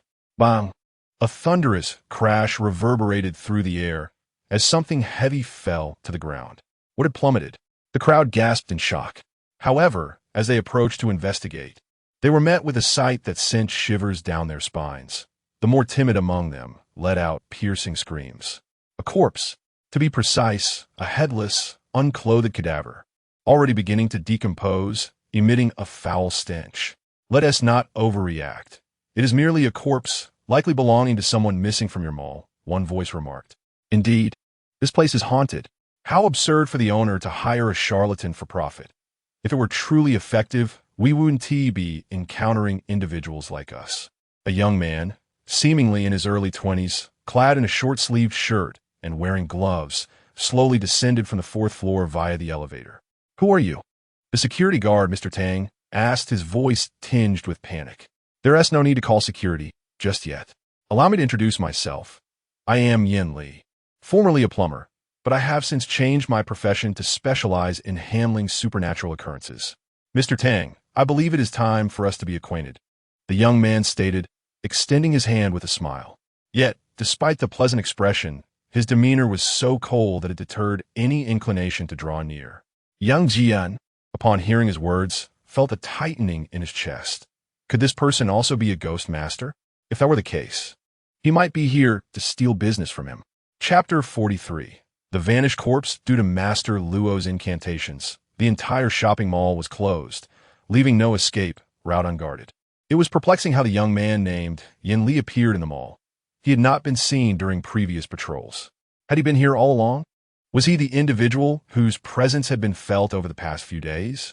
Yang Jian scrutinized Yin Li, his his mind racing with countless thoughts. Yet, how could he explain the decaying corpse? He had similarly failed to locate it during his earlier rounds. Moreover, the clean, precise severance at the neck suggested it had been inflicted by a milling cutter, a tool used in factories. Yet strangely, no blood had oozed from the body. Boss Tang, Manager Li, and Master Luo, along with their companions, gazed at Yin Li, who approached with an air of nonchalance, their expressions tinged with fear. Murderer? Madman? Or perhaps a monster? A myriad of thoughts surged within them. Yin Li extended his hand toward Boss Tang, who instinctively recoiled a few steps, avoiding the handshake. With trepidation, he inquired, "Who exactly are you? What do you want?" "I am here solely to discuss a business proposition with you. Boss Tang, I wonder if you might be interested?" Yin Li replied, retracting his hand with a smile. "What kind of business?" "You are running a marketplace that, if I am not mistaken, conceals a ghost. The individuals who have previously vanished from your establishment were all victims of this malevolent spirit. At this very moment, it lurks somewhere within the premises, watching us intently. I can resolve this predicament for you, but in return, I demand 5 million. Mr. Tang quickly comprehended that this individual was merely attempting to extort him. Having already enlisted the help of the master, why would he require the assistance of this enigmatic character? Before he could utter a word, Master Luo derisively interjected, "Young man, which sect do you belong to? Are you aware of the rules? You appear to be in your early 20s. Do you truly comprehend feng shui and the intricacies of the I Ching? I suspect you're merely a novice. I will address Mr. Tang's situation, and if you possess any sense, you will promptly vacate the premises. Otherwise, I shall instruct the security to remove you." Yin Li similarly scoffed, "An ignorant charlatan. Claiming to understand feng shui? You might deceive the newly affluent, but your methods are futile here, for there is indeed a ghost present. If it were to manifest, what could your peachwood sword or ineffective talismans accomplish? Even if you summoned the Buddha from the temple, it would be of no avail. Furthermore, I advise you to temper your tone. Otherwise, I shall extract your heart and stuff it into your mouth." His previously jovial demeanor shifted abruptly, revealing a sinister and cold expression. With surprising strength, he seized Master Luo and lifted him off the ground, instilling an undeniable sense of dread that left no room for doubt regarding his intentions. Cold sweat beaded on Master Luo's forehead, and a look of panic flickered in his eyes as he instinctively felt a surge of fear towards the person before him. This individual resembled the most vicious murderer in prison, cold-blooded and fierce. No, even the most heinous killer could not match the chilling terror emanating from this figure. He was undoubtedly a ghost master. Yang Jian, perceiving the unsettling demeanor of this man, was convinced that he too had been tormented by the malevolent spirit residing within him. A ghost dwelling within a person's body inevitably influences their very essence, and this transformation occurs subtly and insidiously. Yang Jian could already sense this change within himself.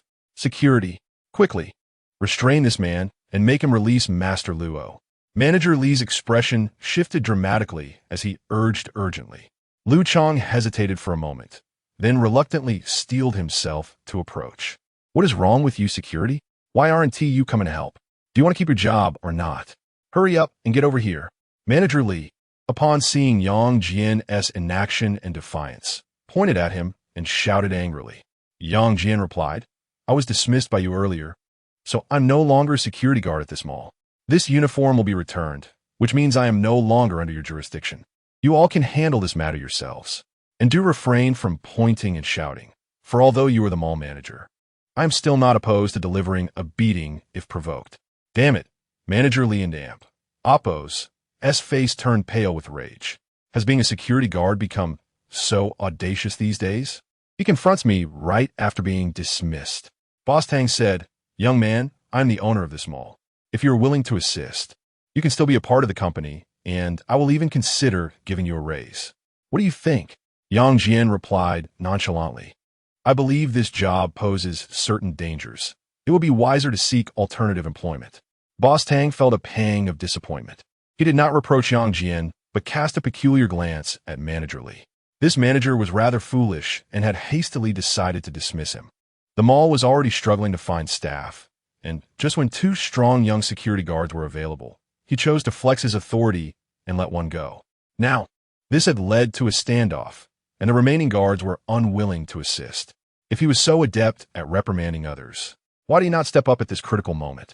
Quickly report this. Boss Tang suppressed his anger and instructed softly. Behind him, Sister Lee quickly realized the urgency and immediately picked up her phone to call the authorities. Sir, please remain calm. Liu, feeling pressured, approached cautiously, hesitant to provoke the peculiar young man. After all, he was merely an employee and did not wish to endanger himself. I am quite calm. If I were not, you would all be dead by now, Yin Li remarked with a cold smile, gradually lowering the terrified Master Luo to the ground before forcefully pushing him down. Boss, the authorities have been notified, Sister Lee murmured. Boss Tang nodded. Let us not act rashly. First, we must stabilize the situation. Observing the decaying corpse emitting a foul odor beside him, the man named Yin Li was likely the perpetrator of the murder. It was reasonable to surmise that he had orchestrated the previous disappearance case at the mall as well. Boss Tang, I believe we can resume our earlier discussion. 5 million. I'll help you capture that ghost and restore normal operations to your mall. What say you? Yin Li proposed. Your asking price is exorbitant. Boss Tang replied, his expression grave. In comparison to the value of your mall and Oppo's contents, my price is quite reasonable, Yin Li grinned. If you could lower it a bit, I might consider it, Boss Tang said, attempting to buy time, convinced that Yin Li was indeed the murderer and had already alerted the authorities. Yang Jian observed the negotiation between Yin Li and Boss Tang, shaking his head inwardly. Yin Li was excessively reckless. Although supernatural occurrences were rampant across the globe, most people remained skeptical. To demand 5 million outright was an unreasonable approach. No one would agree to such a sum. Only when Boss Tang truly encountered the ghost and grasped the terror it embodied would the negotiations become fruitful. With his prior dealings with Wang Bin, Yang Jian had gained some experience. However, just as the atmosphere grew heavy with tension, a sudden sound of lights switching off echoed through the space. The entire mall was instantly shrouded in darkness. A power outage? Everyone froze momentarily. No, that an Oppo's. That's not right. Yin Li and Oppo's. S expression shifted dramatically as he abruptly looked up towards the 5th floor of the mall. In the dim light, a shadowy figure could be faintly seen standing by the glass railing on the 5th floor, seemingly gazing down at them. Moreover, that shadow appeared to be headless. Has it finally emerged? Yin Li's eyes glinted with a hint of madness. Without heeding the others, he immediately dashed up the stairs in a frenzy. Yang Jian narrowed his eyes, also noticing the figure on the 5th floor, yet his brow furrowed in concern. The stench of decay lingered on the 1st floor. Was the ghost above or below? Suddenly, an employee let out a piercing scream, pointing towards a certain direction on the 1st floor. This female employee, Wei Xiaohong, was a cashier around 25 years of age. What's happening? It's merely a power outage. There's no need for such commotion, manager Lee scolded. While the murderer has fled, we must swiftly open the door and leave. Help will arrive shortly. No, that's not it. The body that was just dropped. It's gone. Wei Xiaohong trembled as she pointed to the spot where the corpse had lain moments before. Looking again, there was nothing left. The body had truly vanished. Witnessing this scene, the crowd's eyes widened in terror, a chill running down their spines. Yet, the foul odor of decay still permeated the air, seemingly growing ever more pungent. Chapter 44. The eerie Mall. Yang Jian gazed at the now vanished corpse, his expression gradually turning grave. This group had truly stirred up a hornet's nest. The malevolent spirit lurking within the mall had undeniably made its presence known. But where might it be hiding now? The surroundings were shrouded in darkness. Although visibility was not completely lost, only the silhouettes of individuals could be discerned, rendering their features indistinguishable. In this moment, Boss Tang, Manager Li, and Master Luo, along with their companions, paid no heed to the reason behind the extinguished lights. Upon witnessing the corpse's disappearance, a sense of panic began to take root in their hearts, as an instinctive awareness of impending doom settled over them. Haunted? The 2 candles that had previously adorned the table still flickered, their orange flames wavering in the dimness. However, given the vast expanse of them all, those 2 candles provided insufficient illumination, barely managing to light their immediate vicinity. Moreover, the shadows cast by obstructing figures only intensified the ominous atmosphere. "Quick, let us depart from this place," Master Luo exclaimed urgently. "Our previous attempt was unsuccessful, and that foul presence has been provoked. If we do not leave, calamity is certain to follow." Faced with such a supernatural occurrence, the likelihood of encountering a ghost was overwhelmingly high. He dared not linger any longer. As these words left his lips, a female employee let out a terrified scream and began to flee in haste. In an instant, they scattered like headless flies in every direction. Yet, soon they encountered a dire predicament. The shopping mall was entirely locked down, with both the main entrance and the emergency exit secured. This was the directive given by Master Luo earlier. "Where are the keys?" "Security, hurry and open the door," Boss Tang exclaimed, attempting to force the entrance open, only to find it locked. "I had warned you all. Why on earth would you lock the doors? If the ghost is trapped inside, have you considered that you two are confined within? This is quite the predicament." Yang Jian illuminated the surroundings with his flashlight. "Young man, where are the keys to the main door? Hurry, open it," Boss Tang urged, his voice tinged with panic. Yang Jian shook his head. "I do not possess the keys. I am new here. This is only my 2nd day. Sister Li oversees the keys. I can lock the doors, but cannot unlock them. Besides, isn't this gentleman beside you supposed to catch ghosts? Perhaps he could demonstrate his skills and capture the ghost, ensuring our safety?" He glanced at the perspiring Master Luo. "You dare to speak, young man? It's your earlier meddling that prevented me from completing my task. Otherwise, we wouldn't find ourselves in this situation. Now that entity is enraged, and it won't be easily dealt with," Master Luo rebuked angrily, directly blaming Yang Jian. "You should be ashamed as an adult, irresponsibly shifting blame onto me. Are you unaware of your own abilities to confront a ghost? Look at how terrified you are. Do you still have the audacity to speak? With your cowardice, if a ghost does appear, you will surely meet your end." Yang Jian shot him a derisive glance. Luo rebuked sharply, "Do not speak foolishly. Although I may be unable to contend with the objects here, I assure you that nothing will harm you while I am present."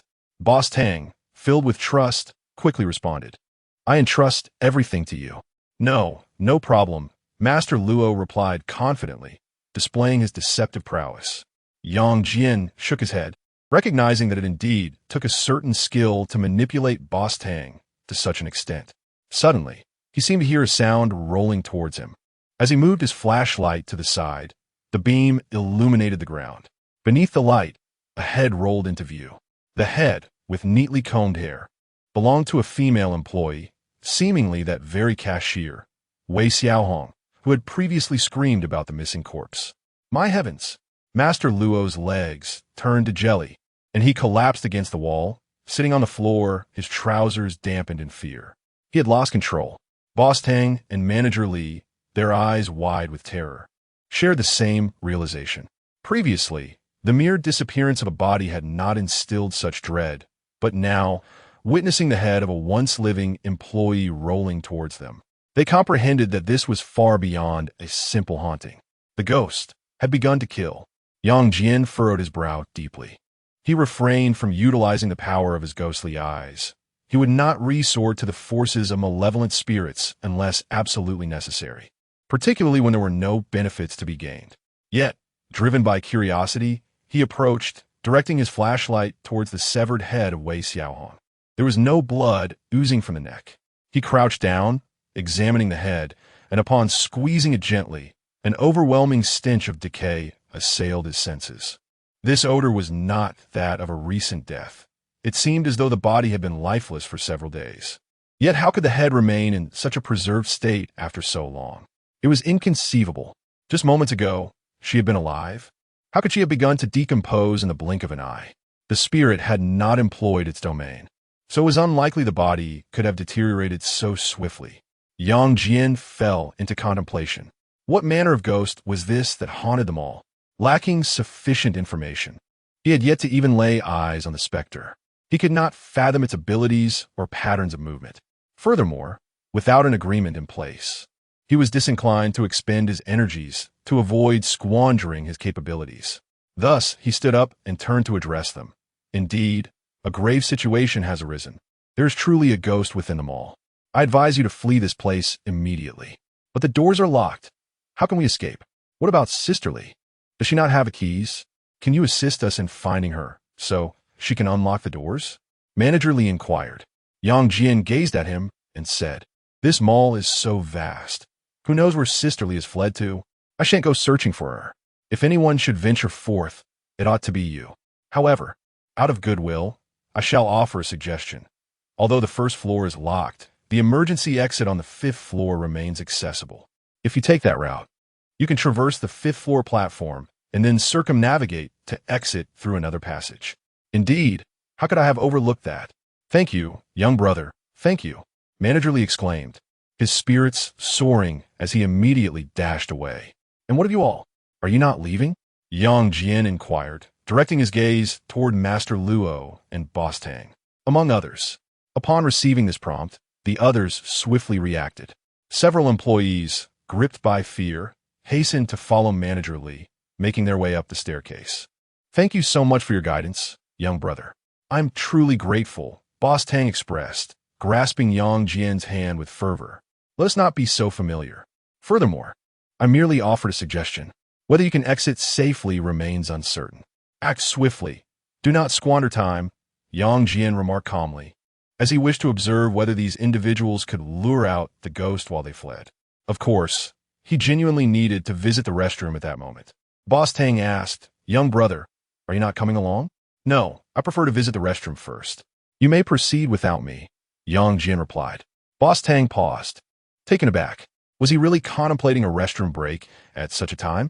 On the 5th floor of the mall, as Yin Li reached the 5th level, he finally discerned the figure beside the railing. At that moment, he was taken aback. What stood before him was not a person, but a plastic mannequin, indistinguishable from a human form, eerily similar to the dimly lit surroundings, making it nearly impossible to discern the difference. This mannequin, like the putrid corpse he had encountered earlier, was devoid of a head. The ghost was not on the 5th floor. Suddenly, Yin Li realized something and leaned over to peer down the staircase. At that moment, a faint click sounded, and the entire mall plunged into darkness. In the obscurity, only 2 candles flickered to life. However, shortly afterwards, a woman's piercing scream echoed from below, triggering a wave of panic as the crowd instinctively began to scatter. A distraction? For some reason, that phrase surfaced in Yin Li's mind. But was the ghost truly so cunning? Damn it. He dismissed the thought and gritted his teeth, resolved to head to the 1st floor immediately. Yet at that instant, Yin Li caught a glimpse from the corner of his eye, and a chill ran down his spine. The headless plastic mannequin that had stood beside the railing had vanished. He scanned the area, but there was no trace of the mannequin to be found. It seemed to have disappeared into thin air. Suddenly, he heard a faint sound of footsteps behind him. Something was amiss. Yin Li spun around abruptly. At that moment, a headless plastic mannequin stood right behind him, its arm raised as if attempting to reach out to him. Seeking death, Yin Li bellowed, seizing the outstretched arms of the mannequin. In that moment, his palm transformed into a vivid crimson, exuding a potent scent of blood. Streams of fresh blood oozed between his fingers, dripping steadily onto the ground with a soft patter. The arms of the plastic mannequin before him were tainted with this rich red hue, and with a sudden crash, it collapsed to the floor, limbs and body disassembling into disarray. Instantly, the surroundings fell into a profound silence. Was this the specter? Yin Li, with a weight of seriousness, examined the scattered remains of the mannequin on the ground. There was nothing amiss. Even the blood staining his hands bore no transformation. It was merely an ordinary mannequin. This entity here was not easy to contend with. Yin Li furrowed his brow deeply. The blood on the ground began to stir, as if alive, slowly creeping along his palm and gradually merging with it. Chapter 45. Jiang Yin first. I must place myself in a position of safety. The matters concerning the specter can be approached gradually. As long as I refrain from unleashing the formidable power of the malevolent spirit within me, I shall not suffer any loss. Moreover, the individual known as Yin Li possesses intriguing qualities. I am eager to discern what makes this ghost tamer so distinctive, and whether there are aspects worthy of my study and emulation. Yang Jian observed the fleeing group with an expression of indifference, untouched by their panic. Had he chosen to summon the domain of spirits, he could have effortlessly transported them from this place in an instant. However, such an act would serve no purpose and would only result in self-damage, an endeavor Yang Jian would never undertake. His intervention would only come at the moment when these individuals were engulfed in despair and terror, exchanging minimal cost for maximal gain. After all, things that come too easily are seldom cherished, which is why he did not even hint at negotiation earlier. He intended for this boss Tang to undergo an experience before making his move. Additionally, there was the matter of Yin Li, who was encroaching upon his territory. Should this malevolent spirit prove to be a formidable adversary, Yang Jian would not hesitate to retreat, allowing Yin Li to confront it. For that individual had come specifically for the ghost. This was hardly a prize worth contending for. Over-reliance on the power of vengeful spirits could hasten one's demise. Upon reaching this conclusion, Yang Jian, flashlight in hand, nonchalantly made his way toward the restroom. As he stood there, illuminating a corner with his light, he suddenly noticed a foot extending from the last stall, a foot clad in black stockings, unmistakably belonging to a woman. How could there be a woman's foot in the men's restroom? Could it be that he has encountered a pervert, or is this yet another corpse? Yang Jian paused for a moment, then cautiously approached with his flashlight, gently opening the door to take a glance inside. In the restroom stall, a woman was curled up, clad in a white blouse and a short skirt, likely a staff member from a mall. However, her complexion was pallid, and her eyes were closed. It was uncertain whether she was deceased. He reached out to check for signs of life. There was still a breath. She was not dead. Yang Jian was taken aback. Had she been a corpse, he would not have been surprised, yet she was undeniably alive.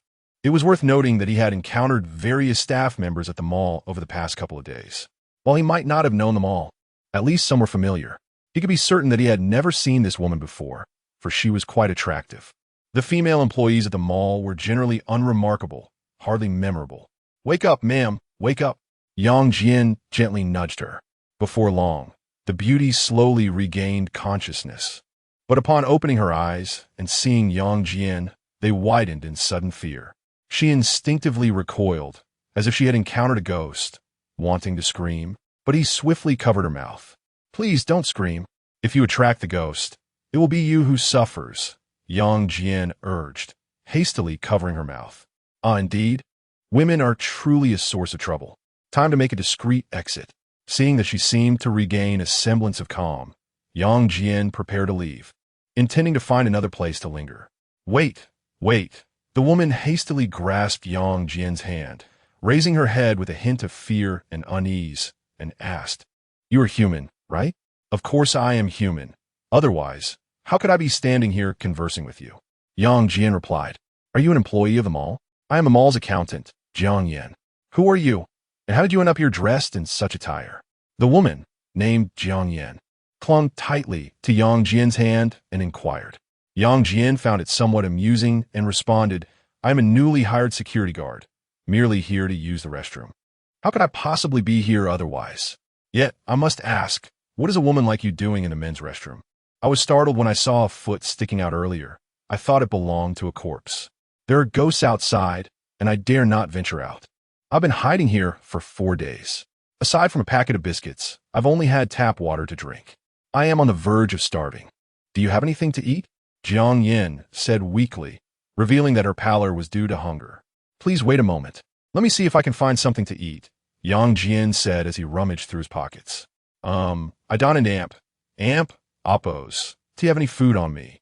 But there is food outside. Shall we venture out to eat something?" "But there are ghosts outside." Jiang Yan and Amp, Oppos. S face displayed her fear. "You know there are ghosts outside, which means you must have seen that ghost." Yang Jian finally realized and quickly asked, "What does that ghost look like? Where is it?" If Jiang Yan truly encountered that specter, it would indeed spare her considerable trouble. A ghost that can be identified and confirmed is not particularly terrifying. At least one can take precautions against it. The truly frightening specters are those that elude detection. Jiang Yan nodded. "Then hurry and tell me. There are disturbances outside, and Boss Tang has invited a charlatan to this place.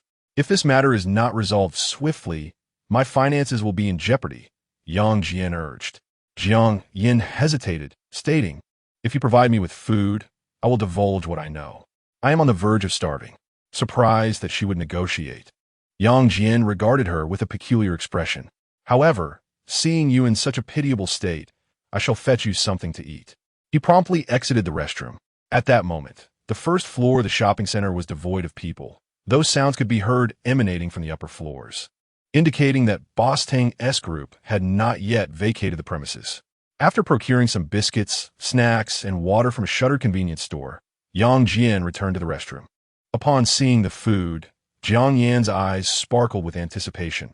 Like a famished wolf, she eagerly tore open the packaging and began to eat voraciously. In no time, she had consumed everything. "Is there more?" Jiang Yan inquired, her gaze filled with hope. Yang Jian replied, "That is all, but I have a sausage. Would you like it?" "Where is it?" "Hurry and give it to me," Jiang Yan urged, her tone desperate. "What did you say it was?" Yang Jian asked, looking down. Jiang Yan offered a hint of flirtation in her eyes. "If you can escort me away from this haunted place, I am amenable to anything." Yang Jian felt a jolt of surprise and scrutinized her closely. Although Jiang Yan appeared somewhat haggard, she was indeed quite attractive, embodying the essence of a 7-point beauty. Despite her modest height, her figure was commendable. Suddenly, Yang Jian regained his focus. Setting aside those thoughts, he inquired, "Earlier, you mentioned that you had encountered that ghost. Could you now describe its appearance or the nature of that entity?" As if recalling a particularly harrowing memory, Jiang Yan's expression shifted, tinged with trepidation. "It was 4 days ago. I was working in a mall, as usual, when I happened to encounter the cashier named Wei Xiaohong while heading to the restroom. Just as I was about to exit, I saw her outside. At first, she was swaying before the mirror, which struck me as odd. When I was about to ask her what was wrong, I was taken aback as I witnessed her remove her own head. Indeed, it was just like a doll. She lifted her head with both hands and simply took it off. I was utterly paralyzed with fear. It wasn't until she replaced her head that I managed to flee the restroom." Jiang Yin gestured animatedly, her emotions clearly heightened. "However, as soon as I exited the restroom, Wei Xiaohong cast a glance back at me, which startled me so much that I inadvertently dashed into the men's restroom and have been hiding here ever since. I contemplated making a run for it. Yet each time I peered outside, I could see Wei Xiaohong seated nearby, awaiting my return, lingering just outside the restroom. If I were to venture out, she would undoubtedly bring about my demise. I have heard that spirits shy away from the men and Oppo's restroom. It is only by remaining here that I can ensure my safety." "Wei Xiaohong," Yang Jian interjected immediately. "That is impossible. She certainly cannot be a ghost." "I am not lying to you. It truly was her. I witnessed it with my own eyes," Jiang Yan insisted. "You must believe me. It is not a matter of disbelief. Rather, I trust my own eyes even more, for Wei Xiaohong is already deceased," Yang Jian responded earnestly. The head that rolled towards us in the mall was indeed Wei Xiaohong's. If she were a ghost, how could she be without a head? Do spirits possess suicidal tendencies? It is true. She truly removed her own head. "And I saw it clearly," Jiang Yan asserted. "Shoo, wait. Someone is approaching." Suddenly, Yang Jian covered her mouth and turned off the flashlight. In the darkness, footsteps were making their way toward the restroom. The footsteps were neither rushed nor sluggish, reminiscent of a normal person walking. Something felt amiss. Yang Jian's expression grew tense. The first floor of the mall was completely deserted. Even if someone were outside, the footsteps could not possibly be so serene in this pitch-black environment. Could it be Wei Xiaohong? He recalled the head, left behind in the mall, bearing a pallid visage and exuding a strong stench of decay. If Wei Xiaohong were indeed a ghost, it would not seem implausible.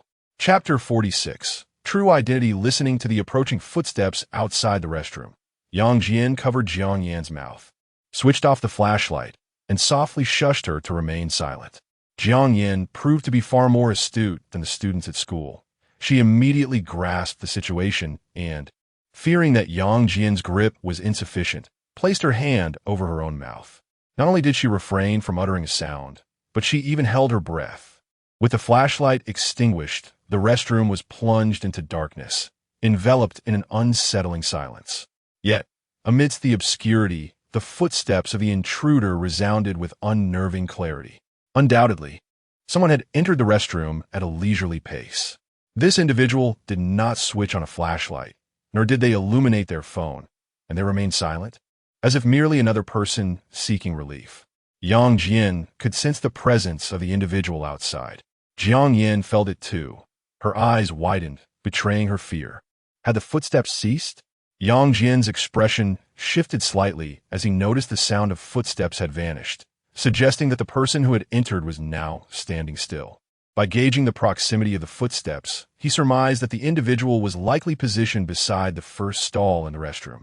What could they possibly intend to do? Surely, they wouldn't simply be using the facilities, would they? Should he venture out to investigate? Yang Jian weighed his options internally. However, upon further reflection, he ultimately chose not to act. For if he were to encounter a malevolent spirit, he would be compelled to resort to the powers of the vengeful ghost for self-preservation, thereby squandering an invaluable opportunity. It wasn't worth it. However, at that very moment, a tremendous crash reverberated through the restroom. It sounded as if the door had been violently shattered. The door of the first stall appeared to have been forcefully kicked open by someone. Jiang Yin trembled in fright, stifling a scream that threatened to escape her lips. As the echo of the crash subsided, the figure resumed its movement, the sound of footsteps once again resonating within the restroom. After a few steps, the entity seemed to pause before the door of the second stall. Bang! Another deafening sound erupted as the door of the second stall was brutally flung open, and she could faintly hear the shattering of the cistern and the splattering of water. The noise faded into silence once more. Yet, the footsteps persisted as the intruder approached the third stall. Jiang Yin quaked in terror, tightly shutting her eyes, her heart enveloped in dread. She sensed that the being outside was certainly not human. It was undoubtedly that specter. With only 5 stalls in the restroom, it would not be long before the ghost discovered her. At that moment, she realized her fate was sealed. Surely, that creature had set its sights on her. Yang Jian also sensed the encroaching presence outside, relentlessly opening each stall in search of any concealed individuals. Bang! Another resounding crash announced the opening of the 4th stall. There is no choice. Since that entity seeks me out specifically, I must confront it. Yang Jian inhaled deeply, no longer covering Jiang Yin and Amp, Oppo's mouth, and turned to fixate on the door of the single room. The moment the door swung open and he laid eyes on the ghost, he would not hesitate to employ the ghost domain. Jiang Yin sensed Yang Jian rising and, fueled by an unknown courage, hurriedly stood up as well, clutching him tightly from behind, unwilling to let go. Please, take me with you. I don't want to die. I beg you. I can agree to any condition. Just let us leave here. I can be your girlfriend. I'll stay with you.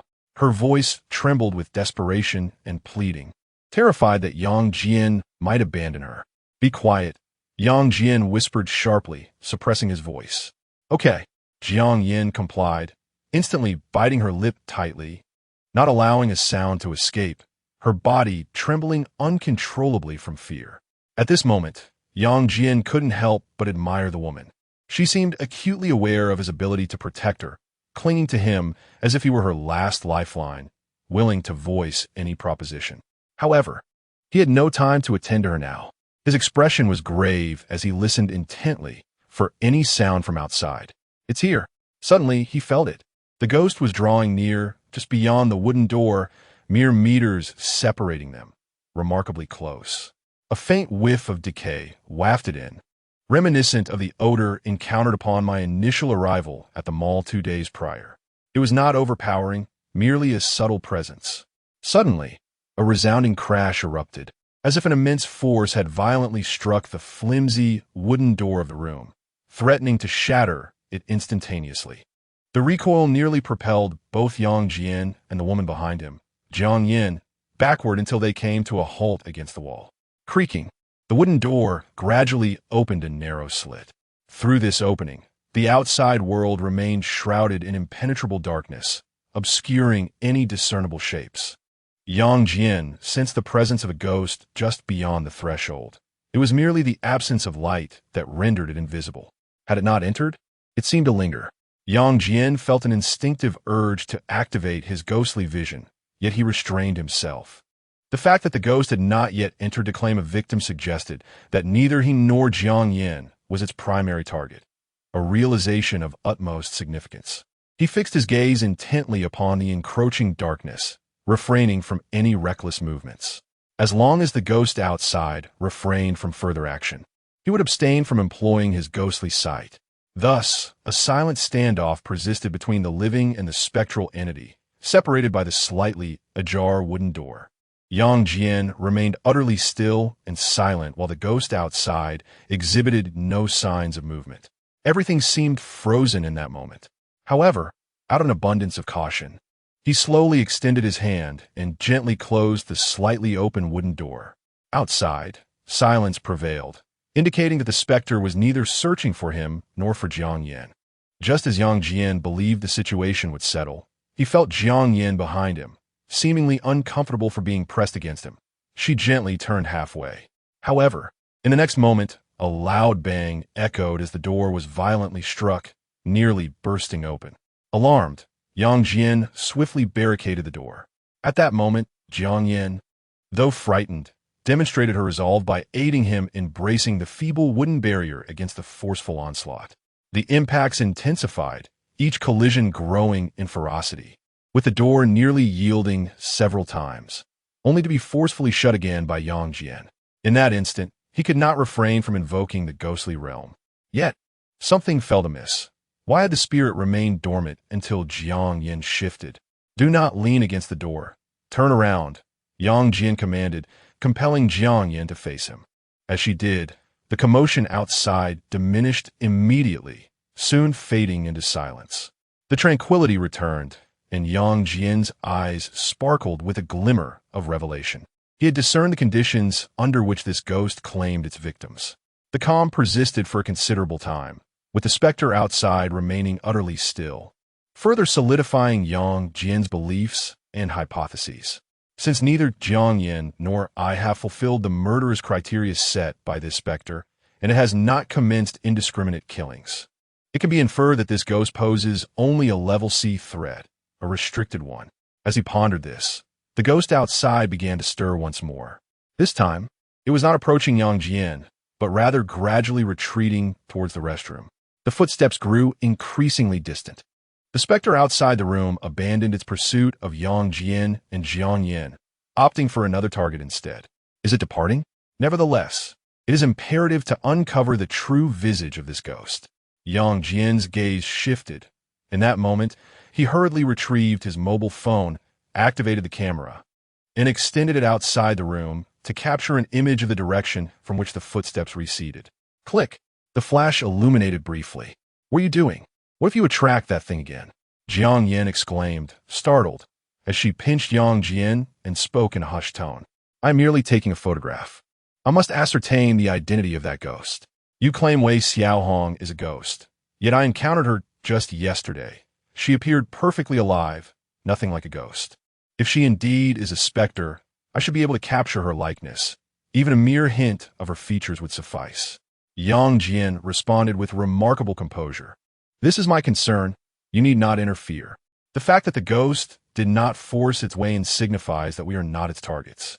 If any trouble arises, I will take responsibility and would never deliberately endanger you." However, upon reviewing the photograph he had just taken, he was instantly taken aback. "It is impossible. How could it be him?" The photograph captures less than half of the eerie figure in Oppo's S-form, with the remainder conveniently obscured by the wall at the corner of the restroom. Strikingly, the small portion of the body visible is clad in an identical security uniform to his own. Chapter 47. Action. Yang Jian gazed at the photograph on his phone, momentarily stunned, although he could not discern the features of the individual clad in a security uniform. There was only one other person in the entire mall who donned such attire. Lu Chong. There was no mistake. The mall housed but two security guards, himself and Lu Chong. Yang Jian could not be mistaken. Thus, Lu Chong's identity was unmistakably confirmed. He was a ghost. Reflecting upon his initial visit to the mall, Yang Jian recalled the distinct stench of decay that had permeated the air. At that moment, He had seen Lu Chong emerge from the shadows, greeting him with casual familiarity, claiming he had merely returned from the restroom. The restroom? If he truly had been there, how could he have failed to notice Jiang Yin hiding within? Everything seemed to align ominously. Yang Jian furrowed his brow in deep contemplation. This cannot be true. If Lu Chong is indeed a ghost, then why was I not attacked during our time together in the dormitory? At that time, I certainly met the conditions for an assault by this specter. Yet, the likelihood of Lu Chong being a ghost was compelling, albeit with lingering doubts. Speculation was futile. Further investigation was imperative. With his current understanding and grasp of this ghost, he felt sufficiently fortified to confront it. Is the ghost gone? Are we safe now? Jiang Yin inquired, her voice tinged with anxiety. Yang Jian reassured her. It is over. The ghost has departed, and for now, you are safe. Could you please stop pressing against me? And what is that thing poking me? Jiang Yin, at this moment, had her back turned to Yang Jian, nearly leaning against the door. It's just a sausage. By the way, aren't you hungry? Would you like to eat? Yang Jian inquired. Jiang Yin expressed her surprise. Huh? At this time? Shouldn't we discuss this after we get out? If you don't want to, that's fine. I'm not inclined to share. Yang Jian replied. Well, if you're hesitant, then, very well. But could you please be quicker? Don't take too long. You're truly tedious. Yang Jian switched on the flashlight, illuminating the surroundings, and then retrieved a sausage from his pocket. Here, take it. I bought it this morning for breakfast. It cost 3 yuan, so consider a bargain. Yet, it in oppose. It's quite remarkable that even in this haunted place, you still think of the sausage in my pocket. Jiang Yin gazed at the Shuanghui brand sausage in her hand, momentarily taken aback. This is really a sausage. Take your time eating. I'm going out now. Yang Jian opened the door and stepped outside with a flashlight in hand. He scanned the area. Everything was still and silent, utterly serene. However, when he shone the light towards the adjacent single rooms, he was abruptly stunned. The door of the previous single room appeared to have been smashed by that ghost. Yet now, it was entirely intact. Indeed, the door was firmly closed, showing no signs of damage whatsoever. This was entirely contrary to logic. Encountering a ghost was never a scientific affair to begin with. Yang Jian withdrew his gaze, no longer entangled by the ghost's abilities. Where are you going? There's a ghost outside. Why not stay here with me until dawn? Jiang Yin cautiously stepped out, her hair disheveled and her clothes in disarray. Clutching a sausage in her hand, Yang Jian replied, I still have matters to attend to. After finally uncovering some information about that ghost, I must confront it. Moreover, I came here with the intention of earning money. If that boss Tang were to perish, my trip would be in vain. He has offered a bounty of 1 million for resolving the haunting in the mall, and that is precisely why I am here. As he spoke, he exited the restroom, flashlight in hand. Jiang Yin hurried to follow him. If you leave, what will I do? Dear sister, I am neither your parent nor your caretaker. How am I to know what you should do?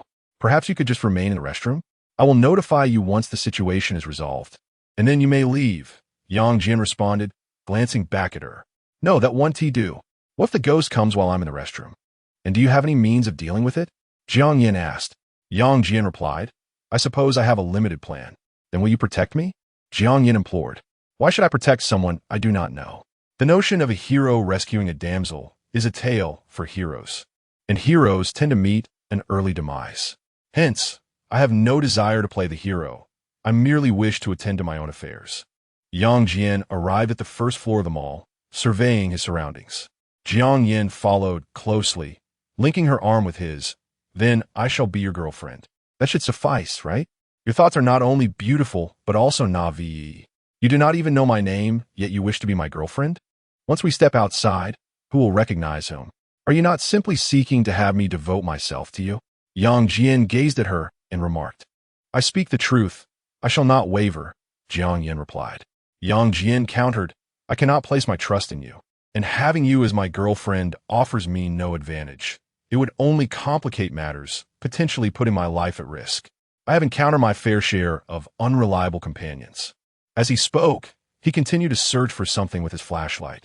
That is not true. I am quite clever and will certainly not cause you any trouble. You must believe me, Jiang Yin insisted. Internally, she felt on the verge of collapse. As an accountant in her company, she considered herself a white-collar worker.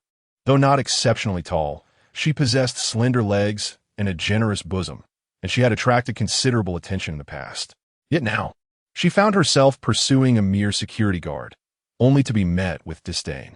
Nonetheless, Jiang Yin was determined to cling to this security guard, for she understood that he was the only one capable of providing her protection.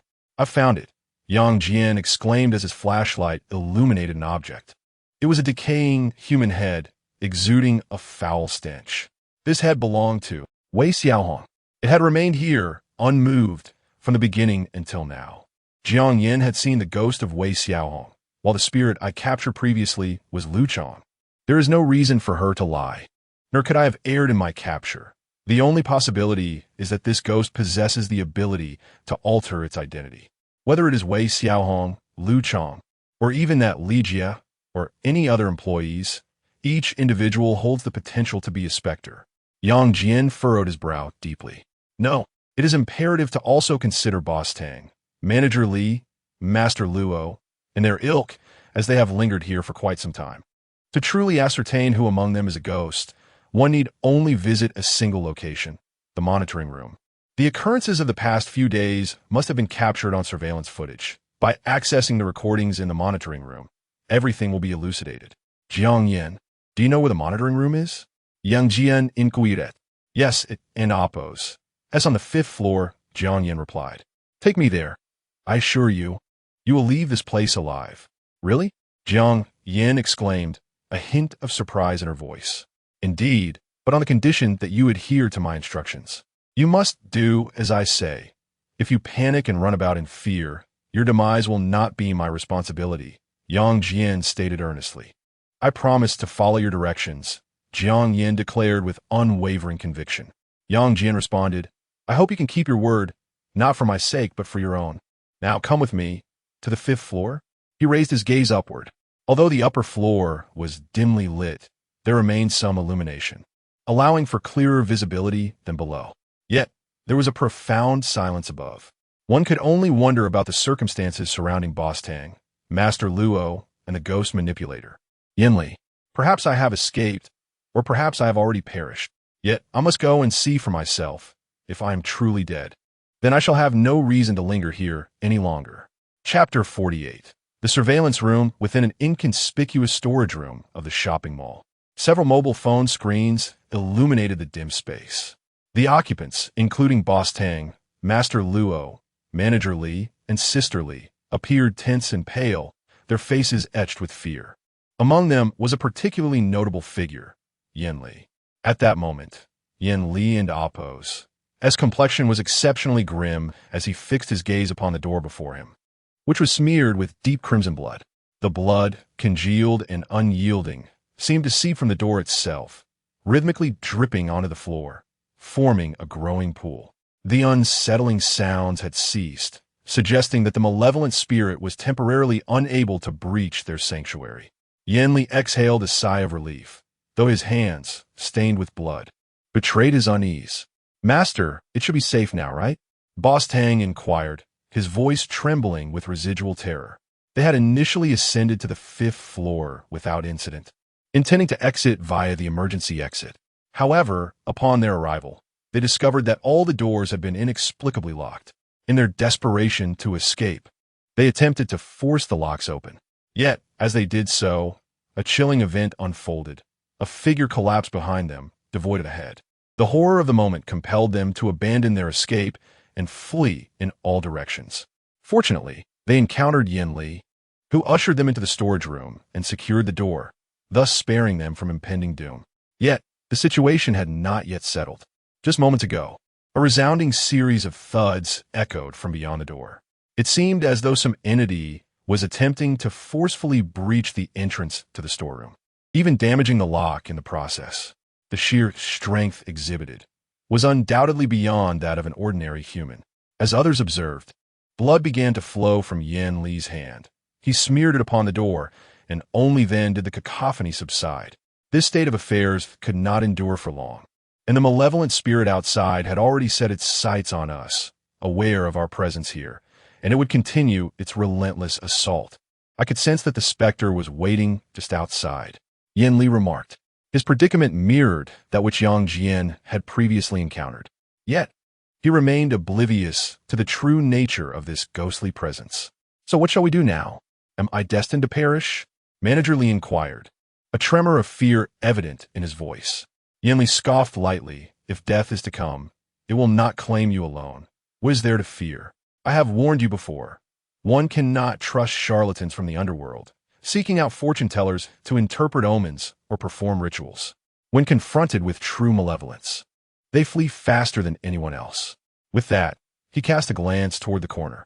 The once self-assured Master Luo now cowered there, trembling, utterly devoid of his earlier arrogance. "Master Yin, you must devise a solution swiftly. Remaining here is not a viable option. I am willing to negotiate any price, as long as we can escape this place." Mr. Tang urged, his anxiety palpable. He sensed that the longer he lingered, the more perilous the situation became. Only by leaving this place, leaving this mall, will there be any hope of safety. Silence. "Is this a matter of money now?" Yan Li hissed, his agitation palpable as he found himself devoid of effective solutions. The malevolent spirit within this mall proved to be far more formidable than he had anticipated, and as a newly anointed ghost handler, his limitations were rapidly being reached.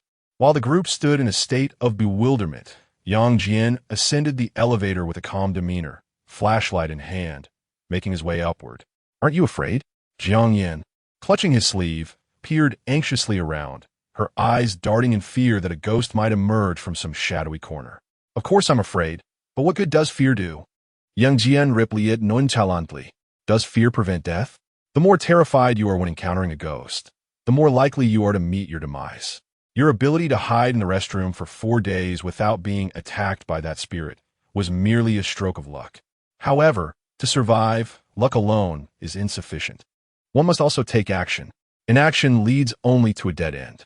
As he spoke, they reached the 5th floor. The journey had been eerily quiet, devoid of any disturbances. Yang Jian illuminated the surroundings with his flashlight, discovering that no one else was present. At the entrance of the emergency exit, he spotted a disembodied head. Its pallid face was eyes shut, and the neck appeared as if severed, with not a drop of blood to be seen. Had it not been for the absence of a body, the head would have seemed as if in peaceful slumber, a serene expression adorning its features. This was one of Master Luo and Appo's, as companions. Yang Jian and Appo's expression shifted slightly. It was evident that he had fallen victim to the ghost. Jiang Yin gazed at the figure, covering her mouth in terror to stifle a scream. Previously, Yang Jian had cautioned her against making any noise, regardless of what they encountered. "Where is the surveillance room?" Yang Jian inquired. "Over there." Jiang Yin gestured ahead. Following her, Yang Jian swiftly arrived at the surveillance room. At that moment, the door to the surveillance room stood ajar, a key dangling from the lock, and the interior was illuminated, as if someone had recently entered. Wasn't there a power outage? "Why is the light still on inside?" Jiang Yin questioned, perplexed. Yang Jian's gaze sharpened. "This isn't a power outage. Someone has deliberately turned off the lights in the mall. Under normal circumstances, how could there be a power cut? If it had truly occurred, I wouldn't Appo's have come to the surveillance room." However, upon stepping inside, he was taken aback. At the surveillance console sat a figure, somewhat stiff and motionless. This person was clad in security attire. Moreover, there were traces of water nearby, suggesting that his pant legs were damp, as if he had just emerged from the restroom. It an Appo's colleague. Jiang Yin had not seen the photograph in Yang Jian's hand and instinctively exclaimed. Upon hearing the voice, the individual turned to glance at them and responded, "Yang Jian, what brings you here?" "Lu Chong." Yang Jian's expression instantly darkened. He still had the image of the security uniform captured in the restroom, saved in his phone and Appo's gallery. And apart from Lu Chong and himself, there was no other individual in security attire within the entire mall. "That's splendid. It turns out you are acquainted." Jiang Yin felt a flicker of joy upon discovering another living soul, providing her with a modicum of reassurance. "I am Jiang Yin, the accountant of the company. It is a pleasure to meet you," she expressed. She was about to approach and extend her greetings, but was halted by Yang Jian. He presented her with a photograph. "First, take a look at this." It was taken previously in the restroom. As Jiang Yin examined the image, she discerned a figure clad in a security uniform seemingly just exiting the dimly lit restroom, capturing only half of their form. Glancing from the photo to Lu Chang, her eyes widened in horror, an overwhelming fear surging within her. The hand she had just extended recoiled as if struck by electricity, and she hastily covered her mouth. Retreating behind Yang Jian. Press yourself against the wall and remain still, Yang Jian instructed, pulling her gently towards the wall. Jiang Yin complied, firmly leaning against the surface, her demeanor betraying her awareness of when to act prudently. What is happening here? Lu Chang inquired, approaching with a puzzled expression. Yang Jian regarded him and replied, nothing significant. There are reports of haunting in the mall, and some individuals have become separated, so we came to check the monitoring room. By the way, what brings you here? He conversed with Lu Chang as he usually would, yet internally he had already classified Lu Chang as a specter. Lu Chang responded, haunting? Where is this haunting? I have seen nothing of the sort. I noticed the mall had lost power earlier, so I came to inspect the wiring. Well, I found the monitoring room still lit. I entered to take a look, and shortly after your arrival, I had only been seated for a brief moment. Yang Jian observed him with vigilance and inquired, have you encountered anyone besides us? No, I haven't found them, Lu Chang replied, shaking his head. Oh, is that so? Could you assist me in reviewing the previous surveillance footage? Yang Jian asked. Certainly, this is my forte, Lu Chang responded, settling down to begin the task of adjusting the old surveillance recordings. Yang Jian approached him and glanced at his damp pant cuffs. Did you visit the restroom earlier? Not at all. Why do you ask? Lu Chang replied. Just a casual inquiry, Yang Jian said. Chapter 49. The truth of the mall. The surveillance room retains footage for a total of 15 days. I will now retrieve the recordings from the past 7 days. While Lu Chang operated the system, he also began to pull up earlier footage. By the way, why are you reviewing the old recordings? Yang Jian inquired. I'm looking for a few individuals to see what transpired over the past few days, he replied. Suddenly, Lu Chang exclaimed softly, Who is this person? She doesn't seem to be an employee of the company. The mall has been closed for days. How did she manage to enter? A middle-aged woman dressed in a skirt appeared on the surveillance screen. You don't recognize her? Yang Jian asked, eyeing Lu Chang with suspicion. No, I don't know her, yet she seems familiar, though I can't quite place her at the moment, Lu Chang admitted. Yang Jian also did not recognize the woman in the footage, having only been at the mall for 2 days and having had minimal interaction with previous employees. He focused intently on the woman, curious about her intentions within the mall. A vague sensation lingered, suggesting that this middle-aged woman might be a ghost. Yet, the evidence pointed toward Lu Chang as the true specter. If this ghost could alter her identity, everything would make sense. However, mere conjecture would be futile without video evidence from the surveillance. Continuing to observe the footage, Yang Jian noted the woman's peculiar behavior. She ascended to the second floor via the elevator but paused for an extended period at the staircase, standing motionless like a puppet. Let us fast forward, Yang Jian suggested. The footage accelerated. The middle-aged woman stood at the staircase for a full half-hour before suddenly making her move. She ascended to the second floor, where the figure of the cashier, Wei Xiaohong, became visible beside a checkout counter. It appeared that she was on duty. However, at that moment, Wei Xiaohong, feeling somewhat fatigued, stood up from her post to stretch her limbs. The middle-aged woman approached slowly, step by step, moving directly towards Wei Xiaohong. At that moment, Wei Xiaohong was oblivious to her presence, engaged in a twisting motion with her back turned to the approaching figure. It was only when the middle-aged woman silently arrived behind her that time seemed to slow. Slow down a bit, Yang Jian instructed. The playback speed returned to normal. In the surveillance footage, this unfamiliar middle-aged woman paused for approximately 2 to 3 seconds behind Wei Xiaohong before suddenly extending her hands to grasp Wei Xiaohong's head. Wei Xiaohong was unaware of what was transpiring, her body merely trembling slightly. An astonishing scene unfolded. Wei Xiaohong's head was detached from her body as if she were a mere plastic doll. There were no screams, no bloodshed. Everything appeared eerily tranquil. Wei Xiaohong's headless corpse stood rigidly in place, lifeless, as if all vitality had been stripped away. How is this even possible? Lu Chang exclaimed in shock.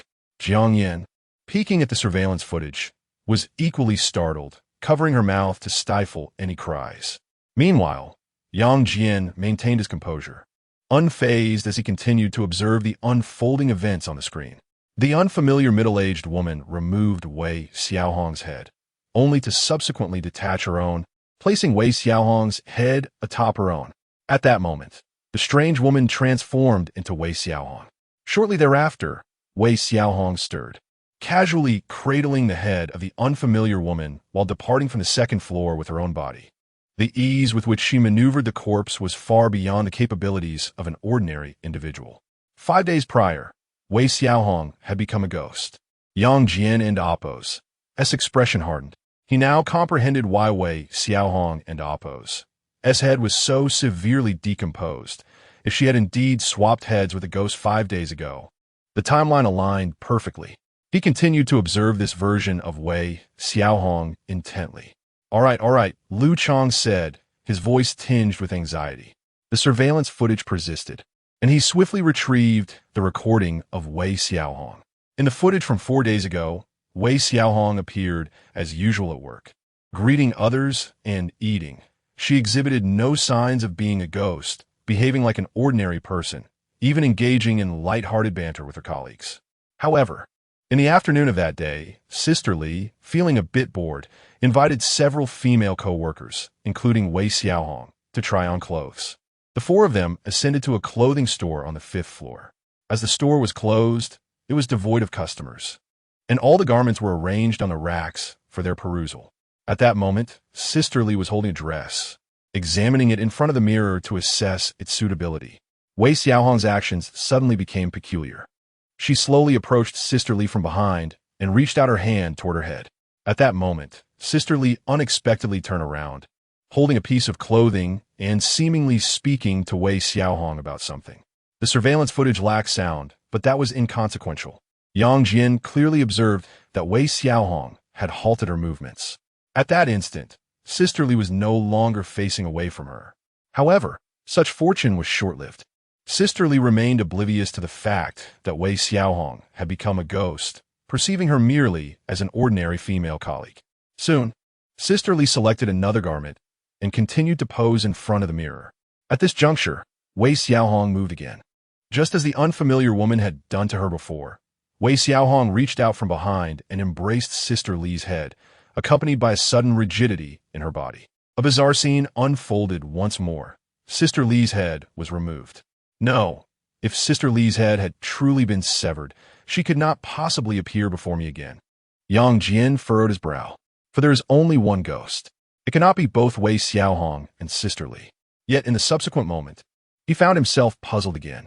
In the surveillance video, after Wei Xiaohong had detached Sister Li's head, she proceeded to remove her own head. They exchanged places. The two stood rigidly for a moment before promptly returning to normalcy, once again trying on clothes as they had before.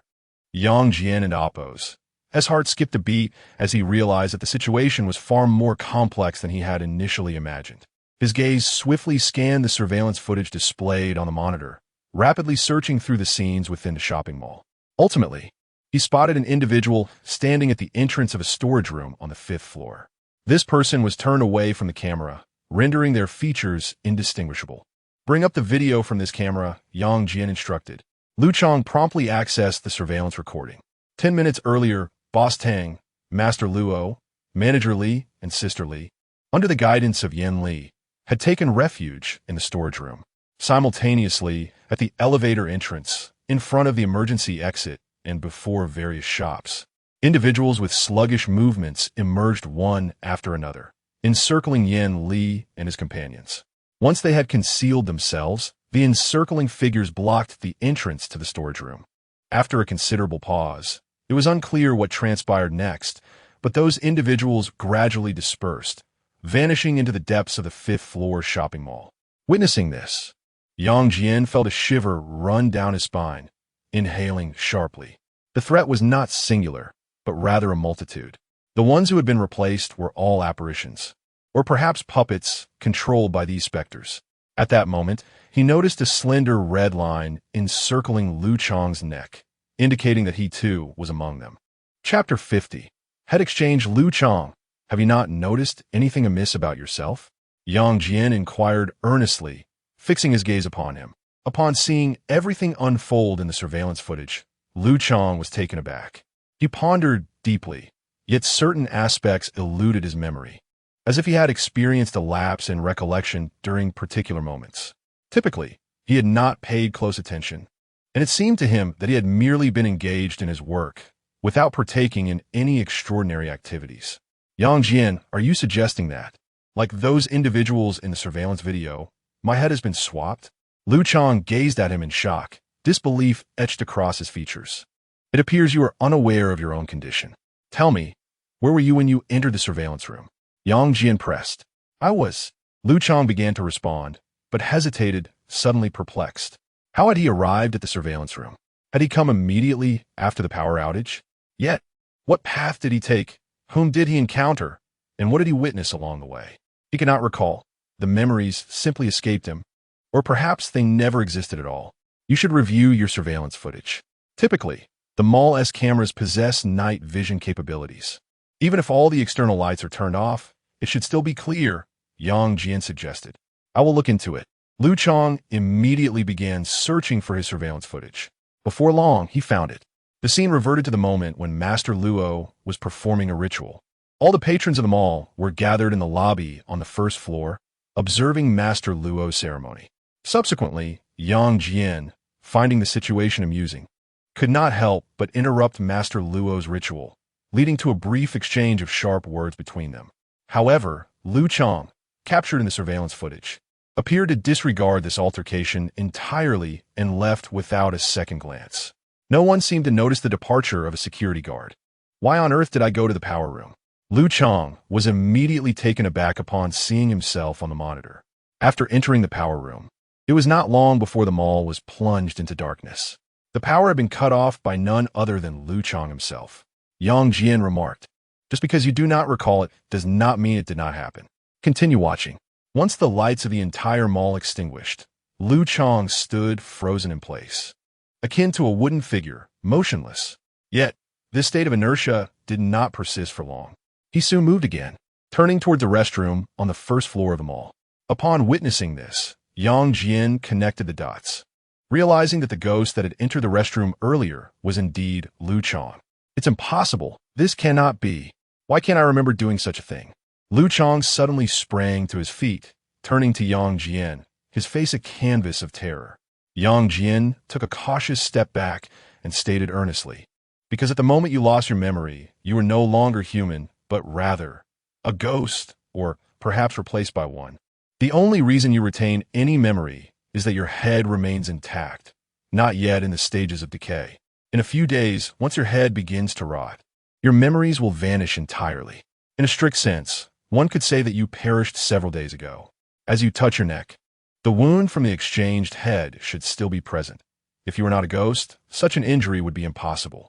Lu Chang instinctively caressed his neck. His palm glided over the skin, and the minute gash promptly reopened, revealing gory, crimson flesh beneath, accompanied by a foul stench. He had begun to decay. Impossible. I refuse to believe it. I refuse to accept that I am dead, for I am undeniably alive and well. Lu Chang's emotions surged, and he incessantly probed the wound on his neck, seeking confirmation of Yang Jian's previous words. However, it had been several days since his head was replaced by a ghost, and the wound was no longer taut. With each touch, the gash widened further, flesh crumbling away. The stench of decay grew ever stronger. What should I do? I do not wish to die. Yang Jian, is there any way you can assist me? Lu Chang, confronted by this grim reality, was utterly panicked, his hands stained with blood, exuding a noxious odor, while his head sat askew, gazing at Yang Jian in a disjointed manner. Within his eyes, Yang Jian discerned fear, pleading, and despair. I am sorry, but I possess no means to aid you, he replied earnestly. All I can do is remind you to call your family. Utter a few words. That is your sole recourse. Trembling, Lu Chang fumbled for his phone from his pocket, tears streaming down his face, as he bowed his head to prepare to call his family. As the head drooped, it became impossible for the dislodged cranium to remain supported upon the neck. A dull thud echoed as Lu Chang's head severed from his body, tumbling across the tiled floor before finally colliding with the wall where it came to a halt. The headless form immediately stiffened, the phone clutched in its hand flickering to life, yet no call was ever placed. Casting a glance at Lu Chang's pallid, lifeless head with its eyes closed, Yang Jian sighed inwardly. Another soul claimed by a malevolent spirit. Retracting his gaze, he turned towards Jiang Yin, who was trembling against the wall in sheer terror.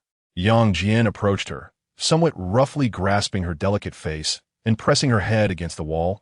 Then his fingers traced along her neck with force. "You're not a ghost?" he inquired, a hint of disbelief in his voice. As his fingers glided over her neck, he found no trace of a wound. Jiang Yin, filled with both fear and indignation, exclaimed, "How dare you suspect me of being a ghost?" "I must harbor such doubts," Yang Jian retorted. "You two are a staff member of them all. Who knows if your head has been switched? Anyone who has undergone such a change becomes a ghost, and they remain oblivious to it." Yang Jian really said Jiang Yan. "What shall we do now? The outside is teeming with those entities. How can we escape this place?" Jiang Yin, instead of being angered by the situation, seemed more concerned about Yang Jian's temperament, tugging at his hand with a pitiful expression. Yang Jian replied, "There are still others in the mall. I will lead them to safety, and the key to the main entrance should be with Sister Li. Once we obtain it from her, we shall be able to depart. However, before departing, you must remain here to peruse these recordings and ascertain the true identity of this specter, ideally tracing its origin." "Ah, I do not wish to stay here. I long to accompany you." Jiang Yin gasped in surprise, urgently clutching his arm, unwilling to let go. Yang Jian shook his head and said, "No, I need you to monitor the surveillance. Otherwise, how shall I know when a ghost approaches? And how can I confirm its ultimate identity? I cannot afford to linger here any longer. Darkness is swiftly approaching, and once night falls, this mall will become utterly obscured, placing us at a greater disadvantage. But there is Lu Chang here." "I am frightened," Jiang Yin replied, her voice trembling. Yang Jian paid her no heed, simply retrieving a phone from Lu Chang's lifeless grasp and dialing his satellite phone. "The call remained active. Should anything arise, you must inform me immediately. Furthermore, remember this crucial point: never turn your back to anyone. That specter can only swap heads from behind. As long as you face it, the direction of your head will thwart its attack." Having said this, he placed the phone in Jiang Yan's hand. I am still very afraid," Jiang Yin confessed. "Do you recall your earlier promise on the first floor?" Yang Jian retorted, "Disobedience will ensure you do not leave here alive. You are an astute individual. You know when to act. If you muster a bit more courage, this task will pose no challenge for you. Now, without further ado, let's commence our work." Yang Jian, without uttering another word, departed from the monitoring room. "Wait." Jiang Yin attempted to retain him, but the door slammed shut with a resounding bang. She contemplated following him, yet abruptly halted her steps, for the outside world harbored greater peril. Only this young security guard possessed the audacity to wander amidst the multitude of spirits haunting the shopping mall. After a moment's hesitation, she clenched her teeth, suppressing her trepidation as she approached the monitoring station, tightly gripping Lu Chang's phone in her hand. As for Lu Chang and Appos, as headless corpse and the severed head leaning against the wall, she dared not cast even a fleeting glance. "Hello, can you hear me?" Yang Jian inquired as he traversed the mall, addressing the satellite phone. "Yes, I can hear you. I can see you from here." Jiang Yan's anxious voice resonated from the other end. "Excellent. Pay close attention to any movements around me, and inform me promptly." Yang Jian affixed the walkie-talkie-style phone to his chest and hastened towards the location where Boss Tang and his group had encountered trouble. Among that group was Sister Li, and she was a spirit, surely 1,000,001 into amp. Appos, to go to waste, Yang Jian mused inwardly. However, if Jiang Yin cooperates well this time, I might not need to utilize the power of the ghostly eye to secure this sum. Just as he commenced his endeavor, the once desolate and silent shopping mall began to witness figures emerging slowly from various concealed corners and shuttered stores. Each individual bore a distinct appearance, their faces pallid, eyes closed, and movements somewhat stiff and awkward. Upon witnessing this scene in the monitoring room, Jiang Yin was instantly struck with fear, her face turning pale. The entities had already drawn near, appearing not far from Yang Jian. Those things have emerged. Jiang Yan's voice trembled as she cautioned. I am aware. Just report the locations of the ghosts near me. There is no need to concern yourself with anything else. And do not forget my previous reminder. Yang Jian replied with a calm demeanor, which greatly reassured Jiang Yan. Chapter 51. All the Missing Persons. The vast shopping mall was enveloped in an eerie silence. Not a whisper could be heard, save for the sound of Yang Jian and Appo's footsteps echoing as he traversed the desolate expanse. Outside, dusk had likely descended, with the sun casting its waning light through the glass windows, offering a fleeting glimmer of brightness to the otherwise dim interior. Yet, this illumination would not endure for long. Once night fell and the mall's lights were extinguished, visibility would vanish entirely. Hiss, to your left there stand a figure, came Jiang Yan's anxious voice through the satellite phone nestled against Yang Jian's chest, accompanied by the crackle of electricity. To his left stood a middle-aged man, pallid and emanating an odor of decay, his expression serene as he stood motionless at the corner of the corridor, resembling a marionette frozen in place. Yang Jian strode forward, casting a sidelong glance and confirming the presence. He maneuvered past the man, deliberately avoiding him. Remarkably, the middle-aged figure remained unperturbed, showing no sign of movement even as Yang Jian passed directly before him. You are truly remarkable. Your deductions were spot on. It's incredible. The ghost did not assault you, Jiang Yin exclaimed, her excitement palpable as she observed the scene unfold in the monitoring room. Yang Jian, however, was not particularly pleased. He remarked, No, I now suspect that these are not true ghosts. They must merely be puppets manipulated by a ghost. The real entity must be concealed somewhere, perhaps within a person. Let's not squander our time. The surveillance footage in the control room can be preserved for 15 days. I'm already familiar with the circumstances of this mall. The incident occurred roughly 10 days ago when it closed for renovations. If you search diligently, you will undoubtedly uncover the source. Rest assured, I know what to do. Jiang Yin responded, gradually gaining confidence and feeling less fearful. Behind you in that shop, I saw someone, she suddenly urged. Yang Jian immediately turned to look. Behind the glass door of a shop stood a youthful girl, her attire vibrant and appealing. However, her skin had taken on a dark hue, indicating she had been deceased for several days, longer than the time since Wei Xiaohong and Appo's demise. Her body had begun to decay significantly. As she moved slightly, her once lustrous black hair began to fall away in clumps. Blood and putrid fluids dripped from her nose and eyes. Yet, this corpse raised a hand as if attempting to reach through the glass door to grasp Yang Jian. Is there one inside too? Yang Jian's expression shifted, prompting him to turn swiftly once more. He maneuvered sideways, retreating carefully. By keeping his back turned to them, he could avoid the initial attack. If he chose to flee out of fear, he would undoubtedly meet a gruesome end.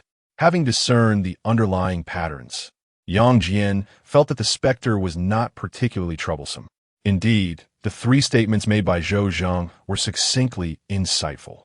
As long as one could promptly comprehend the murderous tendencies of the ghost, even an ordinary individual could navigate their way out of such a predicament. Yang Jian mused internally. Of course, this assessment applied only to ghosts of this caliber. Should the threat escalate to that of a ghost infant, engaging in indiscriminate slaughter, the aforementioned patterns would no longer guarantee survival.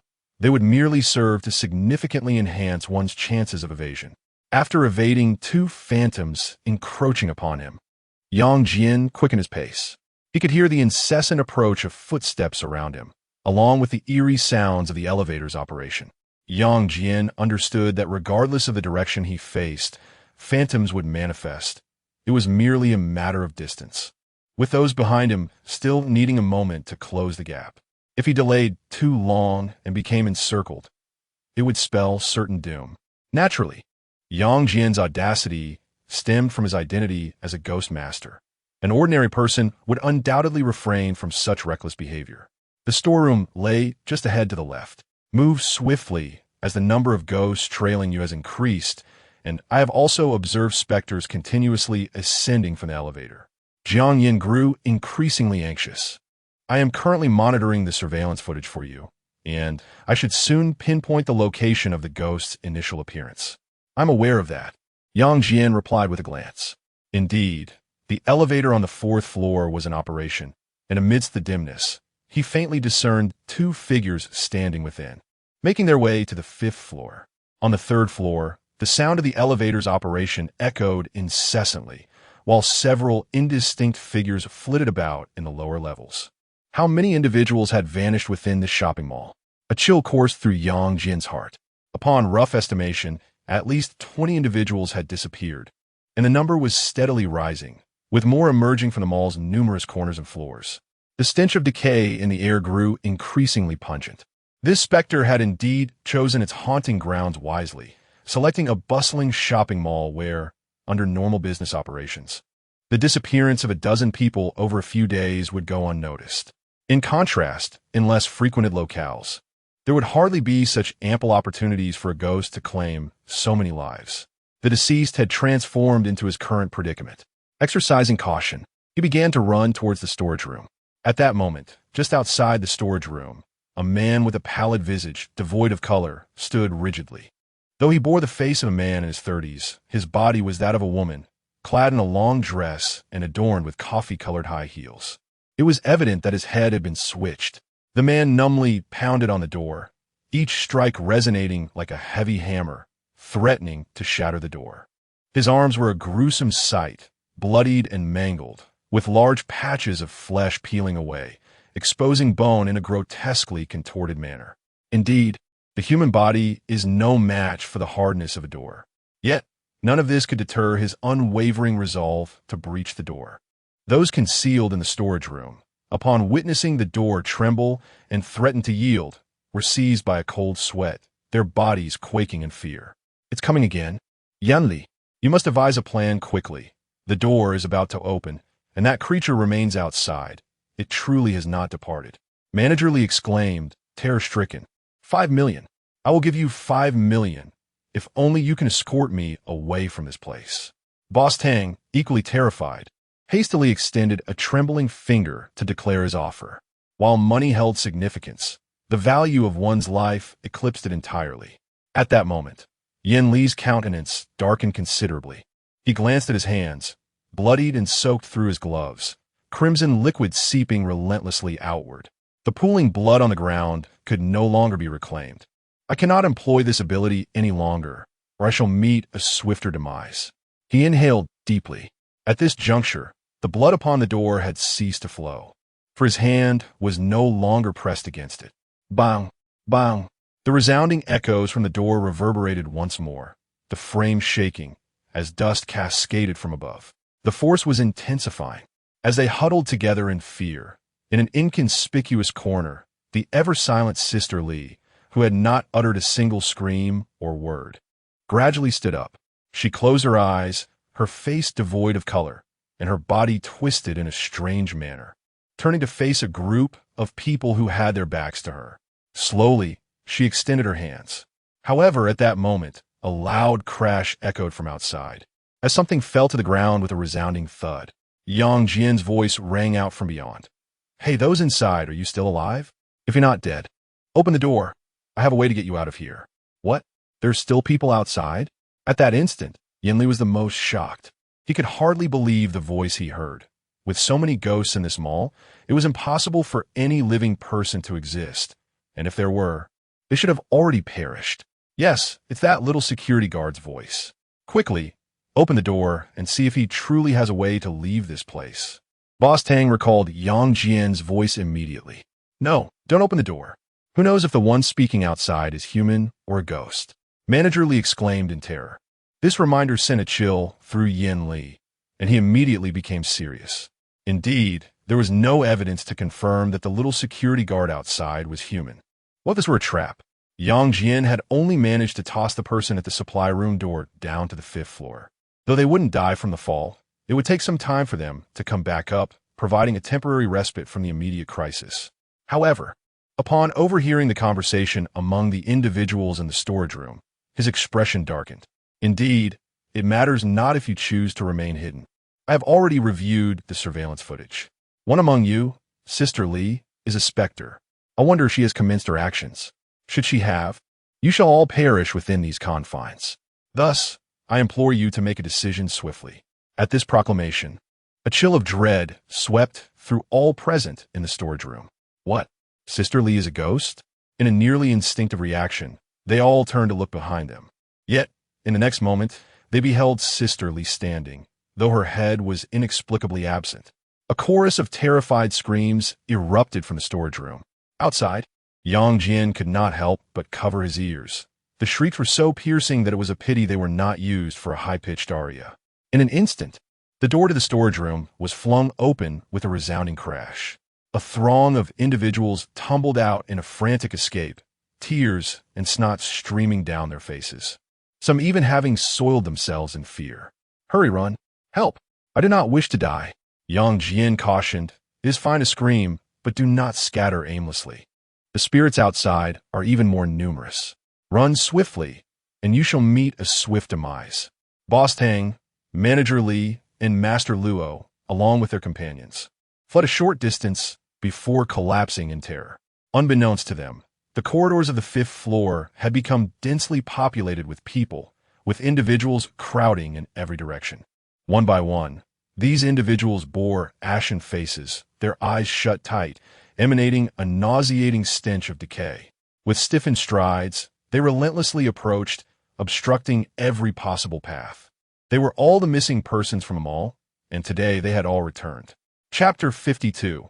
Lying down, they believed that the storage room was a temporary refuge, unaware that a ghost had been lurking beside them all along. Had it not been for Yang Jian's warning, they would have remained oblivious to this peril, the consequences of which were all too evident. None among them could hope to escape alive, not even the Ghost Master, Yin Li.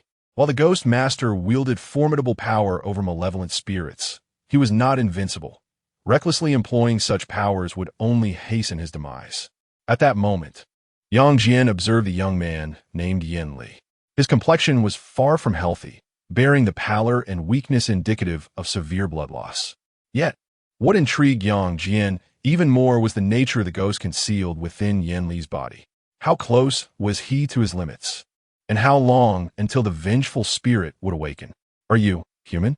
Yin Li, unlike the others, did not exhibit panic. Instead, upon exiting the storage room, he halted abruptly, his expression grave as he scrutinized Yang Jian.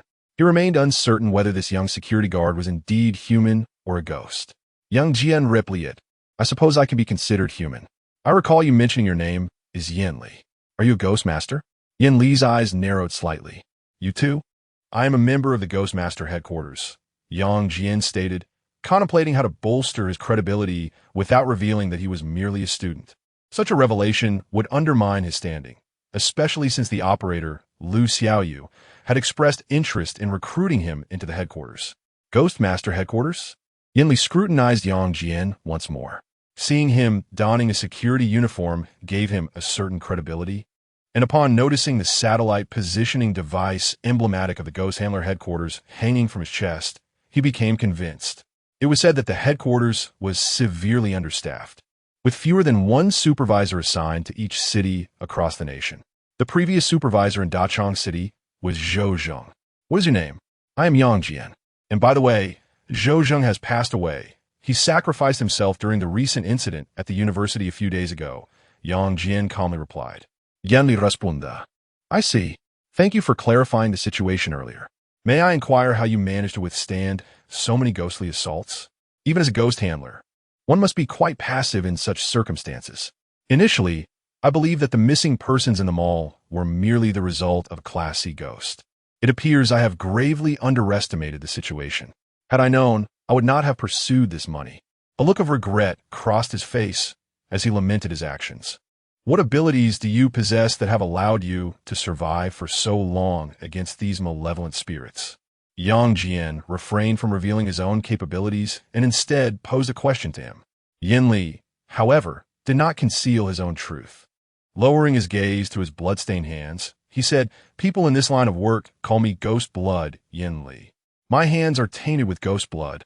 which can suppress the abilities of other spirits. I have previously collaborated with others to successfully capture a ghost, but my ghost blood cannot remain exposed for too long, or else spirits will emerge from the blood weight. You mentioned that you successfully captured a ghost with someone else? Yang Jian and Apos, his eyes narrowed, revealing a look of astonishment. What method did you employ? Can one truly capture a ghost? It is quite a simple and crude technique. I utilized ghost blood to restrict the movements of that spirit. As long as it is confined within a box crafted entirely of pure gold for a short duration and sealed adequately, the ghost cannot escape, Yanli explained. This is a universally recognized method. As a ghost tamer, are you not aware of it? I am merely an intern, not yet a full-fledged practitioner, Yang Jian replied. He indeed recalled a paper he had previously encountered on a website, authored by Professor Bruce Pye. The essence of that paper posited that while a ghost's power could influence all matter, it could not affect gold. The professor endeavored to analyze scientifically and meticulously, seeking methods to restrain ghosts.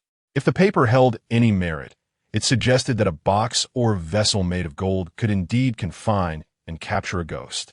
However, that was the extent of its efficacy. It could not kill or eradicate the spirit. Help me!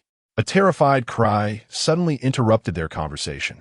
At that moment, Yang Jian observed that the re-headed ghosts had converged from all directions, blocking every passageway. Unless one were to leap from the 5th floor, there was no avenue of escape. Yet to jump from the 5th floor would be tantamount to suicide. At this moment, Boss Tang, Manager Li, Master Luo, and a group of others returned, crying out in despair. They found themselves unable to escape. What method do you possess that allows you to remain unafraid of such numerous supernatural assaults? Yanli was also somewhat alarmed. If this continues, even as the leader, you too will perish here. The power of the vengeful spirits is overwhelming, and you cannot be oblivious to this fact.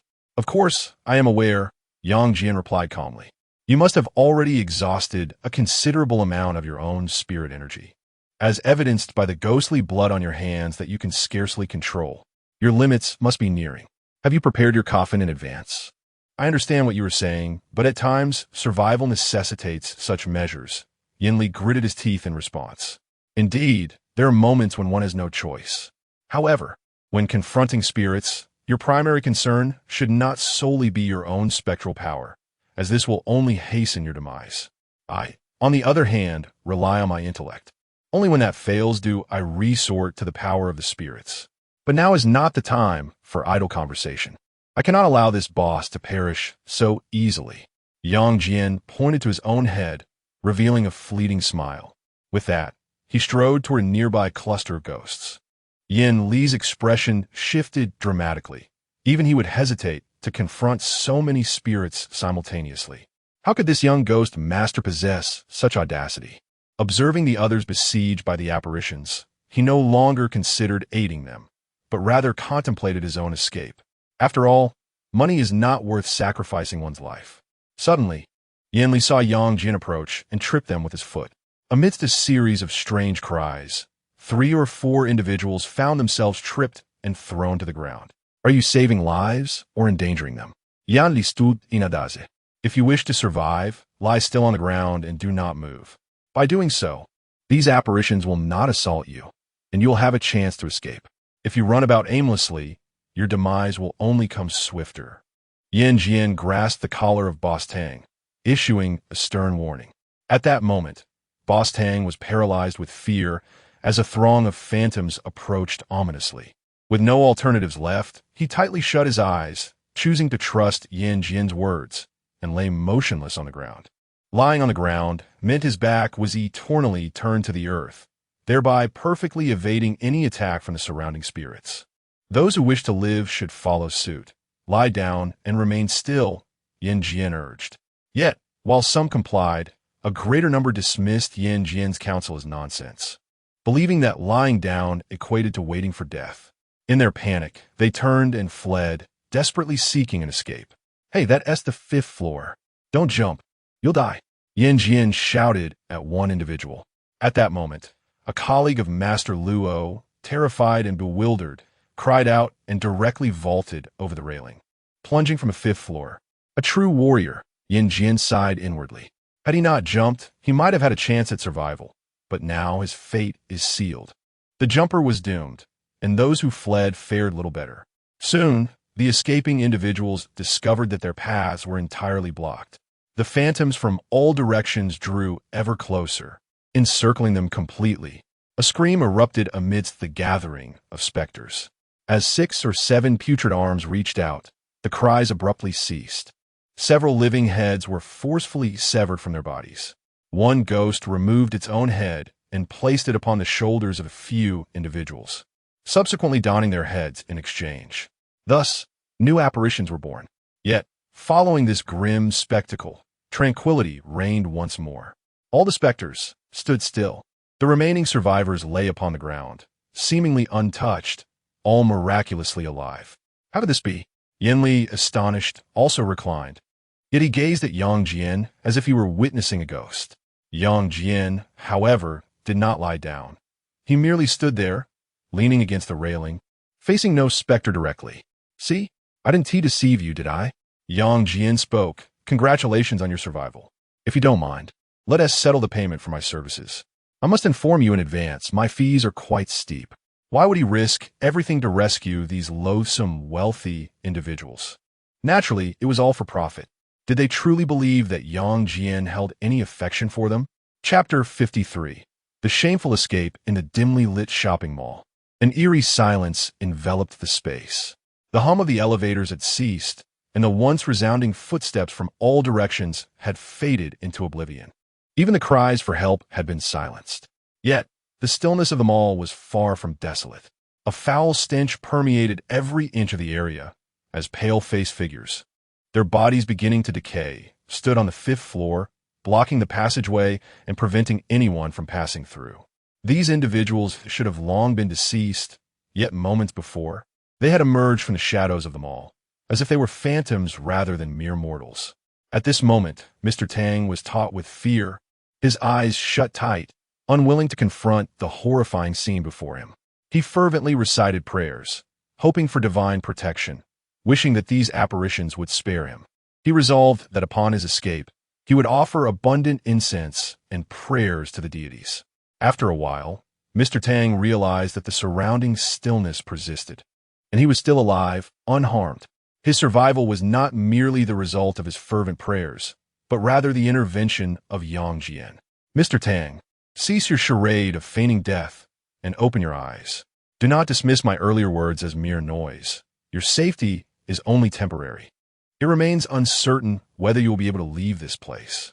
However, if you are willing to settle my service fee, I can assure you that each of you will safely depart, Yang Jian stated. Boss Tang cautiously opened his eyes, surveying his surroundings. Upon noticing the decaying corpses nearby, his heart sank in terror. Here, Boss Tang, what do you see? Yang Jian inquired from the side. The sight of the living Yang Jian brought a sense of relief to Boss Tang. Can you truly ensure that I will leave this place alive? Are you doubting my capabilities? Yang Jian replied. Do remember who rescued you just moments ago. For now, remain lying on the ground. It is the safest position. Yan Li added, do not be misled by his youth. He is the principal figure of Dachang City. His words are worthy of trust, and besides him, no one else can guarantee your survival. You have witnessed the previous events. The current situation has surpassed my capacity to manage. Thus, I advise you to allow Yang Jian to escort you to safety. Of course, if you are hesitant about the fee, feel free to disregard my suggestion. He played the role of a benefactor, smoothly passing the responsibility to Yang Jian, as he himself lacked the means to profit from the situation. What do you say? Consider it.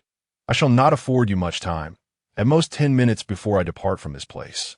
Yang Jian glanced at his phone, noting the time. He was determined not to linger until nightfall.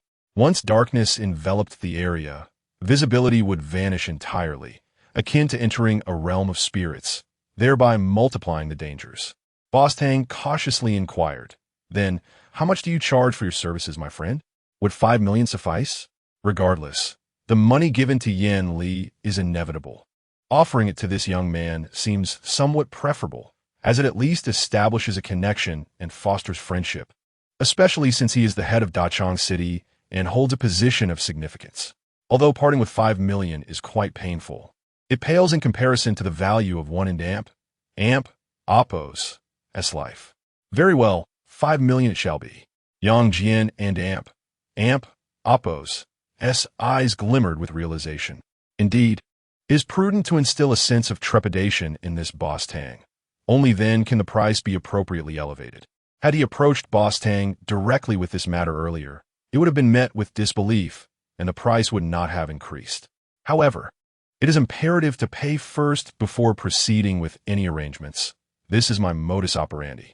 If there are no objections, we may commence with the payment, Yang Jian asserted. No problem. Boss Tang immediately acquiesced.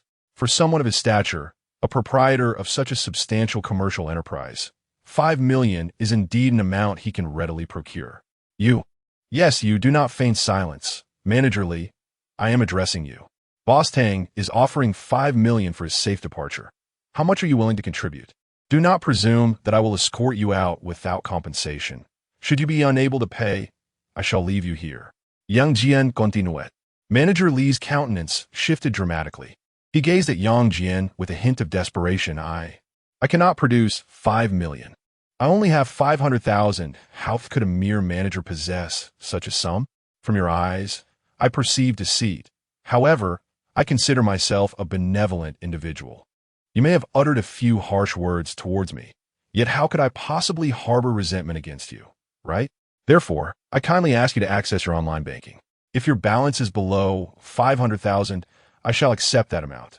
However, if it exceeds 500,000, I regret to inform you that the funds must either be allocated entirely towards my service fee or remain here, awaiting rescue.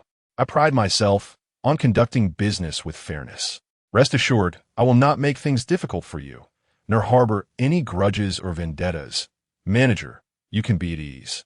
Yang Jian spoke earnestly as he regarded him. What? Manager Li was taken aback. Do not waste time. If the funds are not received, I shall depart with only Boss Tang, Yang Jian asserted. Here, take it. I will comply. Manager Li lamented, nearly in tears, as he handed his phone to Yang Jian. Yang Jian accessed his online banking and perused the balance, exclaiming, Manager Li, you truly possess considerable wealth, over 1,800,000. Is it customary for affluent individuals like you to have such abundance in their bank accounts?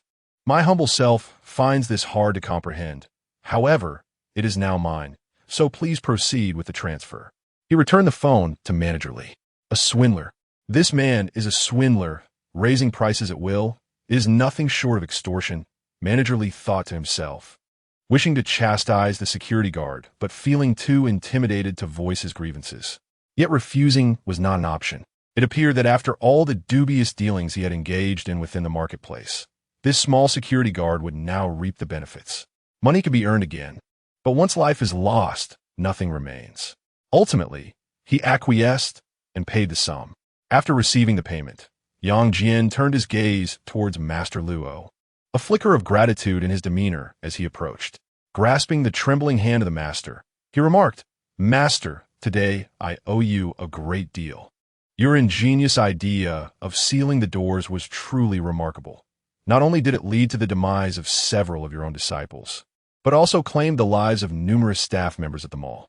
Even you were nearly a victim of this calamity. It is indeed rare to witness such a level of self-destruction. In light of your previous impressive locking technique, I have decided to extend my special care towards you. Yang Jian gave a thumbs up to Master Luo.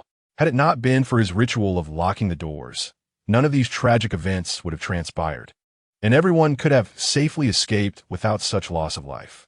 I.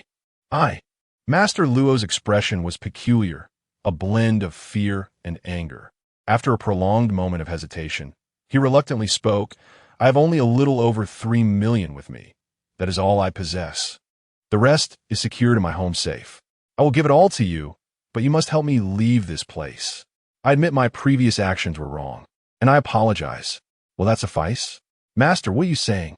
Do you think I am someone who is easily swayed by money? Boss Tang has offered 5 million. As a master of feng shui, you must possess considerable wealth from your ventures. How about this? For the sake of auspiciousness, I will take 8 million and escort you out of here. If you lack sufficient cash, Other valuables can serve as collateral, Yang Jin responded. Master Luo, trembling and hesitant, ultimately transferred over 3 million yuan to Yang Jin, along with a watch, a piece of jade, a luxury car key, and various peculiar items he managed to gather. After much effort, he barely scraped together over 10 million. Now, I have become a despicable wealthy individual. Yang Jin gazed at the balance notification on his phone, feeling a surge of delight. Had he not become a ghost master, such a sum would have taken him decades of diligent study and labor to accumulate, perhaps even a lifetime. Yet, having ascended to the status of a ghost master, he had earned such wealth in merely a day. It is no wonder that ghost masters abroad operate as mercenaries, undertaking bounties for their services. The allure of high risk and substantial reward is indeed captivating. Brother, when will you lead us away from this place? Boss Tang inquired with palpable urgency. Yang Jin pocketed his phone and replied, right now. He stepped into the cluttered storage room and retrieved the key to the large door from Sister Li's lifeless body.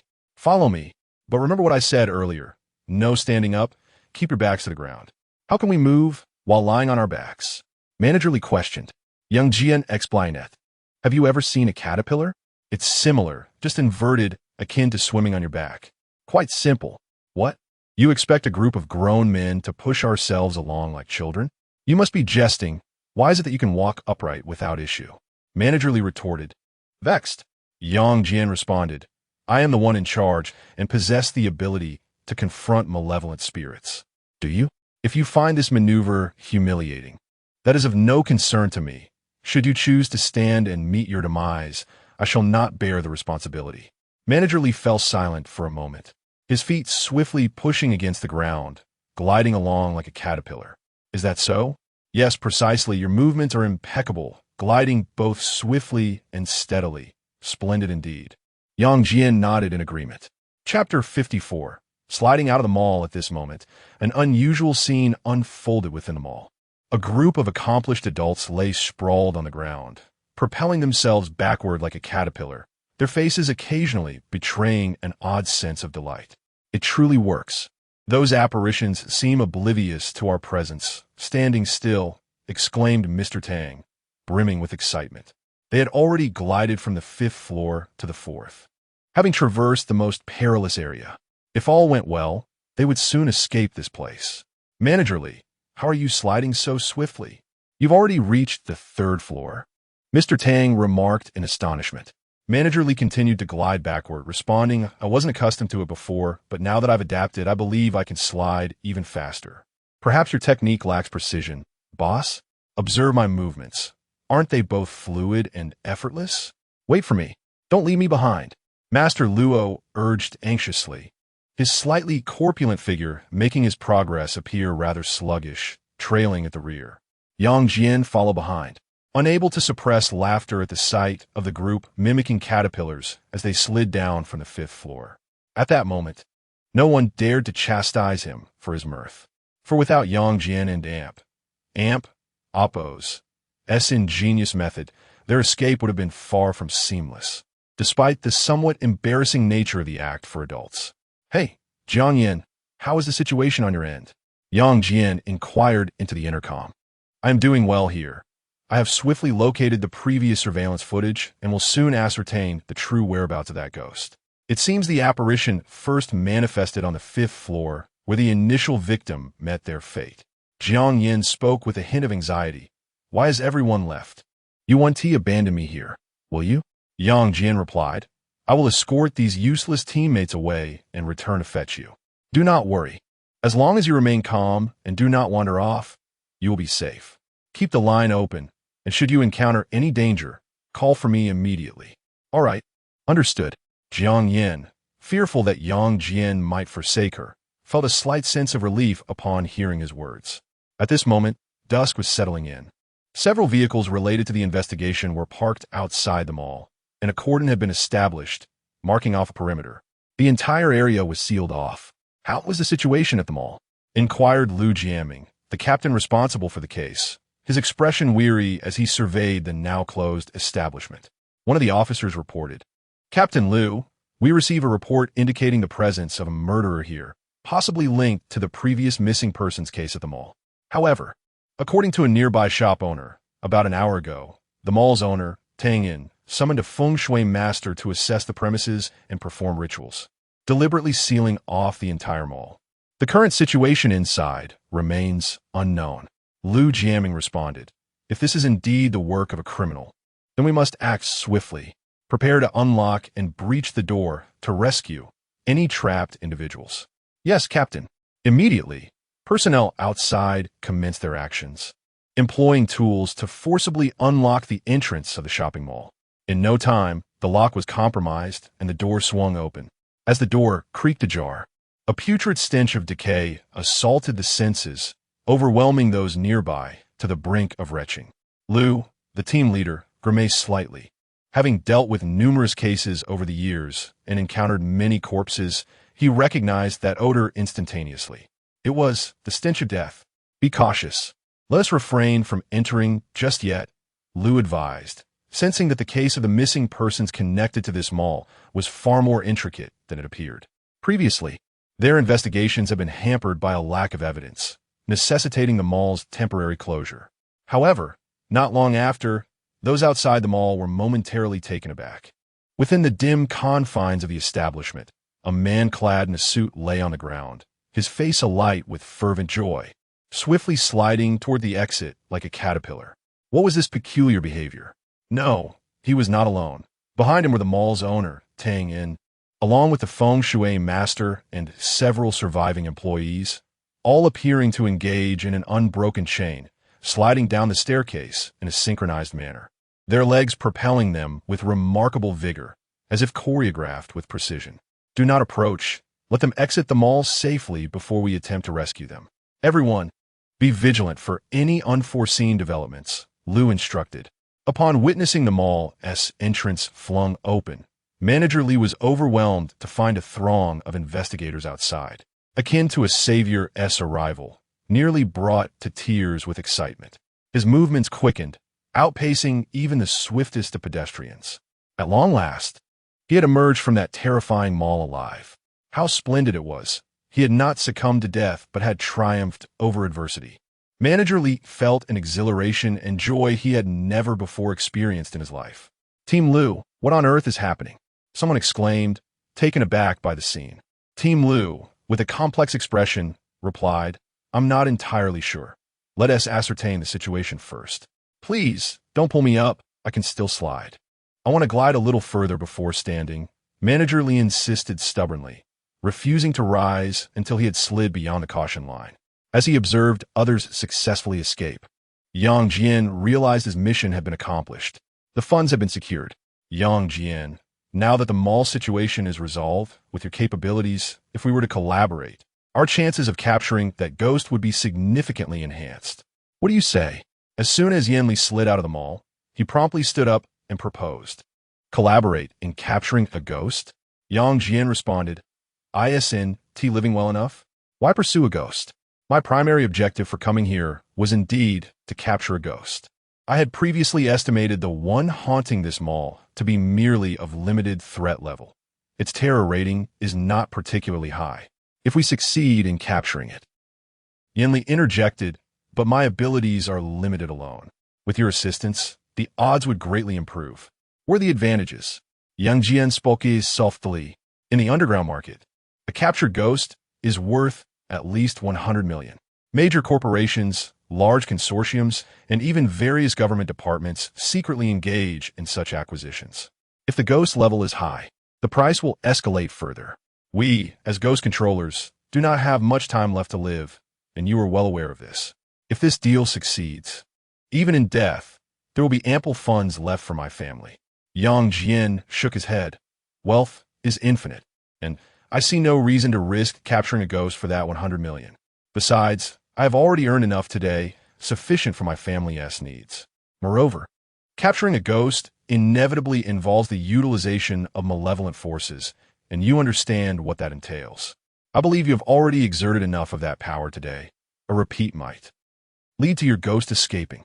Yan Li replied, "I am fully aware of my own circumstances. Completing this task is not an issue. Don't you wish to know how a ghost controller can survive?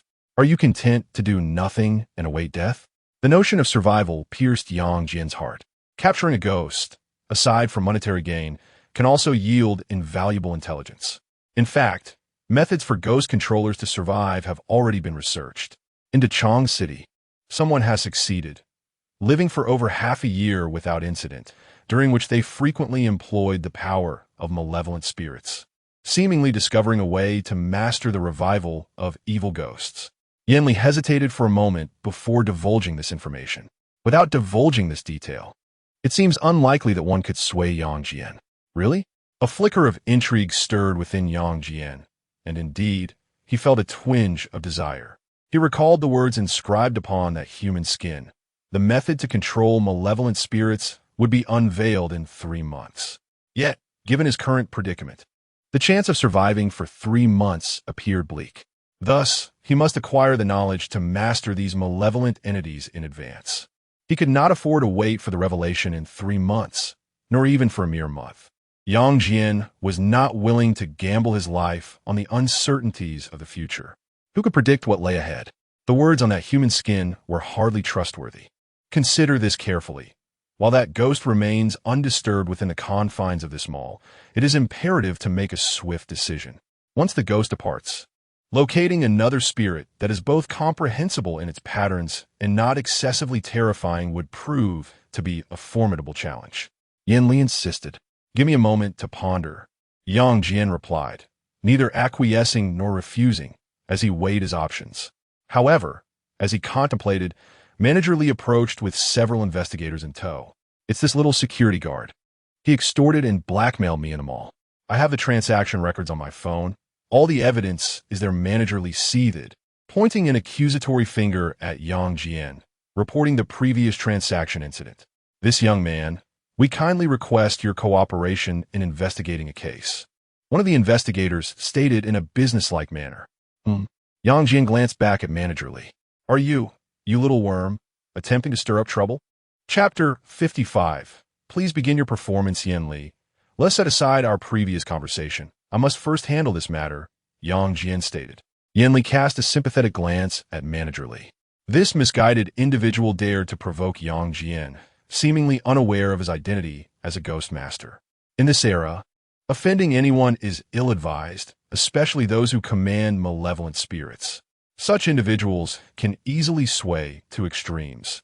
Those with benevolent hearts may join the headquarters of ghost masters, striving to uphold peace and contribute to the flourishing of our planet and the continuity of humanity. Although this may sound grandiloquent, it encapsulates the essence of the situation. Conversely, if their intentions are malevolent, a ghost master can embody a true malevolent spirit. People like him possess countless methods to eliminate a mere mortal, and the ordinary individual would remain oblivious to their impending demise. I await your response, Yanli nodded. Yang Jian turned his attention to Manager Li and extended his hand, saying, Caterpillar, please commence your performance. What did you say? Who is the caterpillar? Manager Li retorted angrily. You all witnessed this little security guard's atrocious and arrogant demeanor. He extorted me in the mall, transferring over $180,000 from my bank account into his. Such a substantial amount surely warrants an investigation. If the situation is as you describe, we shall initiate an investigation. We will not overlook a villain, nor will we wrong an innocent person, one of the investigators replied. Young man, what is your name? May we see your identification? Yang Jian remarked. I believe there has been a misunderstanding, esteemed gentleman. I have not extorted him in any manner. My dealings with Manager Li are strictly business-related. He has simply advanced my service fees. Should you require verification, feel free to inquire with the others who were present. We will thoroughly investigate this matter. However, may I request your name and identification card? One of the officers inquired. Nearby, Manager Li observed Yang Jian with a mocking smile. The young security guard, emboldened by a hint of unscrupulousness, sought to reclaim his earnings, declaring, Today, I shall compel you to return every last cent. I am Yang Jian. Here is my identification. Yang Jian replied, willingly producing his ID. Please verify it. One officer accepted the ID and handed it to a colleague. The latter proceeded to check the computer for any criminal record or personal information. The remaining officer continued the interrogation. Manager Lee claims you attempted to extort him in the mall, demanding a sum of 1,854,863 yuan. Is there any truth to this allegation? I am a good person. How could I engage in such despicable acts of extortion? Yang Jian asserted. Manager Lee interjected. Nonsense. You consider yourself a good person? I possess your transfer records. Look here, these are past transactions, and that account belongs to Yang Jian. Do you acknowledge that this account is under your name? If so, it would confirm the authenticity of the transfer, and we shall initiate a formal investigation against you. The investigator remarked, and Yang smiled, saying, This account does not belong to me. Indeed, it was not his. It was his mother's card. Brother, it matters not whether he denies it. A simple inquiry at the bank will reveal the truth of this card's ownership, Manager Lee stated. Keep a close watch on the two of them. The investigator took the bank account details and set off to gather evidence. Once the investigator departed, Manager Lee whispered, Listen here, young man, do not be ungrateful. You saved a few lives and earned over 10 million. Consider that enough. Return my money, and we shall settle this matter amicably. If the charge of extortion is upheld, you could face years in prison, over 180,000. Very well, I shall return your money, Yang replied, but only if you can transform into a caterpillar and return to the 5th floor of the mall. If you can manage that, I will transfer the funds to you immediately. Manager Lee's expression shifted, revealing a hint of fear in his eyes. That cursed place was one he would never revisit. You have indeed saved me, but such claims are merely words without evidence. In the eyes of the law, everything hinges on proof. I have friends who are lawyers. I'm more knowledgeable in this regard than you. You cannot outmaneuver me. I reiterate, return my money, and I will refrain from pressing charges for extortion. Truly, you are a repulsive caterpillar, turning against me as soon as you emerge. Had I known, I would have crushed you underfoot long ago. Yang Jian's gaze suddenly turned icy.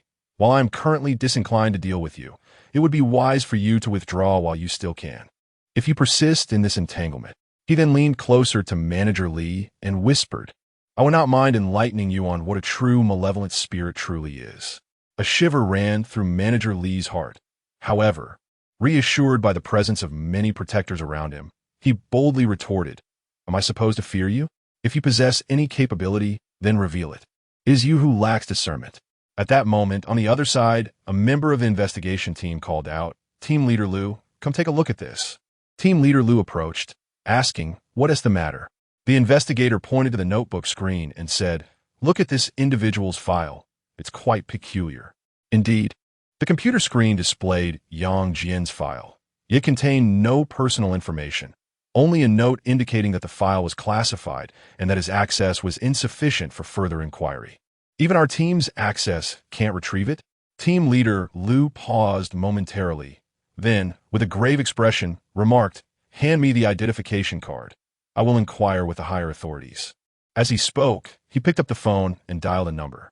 Yes, in Oppos, S. Liu Jiaming. I have the identification information of a suspect here. Could you please look into it? My authority is insufficient on this matter. How about you? Liu, you certainly know how to trouble me.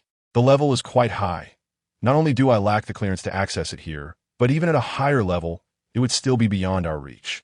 Hold on. I receive a call while investigating this person's file. The voice on the other end paused momentarily. Hello, can you hear me? Liu inquired. After a lengthy silence, his colleague on the line finally responded, somewhat begrudgingly. It's a counter-surveillance protocol. Higher-ups have already issued a warning. The file on this Yang Jian is not to be further investigated. The authorities claim his status is significantly elevated, certainly surpassing our clearance. If Yang Jian has indeed committed any offenses, we may initiate an investigation, but we lack the authority to apprehend him. Any action must be sanctioned from above. Be cautious of being manipulated by those with ulterior motives. The higher-ups have made it clear that any deliberate slander will be dealt with severely. I understand. Thank you for your assistance. Liu fell silent before hanging up the phone.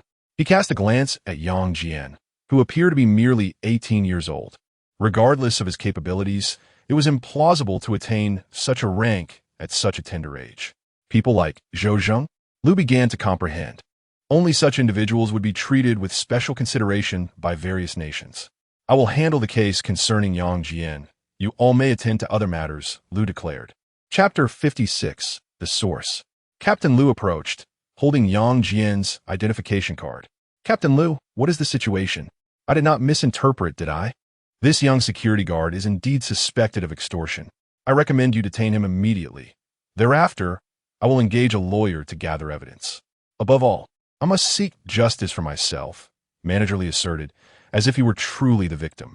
Captain Liu responded, Manager Li, we can only investigate your case. A formal case will only be initiated if there is substantial evidence. Yang Jian's rank is too elevated. We do not possess the authority to detain him without higher approval. If you're certain that Yang Jian is guilty of extortion, I kindly ask you to accompany me for a record investigation. What? No authority to detain? Manager Li was momentarily taken aback. Captain Liu, could you be mistaken? You cannot detain a mere security guard? Yang Jian quickly grasped the situation. It appeared that he had been placed within the Ghost Handler headquarters by Liu Xiaoyu after acquiring Zhou Zhang's satellite positioning phone. Is the head of the headquarters truly of such high rank? He felt perplexed, as he was unfamiliar with the hierarchy. I am not mistaken. I have already consulted higher authorities. Manager Li, please accompany us, Captain Liu insisted. Take Manager Li to the bureau and obtain his statement. Manager Li sensed something amiss and cautiously inquired, Captain Liu, what if the investigation does not yield results? If the evidence is insufficient and it is later discovered that the plaintiff has falsely accused the defendant, they will be arrested on charges of endangering national security. Team leader Liu cast a peculiar glance at Manager Li. As a seasoned captain, he could detect the unmistakable unease in Manager Li's demeanor. This case was likely a fabrication. Will there be detention? Manager Li inquired once more. Detention? Team leader Liu shook his head. What sort of jest is this? With your charges, a conviction is inevitable. Should it be severe? You might want to consult your lawyer friend. He would certainly be more informed than I. What? Manager Li gasped. His complexion drained of color. Is it really that serious? A sheen of cold sweat broke out on his forehead. He glanced at Yang Jian again. Fear was evident in his eyes. This was certainly not an ordinary security guard. Yang Jian remarked, Don and Appos. Look at me. Please continue your performance. I was merely jesting earlier. Let us just forget about this, shall we? I'll treat you to a meal and offer my apologies. How does that sound? Manager Li forced a smile. Yang Jian replied, Didn't you accuse me of extortion? Why have you retracted your claim? It was a misunderstanding. I was merely playing around, and in a moment of dizziness, I may have spoken out of turn. I lost control of my words, Manager Li stammered. You see, my mouth has a mind of its own. It must have been a stroke of bad luck. I assure you, I too am a victim here. You are truly remarkable. I find myself increasingly in admiration of you. However, I'm not one to abandon a task midway. If an investigation is to be conducted, it must be thorough. What do you think, Captain Liu? Yang Jian said earnestly. Indeed, Captain Liu nodded. Take this Manager Li back for formal investigation. At once, two officers approached. Manager Li, terrified, felt his legs weaken and collapsed onto the ground, more despondent than one who has encountered Spectre. Caterpillar, farewell, Yang Jian waved his hand. Safe travels. And do not blame me. I have done nothing. It was your own actions that led to your downfall. Should you emerge after 20 years, do not hold me accountable. Yang Jian, you scoundrel. Manager Li exclaimed, tears streaming down his face, his voice quivering with grief. I never imagined the weight of the headquarters director's role was so profound. When I encountered Zhou Zhang earlier, I could hardly perceive it all. Yang Jian, after your departure from the mall, do you have any insights on the situation within? If it pertains to matters involving the headquarters of the ghost manipulators, it is best left unspoken. Captain Liu, lowering his voice, continued, there has been a concerning number of disappearances at this mall recently, and the pressure to solve these cases weighs heavily upon me. I kindly ask for your understanding. The individuals who had previously vanished are all within the confines of the shopping mall, but they can no longer be deemed human. The entire establishment now exudes an aura of peril, and I strongly advise an immediate lockdown of this area. Furthermore, refrain from dispatching anyone inside. Those who enter may never emerge. Additionally, this case falls beyond your jurisdiction. It is the responsibility of the head of Dachang City. However, with Zhou Zhang deceased and a new leader yet to arrive, I recommend transferring the case to the incoming head of Dachang City. In essence, it is prudent to minimize unnecessary casualties, Yang Jian suggested out of goodwill. I understand, team leader Lu nodded, swiftly grasping the gravity of the situation. He promptly ordered personnel to maintain vigilance, isolate the area, and secure the vicinity surrounding the mall. I still need to enter to attend to certain matters, so I shall not impede your investigation, Yang Jian stated. Team leader Lu smiled wryly. You jest. You are the one conducting the investigation, while I merely provide assistance. Having personally scrutinized Yang Jian's dossier, he had already concluded that Yang Jian was a member of the Ghost Manipulator headquarters. Yin Li, let us proceed into the mall together. Yang Jian wasted no time and commenced his actions. Yes, he had come to a realization. This ghost must be captured. One cannot evade their fate indefinitely. An excellent opportunity has presented itself, and it must be seized. For individuals like us, there is no alternative. When a chance arises, we must grasp it, lest we resign ourselves to waiting for death. Yin Li promptly approached, affirming, Indeed, we truly have no choices. Yang Jian gazed upon the dimly lit mall, as the heavens had grown dark. At this moment, within the desolate confines of the empty shopping mall, Jiang Yin remained concealed in the surveillance room on the 5th floor. She dared not venture outside, nor did she wish to make any sudden movements, for Lu Chang's headless corpse knelt ominously upon the ground, with his severed head lying nearby. As Yang Jian had yet to arrive to retrieve her, she found herself confined to this monitoring chamber. Why had he not returned? How could he linger outside for such an extended duration? While perusing the previous recordings, Jiang Yin's gaze flitted to the monitor at the entrance, her visage a mask of panic and trepidation. Those who had survived had been evacuated, leaving her as the sole occupant. She was plagued by the fear that Yang Jian might be exploiting her for personal gain, rescuing others while ultimately abandoning her. Hello, Yang Jian, can you hear me? Please, come save me. I have been so obedient. You cannot forsake me. Jiang Yin's voice quivered, laced with a hint of tears. Enough of this. I am still just a child and have not wept.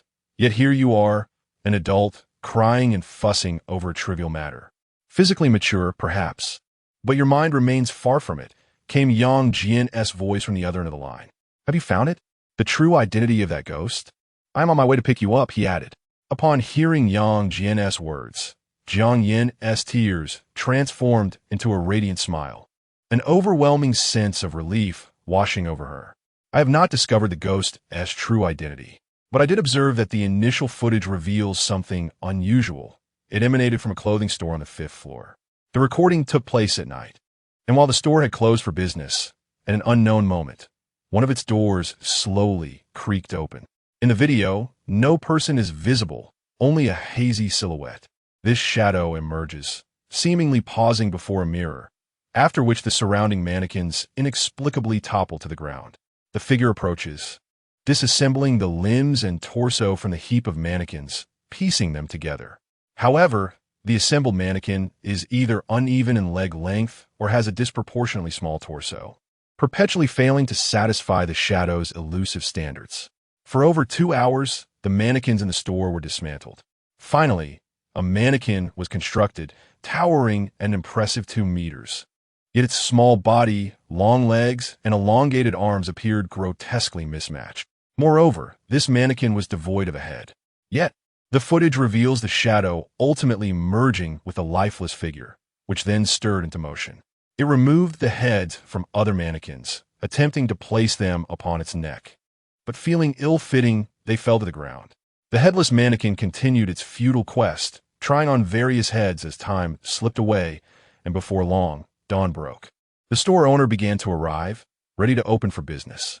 A female proprietor approached her clothing store, while the towering, animated mannequin remained motionless before the glass window. As the female boss entered, the 2-meter-tall mannequin slowly turned its head to follow her. Ultimately, it completed a full 180-degree rotation. Yet the head upon the mannequin's neck appeared ill-fitted, causing it to detach and roll to the ground. The female boss cast a glance back before resuming her tidying of the store. However, as she turned away, the bizarre mannequin sprang to life. Its disproportionately long arms reached out towards the female boss from behind. Was this the first victim? Jiang Yin watched the video with an overwhelming sense of tension. Thus, it seemed that the ghost resided within that very clothing store. Chapter 57. The first collaboration, let it be known beforehand that while there is no fault in our collaboration, should we encounter any peril or unforeseen circumstances that exceed our control, I will not hesitate to flee. Do not reproach me for abandoning my ally at that moment. Yang Jian once again stepped into the shopping mall.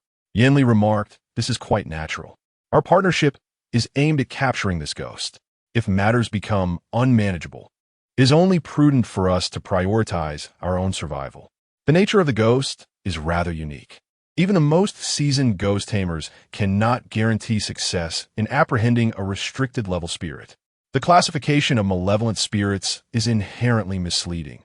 I have learned this lesson the hard way." Your words provide me with reassurance. Yang Jian nodded. He possesses a ghost domain that enables him to vacate the mall in less than 3 seconds. And this domain also protects him from assaults by other spirits. Even that knocking ghost could not hinder his escape. Surely the spirits within this mall are not more formidable than that one. It is precisely this sense of self-preservation that emboldens him to agree to Yan Li's proposal. However, should we succeed in capturing the ghost, how shall we divide the spoils? Yang Jian inquired. Let us clarify this matter to avoid any unpleasantness later on. Half of the monetary rewards and shared intelligence, Yan Li replied. You have aided me as well. I shall not take advantage of you, Yan Li assured. That is agreeable. Yang Jian nodded. By the way, may I ask you one more thing? Is the position of a city and amp, Oppo's, overseer of significant stature? Yan Li was taken aback. Responding with surprise, you do not know? As a newcomer, I have yet to familiarize myself with certain matters. If you are unaware, then it is of no consequence. I shall consult the operator later. Yang Jian remarked that the authority is substantial, nearly capable of mobilizing an entire city's resources to assist in your endeavors. And this is without conditions. However, this privilege is strictly confined to the resolution of supernatural incidents. Naturally, there are also various benefits in daily life. Yet only one individual is designated as the head for each city. The previous head of Dachang City was Zhou Zheng, with whom I have had the opportunity to meet. Is it truly feasible for a city to have but a single leader? This seems rather unreasonable. Yang Jian furrowed his brow. Setting aside the matter of the ghostly infant, he had encountered at least 3 supernatural occurrences himself. Yan Li explained that due to a scarcity of personnel, one must consider the vastness of the globe and the multitude of cities. The allocation of one ghost handler to oversee a city is already commendable, and engaging with such events inevitably entails some sacrifices. Of course, not every ghost handler aspires to become a city leader. Is it a matter of choosing self-preservation, avoiding direct involvement with supernatural occurrences? Yang Jian inquired. That is approximately the sentiment, Yan Li responded. Yang Jian's gaze shifted momentarily. However, this perspective hinges on the premise that we find no hope for survival. Should the circumstances surrounding the resurgence of malevolent spirits change, then the appointed ghost handler would reap direct benefits, as the supernatural events within the city would still require their intervention, thereby ensuring their own survival. Yan Li paused, taken aback by Yang Jian's far-reaching contemplation. You mentioned that someone has successfully prevented the resurrection of vengeful spirits. From where do you believe that person acquired such intelligence? Yang Jian inquired. What do you want to convey? Yan Li asked. Yang Jian replied calmly. I believe many have long begun to decipher the existence of ghosts. Even if one cannot unravel the mystery of these entities, it is imperative to discover a method to control them. Such research must have yielded some results, albeit methods that may harbor significant flaws, rendering them unreliable and even perilously risky. This is why they have yet to be disclosed. However, with the increase in supernatural occurrences, the situation has begun to deteriorate. Even unrefined methods must be made known, for only individuals like us can contend with these spirits. From a broader perspective, no one wishes to see Arcane perish. Yan Li paused for a moment and then said, I was merely an electrician before, and I am not well versed in these matters. If we succeed this time, I can introduce you to a special club. The information I have received comes from there. What kind of club? Yang Jian inquired. a club that only those who can control spirits are eligible to join. Although the membership is limited, their influence is considerable, and their connections are extensive. They possess knowledge far beyond my own. Is that so? If given the opportunity, I would indeed like to visit, Yang Jian remarked. Engaging in discourse with peers can indeed prove beneficial. Unbeknownst to them, as they conversed, the two had already ascended the stairs back to the second floor of the mall and were now making their way to the third floor, albeit at a leisurely pace. Due to the vigilance towards the surrounding circumstances, those individuals seemed to have vanished once more. Yang Jian glanced upward. The ghost from the fifth floor had now completely disappeared. Not a single corpse remained on the ground. Have they hidden again? Yan Liinkirat. Yang Jian Chautionet. Do not turn your back to any ghost. The mall can attack from behind, swapping one's head with another's. You must have witnessed this on the fifth floor. The person who has had their head swapped retains the memories of their former life and remains blissfully unaware of the fact that their head has been exchanged.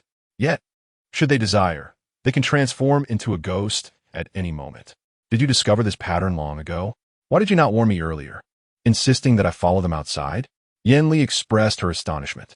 Yang Jian replied, "It is not that I doubt your abilities, but rather the intentions of those individuals. There is a saying, a large tree must have withered branches. With many people, there will be fools. Some people's intellect defies explanation through mere words. You cannot fathom how exceptionally reckless those who gamble with their lives can be, endangering not only themselves but also others. My previous approach was merely to prevent any unforeseen incidents.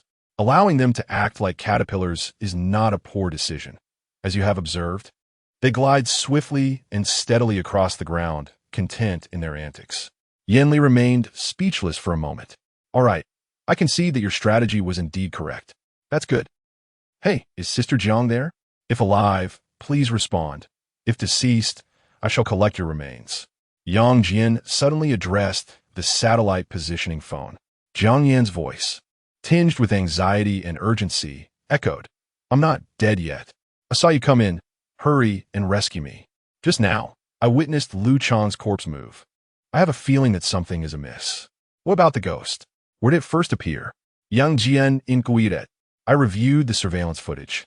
The ghost first manifested in a clothing store on the fifth floor. It was a vague shadow, indistinct. I couldn't see clearly, but the figure entered the body of a mannequin. I will send you the image," Jiang Yan replied. Yang Jian responded, "Send it to my other phone. This one cannot receive images." "All right." Shortly, a picture arrived on a smartphone. "Is this the true form of the ghost?" Yan Li leaned in for a closer look. "Have you prepared your tools?" Yang Jian asked. Yan Li retrieved a box crafted from pure gold, roughly the size of a makeup case, but heavy and substantial, weighing several kilograms and sealed tightly. "This ghost is so large, and you brought such a small box? Why not prepare a pokeball instead?" Yang Jian remarked, looking at him quizzically. Yan Li replied, "The price of gold has been quite high lately. This custom box cost me over 2 million. I invested all my previous earnings into it. I understand your reasoning, but even if it were to contain ashes, this box is insufficient. How do you intend to capture a ghost?" Yang Jian stated, "Though small, it can still be squeezed in. Is its specter merely a shadow of a person? Perhaps it lacks a corporeal form, rendering the size of the box inconsequential." Yan Li, resigned to the situation, understood that they had no choice but to proceed with determination. Yang Jian, too, set aside his reservations, adopting an experimental mindset to see if they could successfully confine this ghost. They arrived at the fifth floor. He recognized the clothing store, where a collection of odd human mannequins stood behind the glass door, each missing limbs, either arms or legs. During his first patrol, he had sensed something eerie about this place. It seemed his initial instinct had proven correct. The true instigator that ghost lay within, dismissing any lingering arrogance. Both Yang Jian and Yan Li's expressions turned grave.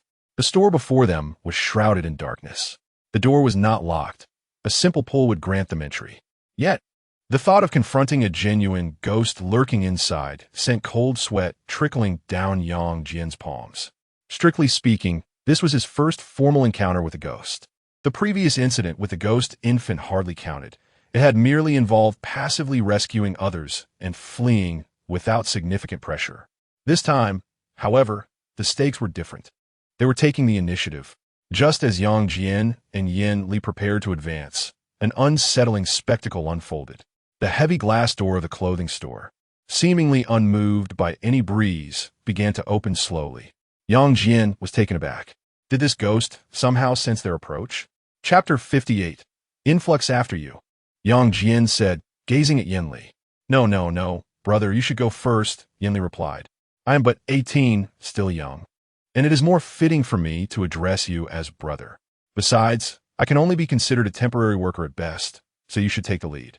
Your abilities are formidable, and I shall follow your command. You're being too modest. You've been a ghost master longer than I, and you're my senior. I still have much to learn from you. Yang Jian and Yin Li exchanged courteous remarks in front of the clothing store. Before them, the glass door swung open, revealing a dim interior that exuded an unsettling atmosphere. The knowledge that a ghost lurked inside heightened their unease. Though they had agreed to collaborate in capturing the spirit, neither possessed the courage to step inside first, aware that a single misstep could prove fatal. Becoming a ghost master merely provided the means to confront malevolent spirits. It did not grant immunity from their wrath. After a brief moment of mutual reluctance, neither was willing to enter first. Finally, Yang Jian suggested, since we both lack confidence, perhaps we should retreat? Yin Li was momentarily speechless. If you let this ghost slip away, next time you may encounter an even more terrifying one, and capturing it will not be so simple. Yang Jian pondered, you have a point. This ghost level is indeed not particularly high. Otherwise, it would have claimed more lives in recent days. Thus, if that is the case, let us abandon our hesitations and venture in together. All right, let us proceed. Yan Li nudda. He was unwilling to forfeit this opportunity. His circumstances were far more dire than Yang Jian's, with the time until revival diminishing rapidly. Thus, he was determined to make one final effort. Let's begin. Yang Jian inhaled deeply, gazing at the already ajar glass door, and cautiously advanced toward it. Yin Li accompanied him, his expression taut, fully prepared to unleash the power of malevolent spirits at a moment's notice. The clothing store was modest in size, perhaps encompassing a little over 100 square meters.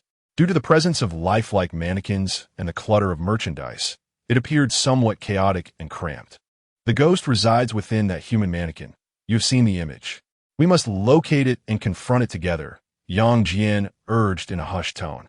He activated his flashlight and positioned it on a shelf at the entrance, illuminating the interior of the store. I recall that particular human mannequin. It is quite distinctive and cannot be mistaken, Yin Li remarked. Yang Jian remained silent, gradually stepping into the clothing store as he surveyed his surroundings. There was an unsettling stillness, devoid of anything unusual, resembling a temporarily closed regular shop. Yet, an inescapable odor of decay began to permeate the air. Suddenly, a faint sound echoed, the previously open glass door slowly closing once more. Though the sound was subtle, in such an exceedingly quiet environment, it resonated with stark clarity. Both Yang Jian and Yin Li were startled and turned to look. There was nothing to be seen. As before, the door seemed to close on its own, leaving nothing behind. Yan Li spoke in asht ton. I know, but under these circumstances, I can assure you that the spirit is right here. Yang Jian replied. Everything else appeared normal, yet this clothing store felt distinctly off. Furthermore, Jiang Yan's review of the surveillance footage confirmed that the mall's first supernatural occurrence transpired in this very location. Is it all right that the door has closed? Yin Li inquired again. It's not as if we planned to flee. If we were to run, it certainly wouldn't be through the front entrance, Yang Jian responded. Wait, listen, what sound is that? Yin Li's expression shifted sharply. Inside the clothing store, faint and peculiar noises echoed, reminiscent of something rotating and rubbing against another surface. Yang Jian, look at these mannequins. Suddenly, Yin Li gasped. Without needing his words, Yang Jian had already noticed.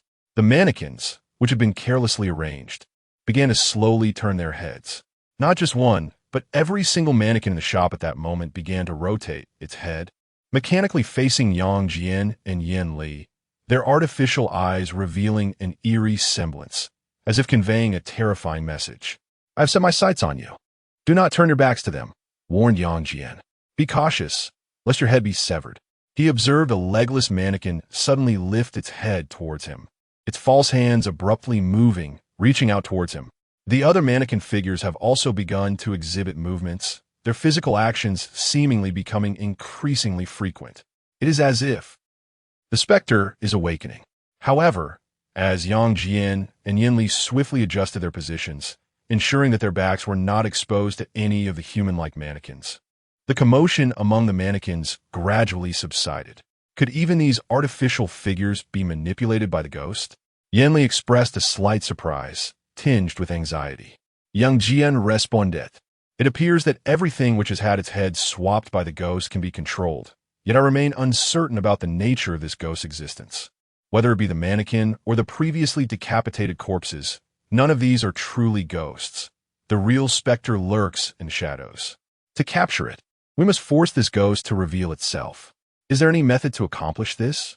Yan Li inquired. None as of yet. Yang Jian hesitated. He could attempt to envelop the area in a ghostly domain to see if he could draw the specter into it. However, should he misjudge and the ghost not be present in this clothing store, he would squander an opportunity. It would be wiser to wait, should the ghost materialize. Then he could deploy the ghostly domain, rather than risk an empty endeavor. Look at that changing room. The door is ajar. Could the possessed mannequin be inside? Suddenly, Yin Li pointed to a slightly open dressing room. It is quite possible. Let us investigate. The two approached with caution, slowly opening the changing room door in the beam of their flashlight. In the changing room stood a solitary figure, a woman with closed eyes and a pallid complexion. This unfamiliar woman, presumably one of the victims from the mall, bore the visage of a human, yet possessed the form of a lifeless mannequin. Had the specter affixed a human head to the mannequin's neck? However, the woman's head had been there for quite some time, the flesh having turned an unsettling hue, exuding a pungent stench of decay. Not this, Yin Li whispered. But at that moment, the door of the adjacent changing room creaked open slowly. A peculiar mannequin, nearly 2 meters tall, with elongated limbs, emerged silently from within, its figure obscuring the beam of light from the flashlight behind it. A pair of hands extended ominously from behind, reaching towards Yang Jian and Yin Li's heads. Yet, upon perceiving the shifting shadows at his feet, Yang Jian's eyes widened in alarm, sensing impending danger. His taut nerves compelled an instinctive reaction. A gory eye had burst forth, tearing through the flesh at the back of its head. The moment that ghastly eye appeared, the horrific scene was instantaneously transmitted to his mind. Unbeknownst to him, the mannequin from the mobile phone image had stealthily positioned itself behind him, extending its hand towards him. Behind, Yang Jian bellowed, hastily stepping forward to evade the creature's assault. However, Yin Li was a moment too slow. He felt a cold touch against the back of his head. A frigid chill seemed to permeate through his scalp, spreading throughout his entire body, causing involuntary goosebumps to rise upon his skin. Yin Li reacted swiftly. His hands were already stained with blood, and rather than retreating, he reached out towards the lifeless mannequin before him. I've got you. His bloodied hand, devoid of hesitation, grasped the elongated arm that extended toward him, as if the crimson essence were merging into the very fabric of the mannequin. Soon, blood began to seep from the joints, eyes, and neck of the mannequin. My ghostly blood can suppress any spirit's abilities. I must subdue it now, Yin Li declared. Yet, before he could complete his sentence, the female corpse behind him suddenly stirred. Its decayed, ashen arm reached out toward Yin Li from behind. It appeared that merely restraining the mannequin was insufficient. You can't simply capture one that is ineffective without considering the surrounding circumstances, Yang Jian remarked, observing the unexpectedly animated female corpse, and without a moment's hesitation, he delivered a powerful kick. A faint red glow emanated from his foot. The corpse was sent crashing into the wall behind, its body seemingly embedded within, though its legs continued to writhe in futile struggle, unable to extricate themselves. Yin Li glanced back, his heart racing with relief. Fortuitously, he was collaborating with Yang Jian. Had he ventured alone, he would have met his demise in that fleeting moment. However, the more terrifying ordeal was yet to unfold. As Yang Jian stepped out of the changing room, he prepared to confront the peculiar mannequin alongside Yin Li. A casual glance caused him to momentarily freeze. Unbeknownst to him, the entire exterior of the shop had become crowded with people, blocking the entrance completely. One individual even ventured inside, seizing his flashlight from a nearby shelf. This figure, devoid of a head, was clad in security attire. Lu Chong, Yang Jian recognized the corpse. "Hey, Yang Jian, trouble is brewing. I just saw Lu Chong's body walk out, and I was too frightened to make a sound. Be cautious over there," came Zhang Yan's voice through the satellite-enabled phone. "I am aware," Yang Jian replied, his expression darkening. "Only now do you speak up. You truly are impressive, as the specter has approached you directly." With a soft click, the headless security guard extinguished the flashlight, plunging the surroundings into profound darkness. In that obscurity, Yang Jian discerned the sound of individuals entering the clothing store. An ever-increasing throng of phantoms surged in, as if intent on completely filling this modest establishment. Chapter 59. The Hidden Spirits Before the Flashlight Extinguished. Yang Jian had already glimpsed a throng of individuals standing outside the clothing store, each with pallid faces and an overwhelming stench of decay emanating from their bodies. These were the very people who had previously besieged Boss Tang, Master Luo, and Manager Li. They had vanished moments ago, only to reappear now in their entirety. Their sheer number had completely obstructed the exit. Even under ordinary circumstances, escape from this predicament was utterly impossible. In this confined and crowded space, no one could guarantee their safety from an impending attack. "This is beyond my capacity. Quickly lie down. We must leave this place," Yinli urged, alarmed by the scene. "No, do not lie down. Something is amiss," Yang Jian replied, his expression shifting as he hastily activated his phone's flashlight. Under the illumination, he discerned that 7 or 8 figures had already entered the clothing store and were continuously pouring in. Although their movements were sluggish, it would not be long before they reached him, encircling them completely. Yinli questioned, "Why? Did lying down not prevent them from attacking us before?" "That was then. The situation has changed. What we witnessed previously were not true spirits. Thus, they adhered to a predictable pattern of attack. When someone lay down, they would lose their target and consequently remain still, departing swiftly until their next appearance. But now, observe closely.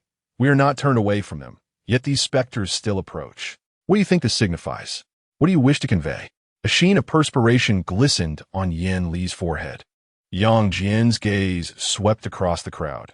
The true specter lurked among these individuals, and it was not the lifeless mannequin you grasped. This mannequin, I surmise, merely serves as the initial vessel of the ghost. It must have subsequently exchanged forms, and the corpse behind us in the changing room stands as irrefutable evidence. If the apparition were indeed the mannequin you hold, then you have suppressed its power, rendering these bodies incapable of movement. You only speak of this now? Yin Li's eyes narrowed, hastily retracting his hand, ceasing the use of the malevolent force. The blood-soaked mannequin, towering at 2 meters, instantly lost its capacity for motion, collapsing to the ground in a shattered heap, silent and lifeless. Yang Jian's conjecture proved accurate.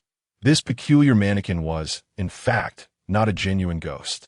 Yet at this moment, a group of individuals emanating a putrid stench approached, their faces cold and pallid, devoid of expression, embodying an unsettling stillness reminiscent of a walking corpse, yet more terrifying than mere cadavers. For within this assembly lay a genuine specter. It is over, we are doomed. We have fallen victim to this ghost's cunning ruse. This clothing store is but a trap, and the conspicuous mannequin serves as bait, designed to ensnare us. Yin Li's countenance turned ashen, revealing a profound despair. Even if he is a ghost master, it is impossible for him to forcefully escape using the power of malevolent spirits. He would either perish due to the resurgence of the vengeful ghost or fall victim to the entity present here. Both paths lead to inevitable death. What nonsense is he spouting? Speaking such words before death. Follow me, but do not use the power of the malevolent spirit. Yang Jian clenched his teeth and seized Yin Li. A surge of crimson light emanated from him. 5 ghostly eyes opened simultaneously. The red light enveloped an area of 3 to 4 meters around them, encompassing Yin Li as well. His ghost domain unfolded. In such circumstances, Failing to employ the ghost domain would mean certain death. There was no way to forcefully break through, not just for Yin Li, but for himself as well. Beneath the crimson glow, it felt as though they were severed from reality. The approaching ghost passed through their bodies without making contact at all. The immediate crisis was temporarily averted. Is this the ghost domain? How can this be? Your ability is the ghost domain. Yin Li gazed at Yang Jian with a look of astonishment, as though he were more startled than when encountering a ghost. Is the ghost domain that extraordinary? Yang Jian cast a glance at him and replied, extraordinary is an understatement. It is exceedingly rare. Ghosts possessing a ghost domain are particularly terrifying, and ghost masters cannot control them. Attempting to do so would result in immediate death from the resurgence of the malevolent spirit. Yin Li continued to regard Yang Jian with an expression of disbelief. Moreover, the power of the ghost domain has always been defined as an insurmountable existence in the eyes of ghost masters. Once one steps into the ghost domain, it signifies the severance of any retreat. The only way to escape is to confine the ghost within the domain. But is that truly possible? It is absolutely impossible to accomplish. The majority of malevolent spirits capable of possessing a ghost domain are of disaster grade A, a level of malevolence that, when combined with a ghost domain, can instill despair in every ghost handler across the globe. Yang Jian, with a serious demeanor, addressed him, stating, "This is not the time for such discussions. We have only 3 minutes. Within this brief span, we must identify the true ghost among these bodies and confine it within your golden box. Otherwise, our only option is to flee." His limit was 5 minutes, but prudently, he allocated 2 minutes for their escape. The presence of a ghost domain indeed allows for an effortless exit. Yin Li expressed a hint of surprise, evidently grasping a fragment of the ghost domain's capabilities. Such an incomprehensible existence is something ghost handlers are somewhat familiar with. However, upon witnessing the bizarre, crimson eyes sprouting from Yang Jian's hands and head, the flicker of joy on his face instantly froze. These eyes merely rotated aimlessly, casting a few glances at Yin Li, sending chills down his spine. Yin Li sensed that once the ghost within Yang Jian revived, it would herald a catastrophic disaster. Commence the operation. Yang Jian's phone was already counting down. He maneuvered through the layers of corpses with Yin Li, reaching the midst of the crowd. Enveloped in a crimson glow, the two of them had not made direct contact with the group of spirits. Perhaps due to their presence within the ghost domain, the spirit had lost its target entirely. At that moment, all the bodies lay motionless. They stood rigidly within the confines of the clothing store. Yang Jian and Yin Li began to frantically survey each corpse, attempting to discern which one might be the true specter. The ghost must be among them, and they had to locate it within 3 minutes. Otherwise, this endeavor would result in significant loss. Yang Jian calculated in his mind, knowing that having activated the ghost domain, he could not squander this opportunity. Yet, who among them was the genuine ghost? Was it the highly decayed female corpse, or the male with the swapped head? Perhaps it was Lu Chang's remains, or the male corpse bearing the likeness of Wei Xiaohong. Each one was a potential candidate. No, reliance on conjecture was futile. With so many corpses, guessing would yield no results.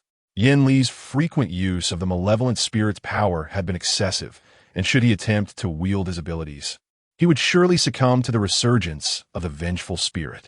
To confirm his suspicions, Yang Jian inquired, "Yin Li, how many times can you still use the power of the malevolent spirit?" "I am nearing my limit. In my current state, I can manage at most 3 more times. After that, I may perish," Yin Li replied, uncertainty clouding his expression. For no one truly knows the extent of their limits. Only approximations can be made. 3 times? Yang Jian pondered, forming a rough judgment in his mind. Just then a corpse stirred. All the other bodies remained still, yet this one began to move. It was a figure clad in a suit, yet with the head of a middle-aged woman.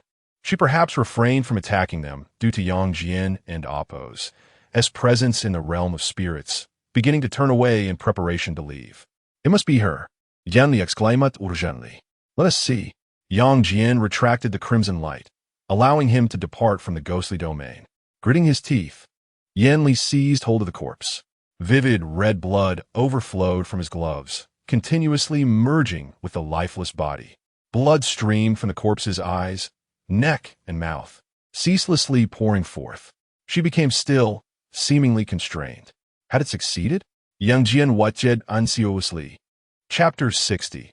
The capture to discern the true spirit amongst the myriad of peculiar corpses that filled the shop was no small feat. They lacked the luxury of trial and error, for wielding the power over malevolent spirits was an exceedingly perilous endeavor. Each invocation of such power directly siphoned away their own life force. When the moment to act arrived, it demanded not only immense courage, but also unwavering resolve. Yang Jian possessed that courage, while Yanli embodied that determination. Thus, rather than fleeing, they chose to engage. Blood seeped through Yin Li's hands into the body of a middle-aged woman clad in a suit. The sanguine flow seemed inexhaustible, and as it permeated her form, the corpse that had first begun to stir fell into stillness, devoid of any movement. The other corpses, too, appeared to lose their ability to act, frozen in place. This phenomenon suggested that the true spirit dwelled within this very body. Yet, was this indeed the case? Yang Jian was uncertain, and even Yanli harbored doubts. Is this the body? Yanli's expression was grave. I am not quite sure. However, given the circumstances, it seems likely. The blood in my hands can only suppress the spirit, not discern its true nature. Yang Jian furrowed his brow deeply, surrounded by an atmosphere that was both dim and silent. Apart from the continuous seepage of blood from the corpse Yanli held, no other anomalies manifested. Everything felt as if it had momentarily halted. However, this silent stagnation represents the most terrifying predicament. For Yanli is unable to discern whether the corpse in his hands is indeed a specter. Should this stalemate persist and a misjudgment occur, it would undoubtedly be his demise. It can be said that with each passing second, they suffer losses. The true ghost possesses ample time to engage them. Yang Jian, what shall we do now? You must swiftly devise a method to ascertain whether this is truly a ghost. If it is, we shall confine it within a box. Sweat beads on Yan Li's forehead as he begins to feel the warm blood seeping from his hand becoming increasingly uncontrollable. Meanwhile, Yang Jian is rapidly contemplating the myriad details of the situation. If this corpse is not a ghost, then the real specter must still be concealed nearby. Should the ghost deliberately remain motionless, allowing Yan Li to squander his abilities, it would amount to indirect murder. Conversely, if this corpse is indeed a ghost, there would be no reason for the other bodies to exhibit not even the slightest reaction. A decoy. There exists an 80% probability that this initially animated corpse is merely a bait. Much like fishing, one must first attach bait to lure the fish into biting the hook. Yet, should they err in their speculation, they would forfeit an exceptional opportunity to capture the ghost. Weighing the options, he ultimately opted for the more probable scenario. In his heart, Yang Jian made a bold conjecture. This corpse is not a ghost. Gritting his teeth, he immediately declared, "We must retreat and forfeit this opportunity." What? Retreat? Yanli was taken aback by Yang Jian's unexpected pronouncement at this critical juncture. To retreat would signify that this attempt has ended in failure, resulting in a squandered opportunity to harness the power of a malevolent spirit. This corpse could not possibly be a ghost. If she were truly a specter, none of these bodies would remain upright. They would all have collapsed to the ground. Sometimes, an overly flawless performance reveals the most significant flaw. Retreating now, should you perish due to the revival of the vengeful spirit, the situation could spiral beyond control. Yang Jian spoke with earnestness, tinged with urgency. However, Yanli was hesitant to take a gamble. There was no however, retreat now. Yang Jian commanded, his voice firm, "You have no choice if you do not retreat. I will leave at this very moment. My realm of spirits does not last long, and prolonging this will only lead to our demise. Cursed be it, I will trust you this once." Yan Li relented, albeit begrudgingly. As blood continued to flow from his hands, he ceased the grip on the corpse. "Do not turn your back on these bodies. Come this way," Yang Jian urged, his gaze narrowing. "I understand." Yan Li abandoned this endeavor and chose to withdraw. Yang Jian instructed, "Move slowly." Yan Li carefully and gradually retreated. As he did, the corpse clad in a suit, possessing the head of a middle-aged woman, seemed to lose its support and immediately collapsed to the ground in a grotesque manner. The head appeared to detach from the neck, rolling away in a disconcerting fashion. After being drenched in the blood of Yen Li, the corpse lost its eerie abilities, transforming into an ordinary cadaver. However, its collapse did not influence the other bodies, which remained rigidly upright, motionless, and astonishingly balanced despite their advanced state of decay. Your suspicions were correct. She was not a ghost. Witnessing the scene, Yen Li felt a surge of both astonishment and fury. He had been deceived by this specter, yet, just as he prepared to retreat into the realm of the spirits, one of the corpses suddenly moved. Its head spun at an alarming speed of 180 degrees, facing directly behind it, and its eyes abruptly opened, revealing a pair of ashen orbs that fixated on him. Its arm lunged forward, grasping Yen Li's arm with an iron grip. With a faint crack, Yen Li's limb was effortlessly severed, akin to a mere puppet, bloodless at the severed end, revealing only raw, crimson flesh. Ghost! Yen Li gasped in horror as he witnessed this aberrant act. His pupils constricted in sheer terror. Yet, the next unfolding event instilled within him an even greater dread. The true ghost proceeded to detach its other arm, intending to replace it with Yen Li's. It was as if assembling a jigsaw puzzle. Yang Jian, hurry, stop it. I cannot allow it to take my arm. The blood of the spirits lies hidden within my hand.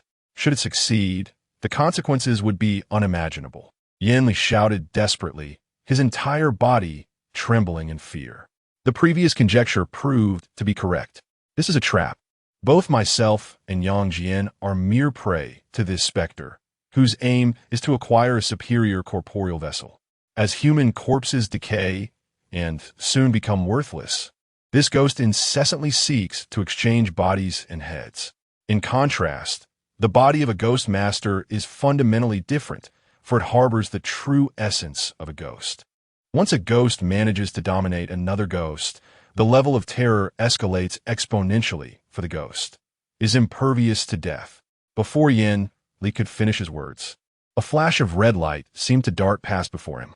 The apparition vanished, leaving behind an arm that fell to the ground. Amp, Oppose, V caught you. Your concealment is quite profound. However, now that you have entered my ghost domain, you shall not escape unless I perish, Yang Jian remarked with a faint, cold smile. Within the ghost domain stood a lifeless corpse before him, motionless, its head twisted at an unnatural 180 degrees. Yet, Yang Jian understood that the true ghost resided within this very body. Chapter 61. Successful imprisonment. The surroundings remained as familiar as ever, resembling a shopping mall. Yet, the entire world here seemed to be tinted with a shade of blood, as if everything was veiled by a faint crimson hue. The realm of spirits appeared deceptively small. However, once one entered, this space could infinitely expand, akin to a dimension beyond the ordinary, suspended between reality and illusion. Even Yang Jian, the possessor of this ghostly domain, could not decipher the true essence of its manifestation. At this moment, a corpse stood before Yang Jian. It was a body missing an arm, its head grotesquely twisted at a 180-degree angle. He recognized this corpse. It belonged to one of Master Luo's disciples, a man in his 30s, who appeared quite youthful. Indeed, this ghost favored the freshest of corpses for possession, discarding those that were decayed or mismatched. Yet, one could not rule out its ability to inhabit any corpse at will. If that were the case, even the formidable Yen Li would find it challenging to capture the spirit unless he could simultaneously restrain all the bodies present. However, once confined within the ghostly realm, the circumstances changed. This was the sole method to prevent the ghost from escaping. Yen Li's decision to collaborate with me proved prudent. Indeed, I had not squandered the opportunity for him to serve as bait. Yang Jian's gaze flickered as he glanced at the countdown on his phone. 2 minutes and 40 seconds had already elapsed, but it mattered little. The ghost has been located, and its limit is 5 minutes. As long as this entity can be successfully contained, it matters not if it is merely delayed until the 5 minutes elapse. However, the present moment is the most perilous. Yang Jian inhaled deeply. Previously, he had only faced a corpse manipulated by a ghost, but now he stood before a true specter. The body before him did not choose to remain still. Perhaps its lurking presence had been discerned by Yang Jian. At this moment, its head slowly turned, like a clockwork machine, returning to its normal state before it faced him. Its ashen eyes, uncertain if they could still perceive the world, fixated on Yang Jian with an unwavering gaze. Numb, rigid, devoid of any emotion, it resembled a moving puppet, instilling an unsettling dread in his heart. Yet, Yang Jian had encountered ghosts before. He had faced even more terrifying entities like the knocking ghost, and his resolve remained relatively strong. Suddenly, the ghost sprang into action. It moved with remarkable speed, its fresh corpse racing towards Yang Jian at an inhuman velocity, arriving before him in mere seconds. It extended one remaining hand, not to seize Yang Jian's head, but rather to grasp the eye on the back of his hand. Your ghostly eye, are you attempting to assemble a body entirely composed of vengeful spirits? Is that why you incessantly swap every person's form? Are you in search of a suitable vessel for yourself? Yang Jian remained motionless, standing his ground, neither retreating nor evading. It seemed that this particular ghost possessed considerable potential for growth, akin to that ghostly infant. Once you had assembled a corporeal form pieced together from various spirits, its terror level could be categorically deemed S-level, a harbinger of annihilation. Alas, your own terror level is rather modest. At that moment, Yang Jian evaded capture by the ghost, which appeared poised to forcibly extract the ghostly eye from his hand. Yet, in an instant, he vanished. Yang Jian reappeared a short distance behind Spectre. I felt a sense of relief at having subdued a ghost that could prove exceedingly perilous in the future. However, I still pondered whether these phantoms possessed any semblance of intelligence. He endeavored to glean useful information from the ghost's movements, intentions, and existence to amplify the results of this encounter. Yet, the ghost remained unresponsive, standing rigidly in place, utterly still, with communication rendered impossible. The only recourse was to confine this menacing entity. Yang Jian was cautious, even while enveloped in a realm of spirits. Yin Li, it is your turn to act. As the crimson light enveloped the clothing store, Yang Jian's figure materialized, accompanied by that very corpse. At that moment, Yin Li had reattached the arm that had been severed by the ghost, though the method he employed remained a mystery. Perhaps it was a manifestation of the ghost residing within him. Is this indeed the body? Upon witnessing Yang Jian's sudden appearance, the corpse's eyelids fluttered, prompting an immediate inquiry. I have trapped it within the ghost domain. During this time, did any of the other corpses move? Yang Jian inquired. Not at all, Yin Li replied, glancing at the other bodies, which indeed remained still.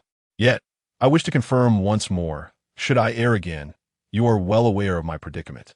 Yang Jian remarqued. It is a matter of life and death. There are no ifs. If we succeed in imprisoning this ghost, you could retire early, could you not? An entity valued at 100 million is sufficient for a death without regrets. The same applies to me. You speak wisely. Yin Li gritted his teeth and stepped into the ghost domain. It was not his own volition to enter, but rather Yang Jian's permission that allowed his passage. However, as soon as Yin Li entered, perhaps his presence posed a threat to the ghost. Instantly, a vague silhouette emerged from the corpses. Its height and size fluctuated rapidly, adjusting to mirror Yang Jian's stature, yet the specter remained headless. A headless ghost. Is this the true form of this entity? No wonder each corpse decays at the head so swiftly. It is because it lacks one. Yang Jian, its target is you, Yin Li shouted urgently. Before he could finish, the ghostly figure swiftly approached, as if intent on merging with him. Whether it was Yang Jian's lack of reaction or the ghost's uncanny movements, it quickly integrated itself into Yang Jian's body. He became motionless. No way. Yin Li's eyes narrowed, and his heart tightened with apprehension. After such prolonged exposure, he has come to comprehend the abilities of this specter. It is a spirit capable of seizing human bodies, not solely limited to humans, but to other entities as well. If Yang Jian were to be possessed at this moment, it would spell disaster. What is it that astonishes you? The vessel the ghost has inhabited is merely a lifeless mannequin. It appears that even a ghost can be deceived. Yang Jian's voice resonated as he approached from the side. Having appeared without a trace, he bore no injuries. In contrast, The individual who had been possessed flickered with a crimson light and transformed into a mere imitation of a human form. Is this the capability of the inexplicable ghost domain? Yanli gazed in disbelief at Yang Jian, who had materialized from seemingly nowhere. He pondered whether this Yang Jian, too, might be an illusion. Yet, even if it were a fade, he found himself unable to discern the truth. The ghost realm can whimsically distort reality. Only what Yang Jian perceives as genuine can be deemed real. Time is running out. If I do not take action, I shall depart, Yang Jian stated. I understand, Yanli replied, snapping back to reality from his astonishment, and hurried towards the mannequin.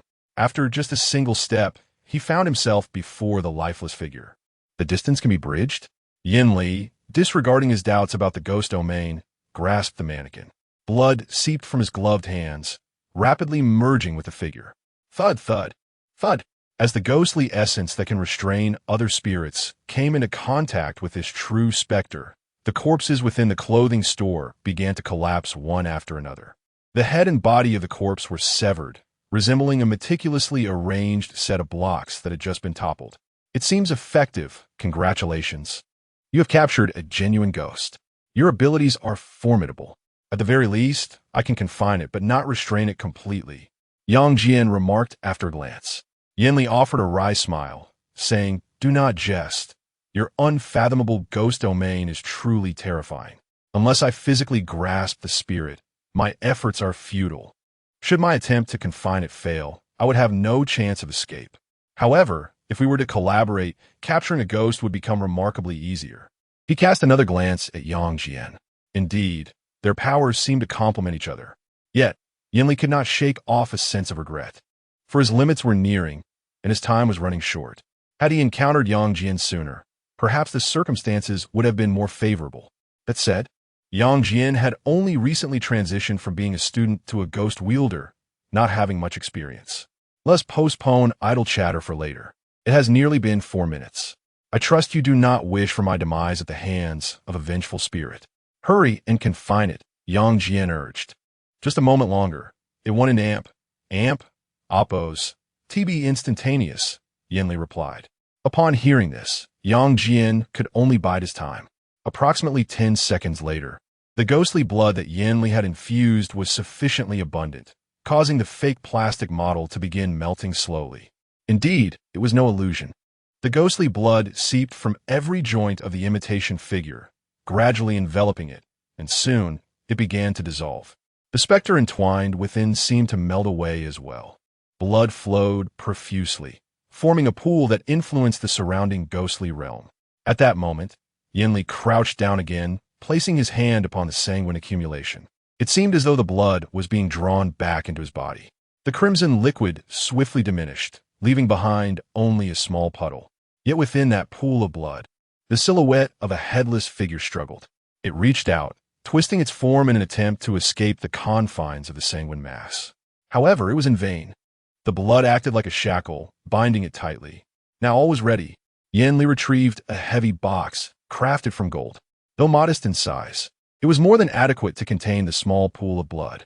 The blood writhed upon the ground, as if animated, flowing into the box along with the trapped headless specter.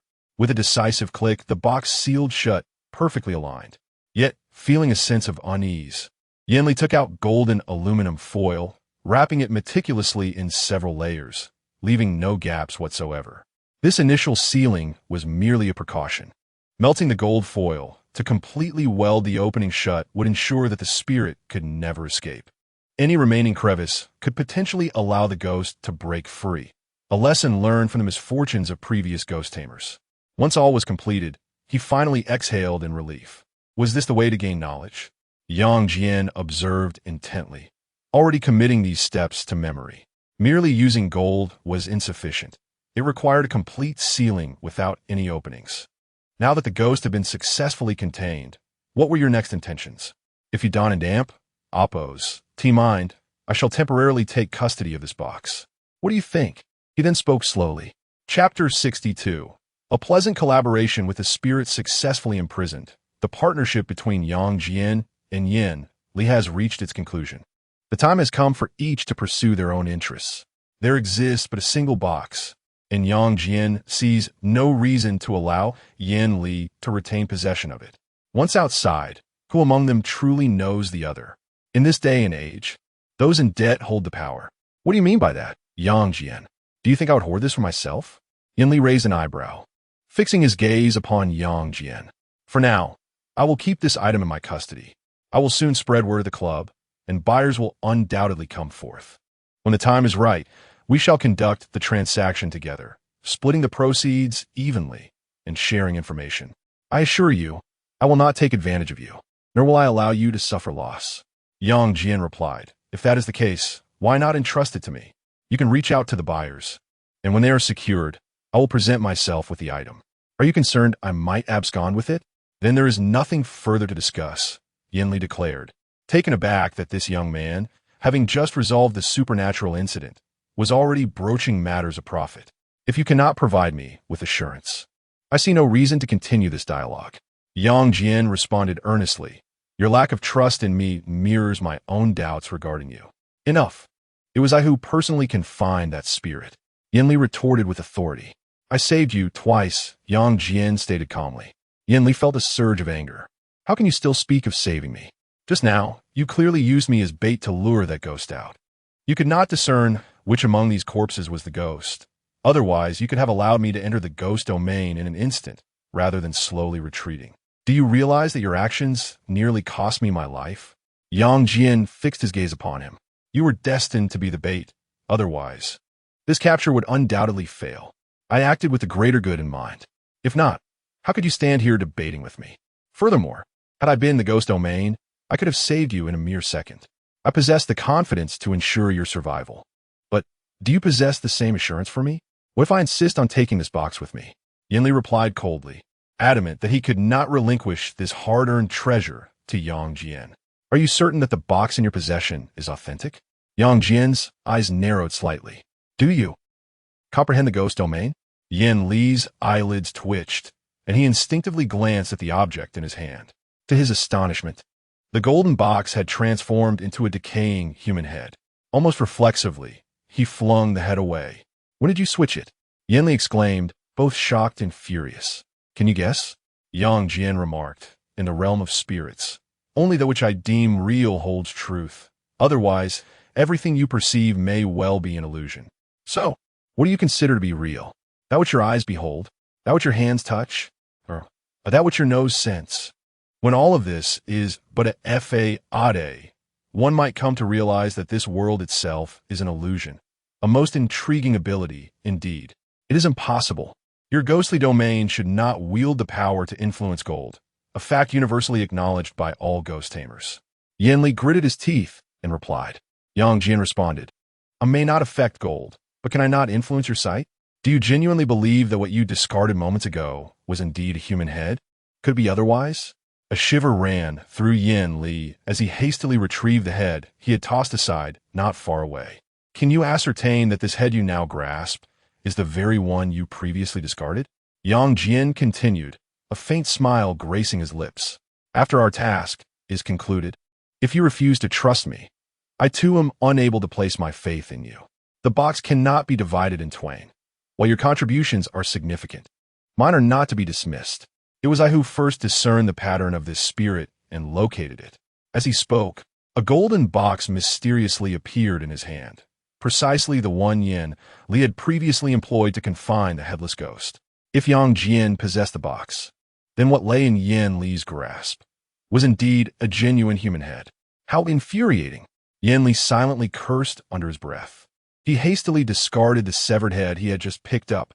His heart was now shrouded in confusion, for he could no longer discern what was real and what was illusory within this ghostly domain. At the same time, an inexplicable sense of relief washed over him, as if he were grateful that Yang Jian was not a genuine specter. Otherwise, how could this ghost be restrained? The imminent annihilation loomed before him. I concede, I am no match for you. This matter is yours to decide. What do you intend to do? Surely, you do not wish to monopolize everything, Yin Li stated. If Yang Jian chose to claim everything for himself, Yin Li would be powerless to object. Yang Jian replied, Although our discussions regarding the distribution of benefits have been somewhat contentious, I am still a person of principle. If one lacks moral boundaries, what distinguishes humans from ghosts? Therefore, our previous collaboration shall continue, but I shall take custody of this box. You will be responsible for contacting the buyer. However, I must handle the negotiations. What do you think? Do I even possess the leverage to negotiate? Yanli raturta. Let us proceed as you suggest. To maintain their cooperative relationship was a blessing in itself. Had the circumstances been harsher, he might not have emerged unscathed today. Excellent. Call me during the transaction, but refrain from unnecessary contact. I am quite busy, and may our collaboration be fruitful. He retrieved a pen from his pocket, inscribed his phone number, and placed it upon the ground. Once all was accomplished, the crimson light surrounding them dissipated. Along with it, Yang Jian vanished. Had they truly departed from the ghost realm? Yanli glanced around and caught sight of what appeared to be a decapitated head on the ground.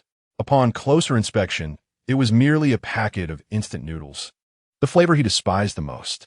What a mockery of joy this insufferable realm was.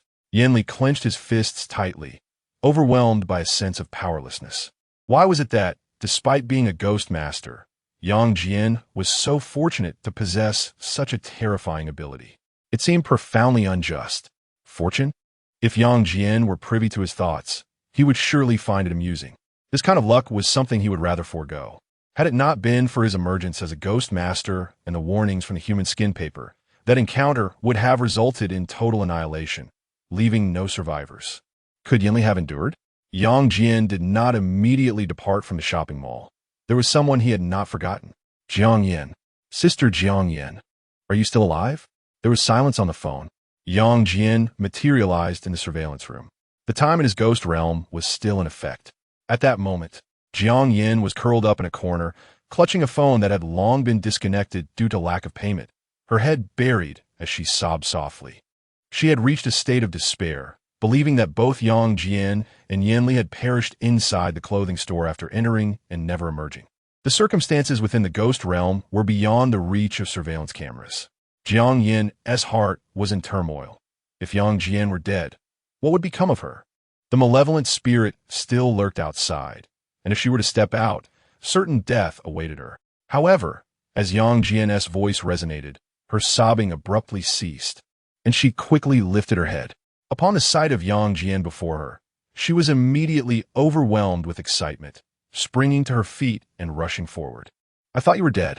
It is such a relief to see you unharmed. However, what was meant to be a warm embrace turned into a mishap, as Jiang Yan inadvertently passed through Yang Jian's ethereal form, crashing to the ground. When she lifted her head, blood trickled from her nose. Dear sister, why the exuberance? I nearly believed you were about to assault me, Yang Jian remarked, bewildered as he gazed at her. Are you human or ghost? Jiang Yan inquired, her voice trembling with fear as she looked up at Yang Jian. She was certain that she had indeed passed right through him. Indeed, face to face, she thought. I have no desire to explain matters you cannot comprehend. Your task is complete. It is time for you to depart, Yang Jian stated, gripping her wrist. In an instant, the two vanished from their location. Chapter 63. Departure. Yang Jian and Yin Li collaborated successfully to contain and imprison the malevolent spirit that had been haunting the shopping mall. Although the spirit's terror level could be classified as C grade, it proved to be far more challenging than anticipated. Not only did they need to discern the spirit's behavioral patterns and identify its true form, but they also had to devise methods to limit its actions. A moment's carelessness could have led to dire consequences. Particularly harrowing was the moment when the spirit attempted to seize Yan Li's arm, which left Yang Jian in a cold sweat. Had they not been well prepared and quick to respond, both he and Yan Li would have met a grim fate. Are you still busy? I thought you had already departed, Yang Jian remarked as he exited the mall, spotting several staff members outside. Approaching them, he said, It is my duty. How could I possibly be negligent? May I inquire about the situation inside? Yang Jian replied, The incident has been successfully resolved. This mall will no longer experience any extraordinary occurrences. His expression grew slightly grave as he added, We have recovered one of the missing persons. As for the others, you understand. He gestured toward Jiang Yan, who appeared disheveled and somewhat haggard. Yet, after Yang Jian emerged. Her eyes sparkled with the joy of having narrowly escaped a dire fate. Yang Jian reassured her there is no longer any danger inside. At least, that is my belief. As for what comes next, I must attend to some matters and cannot remain here. Should you require assistance with the investigation, feel free to contact me. Understood. Thank you for your hard work. I will take care of the subsequent matters, she responded. Yang Jian nodded, leaving the phone behind as he departed. Where are you going? Jiang Yin hurriedly pursued him. Sister, why are you following me? You've already left the shopping mall. If you have nothing else to do, hurry home. Your family must be worried about you after you've been missing for several days. Please stop bothering me. Yang Jian replied. Jiang Yin, feeling somewhat aggrieved, responded, Don't say that. I've already agreed to be your girlfriend. You can't just abandon me like this. Sister, are you trying to take advantage of me? Who asked you to be my girlfriend? Yang Jian's elids tweetjet. Didn't we have a good conversation in the restroom earlier? Also, please refrain from calling me sister. I'm still quite young. Jiang Yin retorted. How old are you? 25? No, actually 24. 25 is my nominal age. So, what do you think? I'm still very young, she said, tilting her head with a hint of pride, as if being your girlfriend was a privilege for him. Apologies, but I am 18 this year. My nominal age is at most 19. Yang Jian replied. So, you might as well candidly acknowledge that you are indeed the elder sister. I've shown you respect by not calling you auntie. In truth, I am quite polite, don't you think, Sister Jiang? Jiang Yin felt a chill run down her spine, realizing she had no sense of accomplishment when it came to age. She had thought Yang Jian was around 25 or 26, which explained why he had called her sister upon their first meeting. Indeed, in his presence, she was the elder sister. Young man, I'm truly grateful for your assistance today. It was all thanks to you. Suddenly, upon seeing Yang Jian preparing to depart, Mr. Tang hastily approached and grasped his hand, exuding an air of profound gratitude. Yang Jian responded with a smile, stating, It is merely a matter of duty. Your praise is unwarranted, boss. Tang, however, insisted, Not all. My life was saved by you, young brother. Here is my contact information. Should you require my assistance in the future, do not hesitate to reach out. He then produced a business card and pressed it into Yang Jian's palm. Hey, Tang, and your business here remains unfinished. You still need to accompany us, a staff member called out. I'll be right there, my apologies, brother. Just a moment, Tang replied, turning back to Yang Jian. Young brother, I hope to rely on your support in the future. I am Tang, and please feel free to visit my company, which is nearby. Next time, I would be delighted to treat you to a meal. Yang Jian felt a sense of reflection at this moment. Mr. Tang truly exemplified the acumen of a businessman, adept at fostering connections and possessing a far-sighted perspective beyond that of others. No wonder he held the title of boss, while that Mr. Li could only be regarded as a manager. Indeed, I should find time to visit Mr. Tang, Yang Jian mused as he accepted the business card, contemplating the potential advantages of expanding his network. After all, Mr. Tang was a wealthy individual, and should he ever find himself in need of funds, he was confident that Tang would be more than willing to assist. Yet, the question loomed, where to go next? Upon reaching the intersection, Yang Jian found himself engulfed in confusion. Home, that was hardly an option. The hauntings at his residence rendered it uninhabitable. Even with the boldest of hearts, he would not dare stay there. It was a matter of life and death. It seems that I must first find a temporary place to settle, and afterwards, once Yan Li locates a buyer, I can attend to the transaction. However, prior to that, it is imperative to weld this object. It must be thoroughly fused. Yang Jian produced a box enveloped in golden foil. This was not mere foil, but gold leaf. Though the box was not large, it was weighty, several kilograms heavy. Yet, who could have anticipated that within this box, crafted entirely of pure gold, lay a spirit? Where are you going? Don't you have a car? Why not drive? Jiang Yin inquired, having followed closely behind. I am but a penniless individual. I possess no car, not even a bicycle, Yang Jian replied. By the way, why are you still accompanying me? Jiang Yin squinted and smiled, saying, You previously lacked a vehicle, but now you do. Have you forgotten that you earned 8 million from Master Luo? He didn't have sufficient funds and offered you a car as collateral, along with some jade and a watch. I observed it all clearly from the monitoring room. Her reminder sparked a recollection. Indeed, I had acquired a car. Yang Jian reached into his pocket, feeling a collection of odds and ends, and indeed found a car key. He pressed a button, and among the vehicles parked along the roadside, a muscular, robust SUV illuminated its lights. You've struck it rich. This is an imported vehicle, worth nearly 5 million in the market. Master Luo has suffered a great loss, Jiang Yin exclaimed, her eyes lighting up with recognition. Yang Jian remarqued, I would prefer to sell this car for cash. Otherwise, I will eventually have to return it to Master Luo. Let's go. This car hasn't been transferred yet. You cannot sell it. Jiang Yin proactively approached and linked her arm with Yang Jian, pulling him forward. Sister, we aren't that familiar, are we? Yang Jian inquired. Your act of saving me is more than enough. How about coming to my place for a meal? My apartment is just around the corner. Jiang Yin replied with a cheerful smile. Why do I feel that your gaze toward me is somewhat unsettling? It feels less like an invitation for dinner and more like a predatory intent. However, if you allow me to stay at your place for a while, I will accept your offer. Just to clarify, I want to be paying for rent or meals, Yang Jin stated. All right, I agree to your terms. Now let's go. Jiang Yin seemed to have firmly decided on Yang Jian, suddenly becoming very enthusiastic. Unlike a typical young girl, she was a professional woman, an accountant by trade. Her career and feminine instincts made Jiang Yin acutely aware of the type of boyfriend she desired.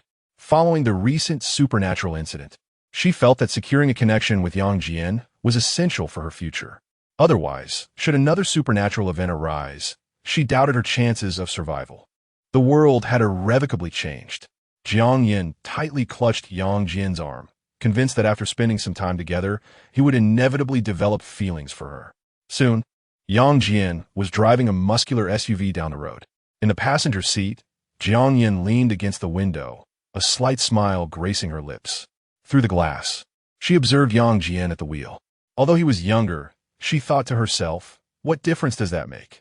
However, in the next moment, Yang Jian suddenly raised his hand, gripping Jiang Yan's neck with such force that it nearly left her gasping for breath. Cough, cough, what are you doing? Jiang Yin instinctively struggled. The driving Yang Jian turned his head to look at her. I seem to have overlooked something. Does the ghost in the mall have a head or not? If it doesn't, everything is fine. But if it does, where would the head be? How would I know? Can't you be a bit gentler? Jiang Yin replied. Apologies, I am somewhat paranoid, but I need to confirm this once more, Yang Jian responded. I do not wish to be caught off guard by that ghost at the last moment. He slightly relaxed his grip, his hand carefully examining her neck, ensuring that she had not undergone a head swap. Could you at least give me a heads up next time? I'm not unwilling to cooperate, Jiang Yin mildly complained. Yet, she dared not resist Yang Jian's inspection, for he was the only one capable of confronting the supernatural. In matters of the uncanny, she would unconditionally comply, as she too wished to remain unharmed. After thoroughly checking her neck, Yang Jian found no evidence of a head swap, only the delicate, smooth skin beneath his fingers. This indicated that during his absence from the monitoring room, Jiang Yin had not encountered any issues. Perhaps it is not you. Perhaps I am simply overly suspicious. Yang Jian concluded. Jiang Yin pouted. Could you not be so rough? Chapter 64. Inquiry Boss, could you assist me in welding this item shut? It merely needs to be sealed. A rough finish will suffice. Yang Jian parked his vehicle in front of an aluminum alloy door and window shop that had yet to close for the night, presenting a golden box to the proprietor for welding. As the shopkeeper employed the electric welder, to his astonishment, he noticed crimson blood seeping forth as the gold foil melted. What on earth is this? It's bleeding, the boss exclaimed in surprise. It's chicken blood, used for warding off evil spirits. Yang Jian fabricated a casual lie. I see. The shopkeeper responded, refraining from further inquiries, content with the prospect of earning money. Indeed, if the box were not sealed, the malevolent spirit's power would permeate once more. Fortunately, the ghostly blood left by Yan Li served to suppress it, though such restraint appeared to be temporary. Once the blood was depleted, the spirit would undoubtedly escape again. The only solution was to weld the opening shut for good, Yang Jian mused, adopting a cautious approach as he promptly proceeded to seal the box. A slight delay could allow the spirit to break free. After settling the payment and retrieving the box, Yang Jian returned to his vehicle. What is this item? It seems so significant, almost like gold, Jiang Yin inquired with curiosity. Some things are better left unasked. This is of great importance to me, Yang Jian replied. Jiang Yin, being an astute woman, recognized Yang Jian's serious demeanor and wisely chose not to press further. Soon, the car entered a residential community. Please come in. Don't be shy. This is my rented studio apartment. I usually live here alone, so you're welcome to stay for a few days if you wish, Jiang Yin said.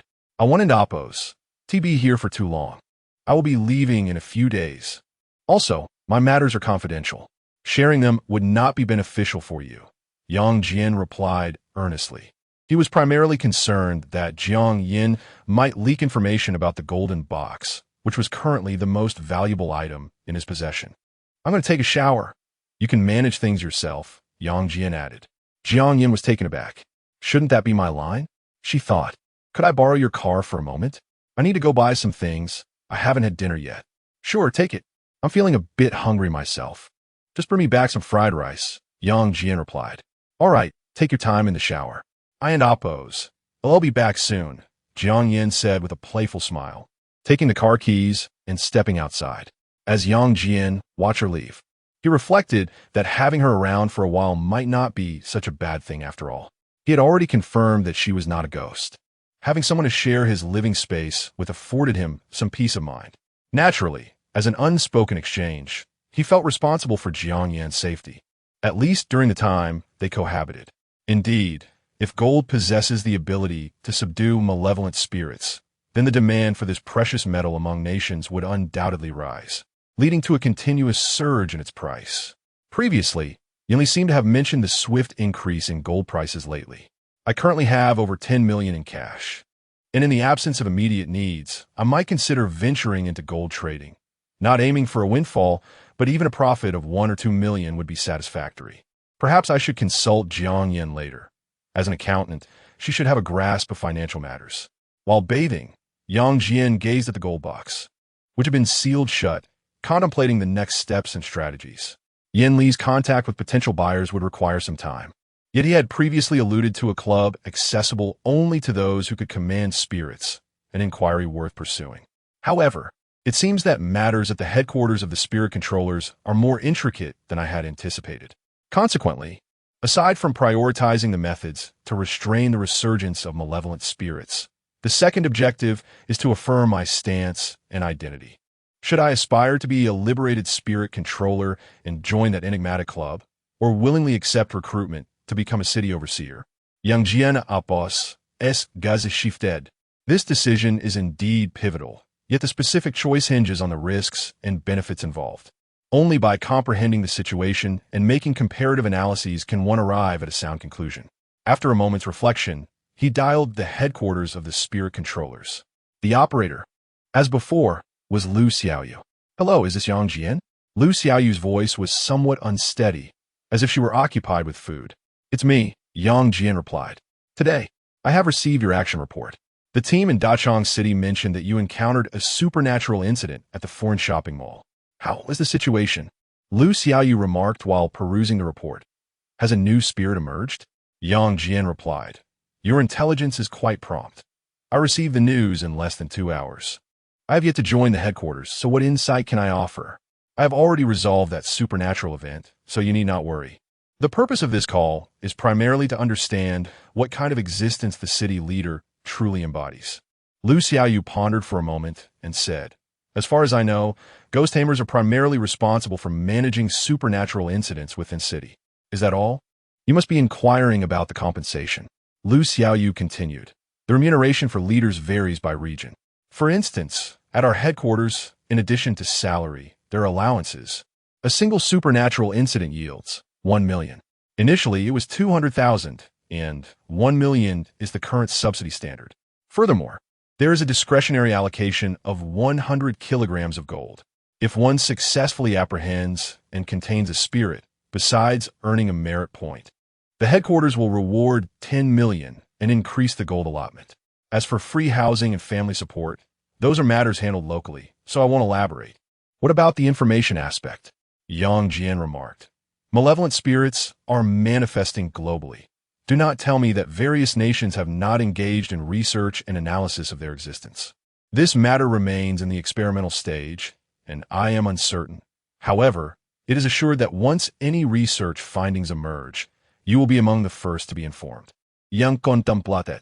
Indeed, the speculation proved accurate. Various countries are investigating this domain, yet they have not made groundbreaking advancements and are still in the experimental phase. Or perhaps results have been achieved, but remain undisclosed. Nonetheless, the benefits of becoming a city administrator are indeed appealing, although the remuneration is modest. It suffices to ensure one's later years are worry-free. Most importantly, the authority and status associated with being a city administrator are considerable. Yang inquiret. Could one discuss the obligations and responsibilities associated with becoming a city administrator? Lu Xiaoyu responded, if you aspire to become a city administrator, I can arrange for you to meet with individuals who can enlighten you on everything you wish to know. However, to attain the position of a formal city administrator, one must undergo systematic training and a psychological evaluation. It is not a straightforward endeavor. Particularly, the psychological assessment is of utmost importance. I have inquired about your mental state on several occasions. As in most cases, those who wield control over malevolent spirits are subtly influenced by them. Such effects are irreversible. Some individuals may experience severe repercussions, leading to mental disarray, breakdowns, or even tendencies towards self-destruction. Others may find themselves unable to withstand significant psychological pressure, resulting in a split from reality, leading to utter abandonment of self and transformation into complete madness. Yang furrowed his brow, pondering. Are you implying that the majority of spirit controllers are mentally unstable? Lu Xiaoyu responded, no, we cannot regard them as abnormal. Perhaps in their eyes, we are the ones who are peculiar. They have merely been influenced by malevolent spirits, which you can understand, right? They are unaware of their transformation. Furthermore, the records of our conversation will be submitted to a specialized analyst for evaluation of your mental state. It is reassuring to affirm that your psychological condition appears stable, and the degree of influence from the malevolent spirit is minimal. Therefore, I hope you'll become a spirit tamer. Allow me to ponder this for a moment. Well, let us conclude our discussion for today. I shall reach out again when necessary. After Yang Jian finished speaking, he ended the call. Upon hearing the line disconnect, Lu Xiaoyu paused her notes, her brow furrowing in contemplation. Lu Xiaoyu, what do you think of Yang Jian? He possesses great potential. We must not forsake him. He has only recently become a spirit tamer, and already he has successfully resolved a supernatural incident. I have reviewed that report. It is impressive. He managed to contain a restricted level spirit within half an hour, which even seasoned spirit tamers would find challenging. Although he collaborated with the spirit tamer named Yin Li, we cannot diminish his contributions. At that moment, Captain Zhao Jiangwo approached, his voice solemn. He held several photographs, all captured by surveillance cameras, one of which depicted Yang Jian exiting the vehicle with a golden box. Captain, he is already engaged with other spirit tamers. I fear he may be experiencing conflicting emotions that could hinder his successful integration into our ranks, Lu Xiaoyu remarked. But does he harbor any aversion towards spirit tamers? After all, it was Zhou Zheng who saved his life, and he harbors a favorable impression of the ghost tamers, a sentiment I can readily perceive. Were it anyone else, they would have resorted to harsh curses, and some might even have entertained thoughts of strangling the operator through the telephone line, causing the operator to abruptly terminate the communication out of fright, Zhao Jiangwo remarked. Lu Xiaoyu responded, the captain speaks wisely. I shall ensure that Yang Jian is persuaded to join the headquarters of the Ghost Tamers. However, we must exercise caution, particularly regarding his mental state, for the psychological burden of becoming a Ghost Tamer is exceedingly heavy. In light of his imminent mortality, one may easily stray onto a perilous path. We cannot compel Yang Jian to submit through the weight of lofty ideals. Rather, we should initiate our relationship through mutually beneficial cooperation, which is currently quite favorable. He may not be a ghost tamer, yet he has resolved a supernatural incident for the headquarters. As long as he does not pose a threat, this cooperative relationship can persist until he is inclined to join the headquarters. Zhao Jiangwo stated. Chapter 65. Passing by the crimson, paper began to struggle against the eye it contained, revealing its imminent limits. Yang Jian, while wiping water from the mirror, noticed a clear fissure on the back of his hand where the red paper had been affixed. Indeed, a distinct crack had formed. It is worth noting that this red paper is exceptionally unique, a possession of malevolent spirits. Ordinarily, he could tear it, but mere physical force would never suffice. Only the power of a vengeful spirit could rend it asunder. Was it due to his use of the ghostly realm today? Or perhaps, with the passage of time, the efficacy of this red paper diminished? Yang Jian gingerly touched the back of his hand. The eye beneath his flesh stirred with impatience. Although there appeared to be no outward anomaly, he sensed that this ghostly eye was beginning to awaken once more. His body seemed to have become a vessel for this spectral eye, which grew stronger, while he himself approached the brink of demise. Yet, there was no cause for despair. If he could discover a method to suppress the revival of the malevolent spirit, everything would eventually be restored. Yang Jian mused inwardly. After enduring several supernatural occurrences, his fear of death had lessened. However, when his gaze fell upon the stack of dark brown, human skin parchment beside him, he momentarily froze. The sheepskin scroll. To Yang Jian, it represented the most bizarre and sinister of artifacts. Out of caution, he carefully unrolled the parchment to inspect it, ensuring that no recent anomalies had arisen within its contents. To err on the side of caution, it would be prudent to seek a jeweler to craft a box to securely contain this object, preparing for the unforeseen. For if this piece of human skin is not merely an item, but rather a specter, I might one day find myself succumbing to its malevolent grasp, Yang Jian pondered. However, as he examined the parchment, he was suddenly struck by the emergence of a line of text upon its surface. Today, after bathing, I inspected the parchment and discovered a remarkable ability within it. It appears capable of sealing other spirits, and upon doing so, I unearthed a staggering secret. From the parchment, I gleaned the true essence of survival. It felt as though a bargain was at hand, and I found myself deliberating whether to engage in this transaction. My gaze lingering on the peculiar parchment, torn between resolve and hesitation. Hesitate, indeed. Those who place their trust in you are but fools. Fang Jing met his demise due to your deceit. The saying empty words and hollow promises was crafted with you in mind, Yang Jian muttered, folding the parchment and choosing to avert his eyes. It seemed this parchment had an uncanny ability to grasp the deepest desires of the heart, aware of one's innermost longings. It appeared to be manipulating those very desires, orchestrating something insidious. Nevertheless, Yang Jian's reluctance to discard this piece of human skin stemmed from the undeniable truth of its claims. Without the guidance of this parchment during his school days, even if he had become a ghost master, he would have already met his demise. In Yang Jian's heart, he understood the peculiar and malevolent nature of this entity.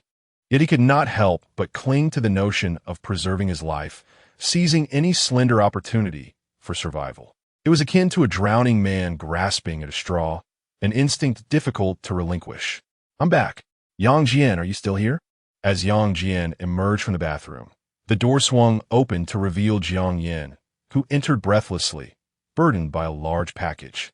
How did you return so quickly with your purchases? Yang Jian inquired, puzzled. Driven by an innate male instinct, he approached and took the heavy bag from her. Jiang Yin, appearing somewhat apprehensive, replied, It's so late. I couldn't dare linger outside alone. What if I encountered a ghost? I practically sprinted from the elevator just now. Ghosts do not discriminate between day and night. Misfortune can strike even in daylight, Yang Jian remarked. True, but you must save me if that happens, Jiang Yin giggled, feeling an undeniable sense of reassurance in Yang Jian's presence, her tension and fear dissipating. This, perhaps, was the essence of safety. It existed indeed. Suddenly, Yang Jian sensed something unusual within his own body. It was not a personal ailment, but rather an unsettling anomaly regarding the ghostly eye within him. It seemed, at that moment, the ghostly eye was beyond his control. Almost involuntarily, it opened, revealing 6 eyes in total, on the back of his hands, the nape of his neck, and across his body. In an instant, he reached the pinnacle of what he could achieve. What is happening? Why has the ghostly I suddenly manifested this peculiar condition. As if it had been bitten by that malevolent infant, Yang Jian's expression shifted dramatically. This unexpected anomaly was unprecedented for him. The only similar occurrence happened during his school days when he was assaulted by the ghostly infant, which had provoked the awakening of the ghost eye. Yet now, it had returned once more. "Come in, close the door." Yang Jian pulled Jiang Yin inside with urgency and promptly shut the door. "I haven't bathed yet. There's no need to rush," Jiang Yin said shyly. Yang Jian covered her mouth, silencing her. Upon witnessing the grave and serious expression on Yang Jian's face, Jiang Yin immediately sensed that something was amiss. A shiver ran down her spine, and her eyes widened in fear. "No, surely I can't be that unfortunate. Have I encountered another ghost? It's not here, it's outside the community." The ghost eye on the back of Yang Jian's head observed the flickering lights outside, a disquieting sight not far away. He swiftly approached the window to take a glance. Outside the community, a narrow path lay enveloped in a murky haze, where the streetlights struggled to penetrate the gloom. Everything that ventured into that gray world appeared to be assimilated, becoming dull and lifeless, mere fragments of that realm. What could it be? Yang Jian's expression shifted, and several eyes on his body turned toward that ominous sight. However, after merely 2 seconds, every ghostly eye that had looked was abruptly shut tight. Indeed, it has closed itself off autonomously, unrestrained by Yang Jian, exhibiting no signs of revival. Akin to being silenced by a veil of red paper, enveloped in an eerie stillness. Dare the ghostly eyes to gaze upon it?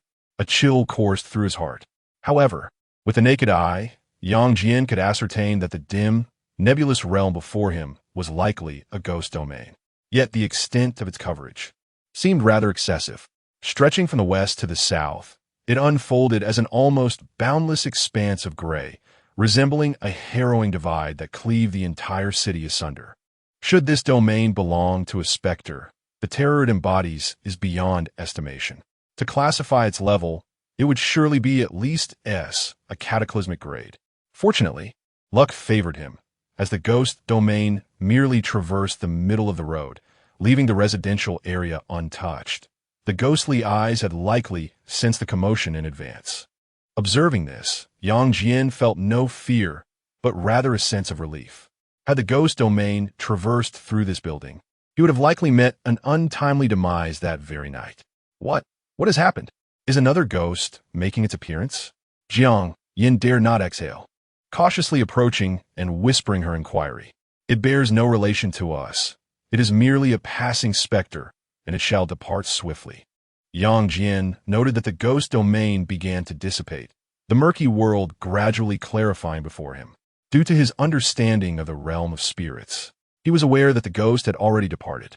While it may appear to you that the ghostly domain remains, in reality, the entity had vanished to an unknown location. After all, within the ghostly realm, spirits can manifest at any place at will. However, just as the ghostly domain was on the verge of complete dissolution, Yang Jian beheld a surreal vision. Like a mirage, it unveiled a corner of that dim and nebulous world.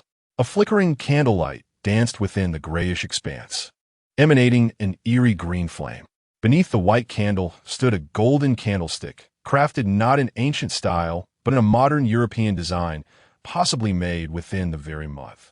Under the candle's glow, a pair of hands was reflected, smooth, fair, and flawless.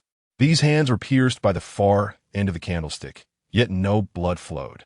As the candlelight swayed, Yang Jian discerned that the hands belonged to a woman, though only her outline was visible, devoid of any distinct features or visage, mysterious, unknown, or perhaps even terrifying.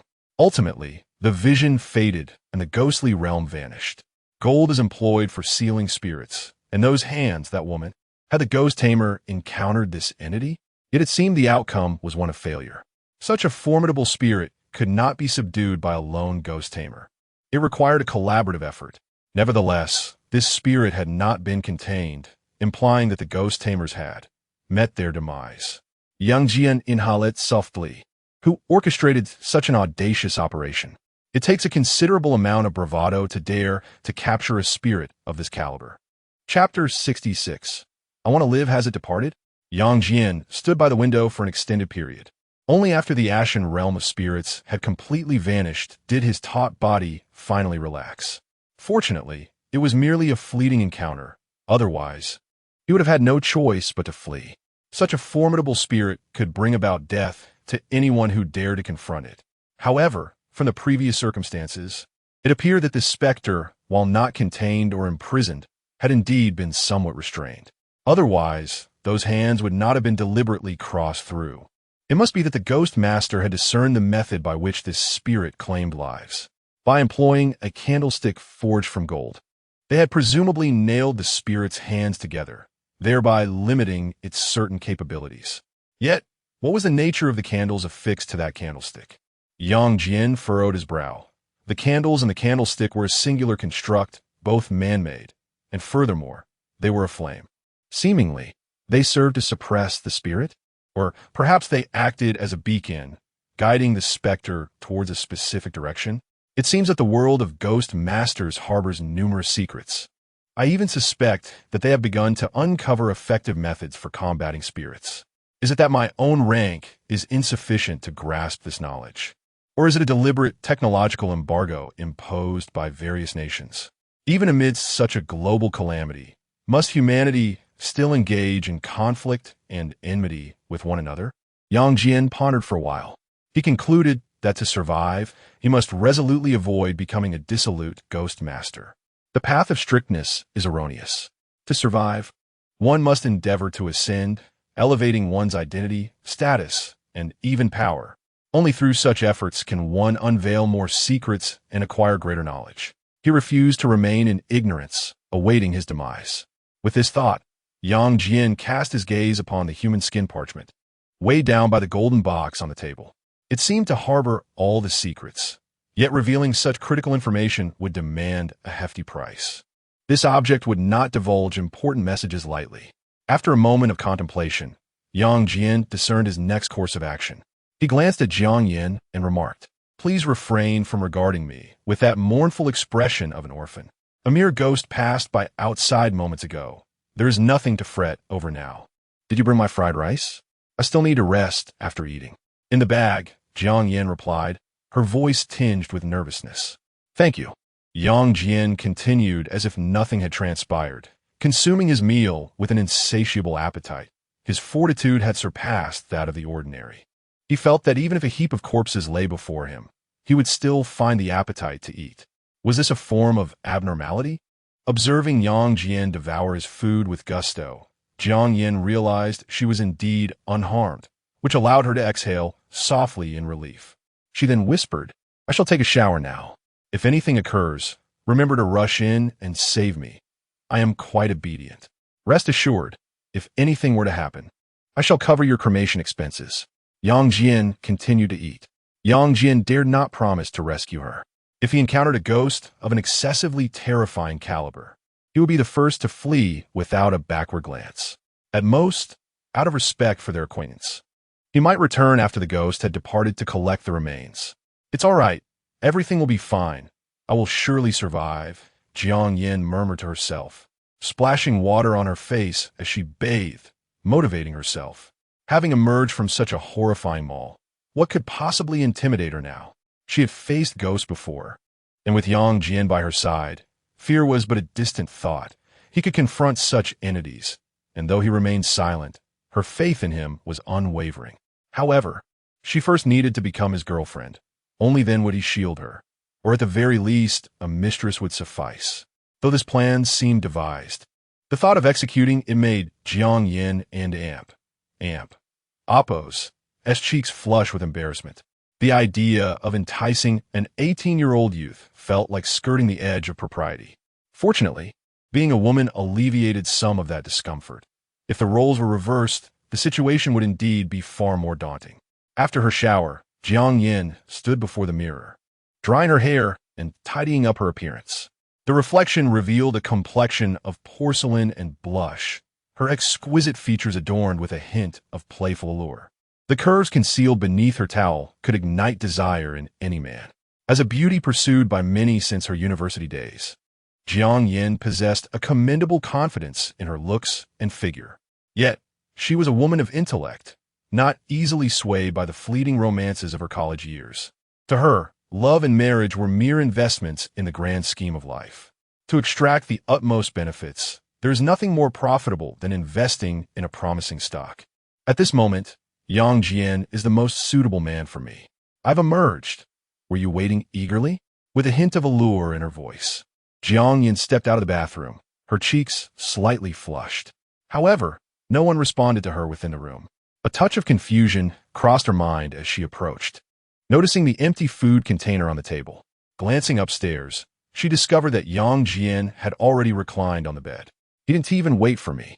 Jiang Yin mused inwardly, ascending the stairs clad only in a bathrobe. Upon seeing Yang Jian sprawled across the bed, occupying its entirety, she couldn't help but roll her eyes. His emotional intelligence is remarkably low. Yang Jian, are you asleep? She inquired, nestling beside him and resting her head on his shoulder, speaking softly.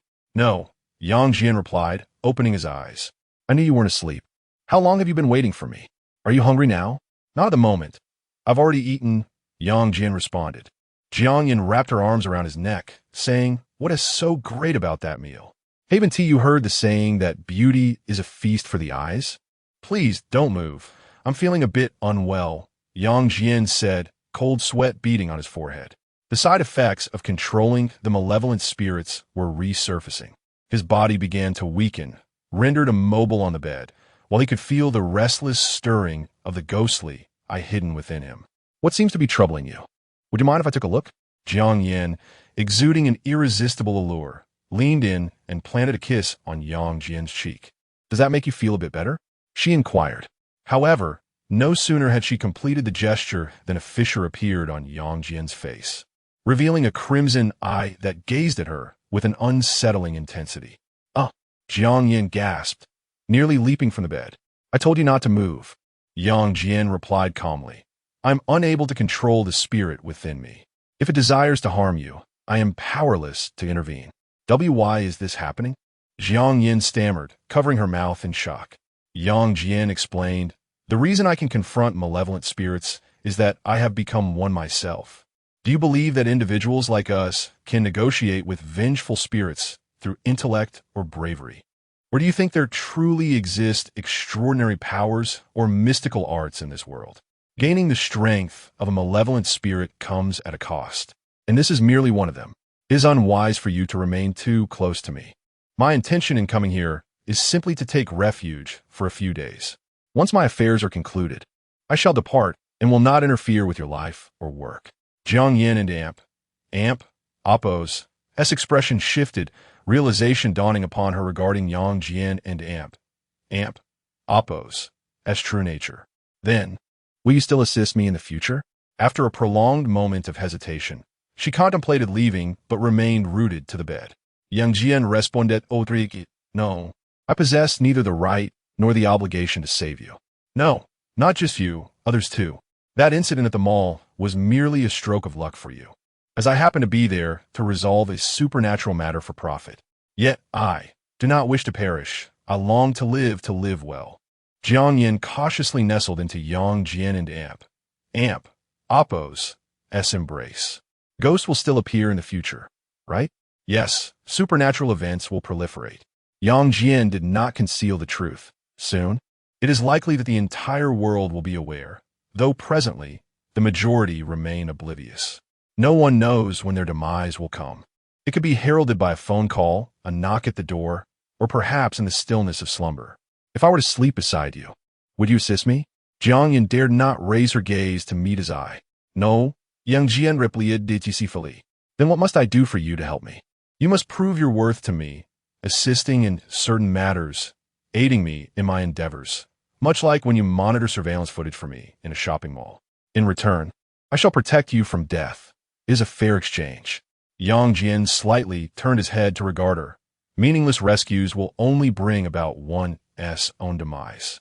I could serve as your personal secretary. I am an accountant, well-versed in many areas. Do you have knowledge of finance, particularly in stock trading? Yang Jian inquired. Yes. I have practical experience in managing trades during my internship, Jiang Yin responded. Are you capable of liaising with major clients? Indeed, I possess a network of valuable client resources. If you wish to venture into the realm of the supernatural, I could be of assistance. In translation, I have no issues translating into English. I had no idea you were a professional elite, Yang Jian remarked with surprise. It must be acknowledged that this woman possesses remarkable capabilities, some of which exceeded his expectations. Of course, the possibility of boasting cannot be dismissed. If you are unwilling to return to work for the time being, you may assist me. I genuinely have some tasks that require your attention. In addition to a salary, I shall provide you with appropriate shelter, Yang Jian stated earnestly. He could attempt to establish a foundation, for if he were to become a ghost master in the future, it would be impossible to face adversities alone. Is that true? Jiang Yin exclaimed, her expression brightening with surprise. It seemed that Yang Jian was not as intimidating as she had initially perceived. It's merely an experiment. I lack experience in this area, Yang Jian replied. It is late. I shall retire for the night. The sensation of paralysis began to dissipate, and this time it was significantly better than before. Evidently, the red paper was still proving effective. However, the fatigue of his spirit soon lulled him into slumber. Jiang Yin glanced at Yang Jian, pondering his thoughts, and after a while, gradually leaned into his embrace and fell asleep. Meanwhile, as Yang Jian rested, Master Luo, having just finished recording his statement, emerged with one of his surviving disciples and the driver who had yet to enter the marketplace. Damn it, what a disastrous day. After years of studying feng shui, to actually encounter a ghost, I earned nothing and ended up incurring losses. This is a tremendous setback. Moreover, I cannot return for a month and must report daily, Master Luo fumed. Let us go. First, we shall find a hotel to rest. On the road, the driver suddenly inquired, Oh, what is that scar on your neck? The disciple of Master Luo, seated nearby, instinctively touched his neck, as if he could feel his skin peeling back to reveal the flesh beneath. Maintaining a calm demeanor, he replied, It's nothing, perhaps just a slight scrape. The driver, not probing further, resumed his focus on the road. However, as the driver turned away, the glimmer in the disciple's eyes gradually faded, becoming hollow and numb, while his complexion had inexplicably turned pale, devoid of any trace of color. Chapter 67. You are overthinking. Each individual, when faced with the same circumstance, makes distinct choices. Jiang Yin, fully cognizant of the identity of the Ghost Master, chose not to distance herself from Yang Jian, but instead decided to place her bets on him. Only those who have traversed the depths of hell can truly appreciate the beauty of the human realm. Those who have encountered malevolent spirits understand the bliss of merely being alive. In this world, devoid of security, even if Yang Jian were to transform into a malevolent ghost, Jiang Yin would willingly seek refuge with him. The price of gold continues to rise. How can one be certain it will keep ascending? I have also been monitoring the fluctuations in gold prices recently, but I believe they have reached their zenith and are likely to decline thereafter. This has proven to be true, as following a brief surge, the price of gold has begun a gradual descent. At this juncture, investing 10 million would entail considerable risk. Seated before her computer in a thin nightgown, oblivious to the occasional glimpse of spring, Jiang Yin eagerly observed the trends of gold prices on her notebook. At the opening today, the price initially dipped, but then soared dramatically. Yang Jian's fortune in purchasing at this moment is indeed remarkable. I cannot decipher the stock market. I only know that gold prices are bound to keep rising, and I simply wish to seize the opportunity to earn some pocket money, Yang Jian remarked. Jiang Yin, filled with excitement, inquired, Do you possess insider information? Not at all. It is merely speculation, Yang Jian replied. Yet, his insights were not merely conjectural. Gold has transcended the realm of currency to become a strategic resource of nations, a necessity and consumable. Thus, an increase in price is inevitable. Upon hearing this, Jiang Yin began to suspect that Yang Jian must know something, for how else could he have made such an astute prediction? After all, he was a ghost master, someone whom even team leader Lu would respectfully greet, a far cry from an ordinary security guard. Contemplating this, she found herself investing in Yang Jian's gold trading, contributing her own substantial savings. while opting for the highest risk and reward in gold leverage, aiming to maximize her profits with minimal capital. Naturally, this entailed significant risk. Since you're confident that gold will rise, I intend to employ the most speculative trading strategy to secure a considerable profit for you. I have invested my money as well, so if there are losses, you cannot blame me, Jiang Yin asserted. You may proceed as you see fit. As long as you invest in gold, I shall not interfere, Yang Jian replied, firmly trusting his judgment. Understood. Leave it to me, Jiang Yin replied, her excitement palpable. Yang Jian, however, was less focused on her stock trading and spent much of his leisure time browsing the Ghostmaster website. This specialized platform, accessible only to the headquarters of ghost masters from various nations, was intended for the exchange of pertinent knowledge. Yet, Yang Jian could not find any news regarding the formidable ghost incident that had transpired yesterday. Such a significant event would surely elicit some response from the nations involved. It seemed that this critical matter was being deliberately concealed, shrouded in secrecy rather than being publicly disclosed. He shook his head, feeling a twinge of disappointment. The collaboration among nations appeared tenuous. It was no wonder that the Ghost Master headquarters had to delineate regions. While it seemed like a united front, in reality, each entity was merely looking out for its own interests. For the past 3 days, Yang Jian seldom ventured outside, residing continuously in Jiang Yan's apartment. Conversely, Jiang Yan was quite industrious. According to her, the initial sum of 10 million had burgeoned to over 20 million. The mere sight of those figures each day stirred a sense of excitement within her, rendering her restless at night, as if that wealth were her own. However, this morning, Yang Jian received a phone call from Zhang Wei, who insisted that there was a matter of grave importance requiring his attention, requesting that they meet at a designated location. After a moment's contemplation, Yang Jian deemed it prudent to go and see him. I have a few matters to attend to outside, he remarked. Where are you headed? Just taking a stroll nearby, Yang Jian replied. Jiang Yin quickly inquired, will you be back tonight? Of course, Yang Jian assured her before stepping outside. As he drove through the bustling metropolis, it was hard to fathom that supernatural occurrences were rampant in the world, with Dachang City having witnessed several such incidents. Yet, the majority of its inhabitants seemed oblivious, going about their daily lives as if untouched by these events. Sometimes, ignorance truly is a form of bliss. Yang Jian mused as he rolled down the car window, observing the throngs of people on the sidewalk with a sigh. Before long, he arrived at the pedestrian street where he had arranged to meet Zhang Wei. Zhang had already arrived and was currently amidst the crowd, seemingly embroiled in a dispute, as if a heated argument had already ensued. I, Zhang Wei, stand here not to prove my superiority over others, nor to demonstrate my prowess, but to make it known to all of you that what I, Zhang Wei, have lost must be reclaimed by my own hands. He extended his finger, pointing resolutely at the ground. Zhang Wei, what are you shouting about? Yang Jian called out. Upon hearing his name, Zhang Wei looked up to see Yang Jian had arrived, and his spirits lifted. Yang Jian, I'm over here. Please, everyone, step aside. Let us put today's matters on hold. He then pointed at someone and declared, I am not afraid of you, nor am I seeking an escape. Rather, I wish to shield my friends from witnessing my harsh side. Today, you are fortunate. Who are you arguing with? It seemed as if a fight was imminent. What is the cause? Yang Jian inquired. Zhang Wei replied with a cold smile. There is a middle school student with an exceedingly poor attitude who dared to cut in line for an ice cream. I was merely teaching him a lesson about the mercilessness of adulthood.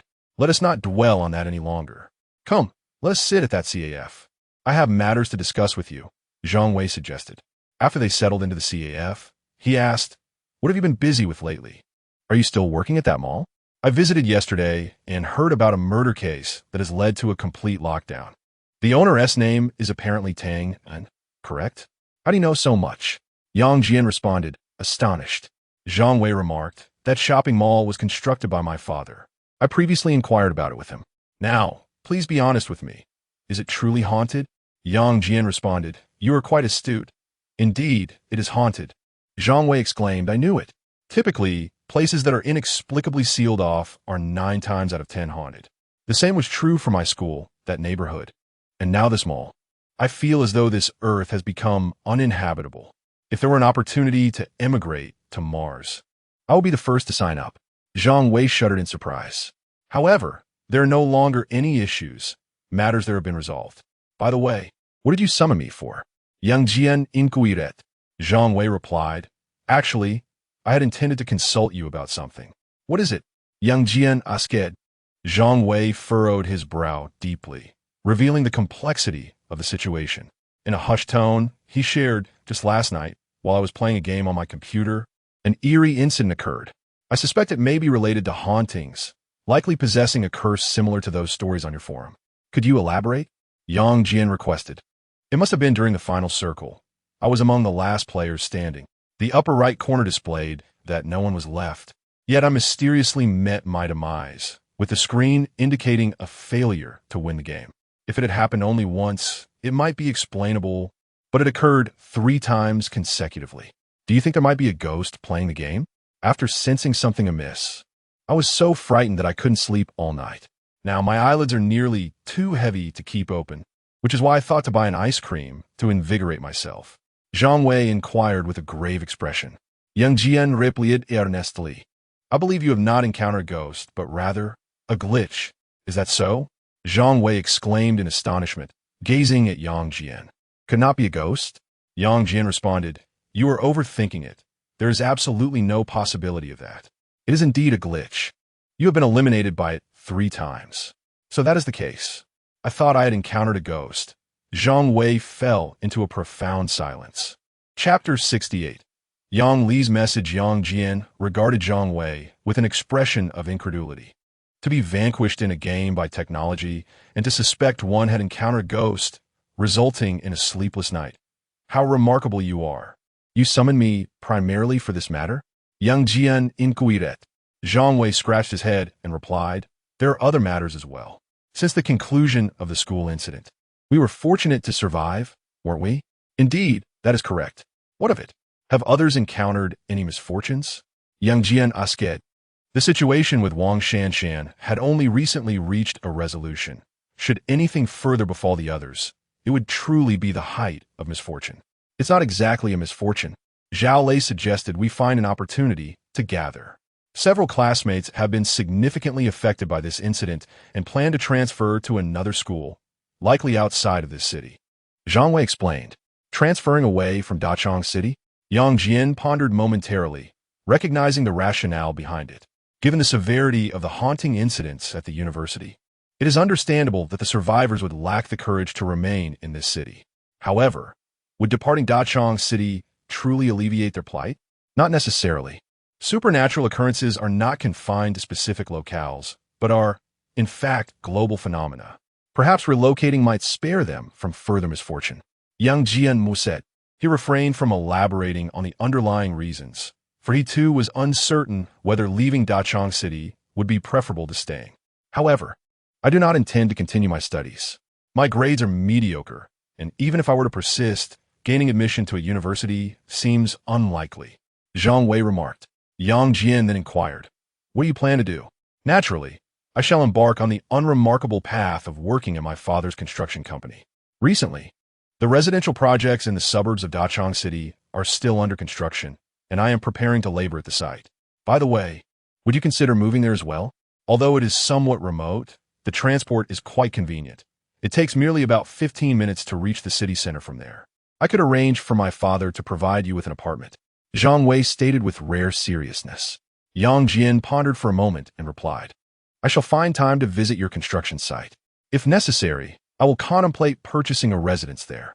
My mother has just returned from a business trip, and I cannot return to the rental place.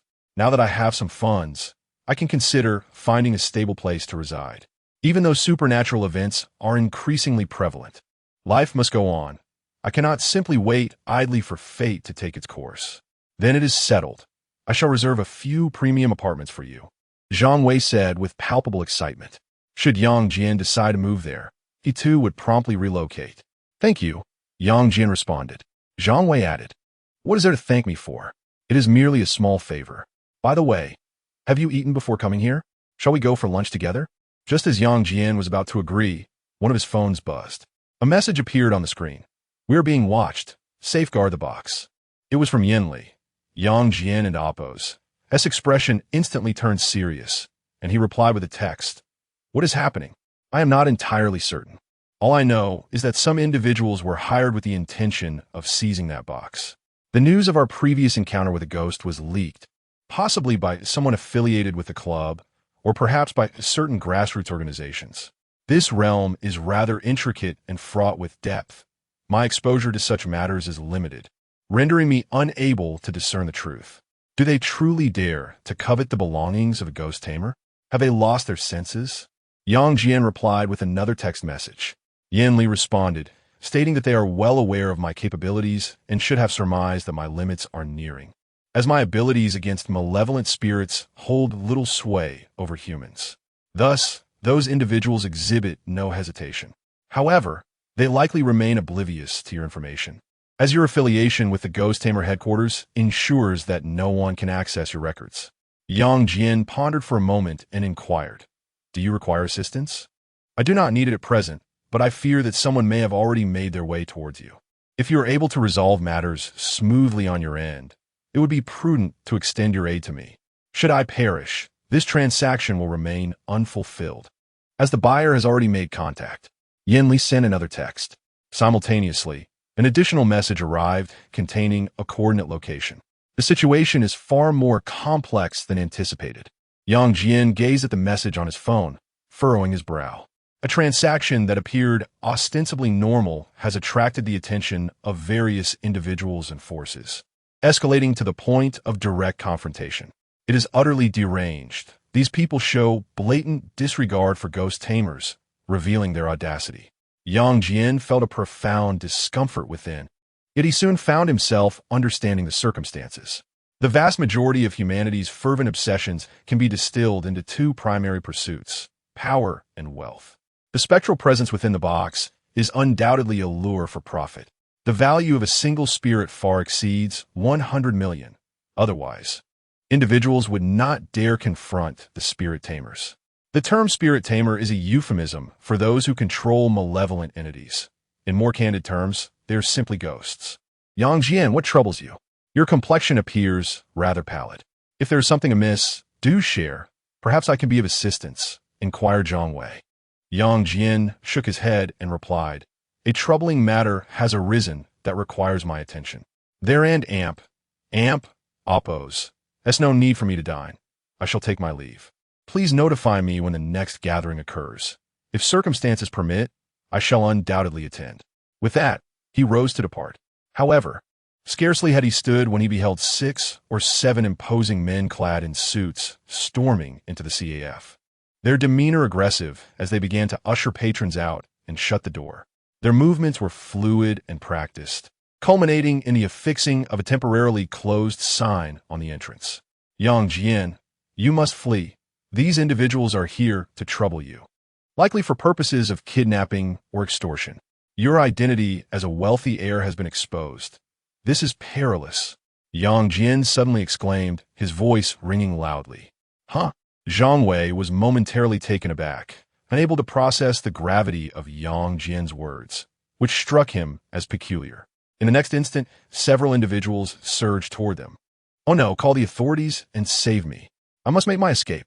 Zhang Wei exclaimed, terror-stricken, as he bolted away. Stop! Don't run!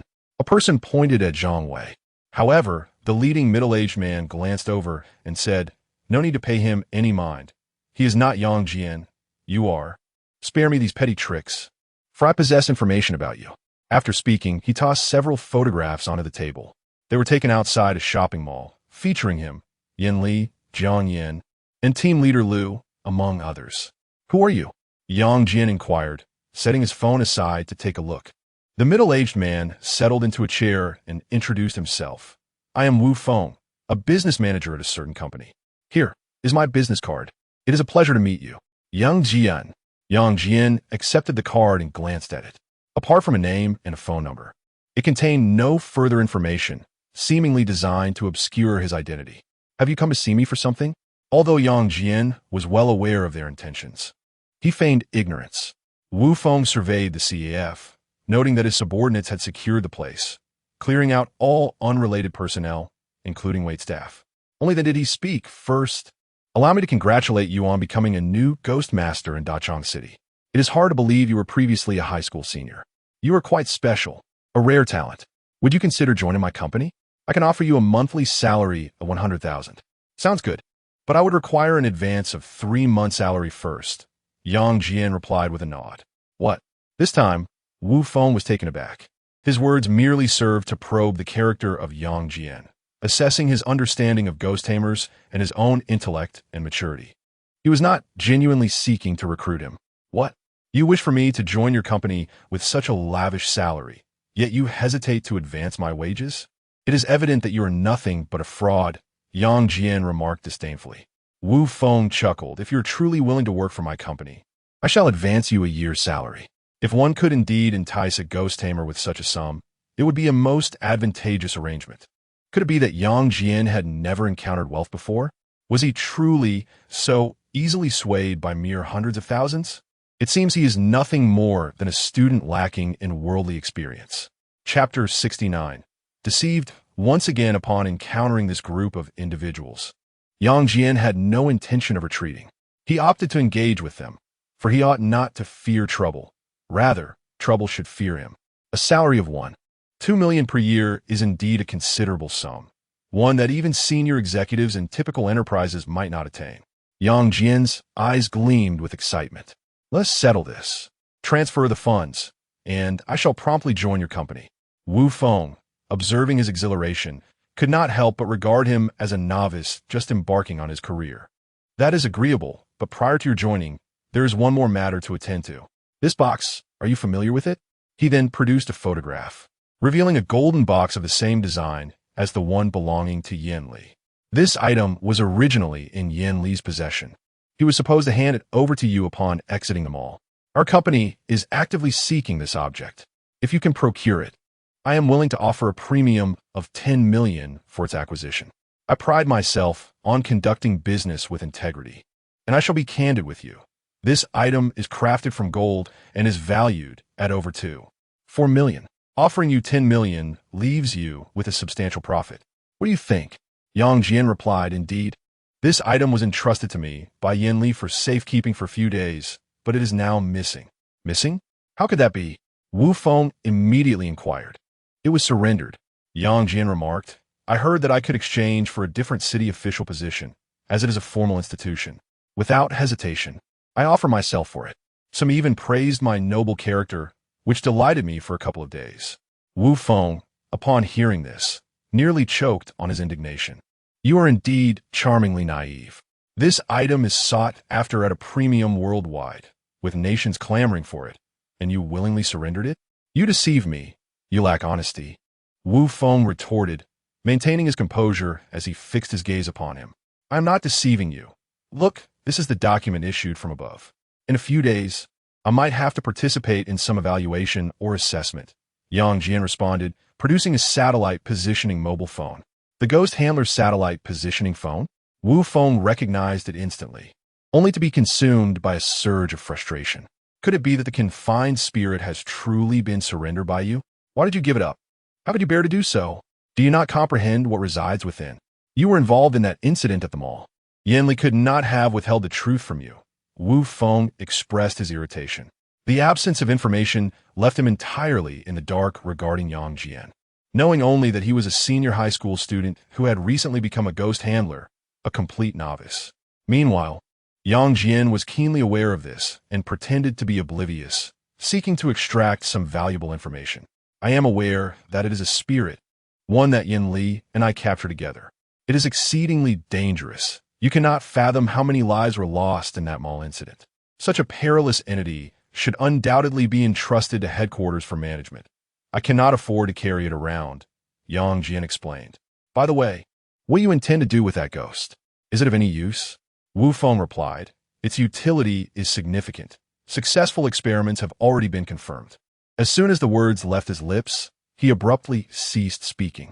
Yang Jian pressed further, what experiment? That is confidential, since you do not possess the box. There is nothing more to discuss, Wu Feng stated coldly, rising to depart. Handing over the box and joining the ghost handler headquarters rendered this Yang Jian utterly devoid of value to him. Continuing the conversation would merely be a waste of time. Wait, Yang Jian called after them. Is there something else? Yang Jian confessed. Actually, I spoke falsely earlier. I deceived you. I sincerely apologize. The box has not yet been submitted. It remains in my possession. What? Wu Feng halted abruptly, spinning around to gaze at him. Are you telling the truth? Is the item truly still in your hands? Yang Jian earnestly nodded. Indeed, I am a person of honesty and candor. Then would you be willing to sell it to me for 10 million?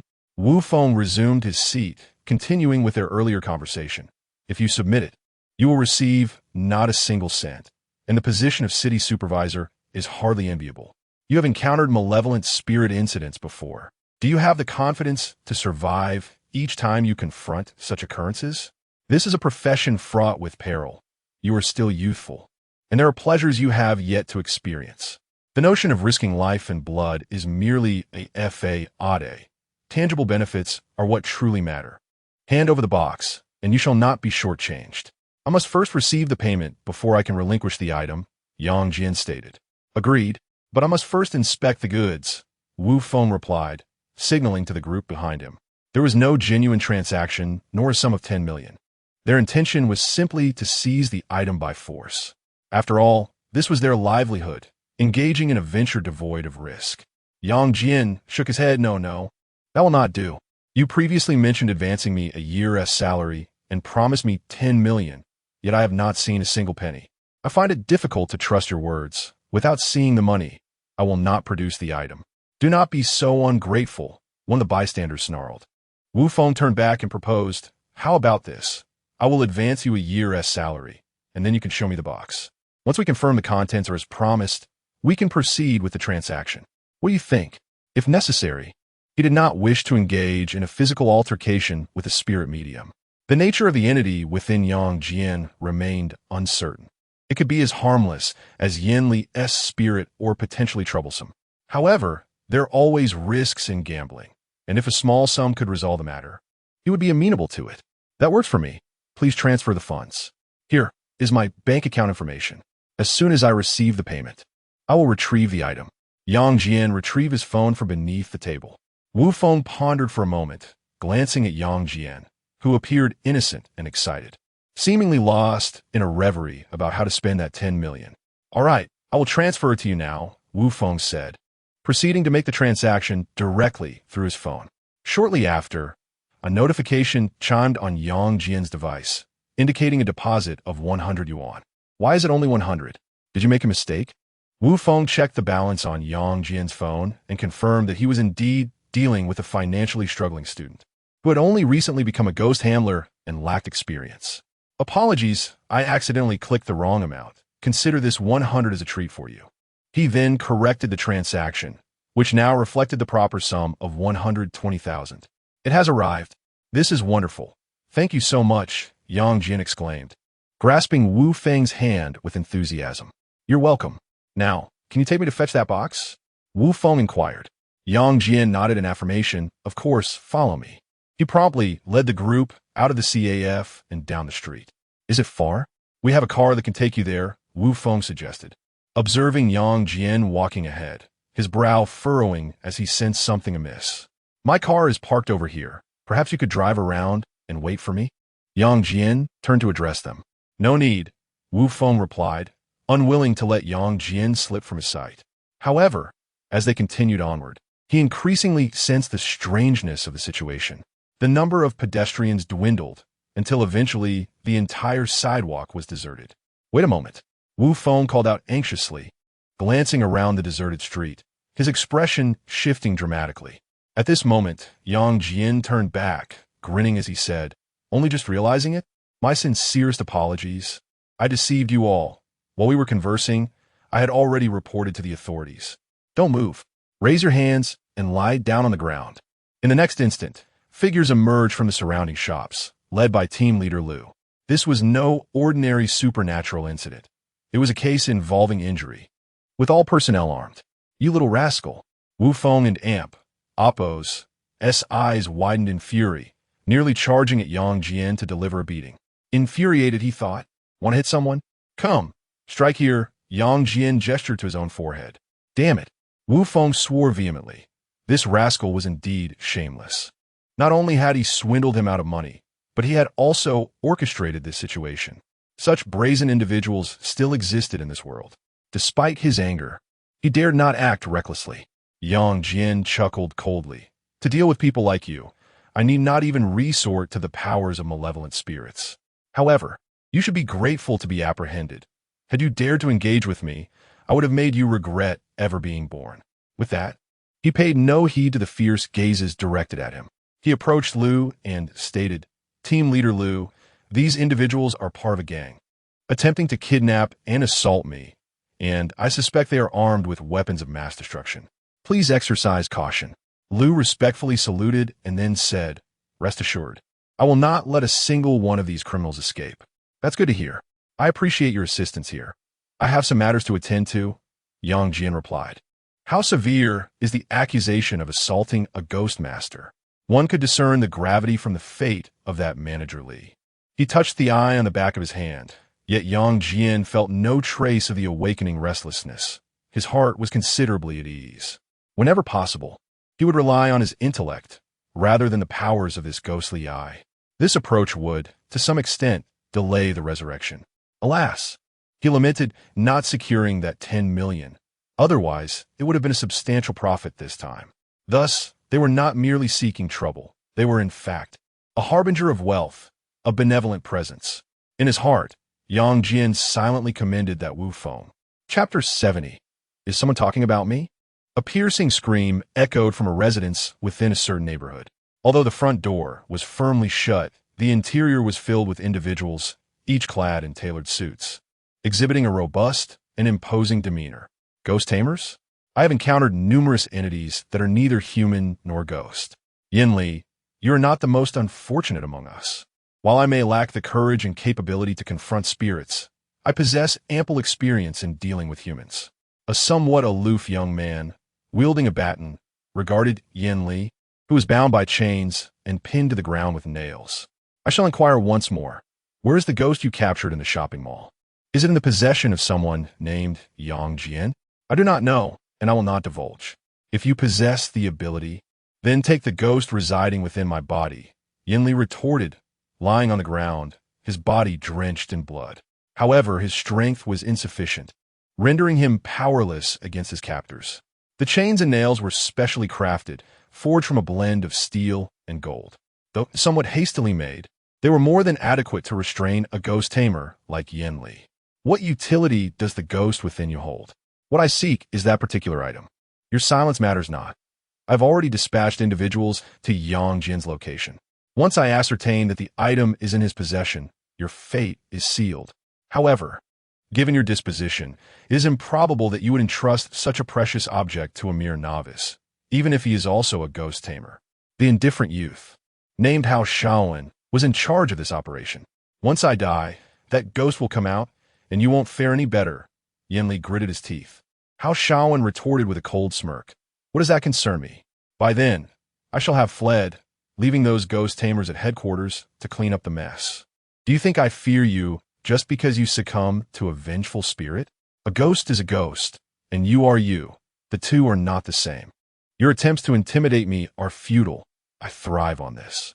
With that, he swung the baton in his hand fiercely towards Yin Li's head. Yin Li let out a cry, his skull indented slightly, as if his very brain might shatter. Such a heavy blow would have likely killed an ordinary person.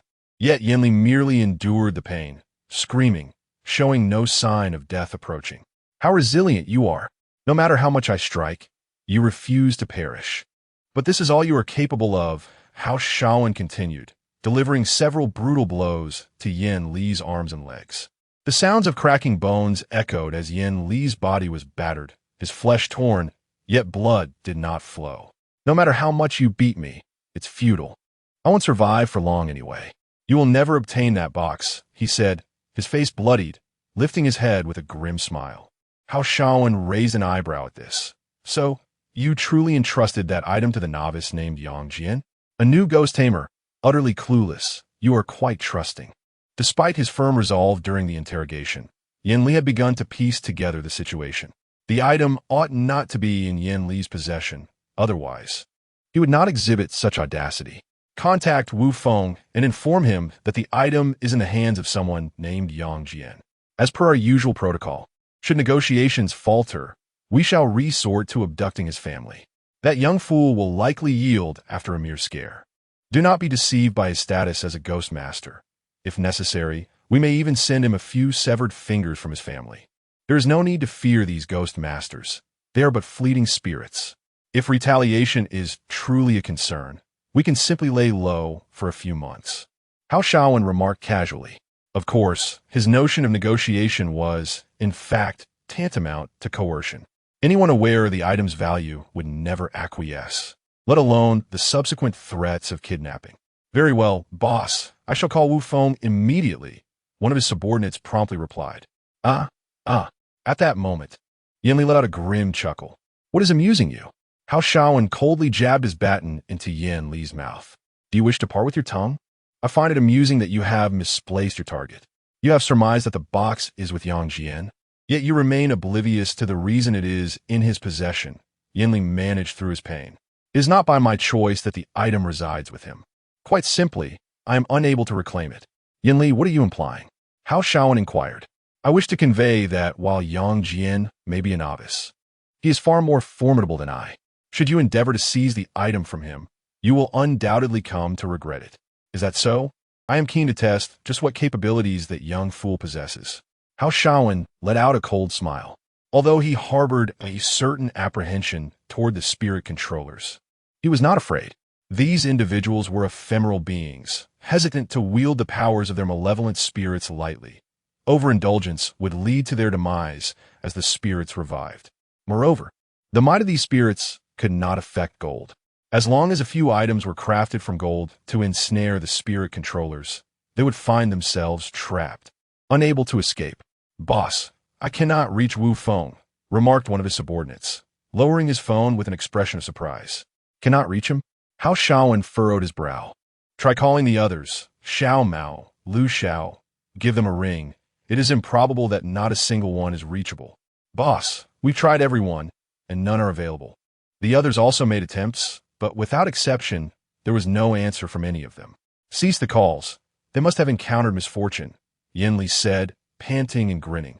If you were to confront Yang Jian personally, perhaps you could catch him off guard with a slim chance of success. Sending Wu Feng over, to be frank, is quite precarious. Seal his mouth, and keep him here to await his fate.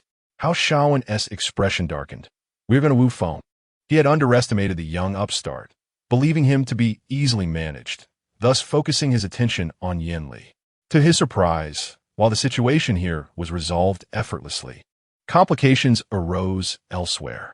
Just as they prepared to tape Yanli and Amp, Oppos, his mouth shut, a sudden knocking echoed from outside the door. Instantly, all movements within the room came to a halt, and they turned in unison towards the direction of the door. Go see who it is. Hao Shaowen glanced over and said. A person approached and peered through the peephole. The outside was desolate and void of any presence. Boss, there is no one here. The individual reported. Since there is no one, let us continue with our work. You stay at the door and keep watch, Hao Shaowen instructed. However, as the person resumed their vigil, a sudden knock echoed. This time it was not the main door that resonated, but a door off to the side. What is happening? In an instant, everyone was startled, turning in unison towards the door's direction. The room had been checked previously, and it was supposed to be empty. No, wait. I hear footsteps. Someone is moving within the room.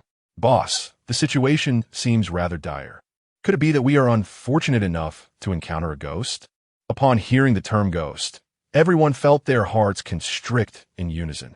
They were brave enough to confront a ghost tamer, for they were still human, possessing reason and vulnerabilities. But facing a ghost? Not even with tenfold courage would they dare. Ghosts kill without reason. A supernatural occurrence?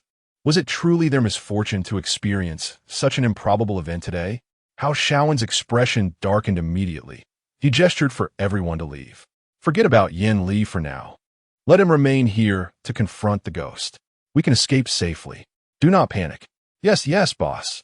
The others dared not linger and prepared to open the main door to depart. However, the man at the door turned pale. It's locked. It won't open. No matter how forcefully he tried, The door remained unyielding, the lock seemingly unresponsive. "Step aside, I will break the lock," another individual hurriedly declared, approaching with tools in hand, intent on forcibly breaching the entrance. Just at that moment, a faint sound of the door creaking echoed through the air. The doorknob slowly turned downwards, as if something within was preparing to emerge. In an instant, everyone's hearts leapt into their throats. It was over. Despair began to settle among them. They had all encountered the spirit master and knew the true terror that genuine specters embodied. I could almost hear someone whispering, "Am I handsome?" The next moment, the door swung open, and Yang Jian, with an inquisitive expression, peeked out from within before stepping outside. Chapter 71. Countdown. What was initially perceived as a terrifying supernatural event quickly morphed into disappointment when the onlookers realized it was merely a person emerging from the shadows.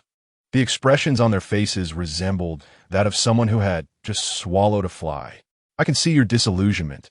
You expected a ghost, yet here stands a man."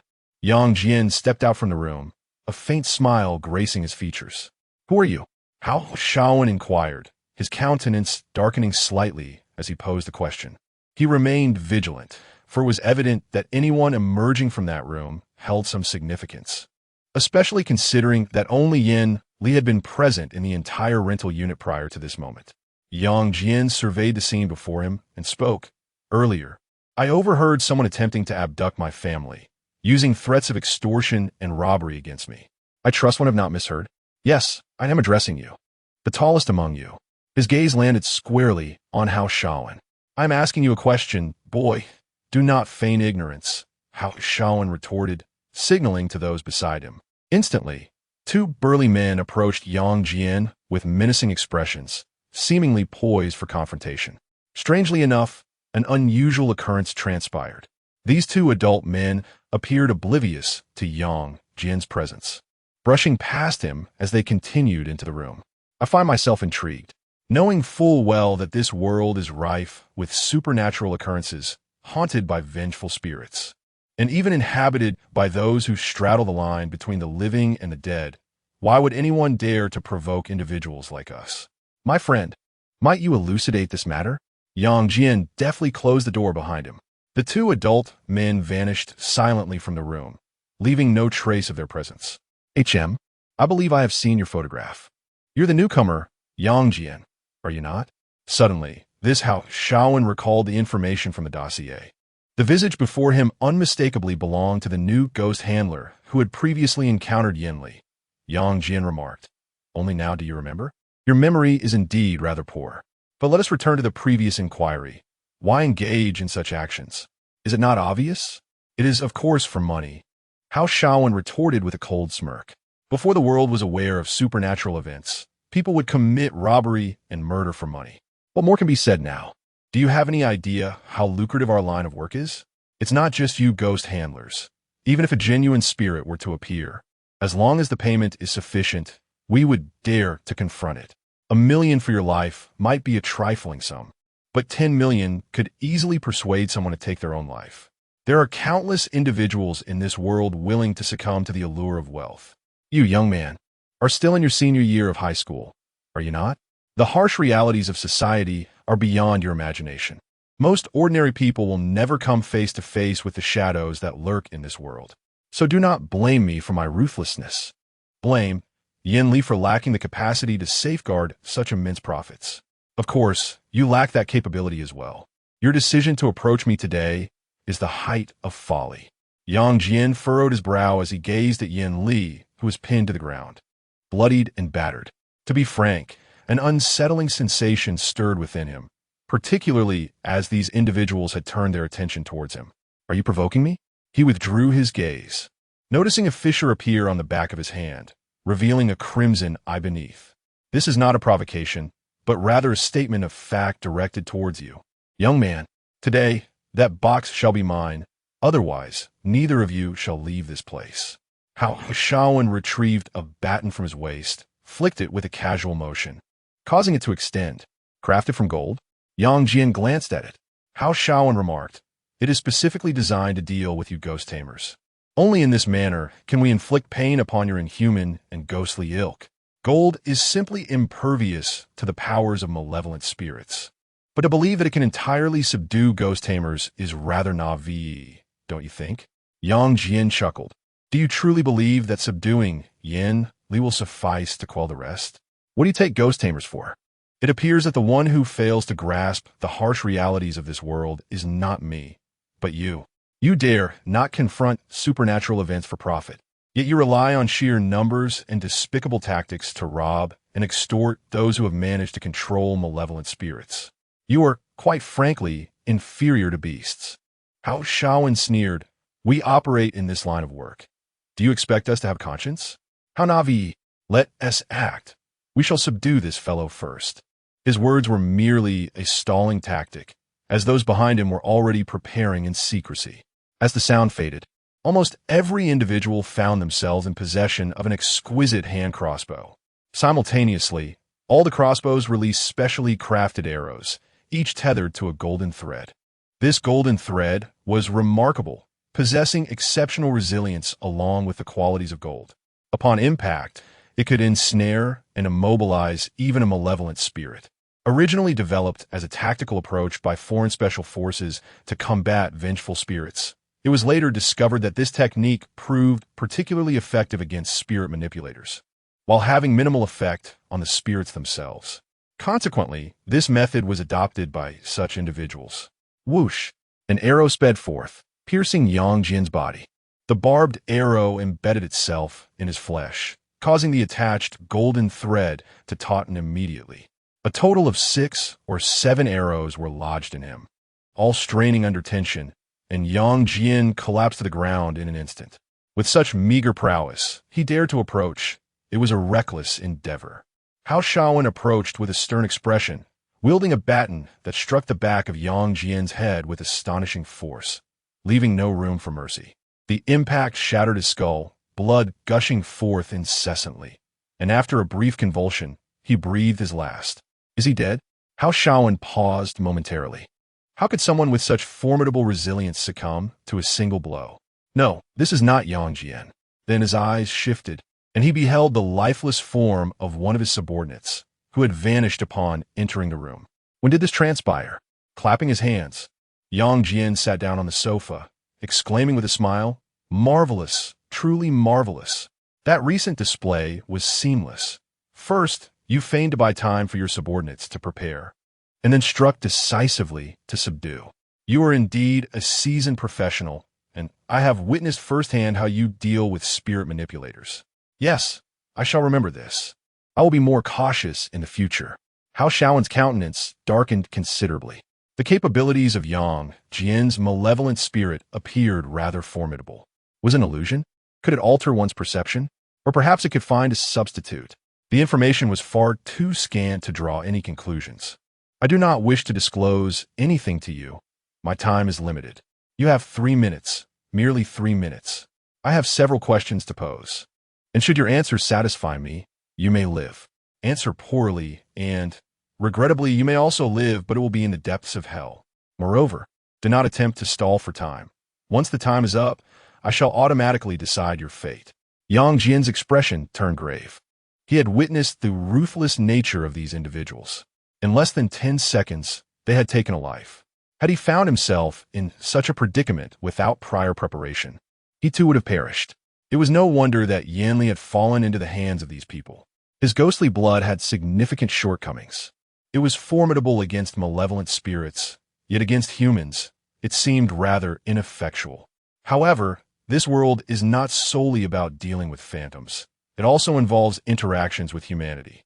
Now, the countdown begins. The first question, who directs your actions? It seems improper to phrase it that way, as if suggesting the presence of a hidden puppeteer. Let's rather inquire, from whom do you derive your profits in this venture? As he spoke, he placed his phone on the coffee table, displaying a 3-minute countdown. This was the life countdown that Yang Jian had imposed upon these individuals. Chapter 72. The confrontation. Do you believe that by merely posing this question, I would divulge the information? The confidentiality of our clients is a principle I shall never breach. It is the unwritten law of our profession. How Shaowen replied, principles can be altered. Yang Jian countered, Those who transgress the rules often meet a dire fate. Yang Jian gestured towards the countdown displayed on his phone. How can you be certain that should I gain possession of this information, your fate would not be grim? Should you choose silence, it matters not. I can inquire with others. His gaze shifted towards the others present. Do you know who orchestrated your mission against Yin, Li, and myself? Whoever reveals this shall be granted freedom. But there is but one opportunity, so I advise you to cherish it. Yet, the men clad in suits remained mute, as if struck dumb, offering no response. We are all bound by confidentiality agreements. To extract information from us is a futile endeavor. Your abilities are indeed remarkable, yet as you have become a ghost master, you must also comprehend that your days are numbered. How about this? I shall forfeit this business transaction, and we can pretend that nothing has transpired. What say you? Hao Shaowen's expression grew grave, sensing that Yang Jian was a formidable opponent. Moreover, he appeared quite cunning, akin to a wily wolf cub, seemingly innocuous, yet capable of inflicting considerable harm upon closer interaction. Yang glanced at him oddly and said, "You come to my door, assault me, and pin me down in a manner reminiscent of Jesus on the cross, all while attempting to abduct my family and extort from me. After such an arduous journey to meet, you greet me with chaos and restraints, and now you expect me to pretend this never occurred? Do you take me for a fool? As for your reluctance to speak on the first question, that is of no consequence. Yin Li and I shall devise our own means to uncover the truth. However, prior to that, I wish for you to understand who truly holds authority here." Upon finishing his words, he glanced at the living room lights. A faint electrical buzzing filled the air, and the once white illumination inexplicably shifted to a soft red hue. This crimson glow enveloped the entire living room in a layer of red ambience, reminiscent of a bar's lighting deliberately set to evoke a certain mood. Yet, this red light did not merely shroud the living room. When Hao Shaowen inadvertently glanced out the window, he beheld that the entire world beyond was bathed in red. The surroundings were eerily silent, hinting at an unsettling atmosphere. Then, from whom shall we begin? Yang slowly rose from the sofa, his gaze surveying the individuals before him. At that moment, Yin Li, pinned to the ground, noticed the world cloaked in crimson light, and his expression shifted dramatically. The ghost realm. He never anticipated that Yang would invoke the ghost realm. It seemed he was indeed serious about this matter. Hao Shaowen, it would be prudent for you to cooperate with Yang Jian. Otherwise, the consequences could be exceedingly dire. He is of an entirely different caliber than I, and his specters are enigmas without resolution, Yin Li remarked. Although he appeared to be offering advice, he was, in truth, aiding Yang Jian in achieving his objectives more effectively. One played the role of the good cop, while the other donned the guise of the bad cop. A perfect duet. Whether one can truly escape the realm of spirits hinges entirely upon Yang Jian's disposition. This is not a challenge that mere mortals can contend with. An unsolvable specter? Hao Shaowen scoffed. In my eyes, there exists no insurmountable power. As long as you remain human, there exists a method to confront you. As he spoke, a pistol materialized in his hand. Bang, bang, bang. 3 consecutive shots were fired, aimed directly at Yang Jian's forehead and chest. At such a close range, there was no possibility of missing the target. Thud! In the next moment, Yang Jian, who had just risen, collapsed to the ground, blood swiftly pooling around him. Dead? Hao Shaowen's gaze sharpened, though he felt no overwhelming excitement. However, before he could investigate further, a flicker of crimson light suddenly appeared before him. To his astonishment, the twitching, bleeding corpse on the ground transformed into one of his subordinates. Yang Jian had vanished once more. Boss, what is happening? Why did Zhao Gang die? Wasn't he just? A subordinate stammered, startled, as he glanced at a companion nearby. Unbeknownst to him, that individual had transformed into Yang Jian. Yang Jian smiled broadly at him, an expression seemingly innocent and harmless, yet imbued with an eerie terror. The first one is you. Yang Jian suddenly seized his neck and propelled him forward. Bang! Hao Shaowen retaliated with a gunshot. Yang Jian collapsed once more. However, as he lay on the ground, his body transformed into another subordinate. In a mere moment, 3 individuals had perished at his hands. Hao Shaowen maintained an expressionless demeanor, exuding an icy indifference. Come out, if you have the ability to do so. Ding dong. In the next instant, a bullet plummeted from the ceiling, striking the top of his head. The bullet gleamed with a golden hue. It was not brass, but rather a specially crafted golden projectile. A bullet forged from gold? Your preparations are quite thorough, but alas, today is your unlucky day, as you have encountered me. Yang Jian slowly emerged from the adjacent bedroom, his countenance eerily calm, radiating an unsettling strangeness. Hao Shaowen immediately raised his weapon. Yet in that moment, he hesitated, the trigger left untouched. Why are you not pulling the trigger? You still have 3 bullets left, perfectly aligning with the 3 subordinates you have remaining, 1 shot for each, and soon you shall ascend to greatness. Shall I offer you a reward? Yang Jian smiled. Illusion? You are not a real person. Your true form is concealed within this room. The ability to create illusions is indeed quite troublesome, yet not insurmountable. Hao Shaowen and Amp. Oppo's expression darkened. Although your power is formidable, it does possess weaknesses. As long as I refrain from reckless actions, no one will come to harm. You can only manipulate others to do your bidding. How can you be certain that your conjecture is correct? What if I deceived you? At this moment, the 2 subordinates beside him were utterly panicked. Boss, look at this. What is happening? The subordinate who had just been pushed by Yang Jian found half of his body embedded in the wall, merging with it in a grotesque manner. This fusion was evidently forced, as the individual convulsed violently, blood spewing from his mouth, his eyes rolling back in his head. It appeared he was on the verge of death. Hao Shaowen's gaze narrowed. This was not an illusion. I apologize for being a bit rough. I swear I merely nudged him. Just a little push, and it was gentle. How could he be dying? Yang Jian sighed as he regarded the lifeless figure. It truly is surprising how fragile ordinary people can be. I shall exercise more caution next time. Now, returning to our previous discussion, I shall inquire once more, with whom did you engage in this business? Brother, we are merely workers. We have no knowledge of who secured this deal. Only the boss knows, one subordinate admitted, his face a mask of terror. This individual was far more terrifying than Yen Li. Killing seemed as effortless to him as eating or drinking, like playing with lab rats. Indeed, the source of this matter lies with you, which is precisely why I refrained from killing you initially. After all, I wished not only to witness your methods against ghost manipulators, but also to extract the information I seek. Yang Jian's expression conveyed that this was as expected. Friend, are you truly not inclined to utter a word upon arriving here? In an instant, he cast his gaze toward Hao Shaowen.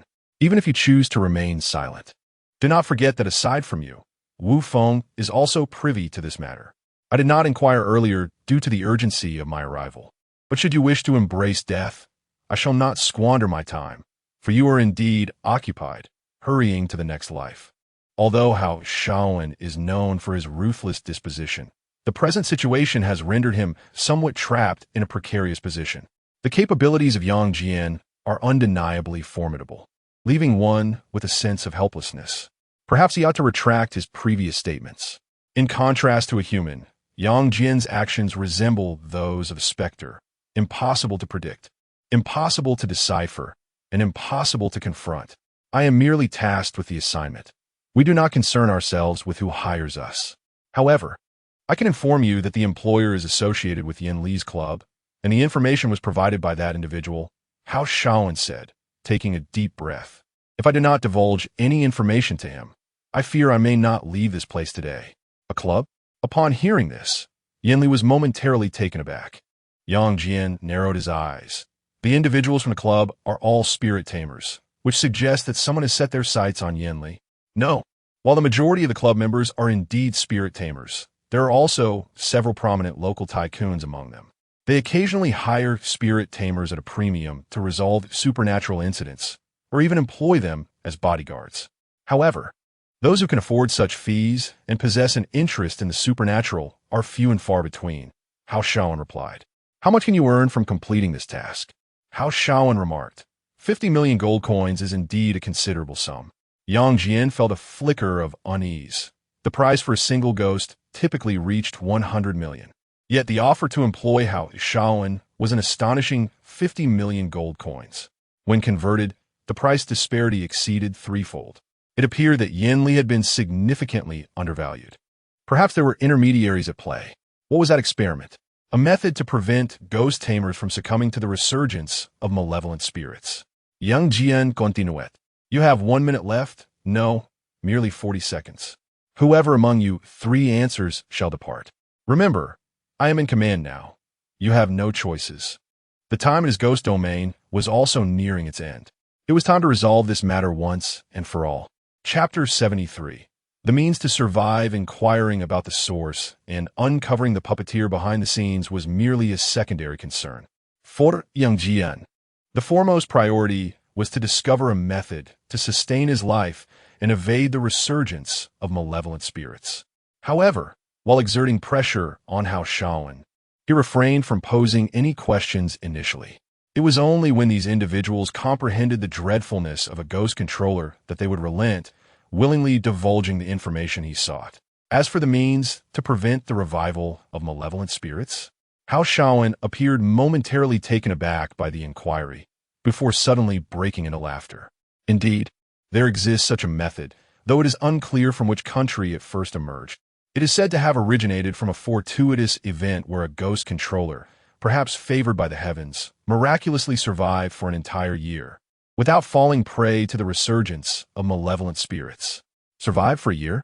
Yang Jian's gaze flickered, piqued with interest. The longevity of a ghost controller is contingent upon the speed at which the spirit within them revives. However, even without utilizing the abilities of the ghost, he estimated that survival should not exceed half a year. Should they frequently employ their powers, the revival of the spirit would accelerate, thereby shortening the ghost controller's lifespan. Yet, to have survived over a year as a ghost controller, undoubtedly, this was a miracle. What is the specific method? Yang Jian inquired, fixing his gaze upon him.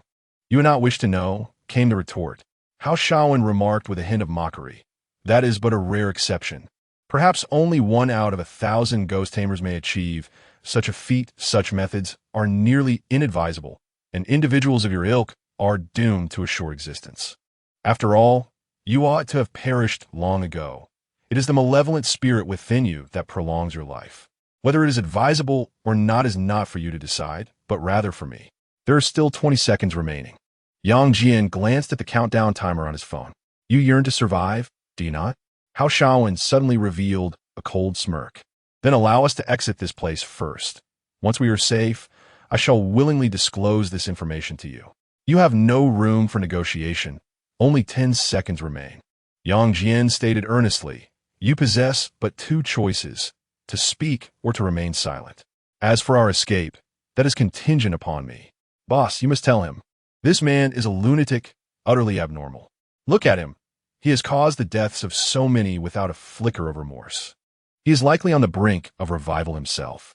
Indeed, it is unnecessary to oppose a madman.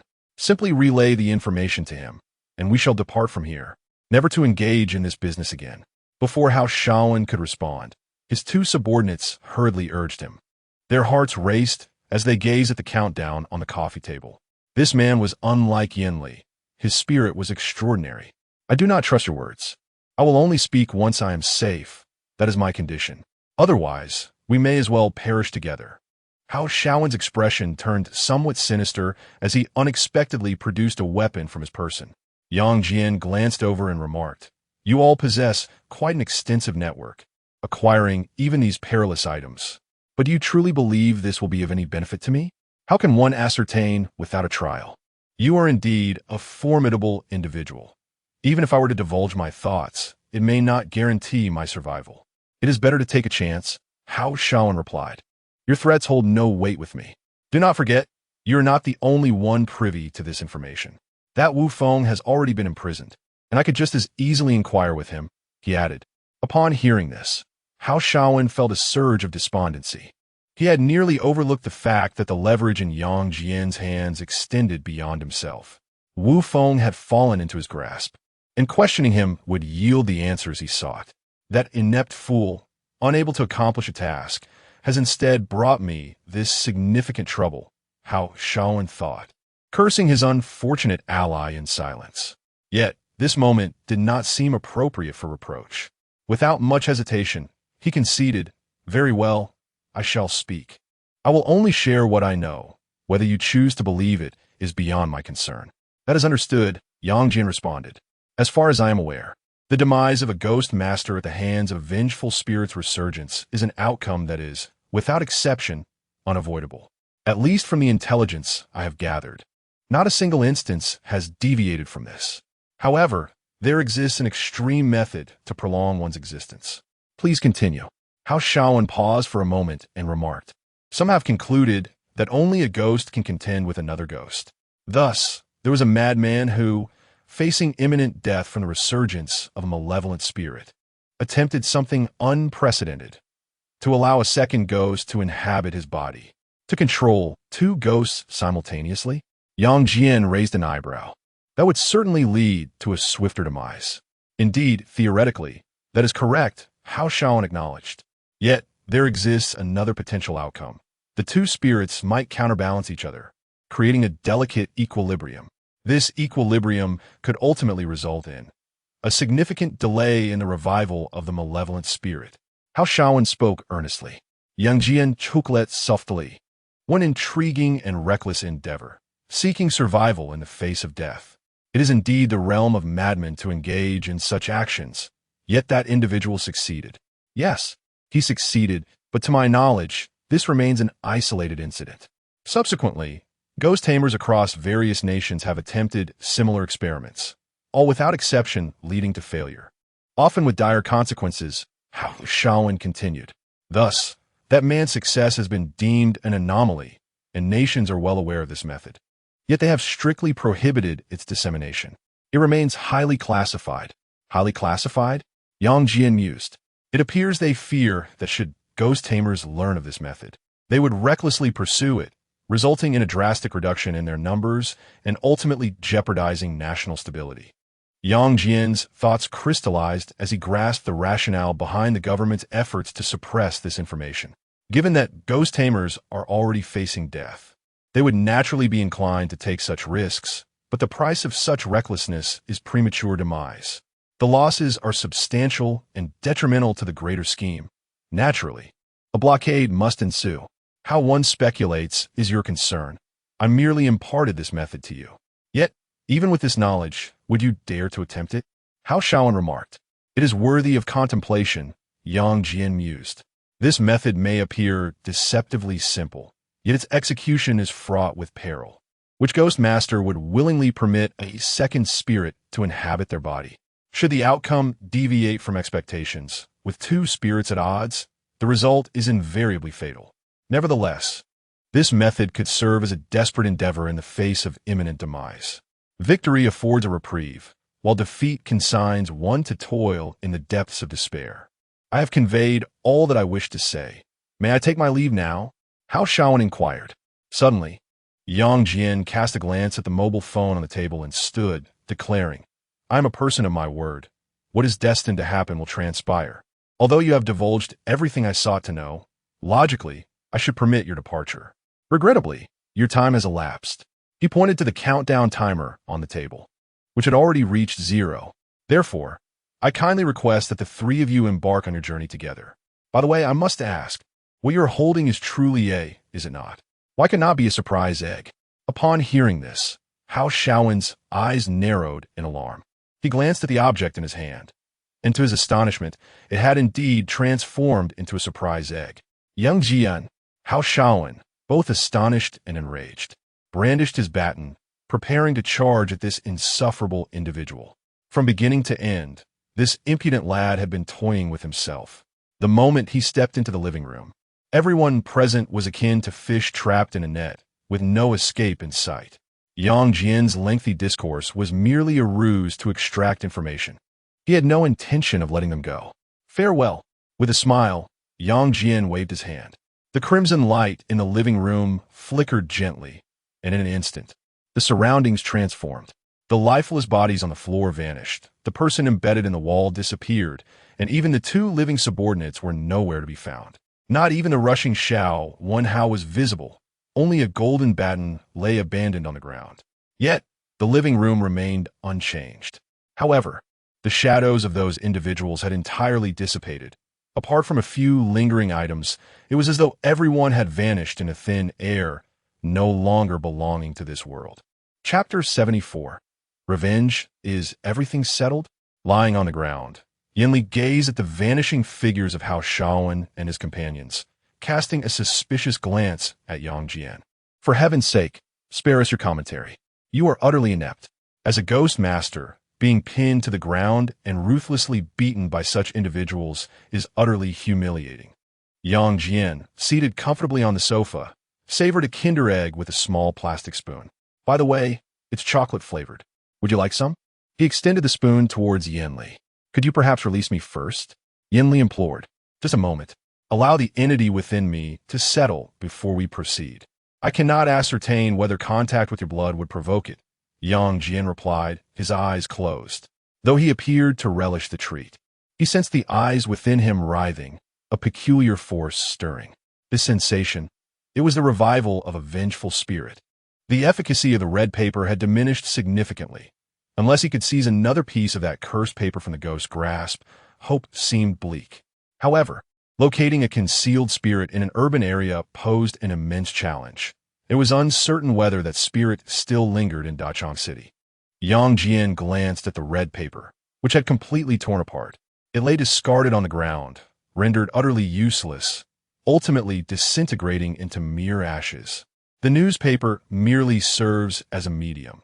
The true reason behind the suppression of my ghostly vision lies in the latent power contained within it.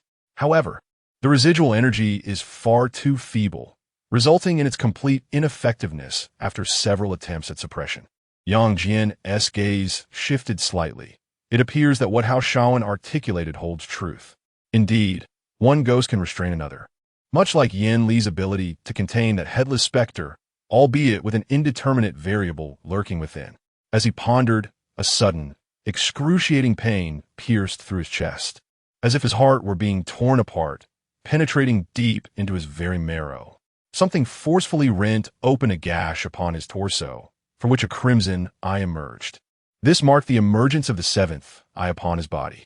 Surely, this is not the moment of awakening? Yin Li, witnessing his agonizing state, felt a surge of anxiety and hastily implored, "If you're about to revive, please release me at once.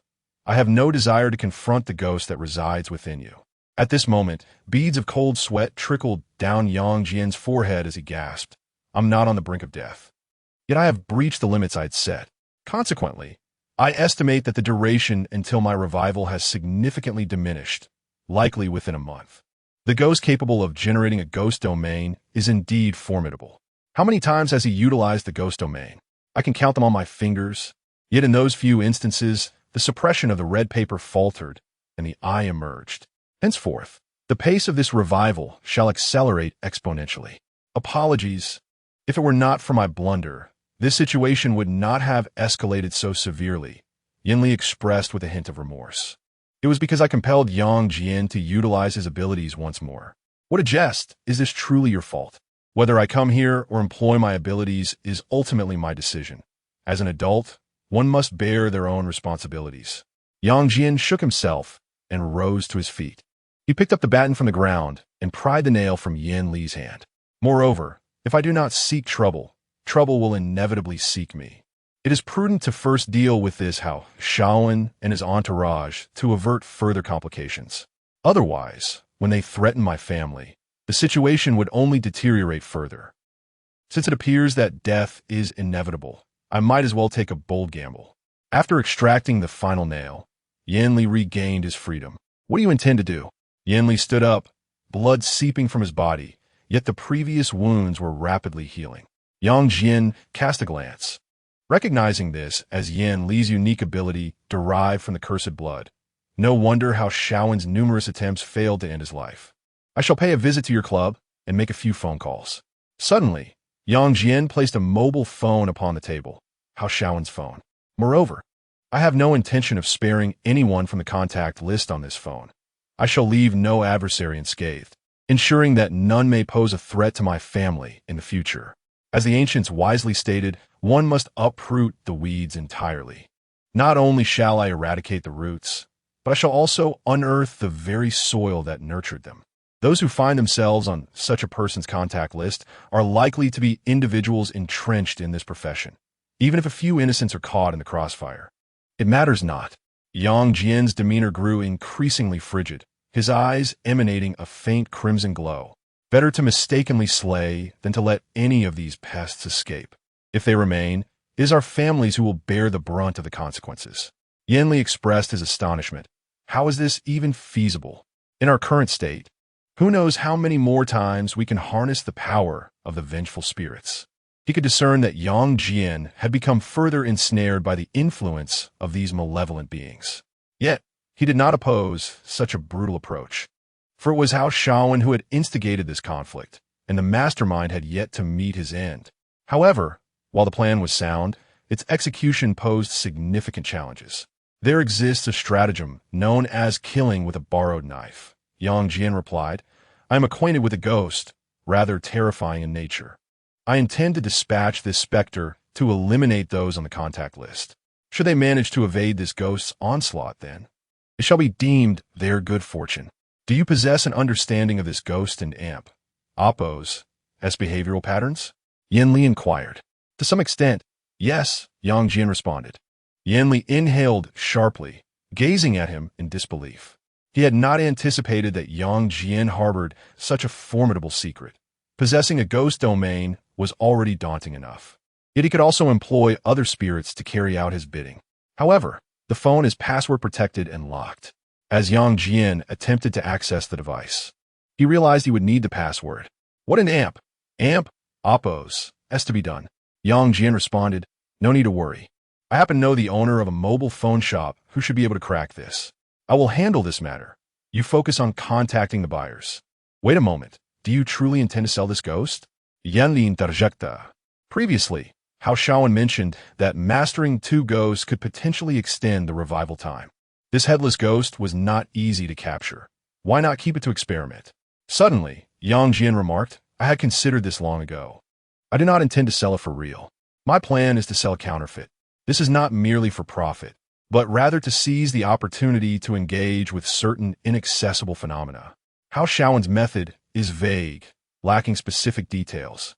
You wouldn't recklessly employ that headless ghost for experimentation, would you? If the headless ghost were to seize your body, not only would it be freed, but it would also control the ghost residing within you, resulting in the indirect creation of a far more terrifying entity. I hadn't pondered that deeply, Yanli admitted, feeling somewhat embarrassed. Where there are successes, there will be research. Where there is research, patterns will inevitably be discovered. With patterns comes a plan. The ghost we possess serves as a stepping stone, a bargaining chip for acquiring a concrete implementation strategy. Although our time is limited, it is not yet at a critical juncture. After speaking, Yang Jian looked at him and asked, when can you contact the buyer? Tomorrow night, Yanli replied. Very well, tomorrow night it is. I shall await your call. Yang Jian put away the baton and the gun left behind by Hao Shaowen, then immediately set off. Before departing, he cautioned once more, should you stumble again, do not claim to know me. Instead, call upon others to retrieve your remains. Chapter 75. The proprietor of the mobile phone shop is Wei Kun. He admits to being a cunning merchant, having deceived numerous novices through various underhanded techniques while repairing phones. However, Wei Kun has recently refrained from such practices. When asked why, it is not due to the discomfort of hemorrhoids or constipation from prolonged sitting, but rather a mysterious melody that continually resonates in his mind, a melody audible only to him, while others remain oblivious. This afternoon, as Wei Kun was engaged in repairing a customer's phone, he suddenly furrowed his brow and inquired, by the way, Xiao Zheng, have you heard any sounds? Curious, the apprentice Xiao Zheng replied, Boss, what sound? I haven't heard anything. How could you not? It's that very familiar melody. Wei Kun insisted. Boss, perhaps your recent ailment has recurred. Maybe you should see a doctor, Xiao Zheng suggested. I have consulted a physician, Wei Kun responded. The doctor assured me there was nothing wrong, attributing it to a psychological barrier that does not affect my health. He advised me to adopt a more relaxed outlook, maintain a cheerful disposition, eat and drink what I desire, and treat myself with greater kindness. Listen, the sound has returned.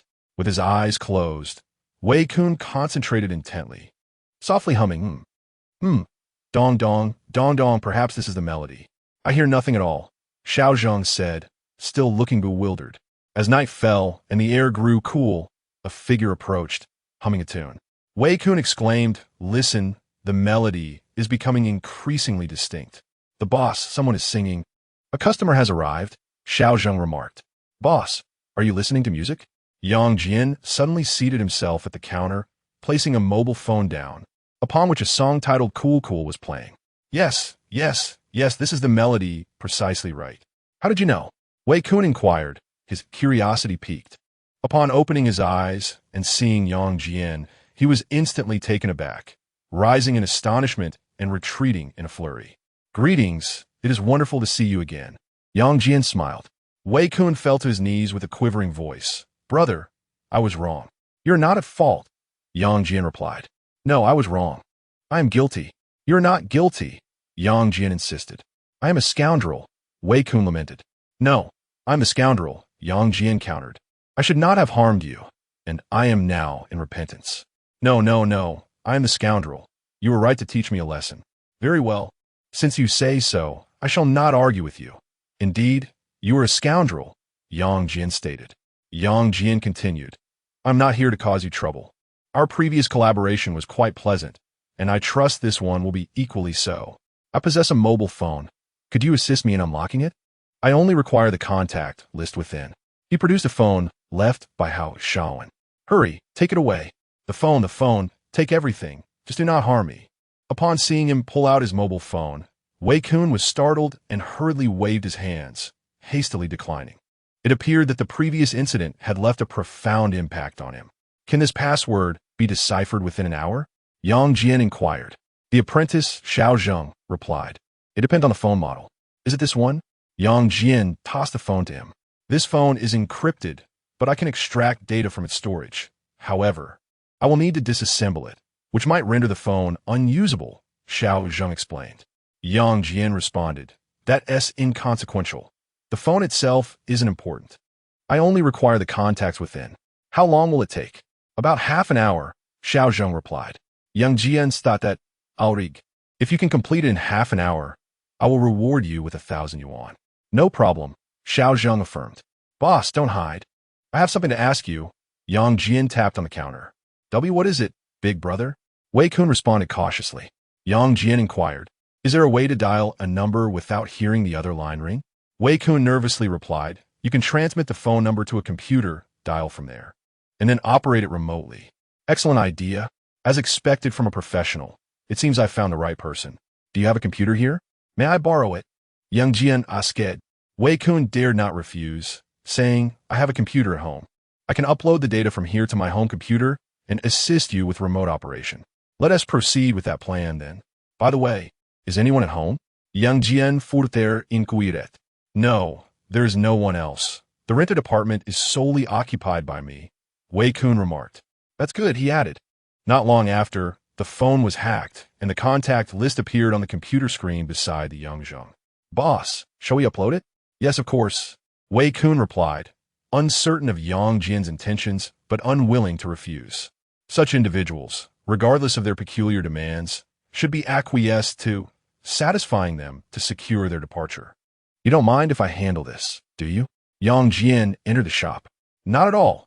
Feel free to proceed as you wish, Wei Kun quickly responded. Signaling to Zhang. Zhang pointed to a software application on the screen, stating, just click here, and the call can be connected. This side allows for number changes. Excellent. There won't be any sound on this end, correct? Yang Jian inquired. There are no speakers here, so it won't be heard, Zhang assured him. Very well. Please step outside for a moment. You may return once I have finished, Yang Jian instructed. Zhang was momentarily taken aback, but before he could process it, he was hurriedly pulled away by his boss, Wei Kun. All right, we won't disturb you. You carry on, Wei Kun said, eager to distance himself. Yang Jian paid no heed to the two of them and re-entered the forum, only to find it had been shut down. It appeared that his previous conversation with Lu Xiaoyu had drawn attention to the cursed post, prompting action from the authorities. Nevertheless, it was of little consequence. He had already saved the audio file on his phone. The simple act of copying and uploading was effortless. In mere moments, the audio file had been transferred to another computer. The next instant, the first call was connected. Although Yang Jian could not hear any sound, he clicked on the audio file as soon as the software indicated a connection. Thud, thud, thud. A heavy, oppressive knocking reverberated within the rented room of a nearby residential building. The sound was not loud enough for anyone else to hear. Only the recipient of the call could perceive it. Yang Jian repeatedly tapped the playback button 2 or 3 times before ending the call and proceeding to the next one. This repetitive, simplistic action held no technical complexity. Yet, who could have anticipated that this was a deliberate propagation of a terrifying curse? As the list of contacts continued, certain individuals in Dachang City began to receive the peculiar calls initiated by Yang Jian. A company executive was in a meeting when his personal phone rang. "Hello, Shaowen Hao. What's the matter?" He answered. However, there was no response on the other end, only an eerie silence that felt almost terrifying, interrupted by a strange sound that echoed in his ears. Thud, thud, thud. It resembled knocking, yet it was heavy and stifling, as if striking at the very core of his being, nearly rendering him breathless. After 2 or 3 repetitions, the call ended. The executive was perplexed, unsure of the purpose behind Shaowen Hao's call. "Never mind, it doesn't matter." The executive set down the phone and resumed the meeting. Inside a swimming facility, a burly bald man was leisurely floating on his back in the pool. Suddenly, a subordinate approached, holding a mobile phone. "Boss, your phone is ringing." "Here." The bald man spat out some water and then answered the call. "Hello, how's Shaowen? I heard you and Amp. Oppos V recently landed a significant deal. Are you managing it well? Do you need any assistance from your brother? If so, don't hesitate to ask. I won't bat an eye, and we can certainly negotiate the price." However, the response did not come from Hao Shaowen, but rather an eerie knocking sound.